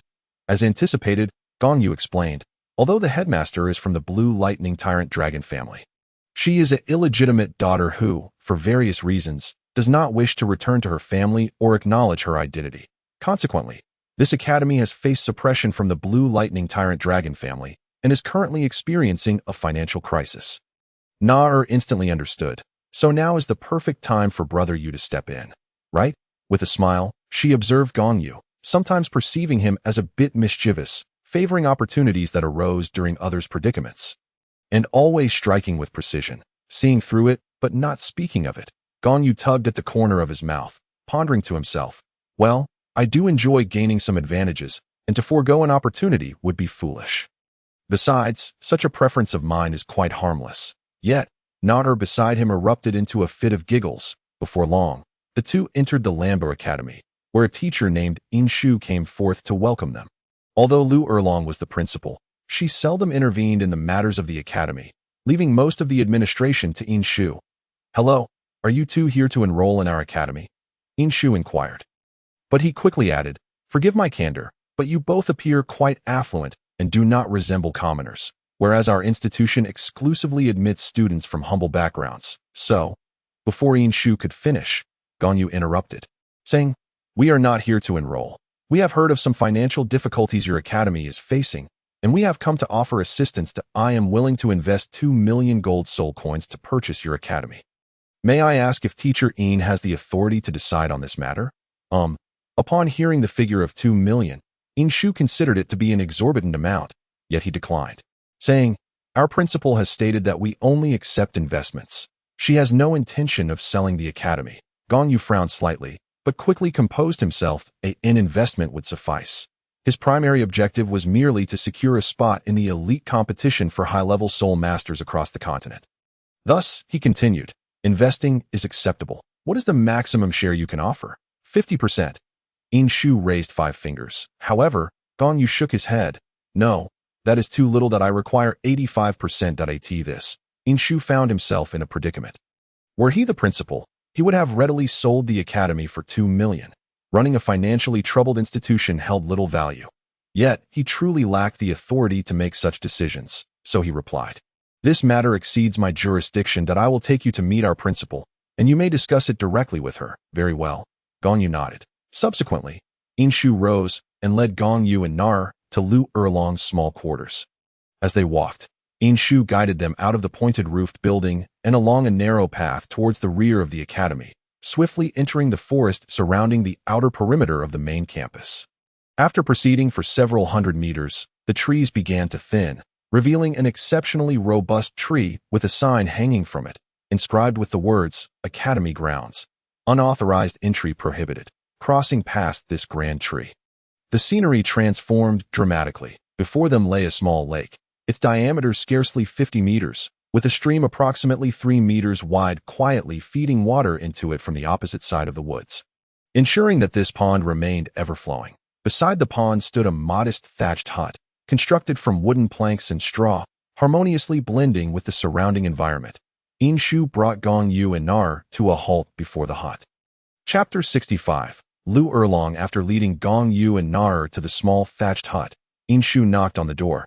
Encircling the hut was a fence adorned with a variety of blooming flowers, their vibrant colors captivating and delightful to behold. Nar, in high spirits, casually plucked a blossom. Gong Yu attempted to intervene, but it was too late. Those flowers were cultivated by the fierce Lu Erlong, and he could already envision her wrath upon discovering the theft. Sure enough, when Lu Erlong emerged, she immediately erupted in fury. "Who dares to pick my flowers? It seems you are quite bored with life." Without seeking an explanation, her temper flared, and she swung her fist in anger. "Well, there's no other choice. I must confront her directly." Without hesitation, Gong Yu summoned his entire suit of battle armor. Under the enhancement of the armor, his power surged instantly to the level of a soul emperor. Bolstered by the vitality of the Golden Dragon King, he dashed forward at maximum speed, positioning himself in front of Nar, and met Lu Erlong's punch with one of his own. Boom! The two fists collided, unleashing a shockwave that shattered the surrounding fence and sent the flowers into disarray. Lu Erlong staggered back several steps before regaining her stance, while Gong Yu remained firmly planted in place. Although Gong Yu was merely a soul master, after absorbing the 4th ring of his martial soul, the 4th bloodline ring of the Golden Dragon King had also activated, granting him immense strength nearing 100,000 pounds. Just moments ago, he had only exerted a fraction of that power, so if he unleashed his full strength, Lu Erlong would likely be left incapacitated. In terms of power measurement, Gong Yu's strength was approximately equivalent to 0.95 of Poseidon, as even Poseidon could only lift the sea god's trident weighing 180,000 pounds at full force. If it were merely a contest of strength, Gong Yu could easily overpower Lu Erlong without the armor. But he preferred to conceal the aura of the Golden Dragon King, using the armor as a guise instead. This fellow is incredibly strong. After stabilizing her stance and shaking off the numbness in her hand, Lu Erlong thought to herself. She had sensed a formidable presence emanating from Gong Yu, one that instilled a sense of pressure. Could it be that his martial soul was also a dragon, and of a superior quality to her fire dragon? At that moment, Shu hurriedly stepped forward, having failed to introduce the parties involved before Lu Erlong had already exchanged blows with Gong Yu. "Principal, your temper is exceedingly impulsive. I hadn't even had the chance to introduce them before you engaged in combat with our guests," Shu exclaimed, exasperated. "You say they are guests. Are you certain they are not students?" Lu Erlong replied, somewhat astonished. She had assumed that the guests Shu mentioned would at least be middle-aged individuals, but to her surprise, they were 2 tall yet somewhat youthful children. Nonetheless, Gong Yu's prowess had forced her to reconsider. Shu proceeded to introduce both parties, establishing a semblance of acquaintance. Lu Erlong invited Gong Yu, Nar, and Shu into the thatched hut, brewed them some tea, and then transitioned to the main topic. "Young brother, are you certain you wish to invest in our academy?" Lu Erlong began, initially intending to call Gong Yu young friend, but felt that it was inappropriate, so she opted for young brother instead.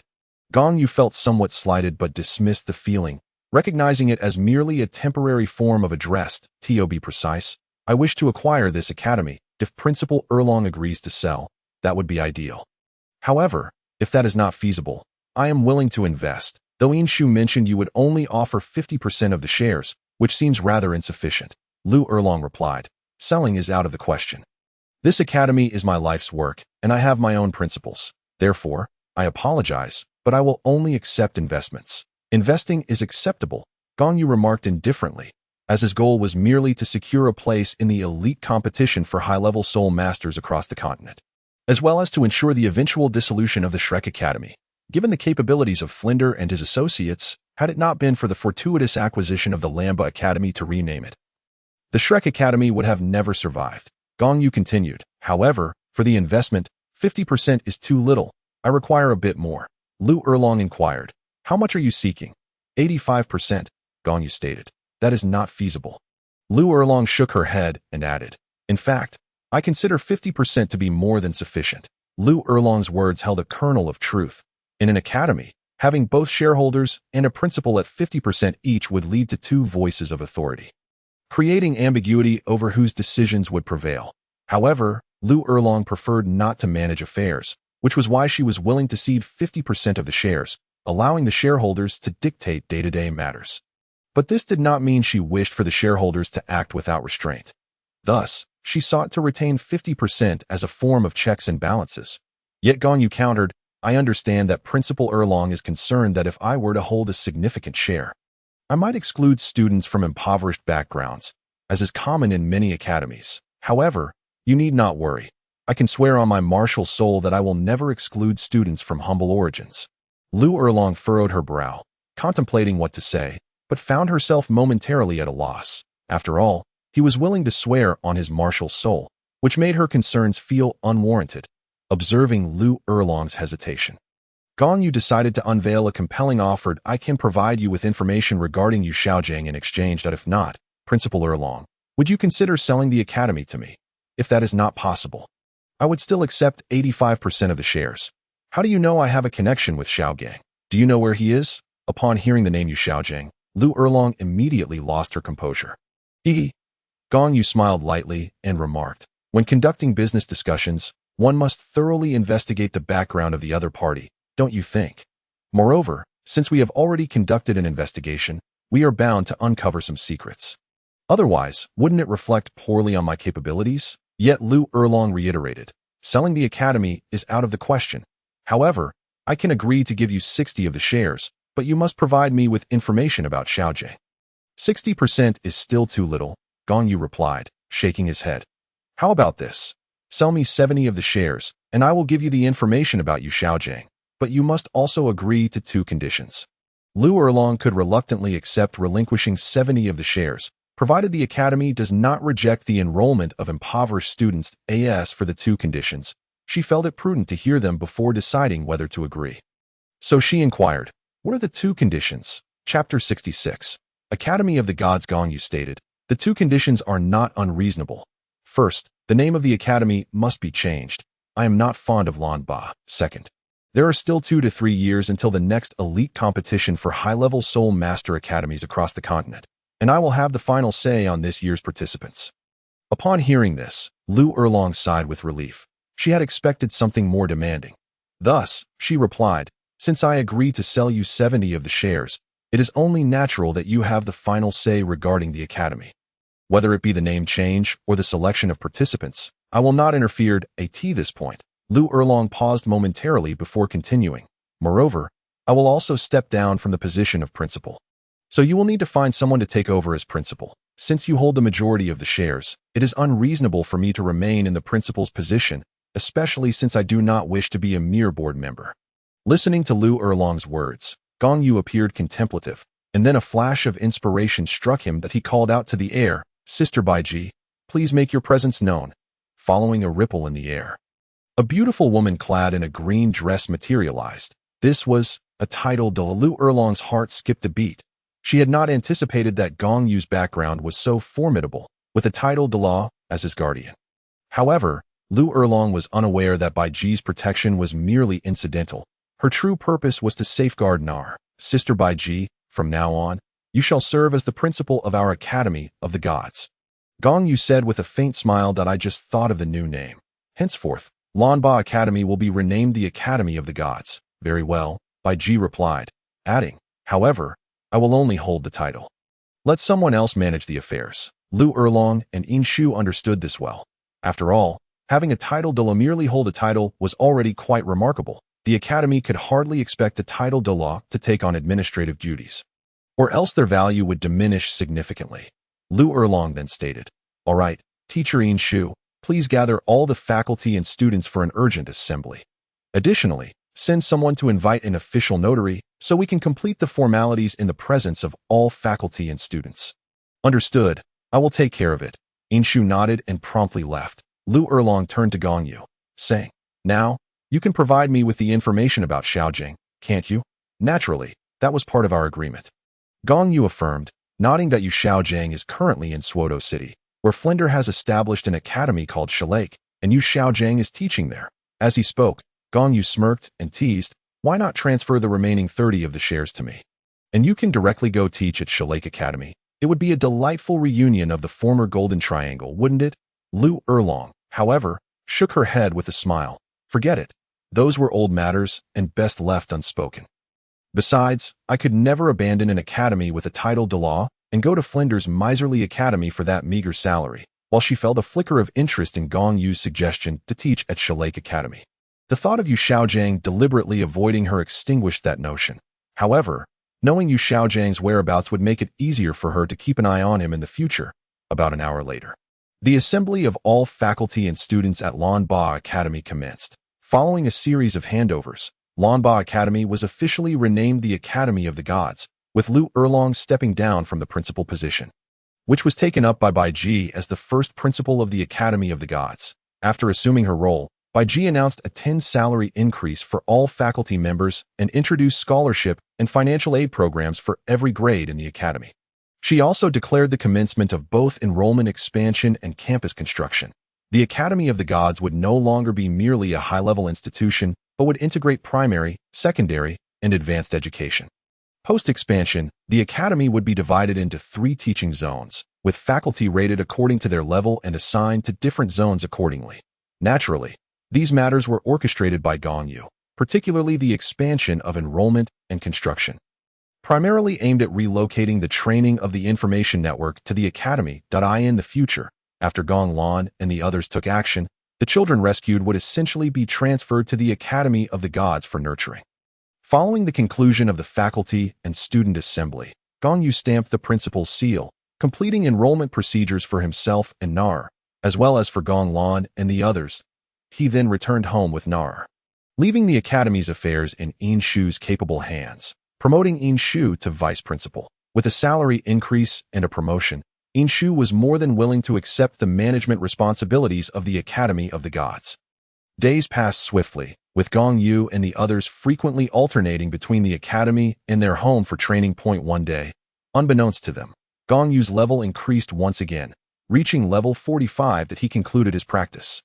A faint smile gracing his lips as he murmured, "It is time to prepare for the matters at the Eye of Ice and Fire." Gong Yu stood up and summoned the ladies. "We have a mission ahead. We must venture into the Sunset Forest," he stated, looking at the group. "However, this time, we are not hunting soul beasts, but rather retrieving some items." "What items are we retrieving?" It was always Gong Shui who spoke up first, as everyone had grown accustomed to her eagerness. Gong Yu replied, "We will be collecting some items that will be beneficial for you, although they may not hold much significance for Nar and me. However, these items can significantly enhance your qualifications. They're truly something that can fundamentally alter our qualifications." Even the usually composed Gong Lan became somewhat agitated upon hearing Gong Yu's words, though her qualifications had already surpassed most individuals on the continent following the evolution of her martial soul into the Blue-Silver King. "There certainly is. Let us discuss it as we proceed," Gong Yu replied with a gentle smile, casually retrieving a booklet from his soul guide. The cover of the booklet prominently displayed the words Ming Chao Ji. The Ming Chao Ji was a compilation Gong Yu had acquired during his years in Gongxin City, obtained at some cost from a member of the Paji clan, who had procured a copy of their family's record of renowned herbs. It could be said that aside from Tang San, perhaps only the individuals from Juhua Pass and the Paji clan would recognize the celestial herbs surrounding the Eye of Ice and Fire. The members of Juhua Pass were naturally well informed, as he possessed the formidable Ju Rong, Tong Tian Ju martial soul, making them particularly attentive to celestial herbs that as for the Paji clan. They stemmed from a lineage of medicine-making, having conducted extensive research on various herbs across the continent. Thus, they maintained a record of renowned herbs, documenting their properties, toxicity, and effects, complete with corresponding illustrations for easy comparison. Gong Yu led the ladies from Tiando City, and after approximately an hour, they reached the outskirts of the Sunset Forest. Chapter 67. Eye of Ice and Fire. Before entering the Sunset Forest, Gong Yu approached Nar and asked, Nar, we cannot be certain whether we will be monitored by the Academy of the Gods inside. Are you certain you wish to join us? Nar nodded and replied, It's all right. I am now human. She has actually split off and is currently resting at the Lake of Life. Gong Yu was somewhat astonished. She split? When did this happen? How come I was unaware? Nar explained. It happened just yesterday. Knowing you were coming here, she decided to temporarily separate from me, and we will merge back together once we return. I see. Then there is no problem. Gong Yu smiled lightly, turning to the group and announcing, Let us enter the forest. As they stepped into the forest, their clear purpose kept them from lingering, and Gong Yu utilized his Golden Dragon King's bloodline to sense their way toward the location of the Eye of Ice and Fire. About an hour later, they finally arrived at a region of toxic miasma. At that moment, Bai Ji and ZG suddenly appeared. ZG stepped forward and said, I sense a powerful summoning. Gong Yu remarked, Your intuition is not mistaken. This place is indeed the burial ground of two Dragon Kings. Dragon? King? ZG interjected, emphasizing the word king with particular emphasis. Gong Yu nodded in affirmation, comprehending ZG's implication that he responded, Indeed, the first-generation Dragon King was one of the two Dragon Kings who accompanied the Dragon God. As a member of the Dragon lineage and a clan leader, ZG naturally understood the significance of the Dragon Kings. However, upon hearing Gong Yu's words, her breath quickened, filled with anticipation yet tinged with a subtle sorrow for the two Dragon Kings. Let us proceed. I shall guide you there. Bai Ji suddenly spoke. A formidable healing-type soul beast. The poison array set by Dugu Bo was akin to child's play for her. In an instant, she led the group through the poison array, with ZG following closely behind. Onward. We are not far now, Gong Yu said calmly, sensing an intensified stir within his bloodline. The others nodded in agreement. While ZG forged ahead, no longer requiring Gong Yu's guidance, she could locate the Eye of Ice and Fire through the summons of her bloodline, traversing over a hill approximately 500 meters high. They continued towards a steep cliff. Gong Yu, equipped with an external soul bone, could effortlessly soar over it as he took flight. The women below gazed at him with envy, particularly Gong Shui, whose eyes sparkled with admiration. Gong Lan extended the 8-spider spear from her back. For her, navigating such a steep precipice was not a challenge. Big, observing the envious gazes of the girls, could only smile wryly, unsure of what to say. Surely, she could not suggest that they hasten their cultivation to the titled rank to gain the ability to fly. She beckoned, effortlessly lifting the remaining girls to soar alongside her. However, Gong Yu swiftly swooped down, scooping up Na air and flying off, prompting Gong Shui to puff her cheeks in indignation. After crossing the cliff, the group arrived at a small valley, where the scent of sulfur reminiscent of hot springs wafted through the air. Venturing deeper into the valley, they soon encountered a hot spring. The spring was not particularly large, yet it was divided into two sections, with the waters of the oval-shaped pools exhibiting distinct colors of milky white and crimson. Strangely, although they resided within the same pool, the two waters remained clearly delineated, never encroaching upon one another, each maintaining its own territory. The billowing steam, generated by the positioning of the two hot springs, rose continuously until it gradually dissipated at the mountain's edge. The Eye of Ice and Fire is indeed magnificent, Gong Yu mused. Young master, what exactly is the Eye of Ice and Fire? Gong Lan inquired, curiosity evident in her tone, mirrored by the other girls. How to explain? Gong Yu pondered briefly before saying, the Eye of Ice and Fire is a treasure land where ordinary plants cannot thrive due to the peculiar climate. However, It serves as the origin for all rare plants and is a favorite among plant soul beasts. Moreover, the growth rate of extraordinary plants here is significantly accelerated. For instance, if one were to plant a blue silver grass, it would transform into a 10-year soul beast in just 1 year, and in a millennium, it could reach the level of a 100,000-year soul beast. Hiss! Bai Ji gasped upon hearing Gong Yu's explanation, exclaiming, if the king of 10,000 beasts were to stay here for 10,000 years, would he not advance from 500,000 years to 600,000 years? Indeed, that is possible. Gong Yu affirmed, adding, however, similarly, his 600,000-year tribulation would arrive prematurely. Thus, with every gain comes a loss. Rapid cultivation requires a price, and if one cannot overcome the tribulation, death will be the inevitable consequence. That is true. Bai Ji nodded, a wave of sorrow washing over her. The long lifespan of soul beasts also invites the jealousy of heaven. Now, I shall commence gathering herbs, Gong Yu declared, then turned to the girls, cautioning, do not approach the spring unless necessary. Falling in could be fatal. Additionally, there are many toxic plants nearby. Refrain from touching anything unfamiliar, especially you, Xiao Shui. With that, Gong Yu pointedly singled out Gong Shui, aware of her unreliability. Failing to warn her could lead to trouble that I understand. You need not single me out every time, Gong Shui huffed, feeling somewhat unjustly treated. Heh, what do you know? Last time in Soda City, you were unaware of the mischief you caused. Gong Yu teased, referring to the incident where Gong Shui had dragged Gong Shi into pranking the Shrek's 7 monsters. Unbeknownst to Gong Yu, he had no knowledge of the specifics of Gong Shui's antics. He had only heard a series of prompts in his mind regarding simulation attempts. Since he had permitted Gong Shui and the others to prank the Shrek's 7 monsters, the system had attributed their actions to him, resulting in a depletion of his simulation attempts. Later, he had inquired whether they had engaged in any mischief, but Gong Shui and her companions had kept it from him, leaving him oblivious to the events involving the Shrek's 7 monsters and Yu Shao gang in the square. Upon hearing his words, Gong Shui, Gong Shi and Gong Miao Miao exchanged guilty glances, reflecting on their past actions. After pranking the Shrek's 7 monsters, they too felt it was somewhat excessive, while the boys and Xiao Wu were manageable. The reputations of the remaining 2 girls had suffered.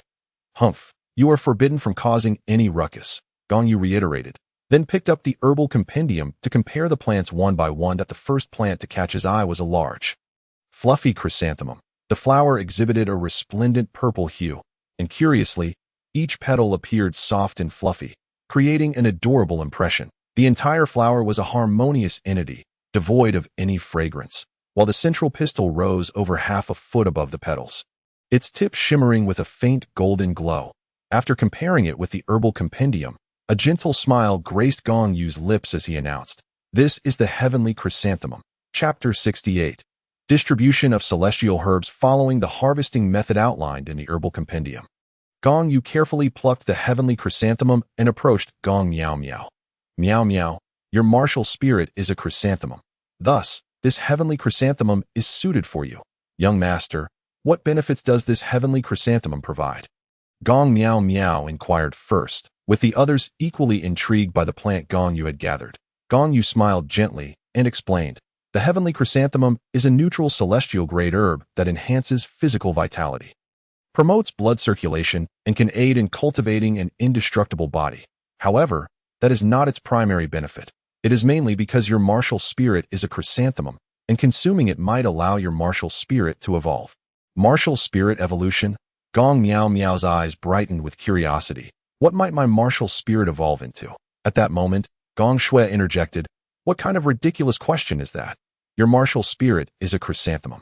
Even if it evolves, it will still be a type of chrysanthemum. Could it possibly evolve into a beast martial spirit? Silence. Listen to the young master, Gong Lan admonished, tugging at Gong Shui, who then fell silent. With Gong Shui no longer causing a disturbance, Gong Yu continued, I cannot say what your martial spirit may evolve into, but I agree with Xiao Shui. Even if it evolves, it will likely remain a chrysanthemum. Upon hearing this, Gong Shui pouted, feeling somewhat pleased with herself, only for Gong Yu to swiftly deliver a light smack to her head, causing her to tear up and stand to the side. Aggrieved, Gong Yu proceeded, currently, the most renowned chrysanthemum martial spirit on the continent belongs to the elder Douluo of the Spirit Hall. whose martial spirit is the heavenly chrysanthemum. It is a top-tier martial spirit. Perhaps yours may evolve into the heavenly chrysanthemum, though that is not guaranteed. The heavenly chrysanthemum, you say? Gong Miao Miao's eyes glimmered with anticipation as she inquired, how should I consume it? Gong Yu instructed. First, consume the central flower pistil, then eat the petals one by one. Do not consume the root. After finishing, immediately begin cultivating in place. Understood, young master. Nodding her head, Gong Miao Miao promptly sat down and began to consume the heavenly chrysanthemum according to Gong Yu's guidance. Gong Yu glanced at Gong Shui, who looked pitifully distressed, and shook his head, saying, You just wait. Upon hearing this, Gong Shui's expression brightened with joy. Gong Yu approached a vibrant red plant that trembled gently. Its appearance deceptively simple, consisting solely of red grass blades. The blades were crowned with a cone-like formation, yet upon closer inspection, one would notice its distinctiveness. The veins were a striking golden red, and the surrounding temperature was noticeably elevated. After harvesting the plant according to the methods detailed in the herbal compendium, Gong Yu returned to Gong Shui. Presenting the plant to her, he stated, This is called the rooster-crowned phoenix sunflower. Do not chew or swallow it. The process of channeling the soul force is arduous and fraught with pain. Yet, regardless of the torment, one must endure, lest all efforts be rendered futile. The efficacy of this substance is strikingly apparent, promising a substantial enhancement to your soul force and the potency of flames. Should you falter midway, the effects of the medicine will diminish significantly. Gong Shui felt a twinge of uncertainty, yet she contemplated her current standing as the least gifted among her sisters. Previously, she had the third sister, Gong Yu, to rely upon. But ever since Gong Yu received the sacrifice of the Emerald Swan and underwent the evolution of her martial soul, her aptitude has soared. And her cultivation speed has increased remarkably. Resolutely, Gong Shui gritted her teeth and vowed, I shall succeed, no matter how painful it may be. I will persevere. Upon hearing this, Gong Yu smiled with relief. Subsequently, Gong Yu retrieved the 8-petal fairy orchid for Gong Yu. The purpose of the 8-petal fairy orchid is to consolidate the foundation and enhance vitality, while also purging impurities from the body, effectively addressing the slow cultivation speed typically faced by food-type soul masters. With its effects lasting even up to level 70, making it ideal for Gong Yu. Afterward, Gong Yu procured the inked jade divine bamboo for the second sister, Gong Xiao, as the bamboo-type martial soul deemed it perfectly suitable. Additionally, she acquired the Chihuahua tulip for the sixth sister, Gong Nyonyo. Gong Yu remarked, Nyonyo, your martial soul possesses the ultimate attributes of fire and light. Thus I find it challenging to identify a herb that could elevate your abilities further. However, your 9-colored amethyst lamp is classified as a treasure, and I believe this Chihuahua tulip would be most fitting for you. Consuming it will allow you to absorb the essence of heaven and earth, as well as the radiance of the sun and moon. Your 9-colored amethyst lamp, being a treasure-type martial soul, will synergize beautifully with this Chihuahua tulip. There exists a secret you may be unaware of. This herb has the potential to evolve the 7 treasures glazed tower into the 9 treasures glazed tower. I wonder if consuming the Chihuahua tulip will advance your martial soul further. Upon hearing the mention of the 7 treasures glazed tower, Gong Nyonyo involuntarily trembled, a fleeting flicker of resentment shimmering in her eyes. Though it vanished swiftly, yet Gong Yu caught it seemed evident that Nyonyo's background was intertwined with the 7 treasures glazed sect. However, I sincerely hope that the 7 treasures glazed sect is not her adversary. For should they be, not only would the spirit hall obliterate you, but I would ensure your demise as well. Contemplating this, Gong Yu instinctively glanced at Gong Sierre, only to find her expression somewhat askew. Sierre, what troubles you? Gong Yu inquired. Gong Sierre raised her hand, pointing towards a large flower of a delicate pink hue. Gong Yu looked over and discerned that the magnificent bloom had no leaves, its stem extending approximately 3 feet, with the flower itself boasting a diameter of a foot. Each petal appeared crystalline, glimmering with a translucent sheen, while the stamen was a soft lavender, resembling purple diamonds embedded within. Gong Sierre spoke. I sense a stirring from the pink rose martial soul, as if it is beckoning me. Very well, please wait a moment, replied Gong Yu. He then turned to Gong Nyonyo and instructed. Nyonyo, the method for consuming the Chihuahua tulip is to gently inhale the stamen, allowing its essence to gradually enter your body, followed by the cultivation of soul power. ensuring that the medicinal effects permeate every limb and sinew. It is imperative that you do not ingest it whole. Hearing this, Gong Yu nodded in acknowledgement. Gong Yu then led Gong Xier directly to the large pink flower she had previously indicated. This flower is known as the Chilua fragrance immortal blossom. Gong Yu introduced to Gong Xier that it is the nemesis of all toxins, possessing the ability to neutralize any poison. While it cannot directly detoxify, it can counteract toxins. Gong Xier reached out her right hand, yearning to touch the Chilua fragrance immortal blossom, at which moment, a peculiar phenomenon occurred. To her astonishment, her pink rose martial soul manifested on its own accord. As if imbued with consciousness, radiating a brilliant light, although dazzling, the pink luminescence was remarkably gentle, devoid of any harshness, and an intoxicating fragrance wafted from Gong Xier's pink rose martial soul, evoking a sense of serenity. Just then, another extraordinary event transpired. The Chilua fragrance immortal blossom's petals unfurled and closed several times, seemingly responding to Gong Xier's pink rose martial soul. Subsequently, a purple aroma began to emanate from the Chilua fragrance immortal blossom, intertwining and merging with the fragrance of the pink rose until they became one. In a moment of serendipity, the fragrant Chilua flower detached itself from the stem and fused with Gong Xier's pink rose martial soul, prompting her to instinctively sit cross-legged and enter a meditative state. Gong Yu chose not to interrupt and instead quietly stepped away, approaching the remaining three girls, Gong Lan, Gong Qianqian, and Nar, who had yet to receive a divine herb. Reaching Gong Qianqian, Gong Yu remarked, "Qianqian, your martial soul is exceedingly powerful. The chill it exudes is a manifestation of celestial phenomena and natural laws. Thus, selecting a suitable herb for you poses the greatest challenge. As none here seem to be worthy of you, that I have several options for you to consider." Gong Qianqian merely smiled gracefully and nodded. Subsequently, Luo Han opened the compendium of herbs beside Gong Qianqian and began to elucidate the various divine herbs she had selected. The first was the water immortal jade bone flower, known for its ability to nourish tendons and strengthen bones, facilitating the flow of energy through the meridians. Consuming it would likely elevate your soul power by around 7 levels. Given that you are currently at level 33, this could enable you to hunt for your 4th soul ring today, Gong Yu speculated, drawing upon the accounts in novels from his past life, where Zhu Zhuqing had also consumed the water immortal jade bone flower and subsequently experienced a 7-level increase in soul power. Gong Yu believed that Gong Qianqian's enhancement from the water immortal jade bone flower would be equally significant. The second option was the primordial immortal herb, which enhances a soul master's power and assists in compressing soul force to condense the soul core, promising a considerable boost in soul power. The third was the star Luo spirit pearl, a mystical entity linked to celestial phenomena. Upon merging with a soul master, it could potentially evolve into the soul core of a human soul master in the future. As your martial soul embodies a celestial phenomenon, you must grasp the implications of my words. While the octagonal ice grass could be consumed independently, it is regrettable that it must be paired with the fiery apricot blossom for proper efficacy. Given that Gong Qianqian's martial soul is already at its pinnacle, ingesting the octagonal ice grass would hold little significance, thus rendering it unnecessary to consider. Those are your 3 options. Ponder them carefully. After presenting the 3 herbs, Gong Yu left the decision to her, acknowledging the uniqueness of her martial soul. However, without hesitation, Gong Qianqian declared, "I choose the star Luo spirit pearl. You do not wish to deliberate?" Gong Yu inquired, surprised. Gong Qianqian smiled serenely and replied, "I place my trust in you. If what you say is true, then the star Luo spirit pearl should complement me perfectly, eliminating the need for further consideration."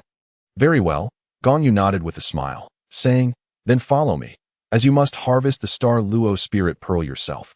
Gong Yu led Gong Qianqian to a nearby plant, where they both came to a halt.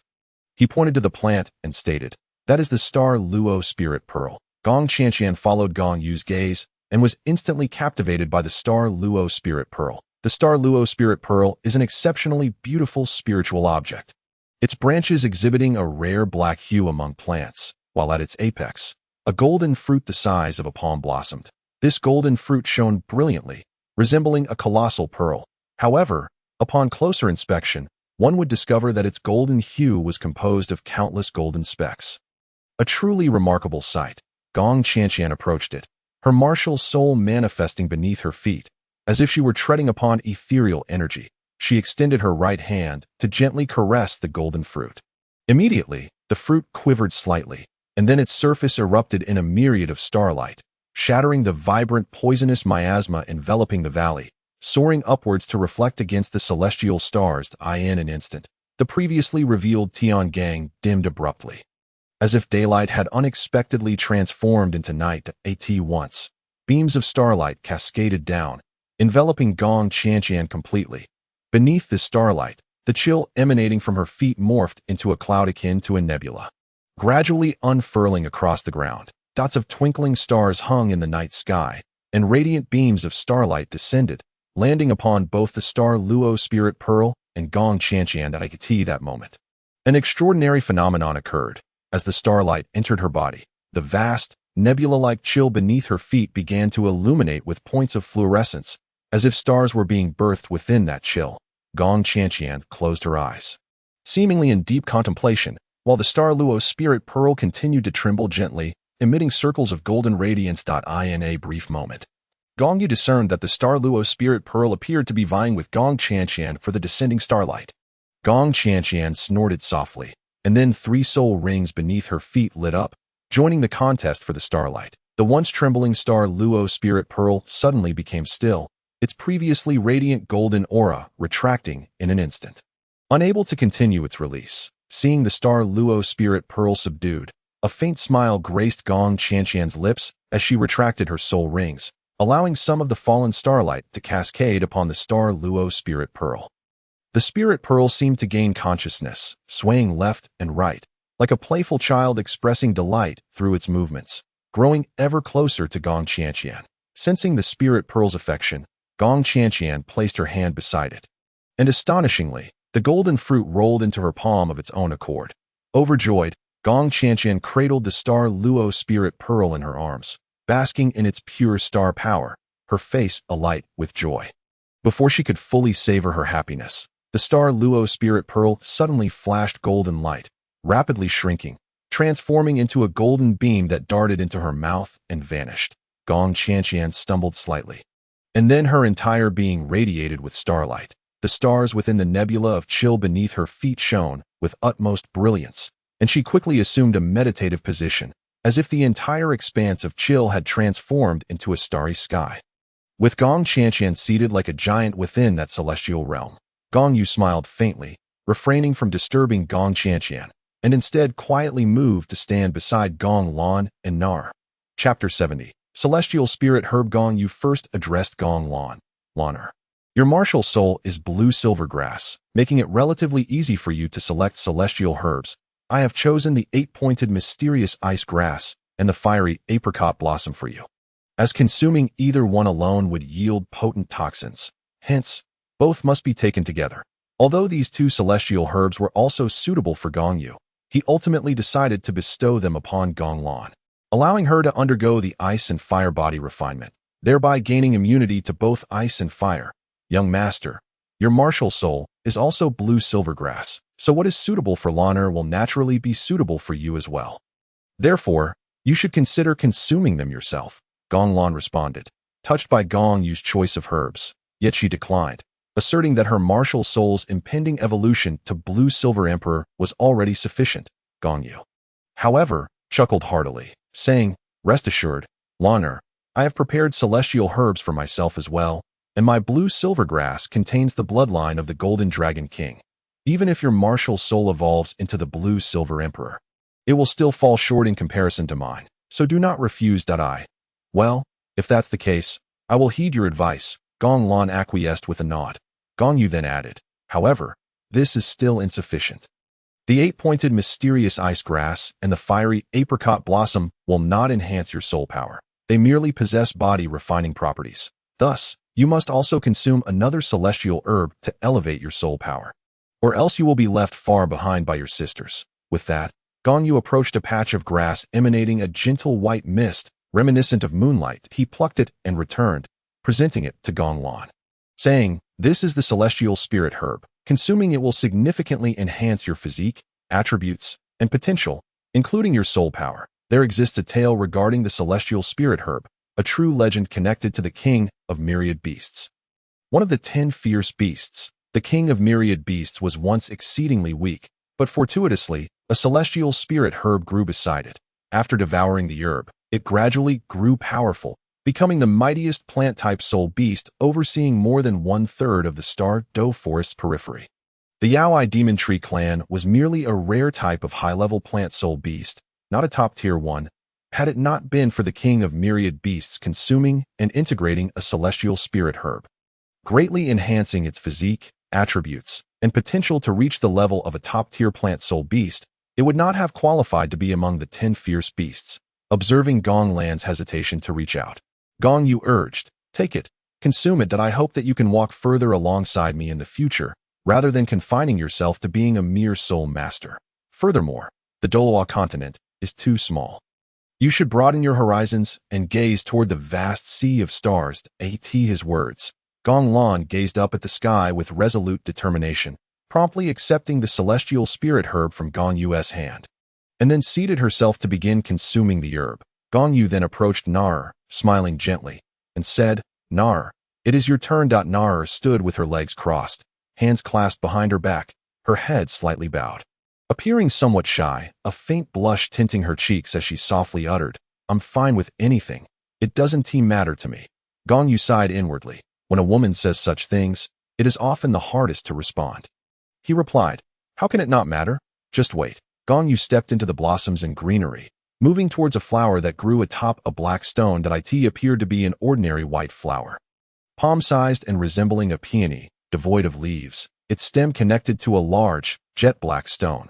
This white flower bore several striking crimson petals, blood-red and breathtaking. Evoking a sense of awe, he carefully retrieved the flower along with its black stone, the weight of the stone evident in Gong Yu's grip. "This flower is known as the Heartbreak Red." Approaching Nar, Gong Yu declared, "This flower is a divine treasure among celestial herbs. It has a legendary tale. Long ago, there was a youth, serene by nature, who delighted in nurturing flowers and trees, surrounded by a garden of azure lotuses and lotus roots." As Gong Yu recounted the story of the Heartbreak Red, Nar listened intently, utterly captivated. Gong Yu solemnly continued, "This extraordinary flower chooses its master. To harvest it, one must hold a sincere thought for their beloved, with utmost devotion, shedding a drop of blood upon its petals. Should there be any hesitation, even the shedding of blood may lead to death, and one would still not succeed in plucking the flower. Once harvested, as long as it remains with its master, it shall never wilt. The stone beneath it is known as the Black Abyss. Should it be forcibly destroyed, the Heartbreak Red will likewise lose all its medicinal properties. Consuming this flower grants one the power of immortality alongside the heavens. It will greatly benefit your wounds." "Oh no, I mean her wounds. Rather, it should be said, it will be beneficial for both of you. However, you must first succeed in plucking it." Nar gazed at the Heartbreak Red, a playful smile gracing her lips as she teased, "Are you testing my feelings for you, brother you? Whether I can pluck it or not is up to you. I certainly want to be able to." Gong Yu wore an expression of nonchalance, not denying his intent to test Nar's feelings. After all these years of companionship, Nar harbored no genuine affection for him and merely sought to fulfill the task of bearing his progeny. Then naturally, she would be unable to claim the Xiangxi Dunqianghong. That if that were the case, once the time for sowing came, he would not entangle himself further with Nar, but would devote his heart entirely to Gong Lan and the others, leaving Nar to return to her slumber. "Humph, I shall succeed." Nar proudly pouted her lips, defiantly gesturing towards Gong Yu. "I sincerely wish for your success as well," Gong Yu replied earnestly. Yet Nar retorted, "However, I find it hard to believe in the method you proposed for obtaining it. So you must demonstrate it first, brother you." "All right. In truth, I harbor my doubts as well. Let us give it a try." With that, Gong Yu spat a mouthful of blood onto the Xiangxi Duanchanghong. The blood fell upon the petals. The flower quivered gently, and both Gong Yu and Nar fixed their gaze upon it, waiting in silence. However, the trembling of the Xiangxi Duanchanghong soon subsided, showing no signs of falling. "You see, it is indeed choosing its master. Yet regrettably, it does not acknowledge me," Gong Yu said with an awkward smile. "Humph, who told you, brother you, to be so sentimental?" Nadra playfully stuck out her pink tongue at Gong Yu, and then declared, "Watch me. I am certain I will succeed, for my heart belongs solely to you, brother you." With that, Nodder mimicked Gong Yu's actions, spraying a mouthful of fresh blood onto the Xiangxi Duanchang. Yet this time, the flower did not tremble in the slightest. Instead, it quietly detached from the Wujue stone and fell into Na's delicate hands. See, I told you, my feelings for brother you are genuine, Na once again pouted proudly. Gong Yu's spirits lifted considerably, and with a joyful smile, he said, very well, it is now my turn. Chapter 71. Dragon Soul. The celestial treasures available for Gong Yu's selection were limited. The octagonal Xianbing grass and the Lihua, Xingjiaoshu, were reserved for Gong Lan, and he would not partake of them. However, the fiery resin of the Lihua Xingjiaoshu was indeed consumable by him, and similarly, the octagonal Xianbing grass possessed a crystallized substance akin to the fiery resin, which Gong Yu did not know what to call, so he temporarily referred to it as Hanjing. Consuming both the fiery resin and Hanjing would yield the same effects as ingesting the octagonal Xianbing grass and the Lihua Xingjiaoshu. Yet, that was a matter for the future. For now, he did not intend to consume those items that he first approached the Hun Yuan Xian Chao. A spirit herb as pure as jade, he intended to consume the Hun Yuan Xian Chao. For he planned to attempt the condensation of his first soul core upon reaching level 50. Although this herb lacked any extraordinary attributes, it could assist soul masters in compressing soul power and forming soul cores, making it the most urgently needed item for Gong Yu at present. Of course, this herb was also a precious treasure for enhancing a soul master's soul power.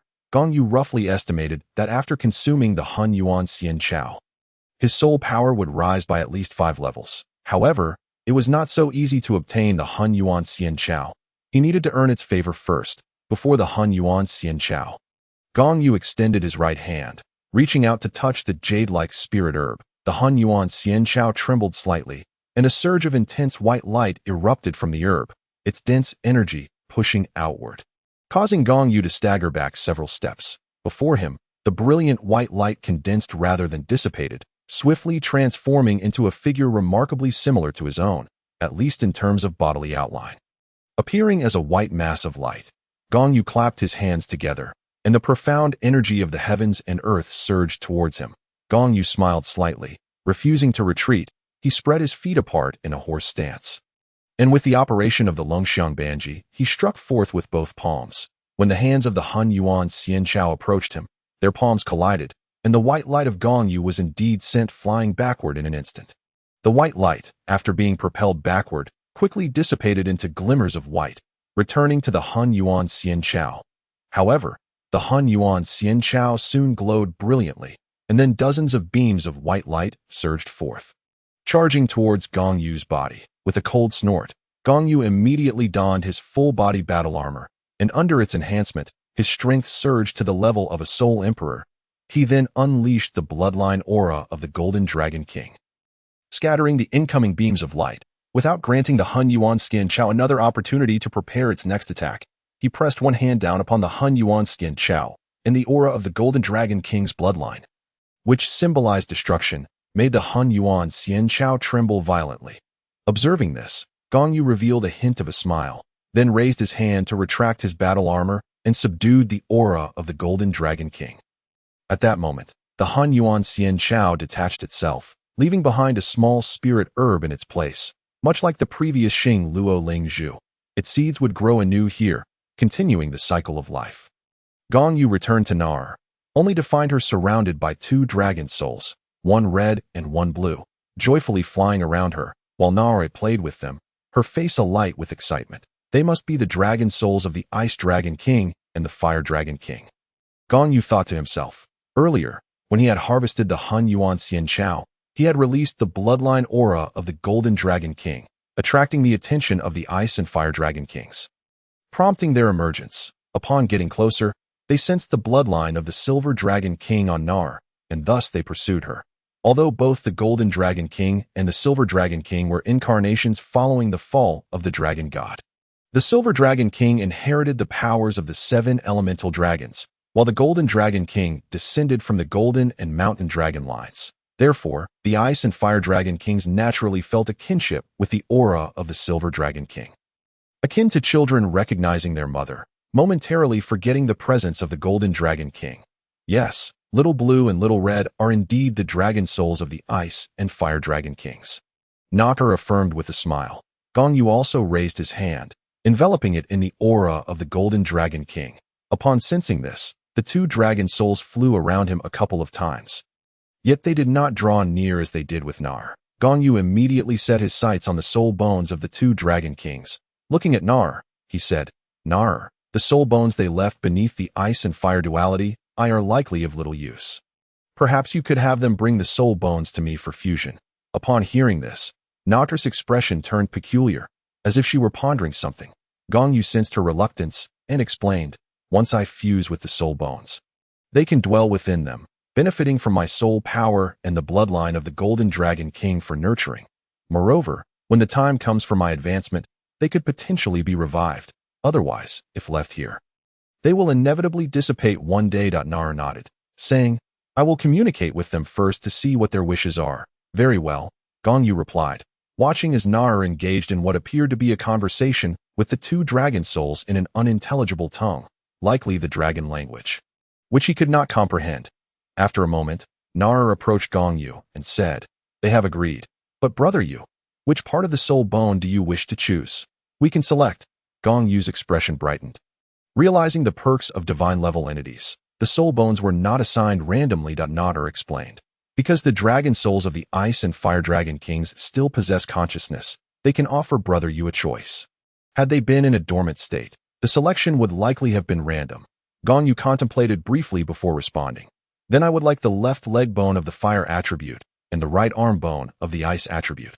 "All right," Nar agreed, and then resumed her animated discourse with the two dragon souls. Subsequently, the two dragon souls, one red and one blue, dove into the ice and fire duality with a splash. Moments later, they returned, each carrying a piece of soul bone, which they placed before Luo Han. "Wonderful!" Gong Yu exclaimed joyfully, pondering how much the two soul bones would enhance his soul power. However, before his elation could fully settle, Nar's voice interrupted. "Brother Yu, don't dream too much. There won't be an increase in soul power. Both dragon kings are of divine rank, and the soul bones do not contain soul power, but rather remnants of divine power. However, brother, you currently cannot absorb divine power, so your level cannot be increased. Nevertheless, through the nurturing from the dragon souls of the Ice and Fire Dragon Kings, your mental strength will be greatly enhanced." "Mental strength enhancement? That is indeed commendable." Gong Yu spoke softly, revealing that his spiritual power had demonstrated a remarkable achievement of 2,000 points in a recent assessment, indicating he had reached the mid-stage of the Spirit Sea realm. However, that was already 2 months ago. Should he successfully fuse the soul bones of the two Dragon Kings and receive their draconic essence in return, it may not guarantee an elevation to the Spirit Abyss realm, yet reaching the pinnacle of the Spirit Sea realm seems plausible if he were indeed to attain the peak of the Spirit Sea realm and subsequently consume the wishing autumn dew. Advancing to the Spirit Abyss realm would be a certainty. Chapter 72. Fusion of Ice and Fire Dragon King's soul bones after placing the harvested primordial immortal grass into a jade box. Gong Yu casually picked up the left leg bone of the Fire Dragon King. As he prepared to absorb it, he glanced towards Bai Ji and Ziji, who were not far away, and said, "Sister Ziji and Bai Ji, I must trouble you to safeguard everyone. If a rather feeble green-haired titled Douluo appears, please subdue him directly. However, exercise caution. Although that old man is the weakest titled Douluo on the continent, he wields a formidable poison and may resort to desperate measures to unleash his toxins." Ziji nodded in acknowledgement from a distance, while Bai Ji responded with a serene smile, "Rest assured, even the poison of the king of 10,000 beasts poses no challenge for me. Neutralizing a mere titled Douluo's poison is trivial." Gong Yu chuckled awkwardly, realizing his worries had been unfounded. He then sat cross-legged, placing the Fire Dragon King's left leg bone against his left thigh, and began the absorption process. Since the soul bone was willingly offered by the Fire Dragon King, it actively merged with Gong Yu, requiring minimal time. Within just 5 minutes, he had completely fused with the left leg bone. He then took up the right arm bone of the Ice Dragon King and commenced the fusion process. Much like the Fire Dragon King's soul bone, the Ice Dragon Kings also merged readily with Gong Yu, taking a similar amount of time. Upon the successful fusion of the two soul bones, Gong Yu suddenly felt his consciousness extend outward, with everything in the external world vividly imprinted in his mind. There was no need to see, as he could perceive it with clarity. This indicated that his spiritual power seemed to transcend to another level. Yet it felt as though a barrier impeded his full entry into that realm. That moment, Gong Yu rose and walked among the flora, stopping beside an unassuming herb. The herb was a vibrant green. And intriguingly, at its center were 3 snow-white leaves, glistening with droplets of water reminiscent of morning dew. Wishing autumn dew, you are the one, Gong Yu murmured as he crouched down and, following the method recorded in the herbal compendium, carefully harvested the wishing autumn dew. He then returned to his previous position and sat down once more. The wishing autumn dew, when consumed, could enhance one's vision, granting the ability to perceive extraordinary phenomena. Whispering to himself, Gong Yu raised the wishing autumn dew to his lips, tilting it slightly, allowing several drops of the transparent liquid to drip into his mouth. The last drops left the leaves. The entire herb withered in his grasp, disintegrating into dust in an instant. Subsequently, he assumed a meditative posture, palms facing upward, and quietly began his cultivation. Observing Gong Yu in meditation and the Ice and Fire Dragon Kings having settled into their soul bones. Na-Er, feeling quite bored, also sat down. Holding the heartbreak red, though she initially appeared hesitant, she ultimately bit the bullet and began to consume it piece by piece. After finishing, she too commenced her cultivation. Time flowed gradually, and in the blink of an eye, 6 hours had passed. The effects of the celestial grade herb took hold. The group of girls exhibited varying degrees of transformation. The sky gradually darkened. And at that moment, a green-haired old man appeared around the Ice and Fire Duality Eye, revealing himself to be the Poison Doa. Upon seeing a group of children, all about the size of his granddaughter, seated among the flora, he was about to erupt. However, before he could unleash his rage, the Poison Doa was swiftly subdued by ZG, followed by his soul power being sealed. Unbeknownst to the Poison Doa, ZG procured 2 vines from somewhere, binding him tightly and suspending him from a tree, stuffing grass into his mouth. The venomous glare he cast at ZG was filled with malice. But she did not even spare him a glance. Approximately half an hour later, Gong Miao Miao was the first to awaken. Her chrysanthemum martial spirit manifested spontaneously from her right palm without summoning, and the 3 soul rings adorning her glowed with astonishing brilliance at an impressive speed. Gong Yu sat quietly, yet she emanated a unique fragrance befitting the 8 tranquil orchid, a faint white mist rising from her skin, enveloping her in a captivating aura. Originally the most unremarkable in appearance among her sisters, the ethereal quality enhanced her presence in this mist. As for Gong Shui, the effects of absorbing the coxcomb phoenix sunflower rendered her complexion a vivid crimson.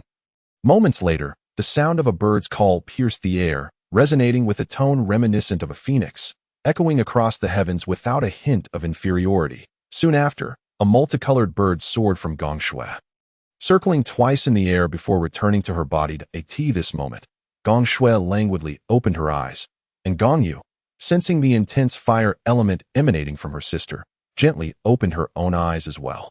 Gong Nyo's transformation was the most dazzling. 9 radiant auras shimmered from the 9-colored amethyst lamp floating before her, each glimmer enhanced by a layer of rich golden light. The golden radiance emanated from Gong Nyo herself. Infused with a strong fragrance of tulips, her appearance akin to that of a celestial maiden. With each surge of golden light, the 9-colored amethyst lamp appeared increasingly resplendent. What a delight! Gong Xiao stretched leisurely from a distance, her bones cracking as she stood. Hearing her, Gong Yu, not far away, raised her right hand and placed her index finger to her lips, signaling for silence. Unfortunately, her gesture came a moment too late. Gong Qianqian slowly opened her eyes from about 5 or 6 meters away. Following her, Gong Xier and Gong Nyo also awakened in succession. Moments later, around 10 minutes passed, and Gong Lan too roused from her meditation. Upon noticing the evident transformations in her younger sisters, their energies significantly more robust, Gong Lan smiled sweetly. Turning her gaze, she realized that Gong Yu and Na-Er had yet to awaken, prompting her to signal for silence among her sisters. Another 10 minutes elapsed before Na-Er awakened, exuding a distinct aura that was difficult to describe, yet inexplicably inviting. Moments later, Gong Yu, still in deep meditation, suddenly emitted 2 beams of light from his eyes, startling everyone around him. The 2 beams, one red and one blue, shot forth uncontrollably, striking a stone wall approximately 20 meters away. Chapter 73. Left eye of flames, right eye of ice. Upon impact, the wall shattered into fragments, each piece falling away. However, the fragments bore a unique distinction. Those struck by the blue light were encased in ice, while those hit by the red light had been reduced to lime. Gong Yu gradually opened his eyes, revealing patterns of fire and ice within his irises, his left eye ablaze with flames and his right eye encased in frost. Glancing left and right, Gong Yu realized he was the last to awaken. Rising, he approached the gathered girls with a gentle smile, inquiring, "How were your gains?" At that moment, the vivacious Gong Shui eagerly leaped forward, exclaiming, "Let me go first! Let me go first!" The others were quite accustomed to her exuberance, so Gong Yu nodded in agreement. With a triumphant demeanor, Gong Shui proclaimed, "Humph! First of all, my soul power has reached level 38, and my martial spirit has evolved. Allow me to demonstrate my prowess." Martial spirit. Manifest. Gong Shui had already attained the illustrious level of 33 before her arrival, and after consuming the chicken crown phoenix sunflower, she ascended an additional 5 levels, soaring directly to level 38. As her words echoed, Gong Shui summoned her thoughts, and in an instant, a resplendent giant bird resembling a phoenix, yet distinct from it, erupted from her being with a majestic cry. After soaring twice around the sky, it returned to her, merging with her essence. Once it enveloped her, the vibrant bird vanished, leaving behind a pair of iridescent wings upon Gong Shui's back. "Your martial spirit has evolved into a phoenix, yet why does it resemble a mere chicken?" inquired Gong Miao Miao, somewhat perplexed, as she noted Gong Shui's martial spirit was colorful, yet bore more resemblance to an unknown vibrant long-tailed chicken, or perhaps a long-tailed bird. Upon hearing this, Gong Shui felt a surge of indignation and retorted angrily, "You are the chicken. You are the true chicken. Your martial spirit is the chicken." Gong Miao Miao, however, wore a look of disdain and swiftly diverted the topic, saying, "I wonder who was so foolish as to forget they possessed a flying martial spirit while traversing the cliff during the day, ending up having to be carried by Sister Bai Ji, and to claim it is not a chicken martial spirit. Chickens are superior to you." "You?" Gong Shui was at a loss for words, her frustration boiling over as she repeated her earlier statement, "You are a chicken. You are the chicken. Your whole family." Before she could finish her insult, she was met with a fierce glare from Gong Lan, who interjected, If you dare utter the words whole family again, I shall strike you. I won't say it then." With that, Gong Shui cast a somewhat aggrieved glance at Gong Yu. Gong Yu, feeling the awkwardness, chuckled nervously. It was difficult to support either side, so he diplomatically suggested, "All right, let us discuss the matter of martial spirits and set aside other topics for now. As for Xiaoshua's martial spirit, it has not truly evolved into a phoenix, but rather into a luan bird." "What is a luan bird?" Gong Shui asked, her curiosity evident, as she was unaware of what her martial spirit truly was. The other girls, intrigued, turned their gazes toward Gong Yu. He recalled the descriptions of the luan bird from the ancient tome. Shanhai Jing, 300 miles southwest, lies the mountain of Inchuang, its sun abundant with red copper, its shade rich with stone soot, home to many tigers, leopards, rhinoceroses, and ki. There exists a bird, its form like a pheasant adorned with 5 colors, known as the luan bird. Its appearance heralds peace across the land. That he continued, addressing the assembly of women. The luan bird is a harbinger of auspiciousness. Its presence signals tranquility throughout the realm. Upon hearing Gong Yu's account, Nar chimed in. Then the luan bird is akin to a royal beast, comparable to the 3-eyed golden lion in the realm of soul beasts. One could say that. Gong Yu elaborated. The luan bird resembles a long-tailed wild chicken, embellished with vibrant patterns. The luan bird and the phoenix share intricate connections. Some say the luan bird is an immature phoenix, while others argue it is a synonym for the phoenix, and yet others maintain that they are distinct auspicious birds altogether. At this juncture, Gong Shui interjected, "But who is more powerful, the phoenix or the luan bird? Without a battle, who can say?" Gong Yu replied with a sidelong glance at Gong Shui, then continued, regarding the luan bird. "There is an old tale. Once upon a time, a king captured a luan bird, which he cherished immensely. However, since its capture, the bird remained silent, despite the king and his courtiers exhausting every conceivable means, even crafting a cage of gold and providing it with the finest delicacies. For 3 long years, the luan bird remained mute. Eventually, the queen suggested placing the bird before a mirror, believing it would call out upon seeing its kin. The king followed her advice, and to his astonishment, the lawn bird, upon recognizing its reflection, let out a mournful cry that echoed through the heavens, ultimately perishing from sorrow. The girls, having listened to this tale, felt a wave of melancholy wash over them. Gong Shui, however, expressed her frustration, that as a bird yearning to dance with its companions, to soar freely in the skies, what significance does a gilded cage hold for it? As a possessor of a bird-like martial spirit, Gong Shui empathized deeply with the lawn bird in the story. Nevertheless, that is but a tale. Let us return to the matter at hand. Gong Yu continued. Xiaoshua's martial spirit cannot be classified as a true lawn bird. It has evolved from a fire kite, and can be deemed a lawn kite at best. However, its flames are remarkably potent, rivaling those of a phoenix. How does my flame compare to Sixth Sister's ultimate fire? Gong Shui consistently posed questions at inopportune moments, and this was certainly not a question to be asked in front of the Sixth Sister. It was quite the provocation. Furthermore, with two individuals present, Gong Yu found himself in a precarious position. If he praised one, the other might contest it, and vice versa. Fortunately, the Sixth Sister, Gong Yu, quickly discerned Gong Yu's awkwardness and took the initiative to speak. I am currently at level 40. If you wish to know whose flame is superior, let us test it out. A smirk graced Gong Yu's lips, ever since she sensed the essence of Gong Shui's flames. She had been confident her flames surpassed Gong Shui's. Yet, she did not wish to overshadow Gong Shui, so she had refrained from displaying her prowess. However, now that Gong Shui had initiated the challenge, she saw no reason to hold back. With a swift motion, Gong Yu spun in place, vibrant colors swirling around her feet. She twisted her right palm in the air, then returned it to her chest, manifesting a purple crystal lamp emanating a halo of 9 colors. Wait, something feels off. Gong Lan, being observant, immediately exclaimed upon noticing the subtle changes in Gong Yu. What feels off? Inquired Gong Xiao, standing beside Gong Lan. Did you not notice? Gong Lan looked quizzically at her sisters before glancing at Gong Yu. He nodded, sharing a knowing smile with Nar, as they simultaneously uttered 2 words. 10 colors. Chapter 74. 10-color purple crystal lamp, following Gong Yu and Nar's simultaneous revelation. Apart from Gong Lan's faint smile, the remaining girls were taken aback. Gong Shui stood up and circled around Gong Yu, exclaiming, yellow, green, blue, purple, orange, red, white, gold, still 9 colors. You are colorblind, Gong Miao retorted, having already discerned the changes in Gong Yu's martial spirit after hearing Gong Yu and Nar. You are the colorblind one, Gong Shui shot back, though her expression revealed a hint of embarrassment, as she indeed failed to perceive any alterations in Gong Yu. Enough, you two. Cease this bickering, Gong Lan interjected, unable to bear the back and forth between her sisters, and sought to mediate.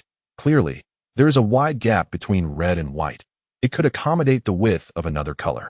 However, under the reflection of red, that color appears somewhat muted. Upon hearing this, Gong Shui leaned in for a closer look, finally spotting the subtlety, and shouted, Yes, yes, yes, it's pink. Not too dim-witted, Gong Miao remarked nonchalantly. Humph. Gong Shui huffed, turning her head away. The others paid little attention to the two squabbling, knowing they would eventually reconcile. Gong Yu then stated, now that Nyonyo's martial spirit has transcended from 9 colors to 10 colors, it should now be referred to as the 10-color purple crystal lamp. Immediately, Gong Nyonyo turned to Gong Shui, saying, Come, you wish to know whose flame is stronger, did you not? Let us compete, and you shall see. However, Gong Shui appeared deflated, akin to a frostbitten eggplant, and meekly replied, There's no need to compete. Upon sensing the essence of your flame from your lamp, I already know mine cannot compare to ha. Possessing self-awareness is indeed a virtue, Gong Miao quipped unexpectedly. Yet, this time, Gong Shui surprised everyone by refraining from retaliating. Gong Yu chuckled and encouraged Gong Shui, Xiaoshua, unleash your flames for everyone to witness. Gong Shui nodded, a flicker of flame dancing in her eyes. With a mere thought, a blazing inferno erupted from her being, transforming her into a fiery figure adorned with iridescent wings, her wings glimmering with a fiery aura. Though your martial spirit has evolved, and your flames have undergone some purification, it seems the effects of the chicken crown phoenix sunflower are insufficient to fully refine your flames. As they still harbor a hint of impurity, Gong Yu observed calmly. Then, with a thought, emanated the domain of fire from beneath his feet, What a powerful fire attribute. This is indeed a domain, Gong Shui exclaimed, her eyes sparkling with excitement. Indeed, it is the domain of fire. Thus, I also wield the ultimate fire. Gong Yu spoke softly, exchanging a glance with Nar, and in that moment, they both comprehended the origin of the realm of fire. The realm of fire had been bestowed upon Gong Yu by the left leg bone of the Fire Dragon King, while the Ice Dragon King similarly granted him the realm of ice. Both Dragon Kings had been first-level deities in their lifetimes, even approaching the status of a god king, naturally possessing their own exclusive realms that it would indeed be unusual if one were to absorb their soul bones without acquiring a corresponding realm. Wary of harming the surrounding flora with his realm of fire, Gong Yu refrained from expanding its scope too widely, merely enveloping those present. Gong Shui, with an instinctive sigh, lamented, "Alas, even my elder brother, who possesses a plant martial soul, has mastered the ultimate fire attribute, while I, who inherently possess the fire attribute, find my flames rather mediocre. I scarcely know what to say." Noticing her sister's discontent, Gong Lan shot her a disapproving glance and retorted, "Your flames are no less than those of the phoenix. How can you call them mediocre? The vast majority of fire attribute soul masters possess only mixed flames. If everyone were as ungrateful as you, they might as well perish." With a faint smile, Gong Yu reassured, "It matters not. I have a way to elevate your flames further. Just wait." Rising to his feet, he made his way toward the eye of ice and fire. Halting 2 meters from a plant resembling a cabbage, yet entirely crimson in HUE.IT, was not that he wished to advance further, but rather that the intense heat emanating from the plant rendered it impossible for him to approach in his normal state. At once, his realm of fire manifested, and the heat radiating from the plant seemed to dissipate, allowing him to no longer feel the overwhelming warmth. The fiery apricot plant, though toxic when consumed alone, yielded a harmless resin that could enhance flames upon ingestion. Murmuring to himself, Gong Yu extended his right hand, imbued with the essence of supreme fire, and carefully extracted several crystalline pieces of resin from the fiery apricot.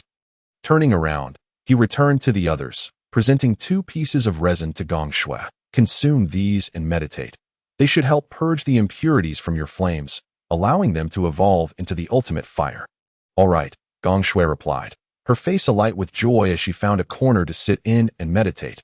Gong Yu then offered 2 pieces of resin to Gong Nyonyo, saying, "Nyonyo, your attribute is already supreme.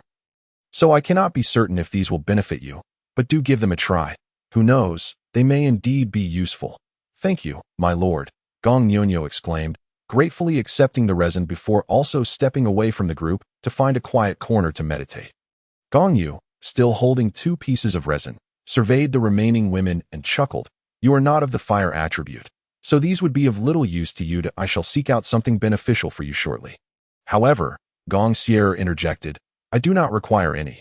What I have now is already the best for me. Even if I were to consume another type of celestial herb, it would not make much difference. I have reached level 40 and have yet to obtain my 4th spirit ring, so my true level remains unmanifested." Gong Yu turned to Gong Sierra and noticed a golden mark upon her forehead. Instantly grasping the situation, Nar seemed to have noticed as well, sharing a knowing smile with Gong Yu, both aware of the implications. Nearby, Gong Xiao, Gong Yu, and Gong Miao Miao similarly expressed their lack of need. Gong Yu and Nar looked toward the 3, discovering golden marks upon their foreheads, prompting another shared smile between them. At that moment, Gong Qianqian raised her hand, much like a student eager to pose a question, saying, I believe I do not need it either." Before she could finish, Gong Yu noticed a blue golden mark on her forehead. With a pleased smile, Gong Yu remarked, "Excellent. I see that you all have reaped benefits. There is no need for you to disclose anything to me. But remember, do not reveal your secrets until you have matured." From Gong Yu's words, Gong Xiao, Gong Yu, Gong Miao Miao, Gong Nyonyo, and Gong Qianqian understood that he was indeed aware of their newfound blessings. However, some found it difficult to keep such secrets bottled up inside. They longed to express them to feel a sense of relief. Evidently, Gong Miao Miao was one such person, as she promptly raised her hand, declaring, "Yet I feel quite stifled, but my lord, may I share my secret? I shall speak only here, and once it is out, it will no longer be a secret, and I will feel much better." Gong Yu's lips curled slightly, recalling the story of Lu Ziqiao's aunt, Tang Yu, who had learned of Hu Yifei's secret but found herself unable to share it, leaving her quite distressed. Glancing around, he noted that Bai Ji and Ziji were positioned far off, while Douluo was suspended from a tree, also at a distance. Upon first seeing Douluo, Gong Yu had felt a twinge of surprise, but he quickly regained his composure. With a swift motion, Gong Yu pressed his foot against the ground, unleashing a wave of spirit power that formed a soundproof barrier, enveloping the group within. He then spoke.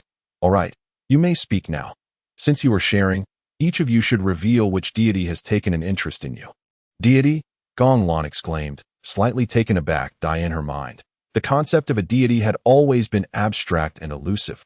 She had never truly considered the existence of such beings. So the Lord genuinely knows. Gong Sierra chuckled awkwardly. Gong Yu nodded, saying, "Indeed. Now, please share that. I am quite curious about which deities have chosen you." "Meow meow. You go first. You seem quite eager to spill." Yes. Gong Meow Meow nodded vigorously, her face radiant with joy. "I have caught the attention of the autumn deity among the seasonal gods." "Autumn deity?" Gong Yu nodded, finding it fitting since Gong Meow Meow's martial soul was a chrysanthemum. However, he felt a sense of curiosity and asked, "Does the Douluo divine realm have a seasonal deity? It seems that the Douluo Continent lacks a true winter. Even if there were seasonal deities, they likely wouldn't embody all 4 seasons." Gong Meow Meow shook her head, replying, "I am not certain, but from the information I gleaned, the autumn deity does not seem to be a deity of the Douluo divine realm. Moreover, she merely granted me a legacy, not a divine position." She expressed disdain for divine positions, calling them a deformity, saying that while they may sound pleasant, they merely serve as shackles. "Understood. So the autumn deity is an external deity," Gong Yu mused, then turned to the others, asking, "What about the rest of you?" Gong Xiao raised her hand, stating, "I received the summer deity's legacy, also one of the seasonal gods." Gong Yu chimed in, "I obtained the spring deity's legacy, yet another seasonal god." Gong Xiao's martial soul, being bamboo, aligned well with summer, making her inheritance fitting. Gong Yu smiled slightly and teased, "But Gong Yu, your martial soul is a cabbage. How does that relate to spring? How could you possibly catch the spring deity's eye?" Gong Yu's face flushed crimson, and she jested, "I have no idea. Perhaps she felt embarrassed seeing her 2 sisters receive legacies, or maybe she noticed my cabbage was a vibrant emerald green, brimming with the essence of spring, and decided to bestow her legacy upon me. Regardless of the circumstances, receiving a legacy is a fortuitous event," Luo Han remarked, then turned to Gong Qianqian, inquiring, "Now, it is your turn, Qianqian. Surely the winter deity has chosen you?" Yet, Gong Qianqian shook her head, saying, "No, I received the legacy of the starry sky deity, who, like the others, is not a deity of the Douluo divine realm. Another external deity? Is today a day for external deities to gather for an outing?" Gong Yu exclaimed, astonished, before glancing at Gong Sierra and asking, "It cannot be that the winter deity has chosen you, yet I feel that Qianqian's attributes would align better with the winter deity." Gong Sierra shook her head, replying, "No, I received the legacy of the flower deity, another being from the outside world." Gong Yu shrugged and jested, "Well, it seems the winter deity did not join the others on their outing today." "Perhaps." Gong Lan laughed softly, feeling delighted for her sisters, yet harboring a twinge of regret for herself and the others who had not received legacies. She felt a deeper sense of regret for Gong Yu, believing him to be the most deserving among them. Unaware of Gong Lan's thoughts, Gong Yu turned to the girls who had received legacies, asking, "What levels have you all attained now? Have your martial souls undergone any transformations?" "I have reached level 40, yet my martial soul seems unchanged," remarked Gong Sierra. Following her, Gong Qianqian raised her hand and added, "I too have attained level 40, and while my martial soul has transformed into a murky cloud, it no longer exudes the chill it once did. However, its inherent attributes remain the same." Upon finishing her statement, Gong Qianqian unveiled her martial soul, and a vast expanse of cloud-like substance emerged beneath her feet. Although it still radiated a chilling aura, it no longer resembled the fog it once did. At a closer inspection revealed glimmers within the clouds, akin to twinkling stars. "Qianqian, are you certain your martial soul is indeed a chill?" Gong Yu inquired. Observing her with a peculiar expression, Gong Qianqian awkwardly replied, "Actually, I am unsure. When I awakened my martial soul, the elder from the spirit hall, sensing the chill emanating from it, was unable to discern its true nature and simply declared it to be a chill.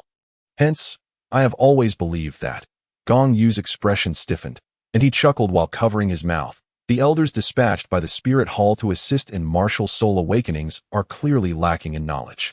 What do they truly understand?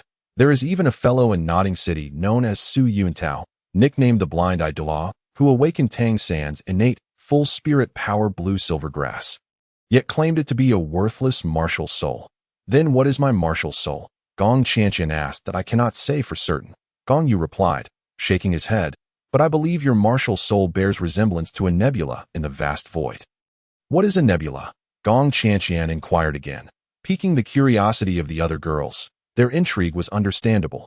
After all, the Douluo Continent was still 3,000 years away from entering the interstellar era, making comprehension of anything beyond Douluo Star quite challenging. Upon being questioned by Gong Qianqian, Luo Han was momentarily taken aback, unsure of how to explain. As to him, a nebula was merely a concept he had encountered in images online in his past life. However, he quickly had a thought encountered. You received the divine inheritance from the god of the starry sky, so he should have imparted some knowledge about the cosmos. Did he not tell you what a nebula is? Chapter 76. The Golden Empress. No? It seems he did not. Gong Qianqian stammered, feeling a bit guilty. Is that true? Gong Yu regarded her with a skeptical gaze, then added, Qianqian, you would never lie. You always stammer when you do. All right, the truth is I have received a wealth of knowledge, but I have yet to fully digest it, so I am unsure if it includes anything about nebulae. Gong Qianqian sighed, confessing. She then curiously asked Gong Yu, but how do you know so much? Everyone has their secrets, and I am no exception. Some secrets can be shared, while others must remain undisclosed. Gong Yu replied, feeling a bit awkward, thinking to himself that he couldn't possibly tell her he was a traveler from another world. Listening to Gong Yu's evasive response, the girls exchanged curious glances. Even Nar shared the same intrigue. After all, Nar had always been curious about Gong Yu's origins. His background was exceedingly simple, yet the breadth of his knowledge seemed rather extensive, which was difficult to reconcile with his straightforward history. However, the girls had grown accustomed to such enigmas. If an explanation could not be provided, so be it. Observing their expressions, Gong Yu felt even more awkward and quickly shifted the topic, asking, what about the others? Meow meow, where have your martial souls changed? Gong Yu replied, my martial soul remains unchanged, still the emerald cabbage, but my spirit power has reached level 39. Gong Yu nodded, saying, where you were previously at level 34 spirit power. And after consuming the 8-petal immortal orchid, you gained 5 levels. Wait, the 8-petal immortal orchid, that is, the orchid. Orchids symbolize spring. Now I understand why the spring goddess chose you. It is a pity we lack the May flower that represents winter. Hence, the winter god did not bestow his inheritance upon Douluo Continent. This explanation seemed plausible to Gong Lan, who also found Gong Yu's reasoning sound. Gong Yu smiled and turned his gaze to Gong Miao Miao. I too have reached level 40, and my martial soul has evolved. Gong Miao Miao stated as she prepared to reveal her martial soul. With a thought, golden petals began to cascade from the air around her, gradually carpeting the ground beneath her feet. In an instant, a delicate fragrance of chrysanthemums filled the air, refreshing and invigorating. Following the fragrant wave, the petals that adorned Gong Miao Miao's feet began to dance in the air, swirling around her in a mesmerizing display, resembling a rain of blossoms.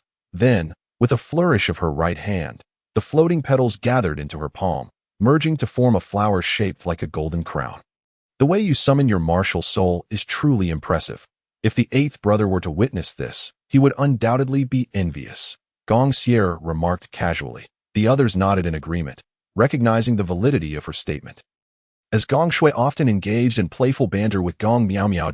My martial soul has not evolved into the miraculous heavenly chrysanthemum. Although it remains a type of chrysanthemum, I truly do not know its name. Gong Miao Miao explained. Gong Yu chuckled lightly, stating, it is fortunate that your martial soul has not evolved into the miraculous heavenly chrysanthemum. Otherwise, the autumn goddess might not have deemed you worthy. Why is that? Gong Miao Miao asked, puzzled. Gong Yu elaborated, because someone on the continent already possesses the miraculous heavenly chrysanthemum martial soul, and she is a 95th level title Douluo, yet the autumn goddess has not favored her. Do you truly believe that if you possess the miraculous heavenly chrysanthemum martial soul, the autumn goddess would take notice of you? I suppose not. Gong Miao Miao chuckled shyly, then asked, then what kind of chrysanthemum do I have? That it is even more alluring than the miraculous heavenly chrysanthemum? Gazing at the magnificent chrysanthemum in Gong Miao Miao's hand, Gong Yu replied, like a golden crown, noble and grand. This chrysanthemum of yours is the exquisite golden empress. The mere miraculous heavenly chrysanthemum pales in comparison. Is this chrysanthemum truly called the golden empress? Gong Miao Miao nodded. The name fits perfectly. It does indeed resemble a golden crown. However, how should I design the incantation for my soul skill? It is so vexing. Gong Miao Miao displayed a face of distress, prompting Gong Yu's curiosity, and he inquired, wasn't your soul skill previously without an incantation? Why does it require one now? It can also be without one. Gong Miao Miao replied, but without an incantation, it feels as though something is lacking. Each time I use my soul skill, it seems to miss a certain essence. Gong Yu's mouth slightly opened, momentarily taken aback. He had thought that Gong Miao Miao was merely being whimsical, perhaps yearning for a melancholic lament to feel complete. However, if incantations were required, that was quite simple. Typically, incantations were used for flair, and as a traveler from Earth. He certainly had an abundance of poetic lines for such purposes. Thus, Gong Yu leaned closer to Gong Miao Miao's ear and whispered a few words. Upon hearing them, Gong Miao Miao's face lit up with joy. Evidently having resolved her incantation dilemma, after clarifying the situations of Gong Xiao, Gong Yu, Gong Qianqian, Gong Xier, and Gong Miao Miao, Gong Yu turned his attention to Gong Lan, asking, Lanner, how about your situation? Gong Lan smiled gently and replied, my spirit power has also reached the level 40 threshold, but beyond that, I cannot discern much. I merely feel that my condition has improved significantly. The effects of the immortal spirit grass will gradually manifest over time. So it is entirely normal for you to not perceive any changes. Gong Yu reassured her. Now, let us proceed to the next step. It is inevitable that you 5 sisters will ascend to godhood in the future. So as the eldest sister, you must not fall behind at this. Gong Lan's mouth dropped open, her face a picture of shock, and it took her a moment to regain her composure. Are you implying that I too can become a goddess? She asked. Indeed, why not? Gong Yu nodded. Let us not set our sights too high. While we may not achieve the status of an outer god, claiming a position in the Douluo divine realm should pose no significant challenge. What about you? Gong Lan was more concerned about Gong Yu. If he could not become a deity, then the divine rank would hold little significance for her. Seeing Gong Lan's concern, Gong Yu felt a surge of warmth in his heart and reassured her. Do not worry about me, Lanner. I too shall ascend to godhood in due time. None among us shall be left behind. Hearing this, Gong Lan felt a sense of relief and smiled, saying, then let us proceed. I shall not lag behind. What should we do? Follow me. Gong Yu nodded slightly. Rising to his feet with determination, he grasped Gong Lan's hand and led her towards the Eye of Ice and Fire. Upon reaching the vicinity of the eye, Gong Yu gently set Gong Lan aside to await his return. He first approached the octagonal ice grass, plucking several crystalline formations resembling octagons. These crystals bore a striking similarity to the fiery resin known as Qijiao, yet possessed attributes that were entirely contrary to it. Returning to Gong Lan's side, Gong Yu spoke. In a moment, I shall combine the octagonal ice grass with the fiery Qijiao into a single concoction for you to ingest. However, be forewarned, the experience will be excruciating, and you must immerse yourself in the spring to neutralize the medicinal effects. You must prepare yourself mentally for this. Chapter 77. The Ice and Fire Tempering of the Golden Body, Part 1. Upon hearing Gong Yu's words, Gong Lan instinctively gazed towards the Eye of Ice and Fire, swallowing hard. Must I truly enter the spring? She pondered, feeling a wave of trepidation wash over her as she stared at the eye. Gong Yu reassured her, you need not take the plunge if you choose not to. You have already consumed the celestial spirit grass, which has significantly enhanced your potential. However, your physical strength remains insufficient. Many deities, aside from valuing a soul master's potential, also consider whether their physical form can withstand divine power. Clearly, your current physical strength falls short, but I shall not pressure you. Whatever choice you make, I shall support you. Gong Lan regarded Gong Yu, then glanced back at the eye, her inner conflict evident. Gong Yu continued, with your current potential, should you catch the eye of some second-tier deities, they may indeed select you. But let us be clear, second-tier deities are merely errand runners. Only by ascending to the rank of a first-tier deity does one truly attain significance. Achieving first-tier status allows you to bring two individuals to the divine realm. And even if those individuals are but mortals, they would enjoy eternal life there. Yet, to inherit the position of a first-tier deity, or even a deity king, you must be exceptionally outstanding. Only through excellence will you be chosen. And at present, you are not yet extraordinary. Thus, you must strive for self-improvement. Gong Lan's eyes brightened at these words. Initially hesitant, the prospect of possibly becoming a first-tier deity and having the ability to bring Gong Yu to the divine realm sparked a determination within her. Very well, my lord. She exhaled deeply, declaring, I shall endure. Are you certain? Gong Yu asked once more. Gong Lan nodded firmly, responding, I am certain. Good. Then wait here, he instructed, and in an instant he darted forward, leaving but a few fleeting shadows upon the ground. Arriving swiftly at the octagonal ice grass, employing the powers bestowed by the Ice Dragon King's soul bone, he imbued his right hand with the essence of ice and plucked the ice grass. In a flash, he sped to the fiery Qijiao, similarly enveloping his left hand in the essence of fire and gathering the plant. Under the influence of both elemental forces, neither of the herbs harmed his hands. Surprisingly, the two plants showed no signs of losing their efficacy under such conditions. Normally, once harvested, these celestial herbs must be consumed within 10 breaths. Failure to do so would result in a total loss of potency. Holding the white and red herbs before Gong Lan, he explained, the white one is the octagonal ice grass, a rare cold flower that chills the heart and paralyzes the central nervous system.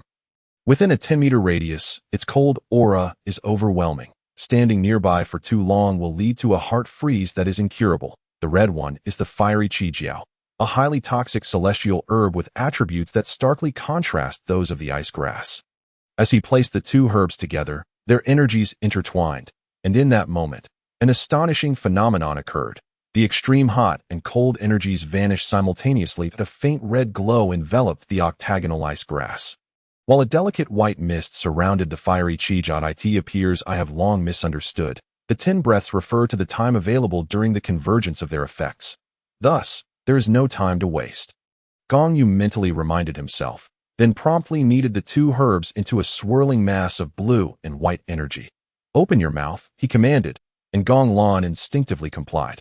With a flick of his finger, the amalgamated energy flew into her mouth, and she swallowed it with a gulp.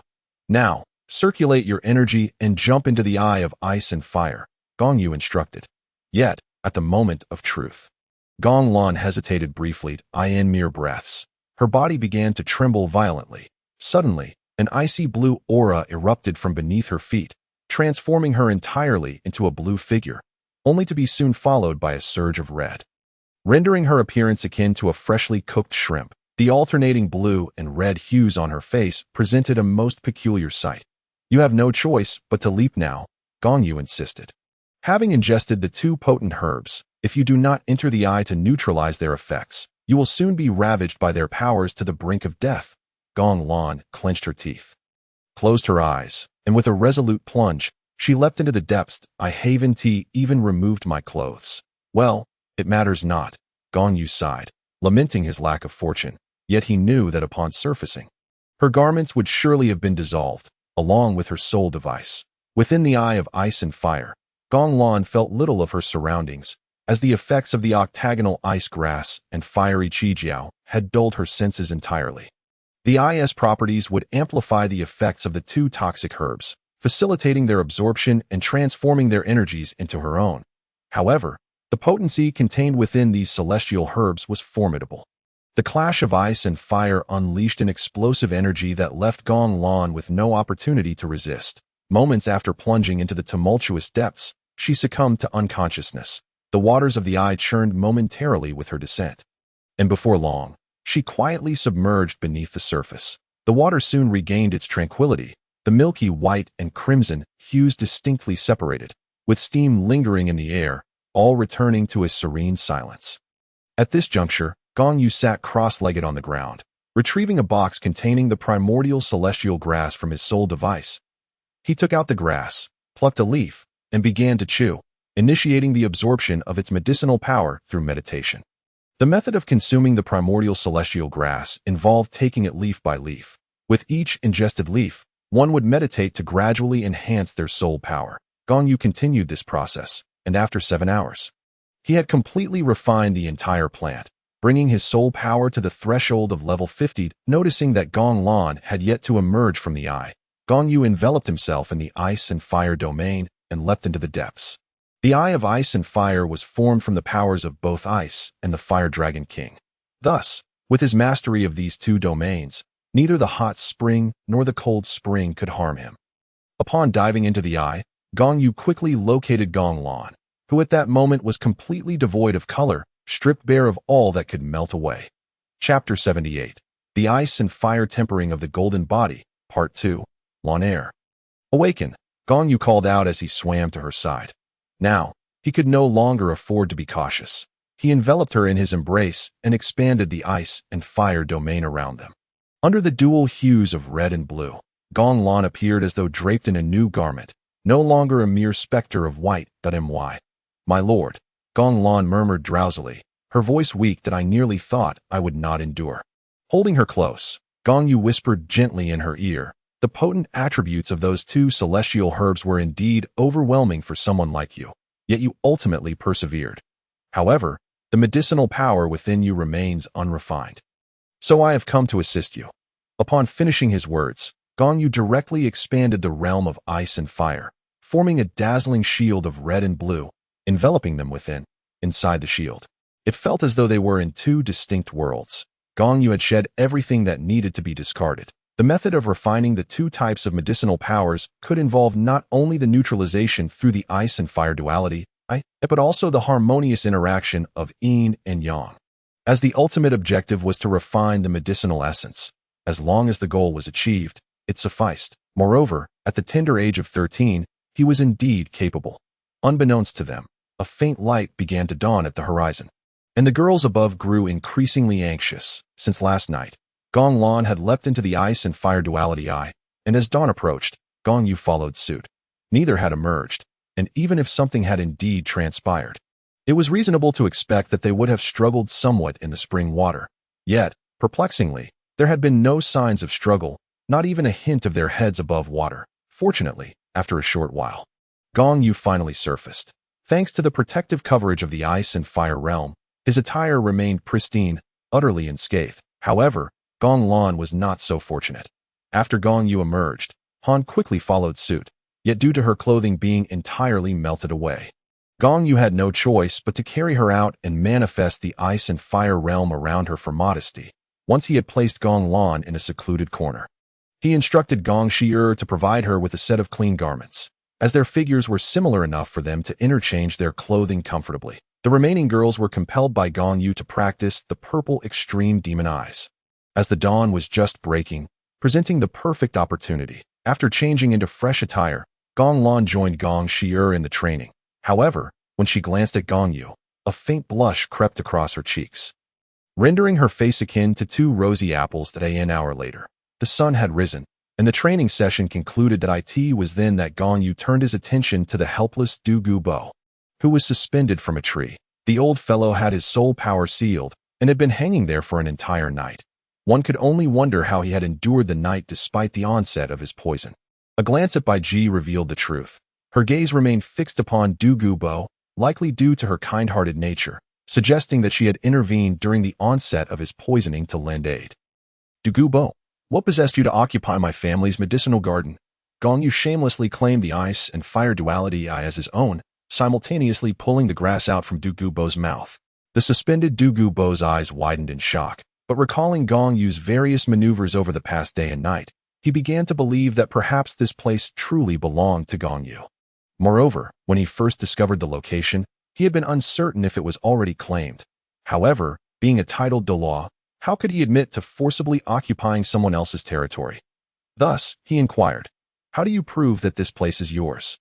Is proof even necessary?" Gong Yu retorted, "Somewhat unreasonable that I recognize all the herbs surrounding the ice and fire duality eye, as they are cultivated by my family, that I can utilize the yin and yang spring water. Do you think I would possess the ability to interact with that spring water if it were not mine?" If you have the capability, why not give it a try?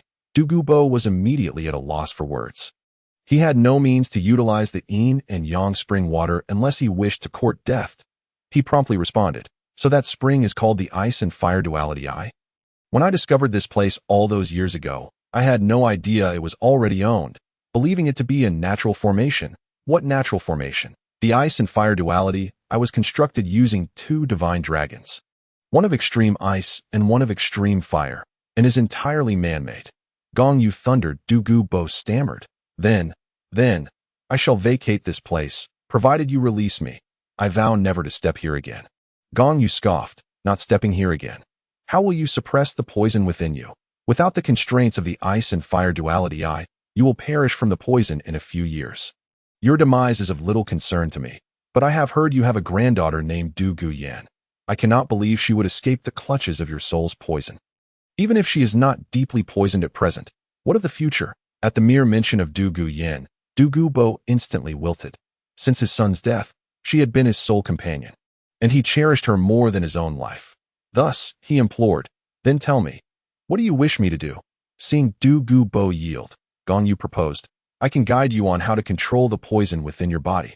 But the condition is that you must act as my gardener here. Protecting this place it won't take long, just 10 years.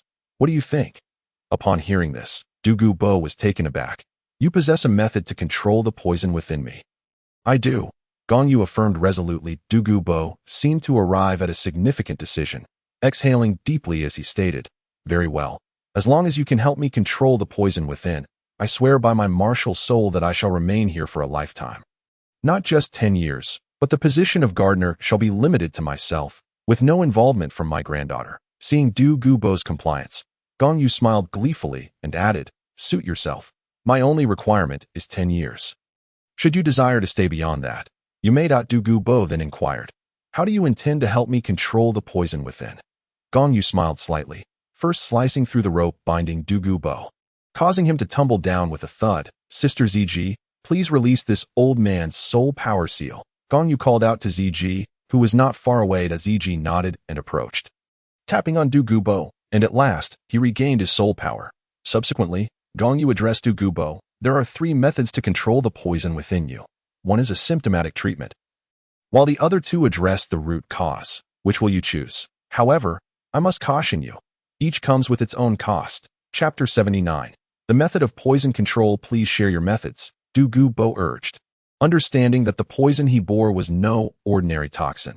If there were a means to control it without cost, he would find it hard to believe. Gong Yu nodded. I shall first explain the symptomatic treatment, which is rather simple. You need to find a soul bone to absorb.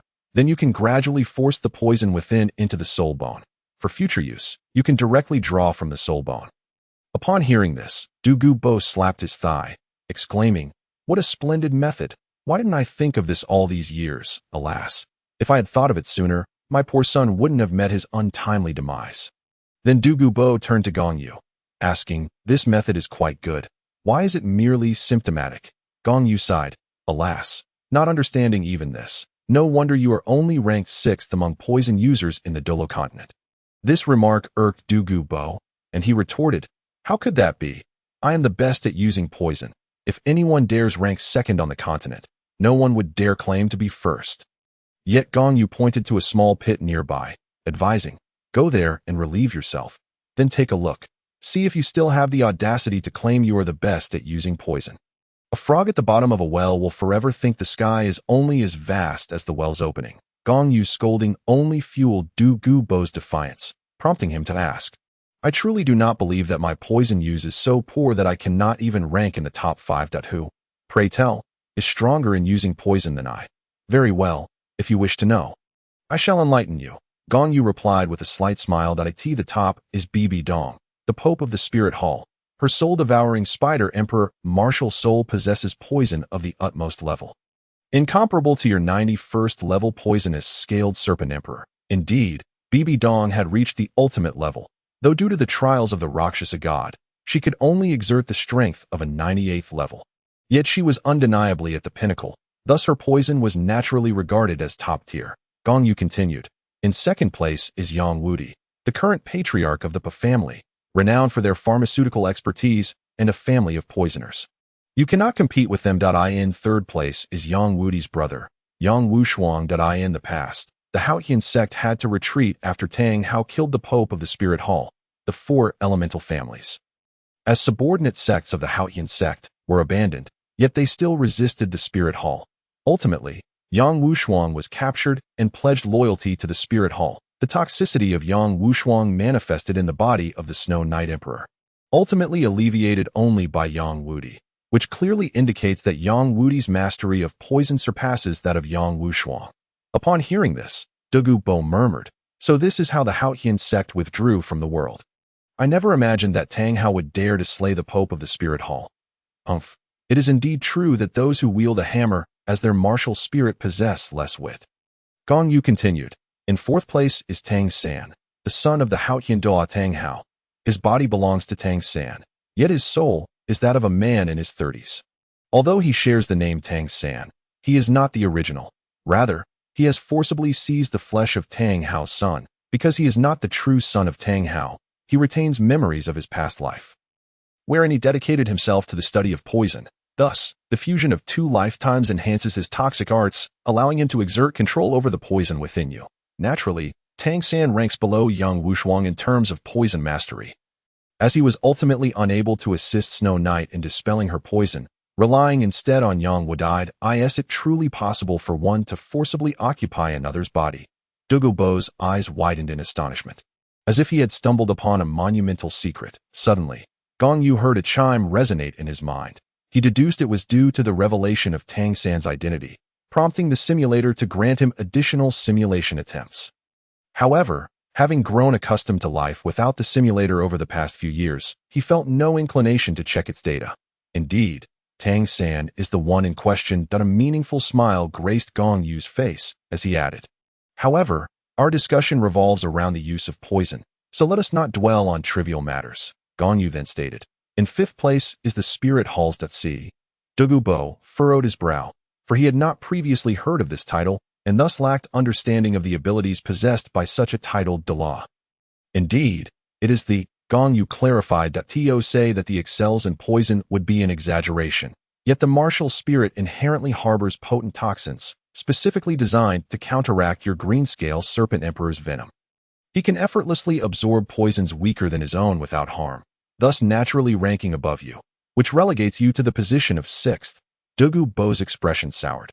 Although he was unaware of the implications of being labeled Old 6th, he comprehended that it was not a commendation. More disconcertingly, he had not anticipated that he was truly this inferior. You have yet to explain why one would use soul bones to store toxins. This is merely a temporary solution.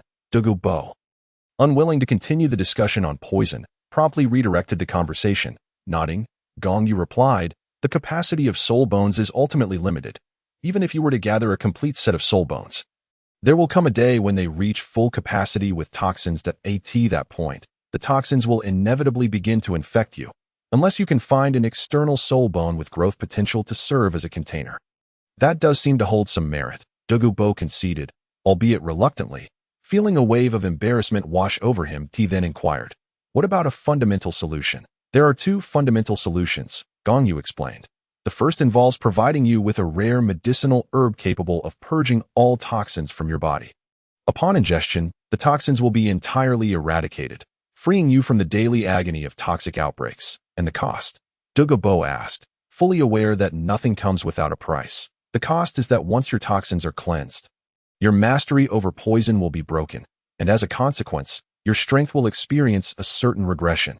You will then need to cultivate diligently to regain your former prowess," Gong Yu elucidated.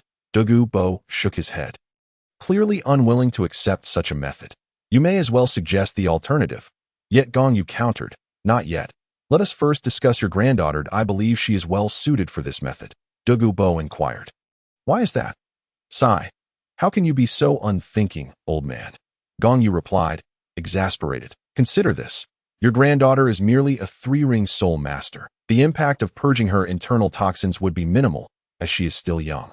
The significance of using poison is not substantial for her. Moreover, once the toxins from her martial spirit are cleansed, they will not be inherited by the next generation. From that point onward, your descendants will no longer suffer from the affliction of the greenscale serpent's poison." However, this is contingent upon the green-scale serpent martial spirit being passed down. Otherwise, it may cease to exist after your granddaughter. Chapter 80. The Method of Poison Pills. After listening to Gong Yu's words, Douluo fell into contemplation. However, recalling the latter part of Gong Yu's statement, he quickly asked, "What do you mean by that? Why will the green-scale serpent martial spirit cease to exist after my granddaughter?" "Old man, are you truly dim?" Gong Yu smirked, then continued, "Let me first ask you, what is your opinion on the theory of core competitive power proposed by the Grandmaster Yu Shaojiang?" Douluo dismissed it with a bored expression. "What is there to discuss? It is merely the theory of a clown." "What master? He is nothing more than a jester." Gong Yu raised his thumb in agreement with Douluo's assessment. Yet he remarked, "That fellow is indeed a clown master. But it must be acknowledged that he has correctly grasped some concepts, such as martial spirits are inherited from the more powerful and superior parent." "I can agree with that," Douluo conceded. "However, it is not his original theory." Gong Yu countered, "Let us not dwell on whether it is his theory. Since you acknowledge it, let us apply this principle to your granddaughter's situation. Your granddaughter has become involved with Yu Tianheng of the Blue Lightning Tyrant Dragon sect. If they were to have children in the future, which martial spirit do you believe the child would inherit?" This, Douluo's eyes widened in realization. It was a question that scarcely needed asking. Although that theory may not be entirely accurate, Douluo could not deny that if his granddaughter Douluo were to unite with Yu Tianheng, the probability of their child awakening the Blue Lightning Tyrant Dragon martial spirit would undoubtedly surpass that of the green-scale serpent martial spirit, given the superior quality of the former. In order for the green-scale serpent martial spirit to endure, Douluo would have to bear numerous children to increase the odds. Or perhaps one day, she could betray Yu Tianheng and seek out a partner with a lower-quality martial spirit for the sake of breeding a child who might inherit the green-scale serpent martial spirit. Douluo's gaze hardened with resolve as he declared, "No, Yin must not be allowed to be with Yu Tianheng.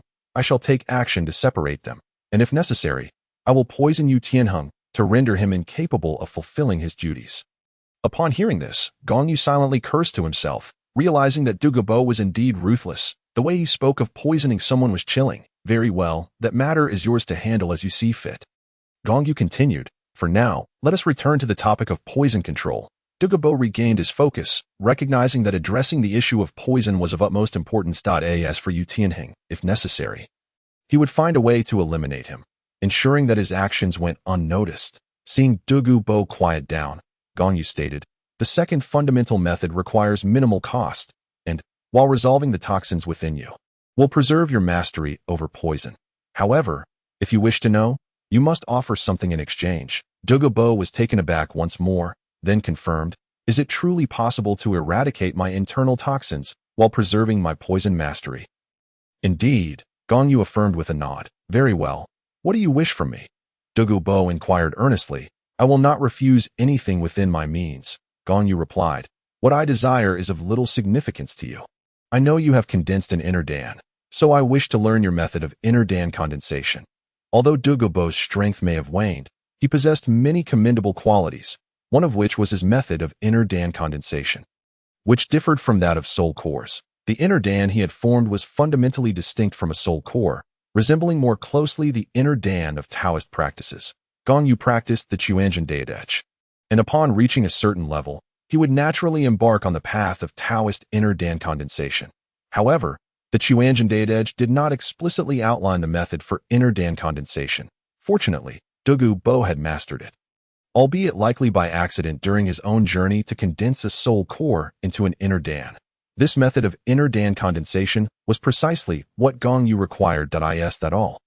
Douluo had expected a far greater price to be paid, yet found the method of inner Dan condensation to be of little value. He readily agreed. "Very well, I can provide you with this method without hesitation." With that, Douluo retrieved a book from his soul guide device and handed it to Gong Yu, saying, "I have recorded all my life as cultivation experiences in this tome. It is yours to keep. The method of inner Dan condensation is also detailed within." "Thank you very much." Gong Yu, unaffected by pretense, directly accepted the booklet. Although he was not swayed by the astonishment of Douluo's cultivation, possessing it could still be of benefit. "And what about the method of poison control?" Douluo inquired. Gong Yu nodded and replied, "In truth, this method of poison control is related to your inner Dan. which I refer to as the poison Dan technique. You may condense the toxins into your inner Dan, forming a poison Dan, and when needed, simply draw the toxins from within. Is that truly feasible? Douluo questioned skeptically. Gong Yu chuckled and said, why not try infusing a trace of toxin into your inner Dan? After all, the poison is a part of you, as is the inner Dan, so there should be no rejection. That makes sense, then I shall give it a try.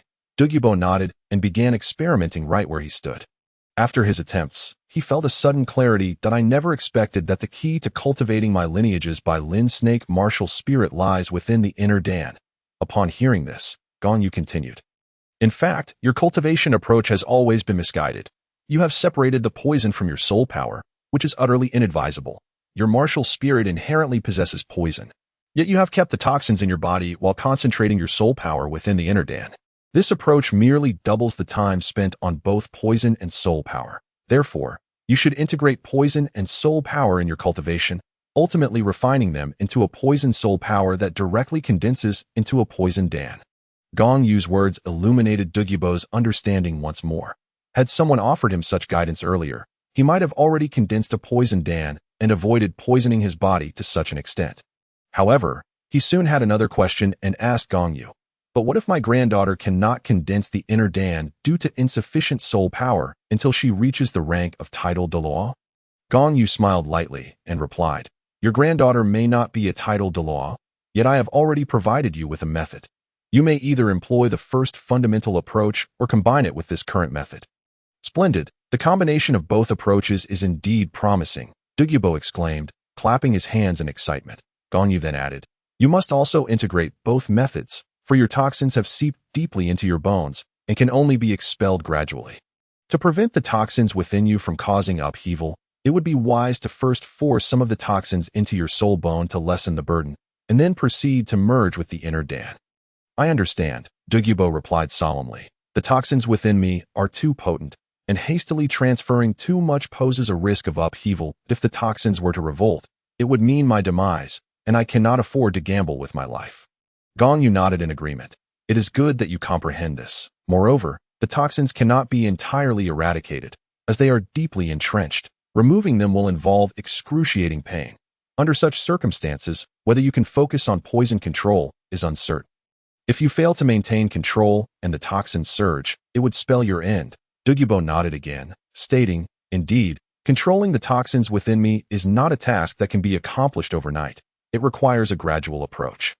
However, now that I know how to manage the toxins, taking my time is acceptable, as long as I can alleviate the suffering during any recurrences. Gong Yu smiled and remarked, have you not noticed any changes in yourself? What changes? Douluo asked, perplexed by Gong Yu's statement. Last night, you were treated by my sister, were you not?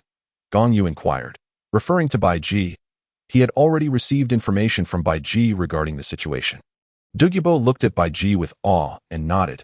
Indeed, I was treated by that esteemed one last night. I have never encountered such a powerful healing-type soul master. If she were to emerge, the title of the world's foremost support would have to be relinquished by the 7-treasure glazed tile pagoda. Gong Yu merely chuckled and replied, what value does the 7-treasure glazed tile pagoda hold? It is merely a collection of those who can never surpass level 79. My sister is a 99-level ultimate healing soul master. There is no comparison, considering Bai Ji's years of cultivation, if converted to human soul master levels. She would undoubtedly reach 99. If not, she would at least be at the pinnacle of 98. Thus, Gong Yu had no qualms about boasting in front of Douluo. Ultimate. Upon hearing Gong Yu's words, Douluo's eyes widened for the third time that day. He began to imagine Gong Yu's background, and even contemplated matchmaking his granddaughter with him. However, glancing at the group of girls nearby, he shook his head, though Douluo Yan's beauty was not among the least. It certainly did not stand out, and in terms of talent, she was significantly inferior to the other girls present.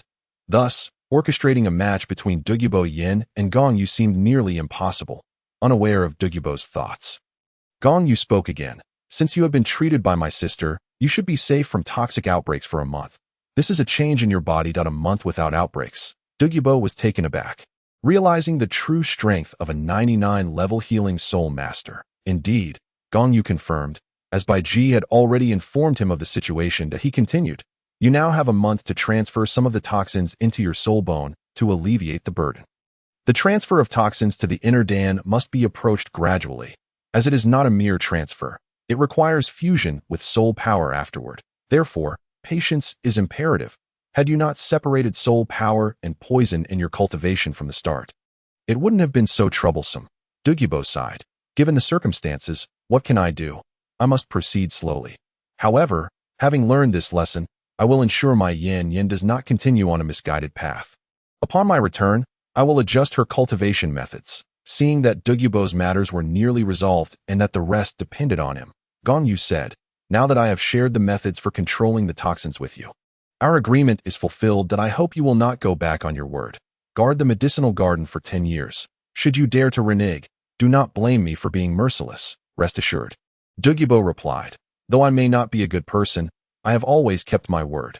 Unless I am dead, I will fulfill my promises. Very well, Gong Yu said. You may leave now that we shall remain here to cultivate for another 2 months. So come back in 2 months. Douluo stood up, nodded in acknowledgement to Bai Ji, and turned to leave. He did not dare to cast a glance at Ziji, still feeling a sense of trepidation. The thought that a dignified titled Douluo had been controlled so effortlessly from behind by Ziji was daunting, indicating her immense strength. Perhaps even at the ultimate level, Gong Yu remained oblivious to Douluo's musings. And after he departed, Nara approached him. Upon noticing her, Gong Yu anticipated she had something to say and promptly asked, Nar, what is it? Brother Yu, I must leave, Nara replied. Leave? Gong Yu was taken aback and asked, where to? Back to the Star Doe Forest. I need to return to my slumber, Nara explained. Gong Yu felt a bit taken aback and inquired, why the sudden desire to return to sleep? Nara playfully chided. Brother Yu, you are so naive. It is, of course, due to the effects of that herb. I had no idea it would have such a profound effect on me, so I must merge with it soon, and then sleep to digest its power for healing. Gong Yu further asked, how long will you be asleep this time? It won't be another few thousand years, will it? Not at all. With you in this world, how could I possibly sleep for thousands of years again? Nodder said with a hint of a smile, her eyes sparkling. It will be a year at the shortest, 2 years at the longest, and I will have fully digested the herb's power, once I have completely absorbed it.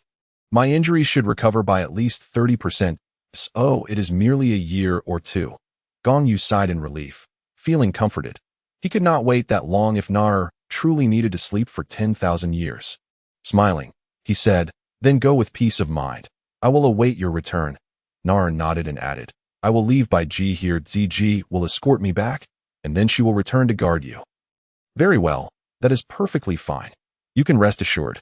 I should not encounter any dangers for the time being, Gong Yu assured her. The greatest adversary, Tang Hao, should be preoccupied with safeguarding his son and is unlikely to appear in Tiando City anytime soon. Even if he were to arrive, he could only evade us. Thus I have no cause for concern. Subsequently, Nader briefed Bai Ji and then departed alongside Ziji. Turning back, Gong Yu approached the group of girls, who naturally inquired about Nar's whereabouts. Gong Yu casually fabricated an excuse to deflect their curiosity. In the days that followed, everyone entered a mode of diligent training. Chapter 82. Attracting Soul Beasts Among the Girls. Only Gong Shui and Gong Yu had yet to reach level 40. Though they were nearly there, Gong Yu stood at level 39. Since her last sacrifice to the Emerald Swan, her innate talent had surpassed that of Gong Shui, and her cultivation speed had significantly increased. Consequently, she overtook Gong Shui in soul power level, and after consuming the 8-petal fairy orchid, she ascended directly to level 39. While Gong Shui also enjoyed a boost of 5 levels from the Rooster Crest Phoenix Sunflower. She remained 1 level below Gong Yu, reaching only level 38. However, her soul power was nearing its peak, and it was expected that she would soon level up again. Indeed, after 7 days of training near the Eye of Ice and Fire, Gong Shui broke through to level 39. Everyone awaited Gong Yu and Gong Shui to reach level 40 before they collectively sought out soul rings. Typically, training in the vicinity of the Eye of Ice and Fire would be ill-suited for others, especially for soul masters without plant-type martial souls. However, this large group, led by Gong Yu, was different.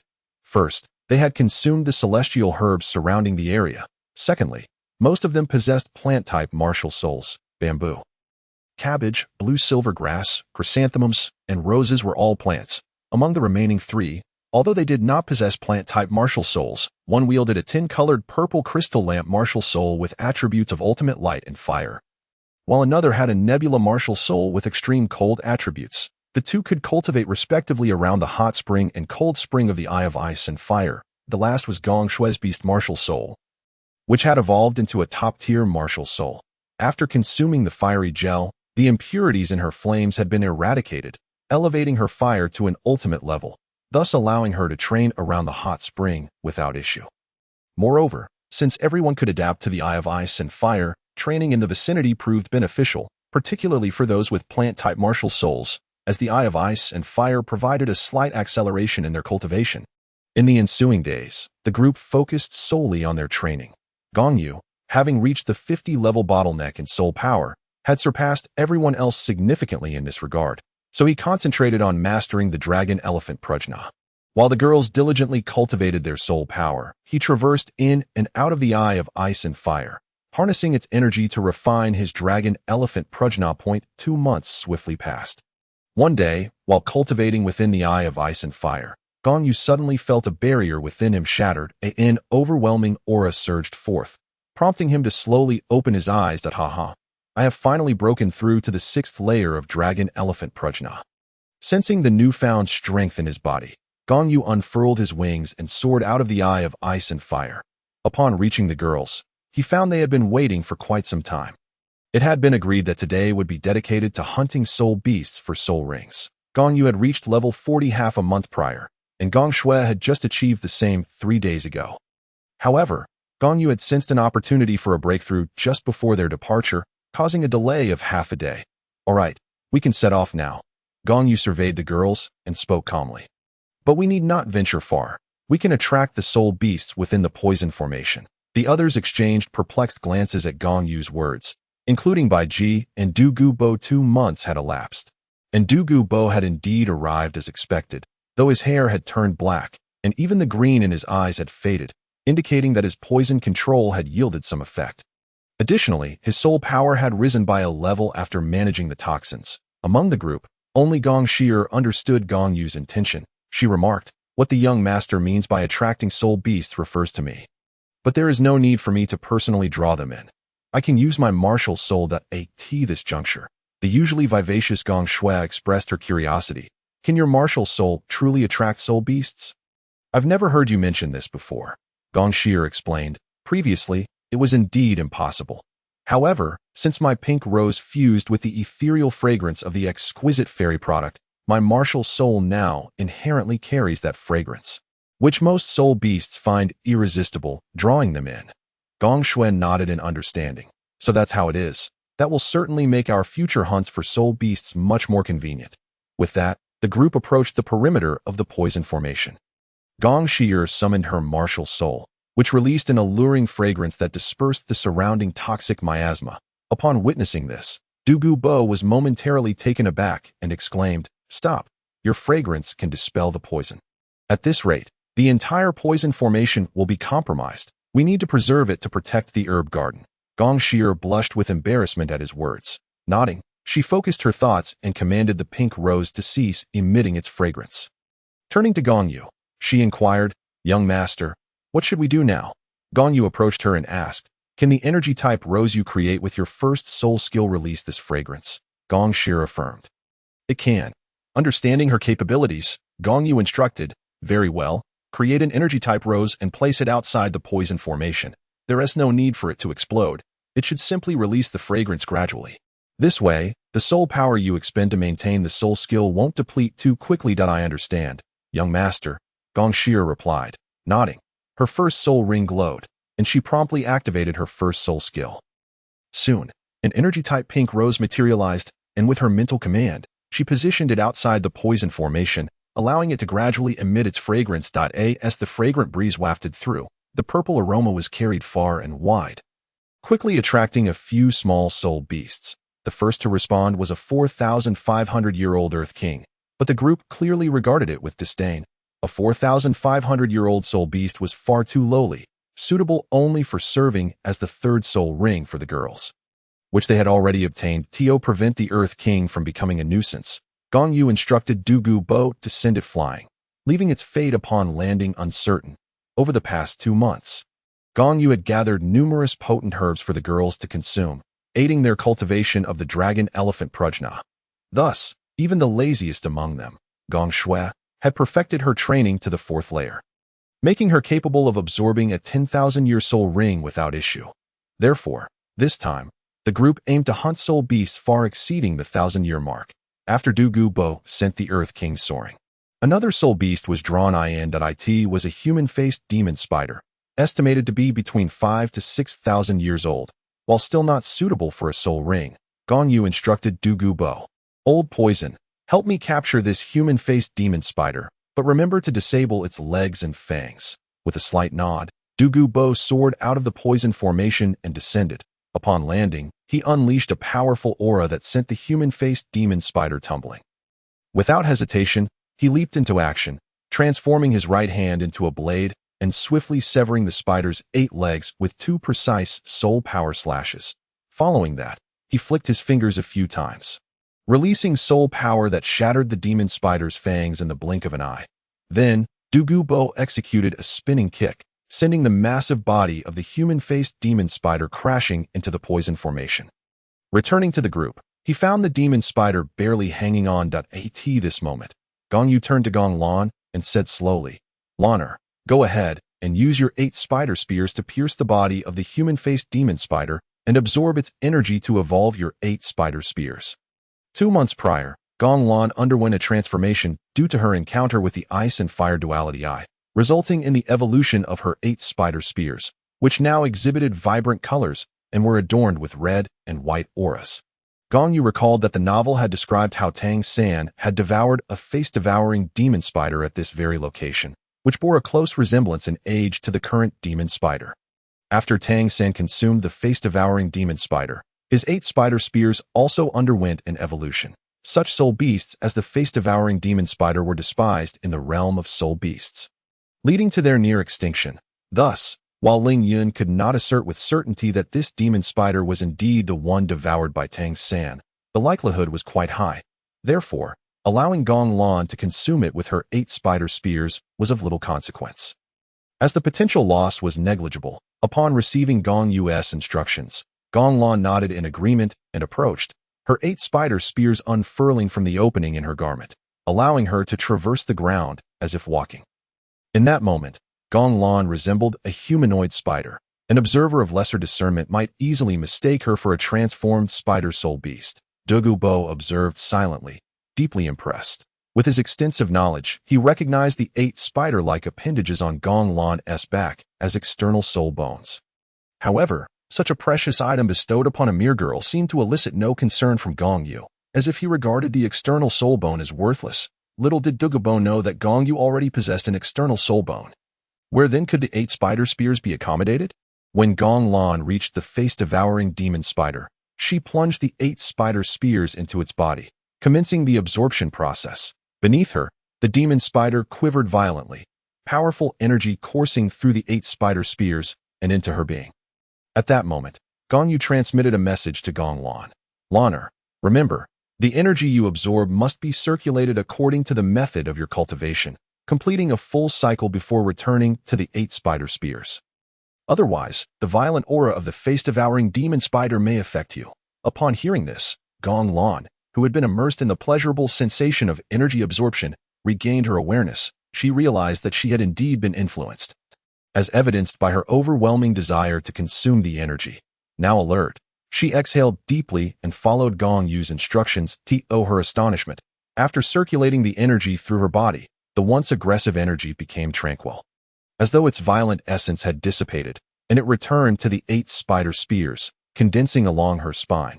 The bones of her spine and the 8 ribs supporting the 8 spider spears suddenly became intensely warm, resembling an abyss absorbing the energy. This marked Gong Lan's inaugural use of the 8 spider spears absorption skill, and the target of this absorption was the face-devouring demon spider. Typically, the absorption skill of the 8 spider spears could only temporarily channel the absorbed energy into the body, which would dissipate after a short period of use. However, since the face-devouring demon spider was of the same type as the source of the 8 spider spears, an instinctive reaction occurred within the spears. resulting in a transformation or perhaps a re-evolution. The energy absorbed from the demon spider was autonomously converted by Gong Lan's external soul bone into the energy required for its evolution.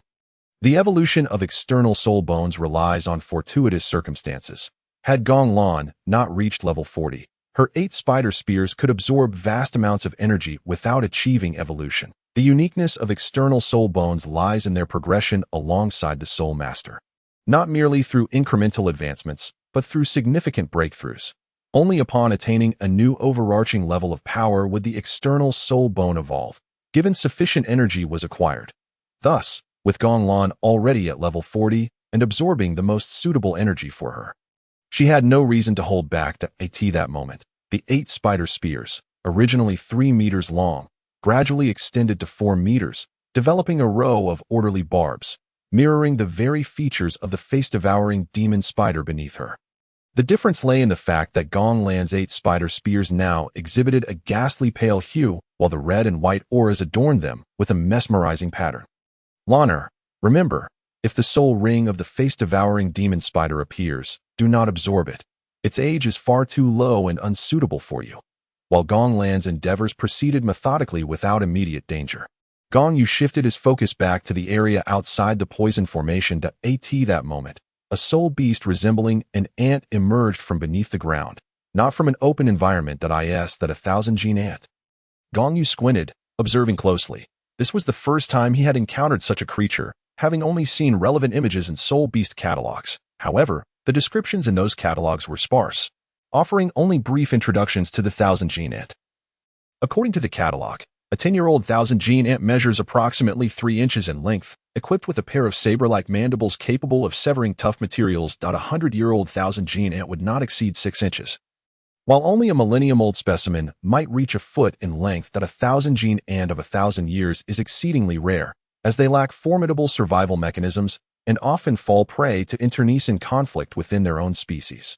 The Soul Beast catalog does not discuss 10,000-year soul beasts.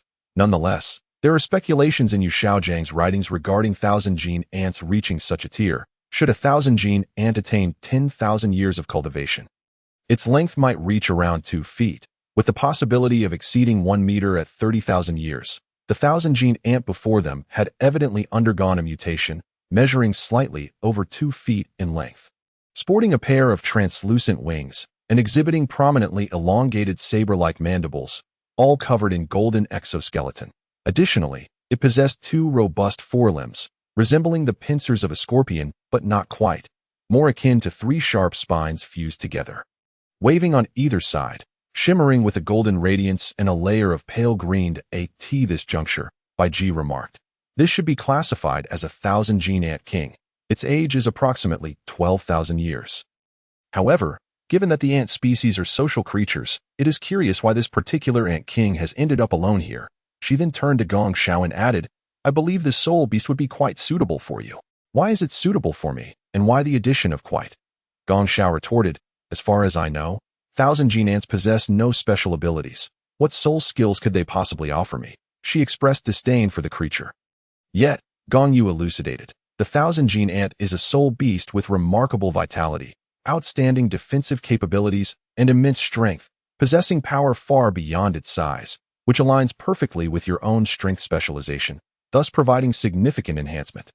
Is that so? Gong Xiao pondered. Then I shall absorb its soul ring. I prefer to dispatch foes with a single blow. Efficiency is key. Upon hearing her words, Douluo Bo smirked, contemplating the girl's somewhat intense murderous intent. However, he refrained from voicing any objections and promptly exited the poison formation, engaging the 1,000 ant in combat. Despite being a titled Douluo, Douluo Bo found himself somewhat outmatched against the 10,000-year 1,000 ant king. While its offensive capabilities were not extraordinary, its formidable defensive traits made it remarkably resilient. Douluo Bo, a titled Douluo renowned for his toxin mastery, found his own strength somewhat lacking. Ultimately, he resorted to using poison to incapacitate the 1,000 ant, rendering it incapable of resisting. He then kicked the 2-foot-long 1,000 ant king into the inner circle of the poison formation. Gong Yu pointed at the now helpless ant king and instructed Gong Xiao, Xiao. Proceed. Your third ring has already absorbed around 5,000 years worth of soul rings. And with the aid of the immortal herb, your physique has become more robust. Moreover, your dragon elephant prajna has reached the 4th layer of completion. So absorbing this 12,000-year thousand gene ant should pose no issues whatsoever. Gong Xiao nodded slightly, then stepped forward to lift the now immobile king of ants, carrying it away to a secluded corner to absorb the soul ring. After Gong Xiao departed with the king of ants, Gong Lan finally completed her consumption process. The faint aura began to emanate from the face spider, and if she wished, she could now absorb this soul ring. However, recalling Gong Yu's earlier instructions to refrain from absorbing such a low-age soul ring, she chose not to, instead retracting her 8 spider spears into her body and hastening to Gong Yu's side. Gong Lan gazed affectionately at Gong Yu and softly spoke, "Young master, I have finished my consumption." "Very well," Gong Yu replied, a gentle smile gracing his face as he reached up and brushed away a bit of green liquid that had splattered onto her face, likely blood from the face spider after being pierced. This intimate gesture caused a slight blush to rise on Gong Lan's cheeks, and she lowered her head. Just then, 2 more soul beasts approached. One was a white tiger, the other the Death Spider King. Bai Ji cast a disdainful glance at the Death Spider King outside the poison formation, and even she, usually so amiable, couldn't help but exclaim, "Another wretched spider.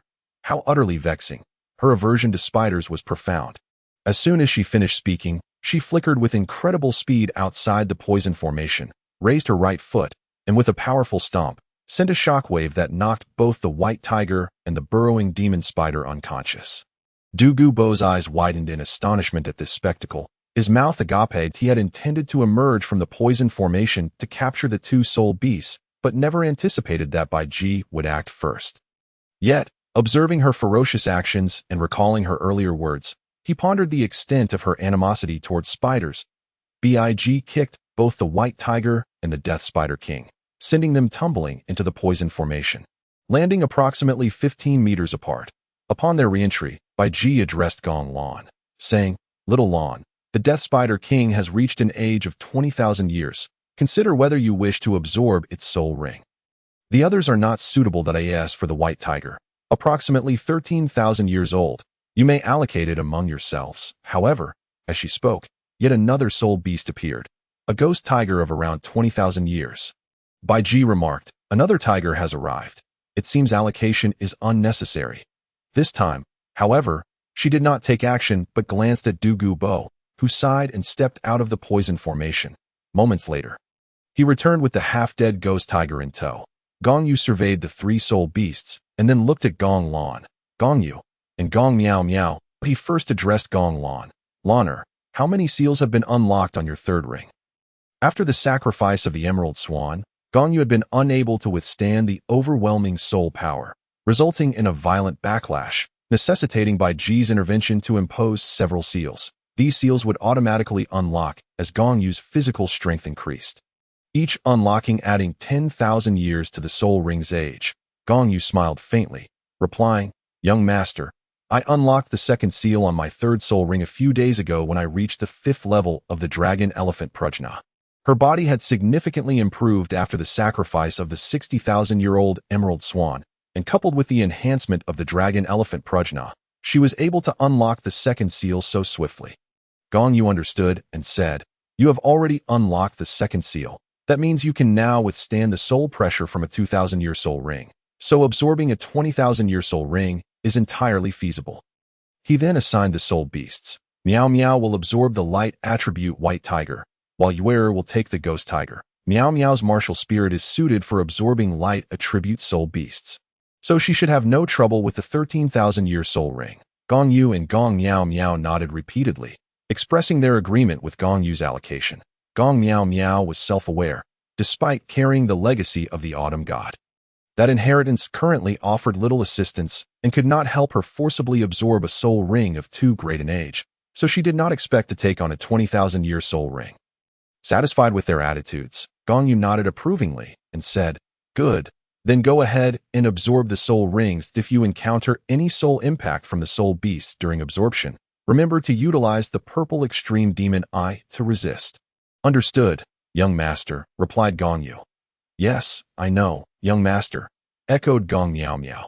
After their responses, they turned to approach the soul beasts they were to absorb. Gong Yu then redirected his attention to the area outside the poison formation, where only Gong Shi, Gong Nyo, Gong Qian, and Gong Shui remained, along with himself, yet to acquire a soul ring. Shortly thereafter, several soul beasts appeared.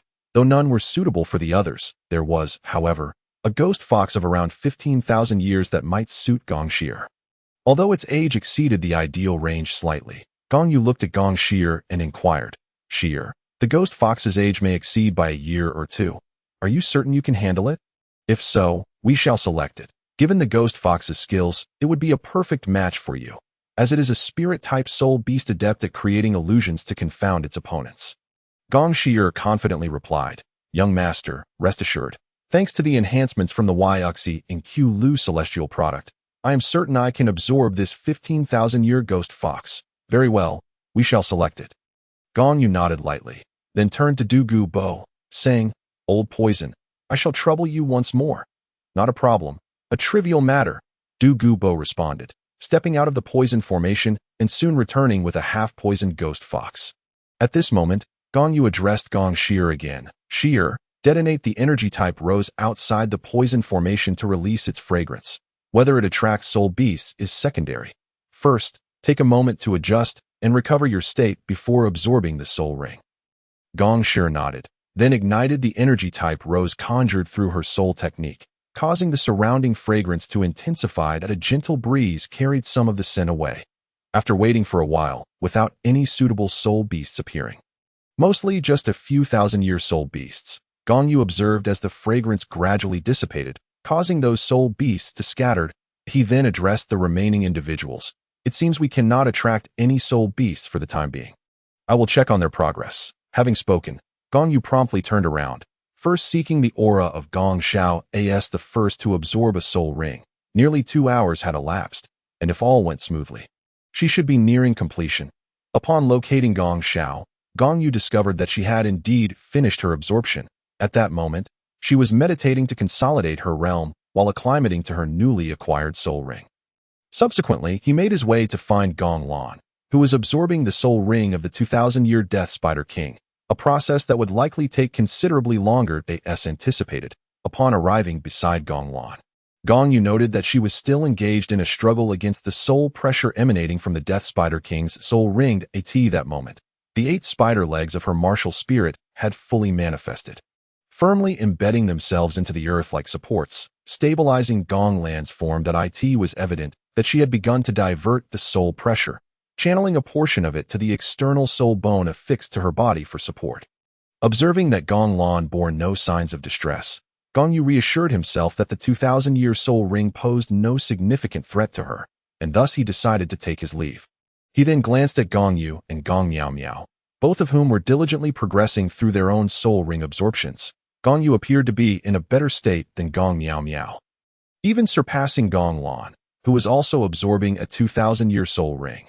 This was easily explicable, as Gong Yu had already unlocked 2 layers of seals on her 3rd ring, thereby having previously endured the intensity of a 2,000-year soul ring, making the absorption of another one less formidable.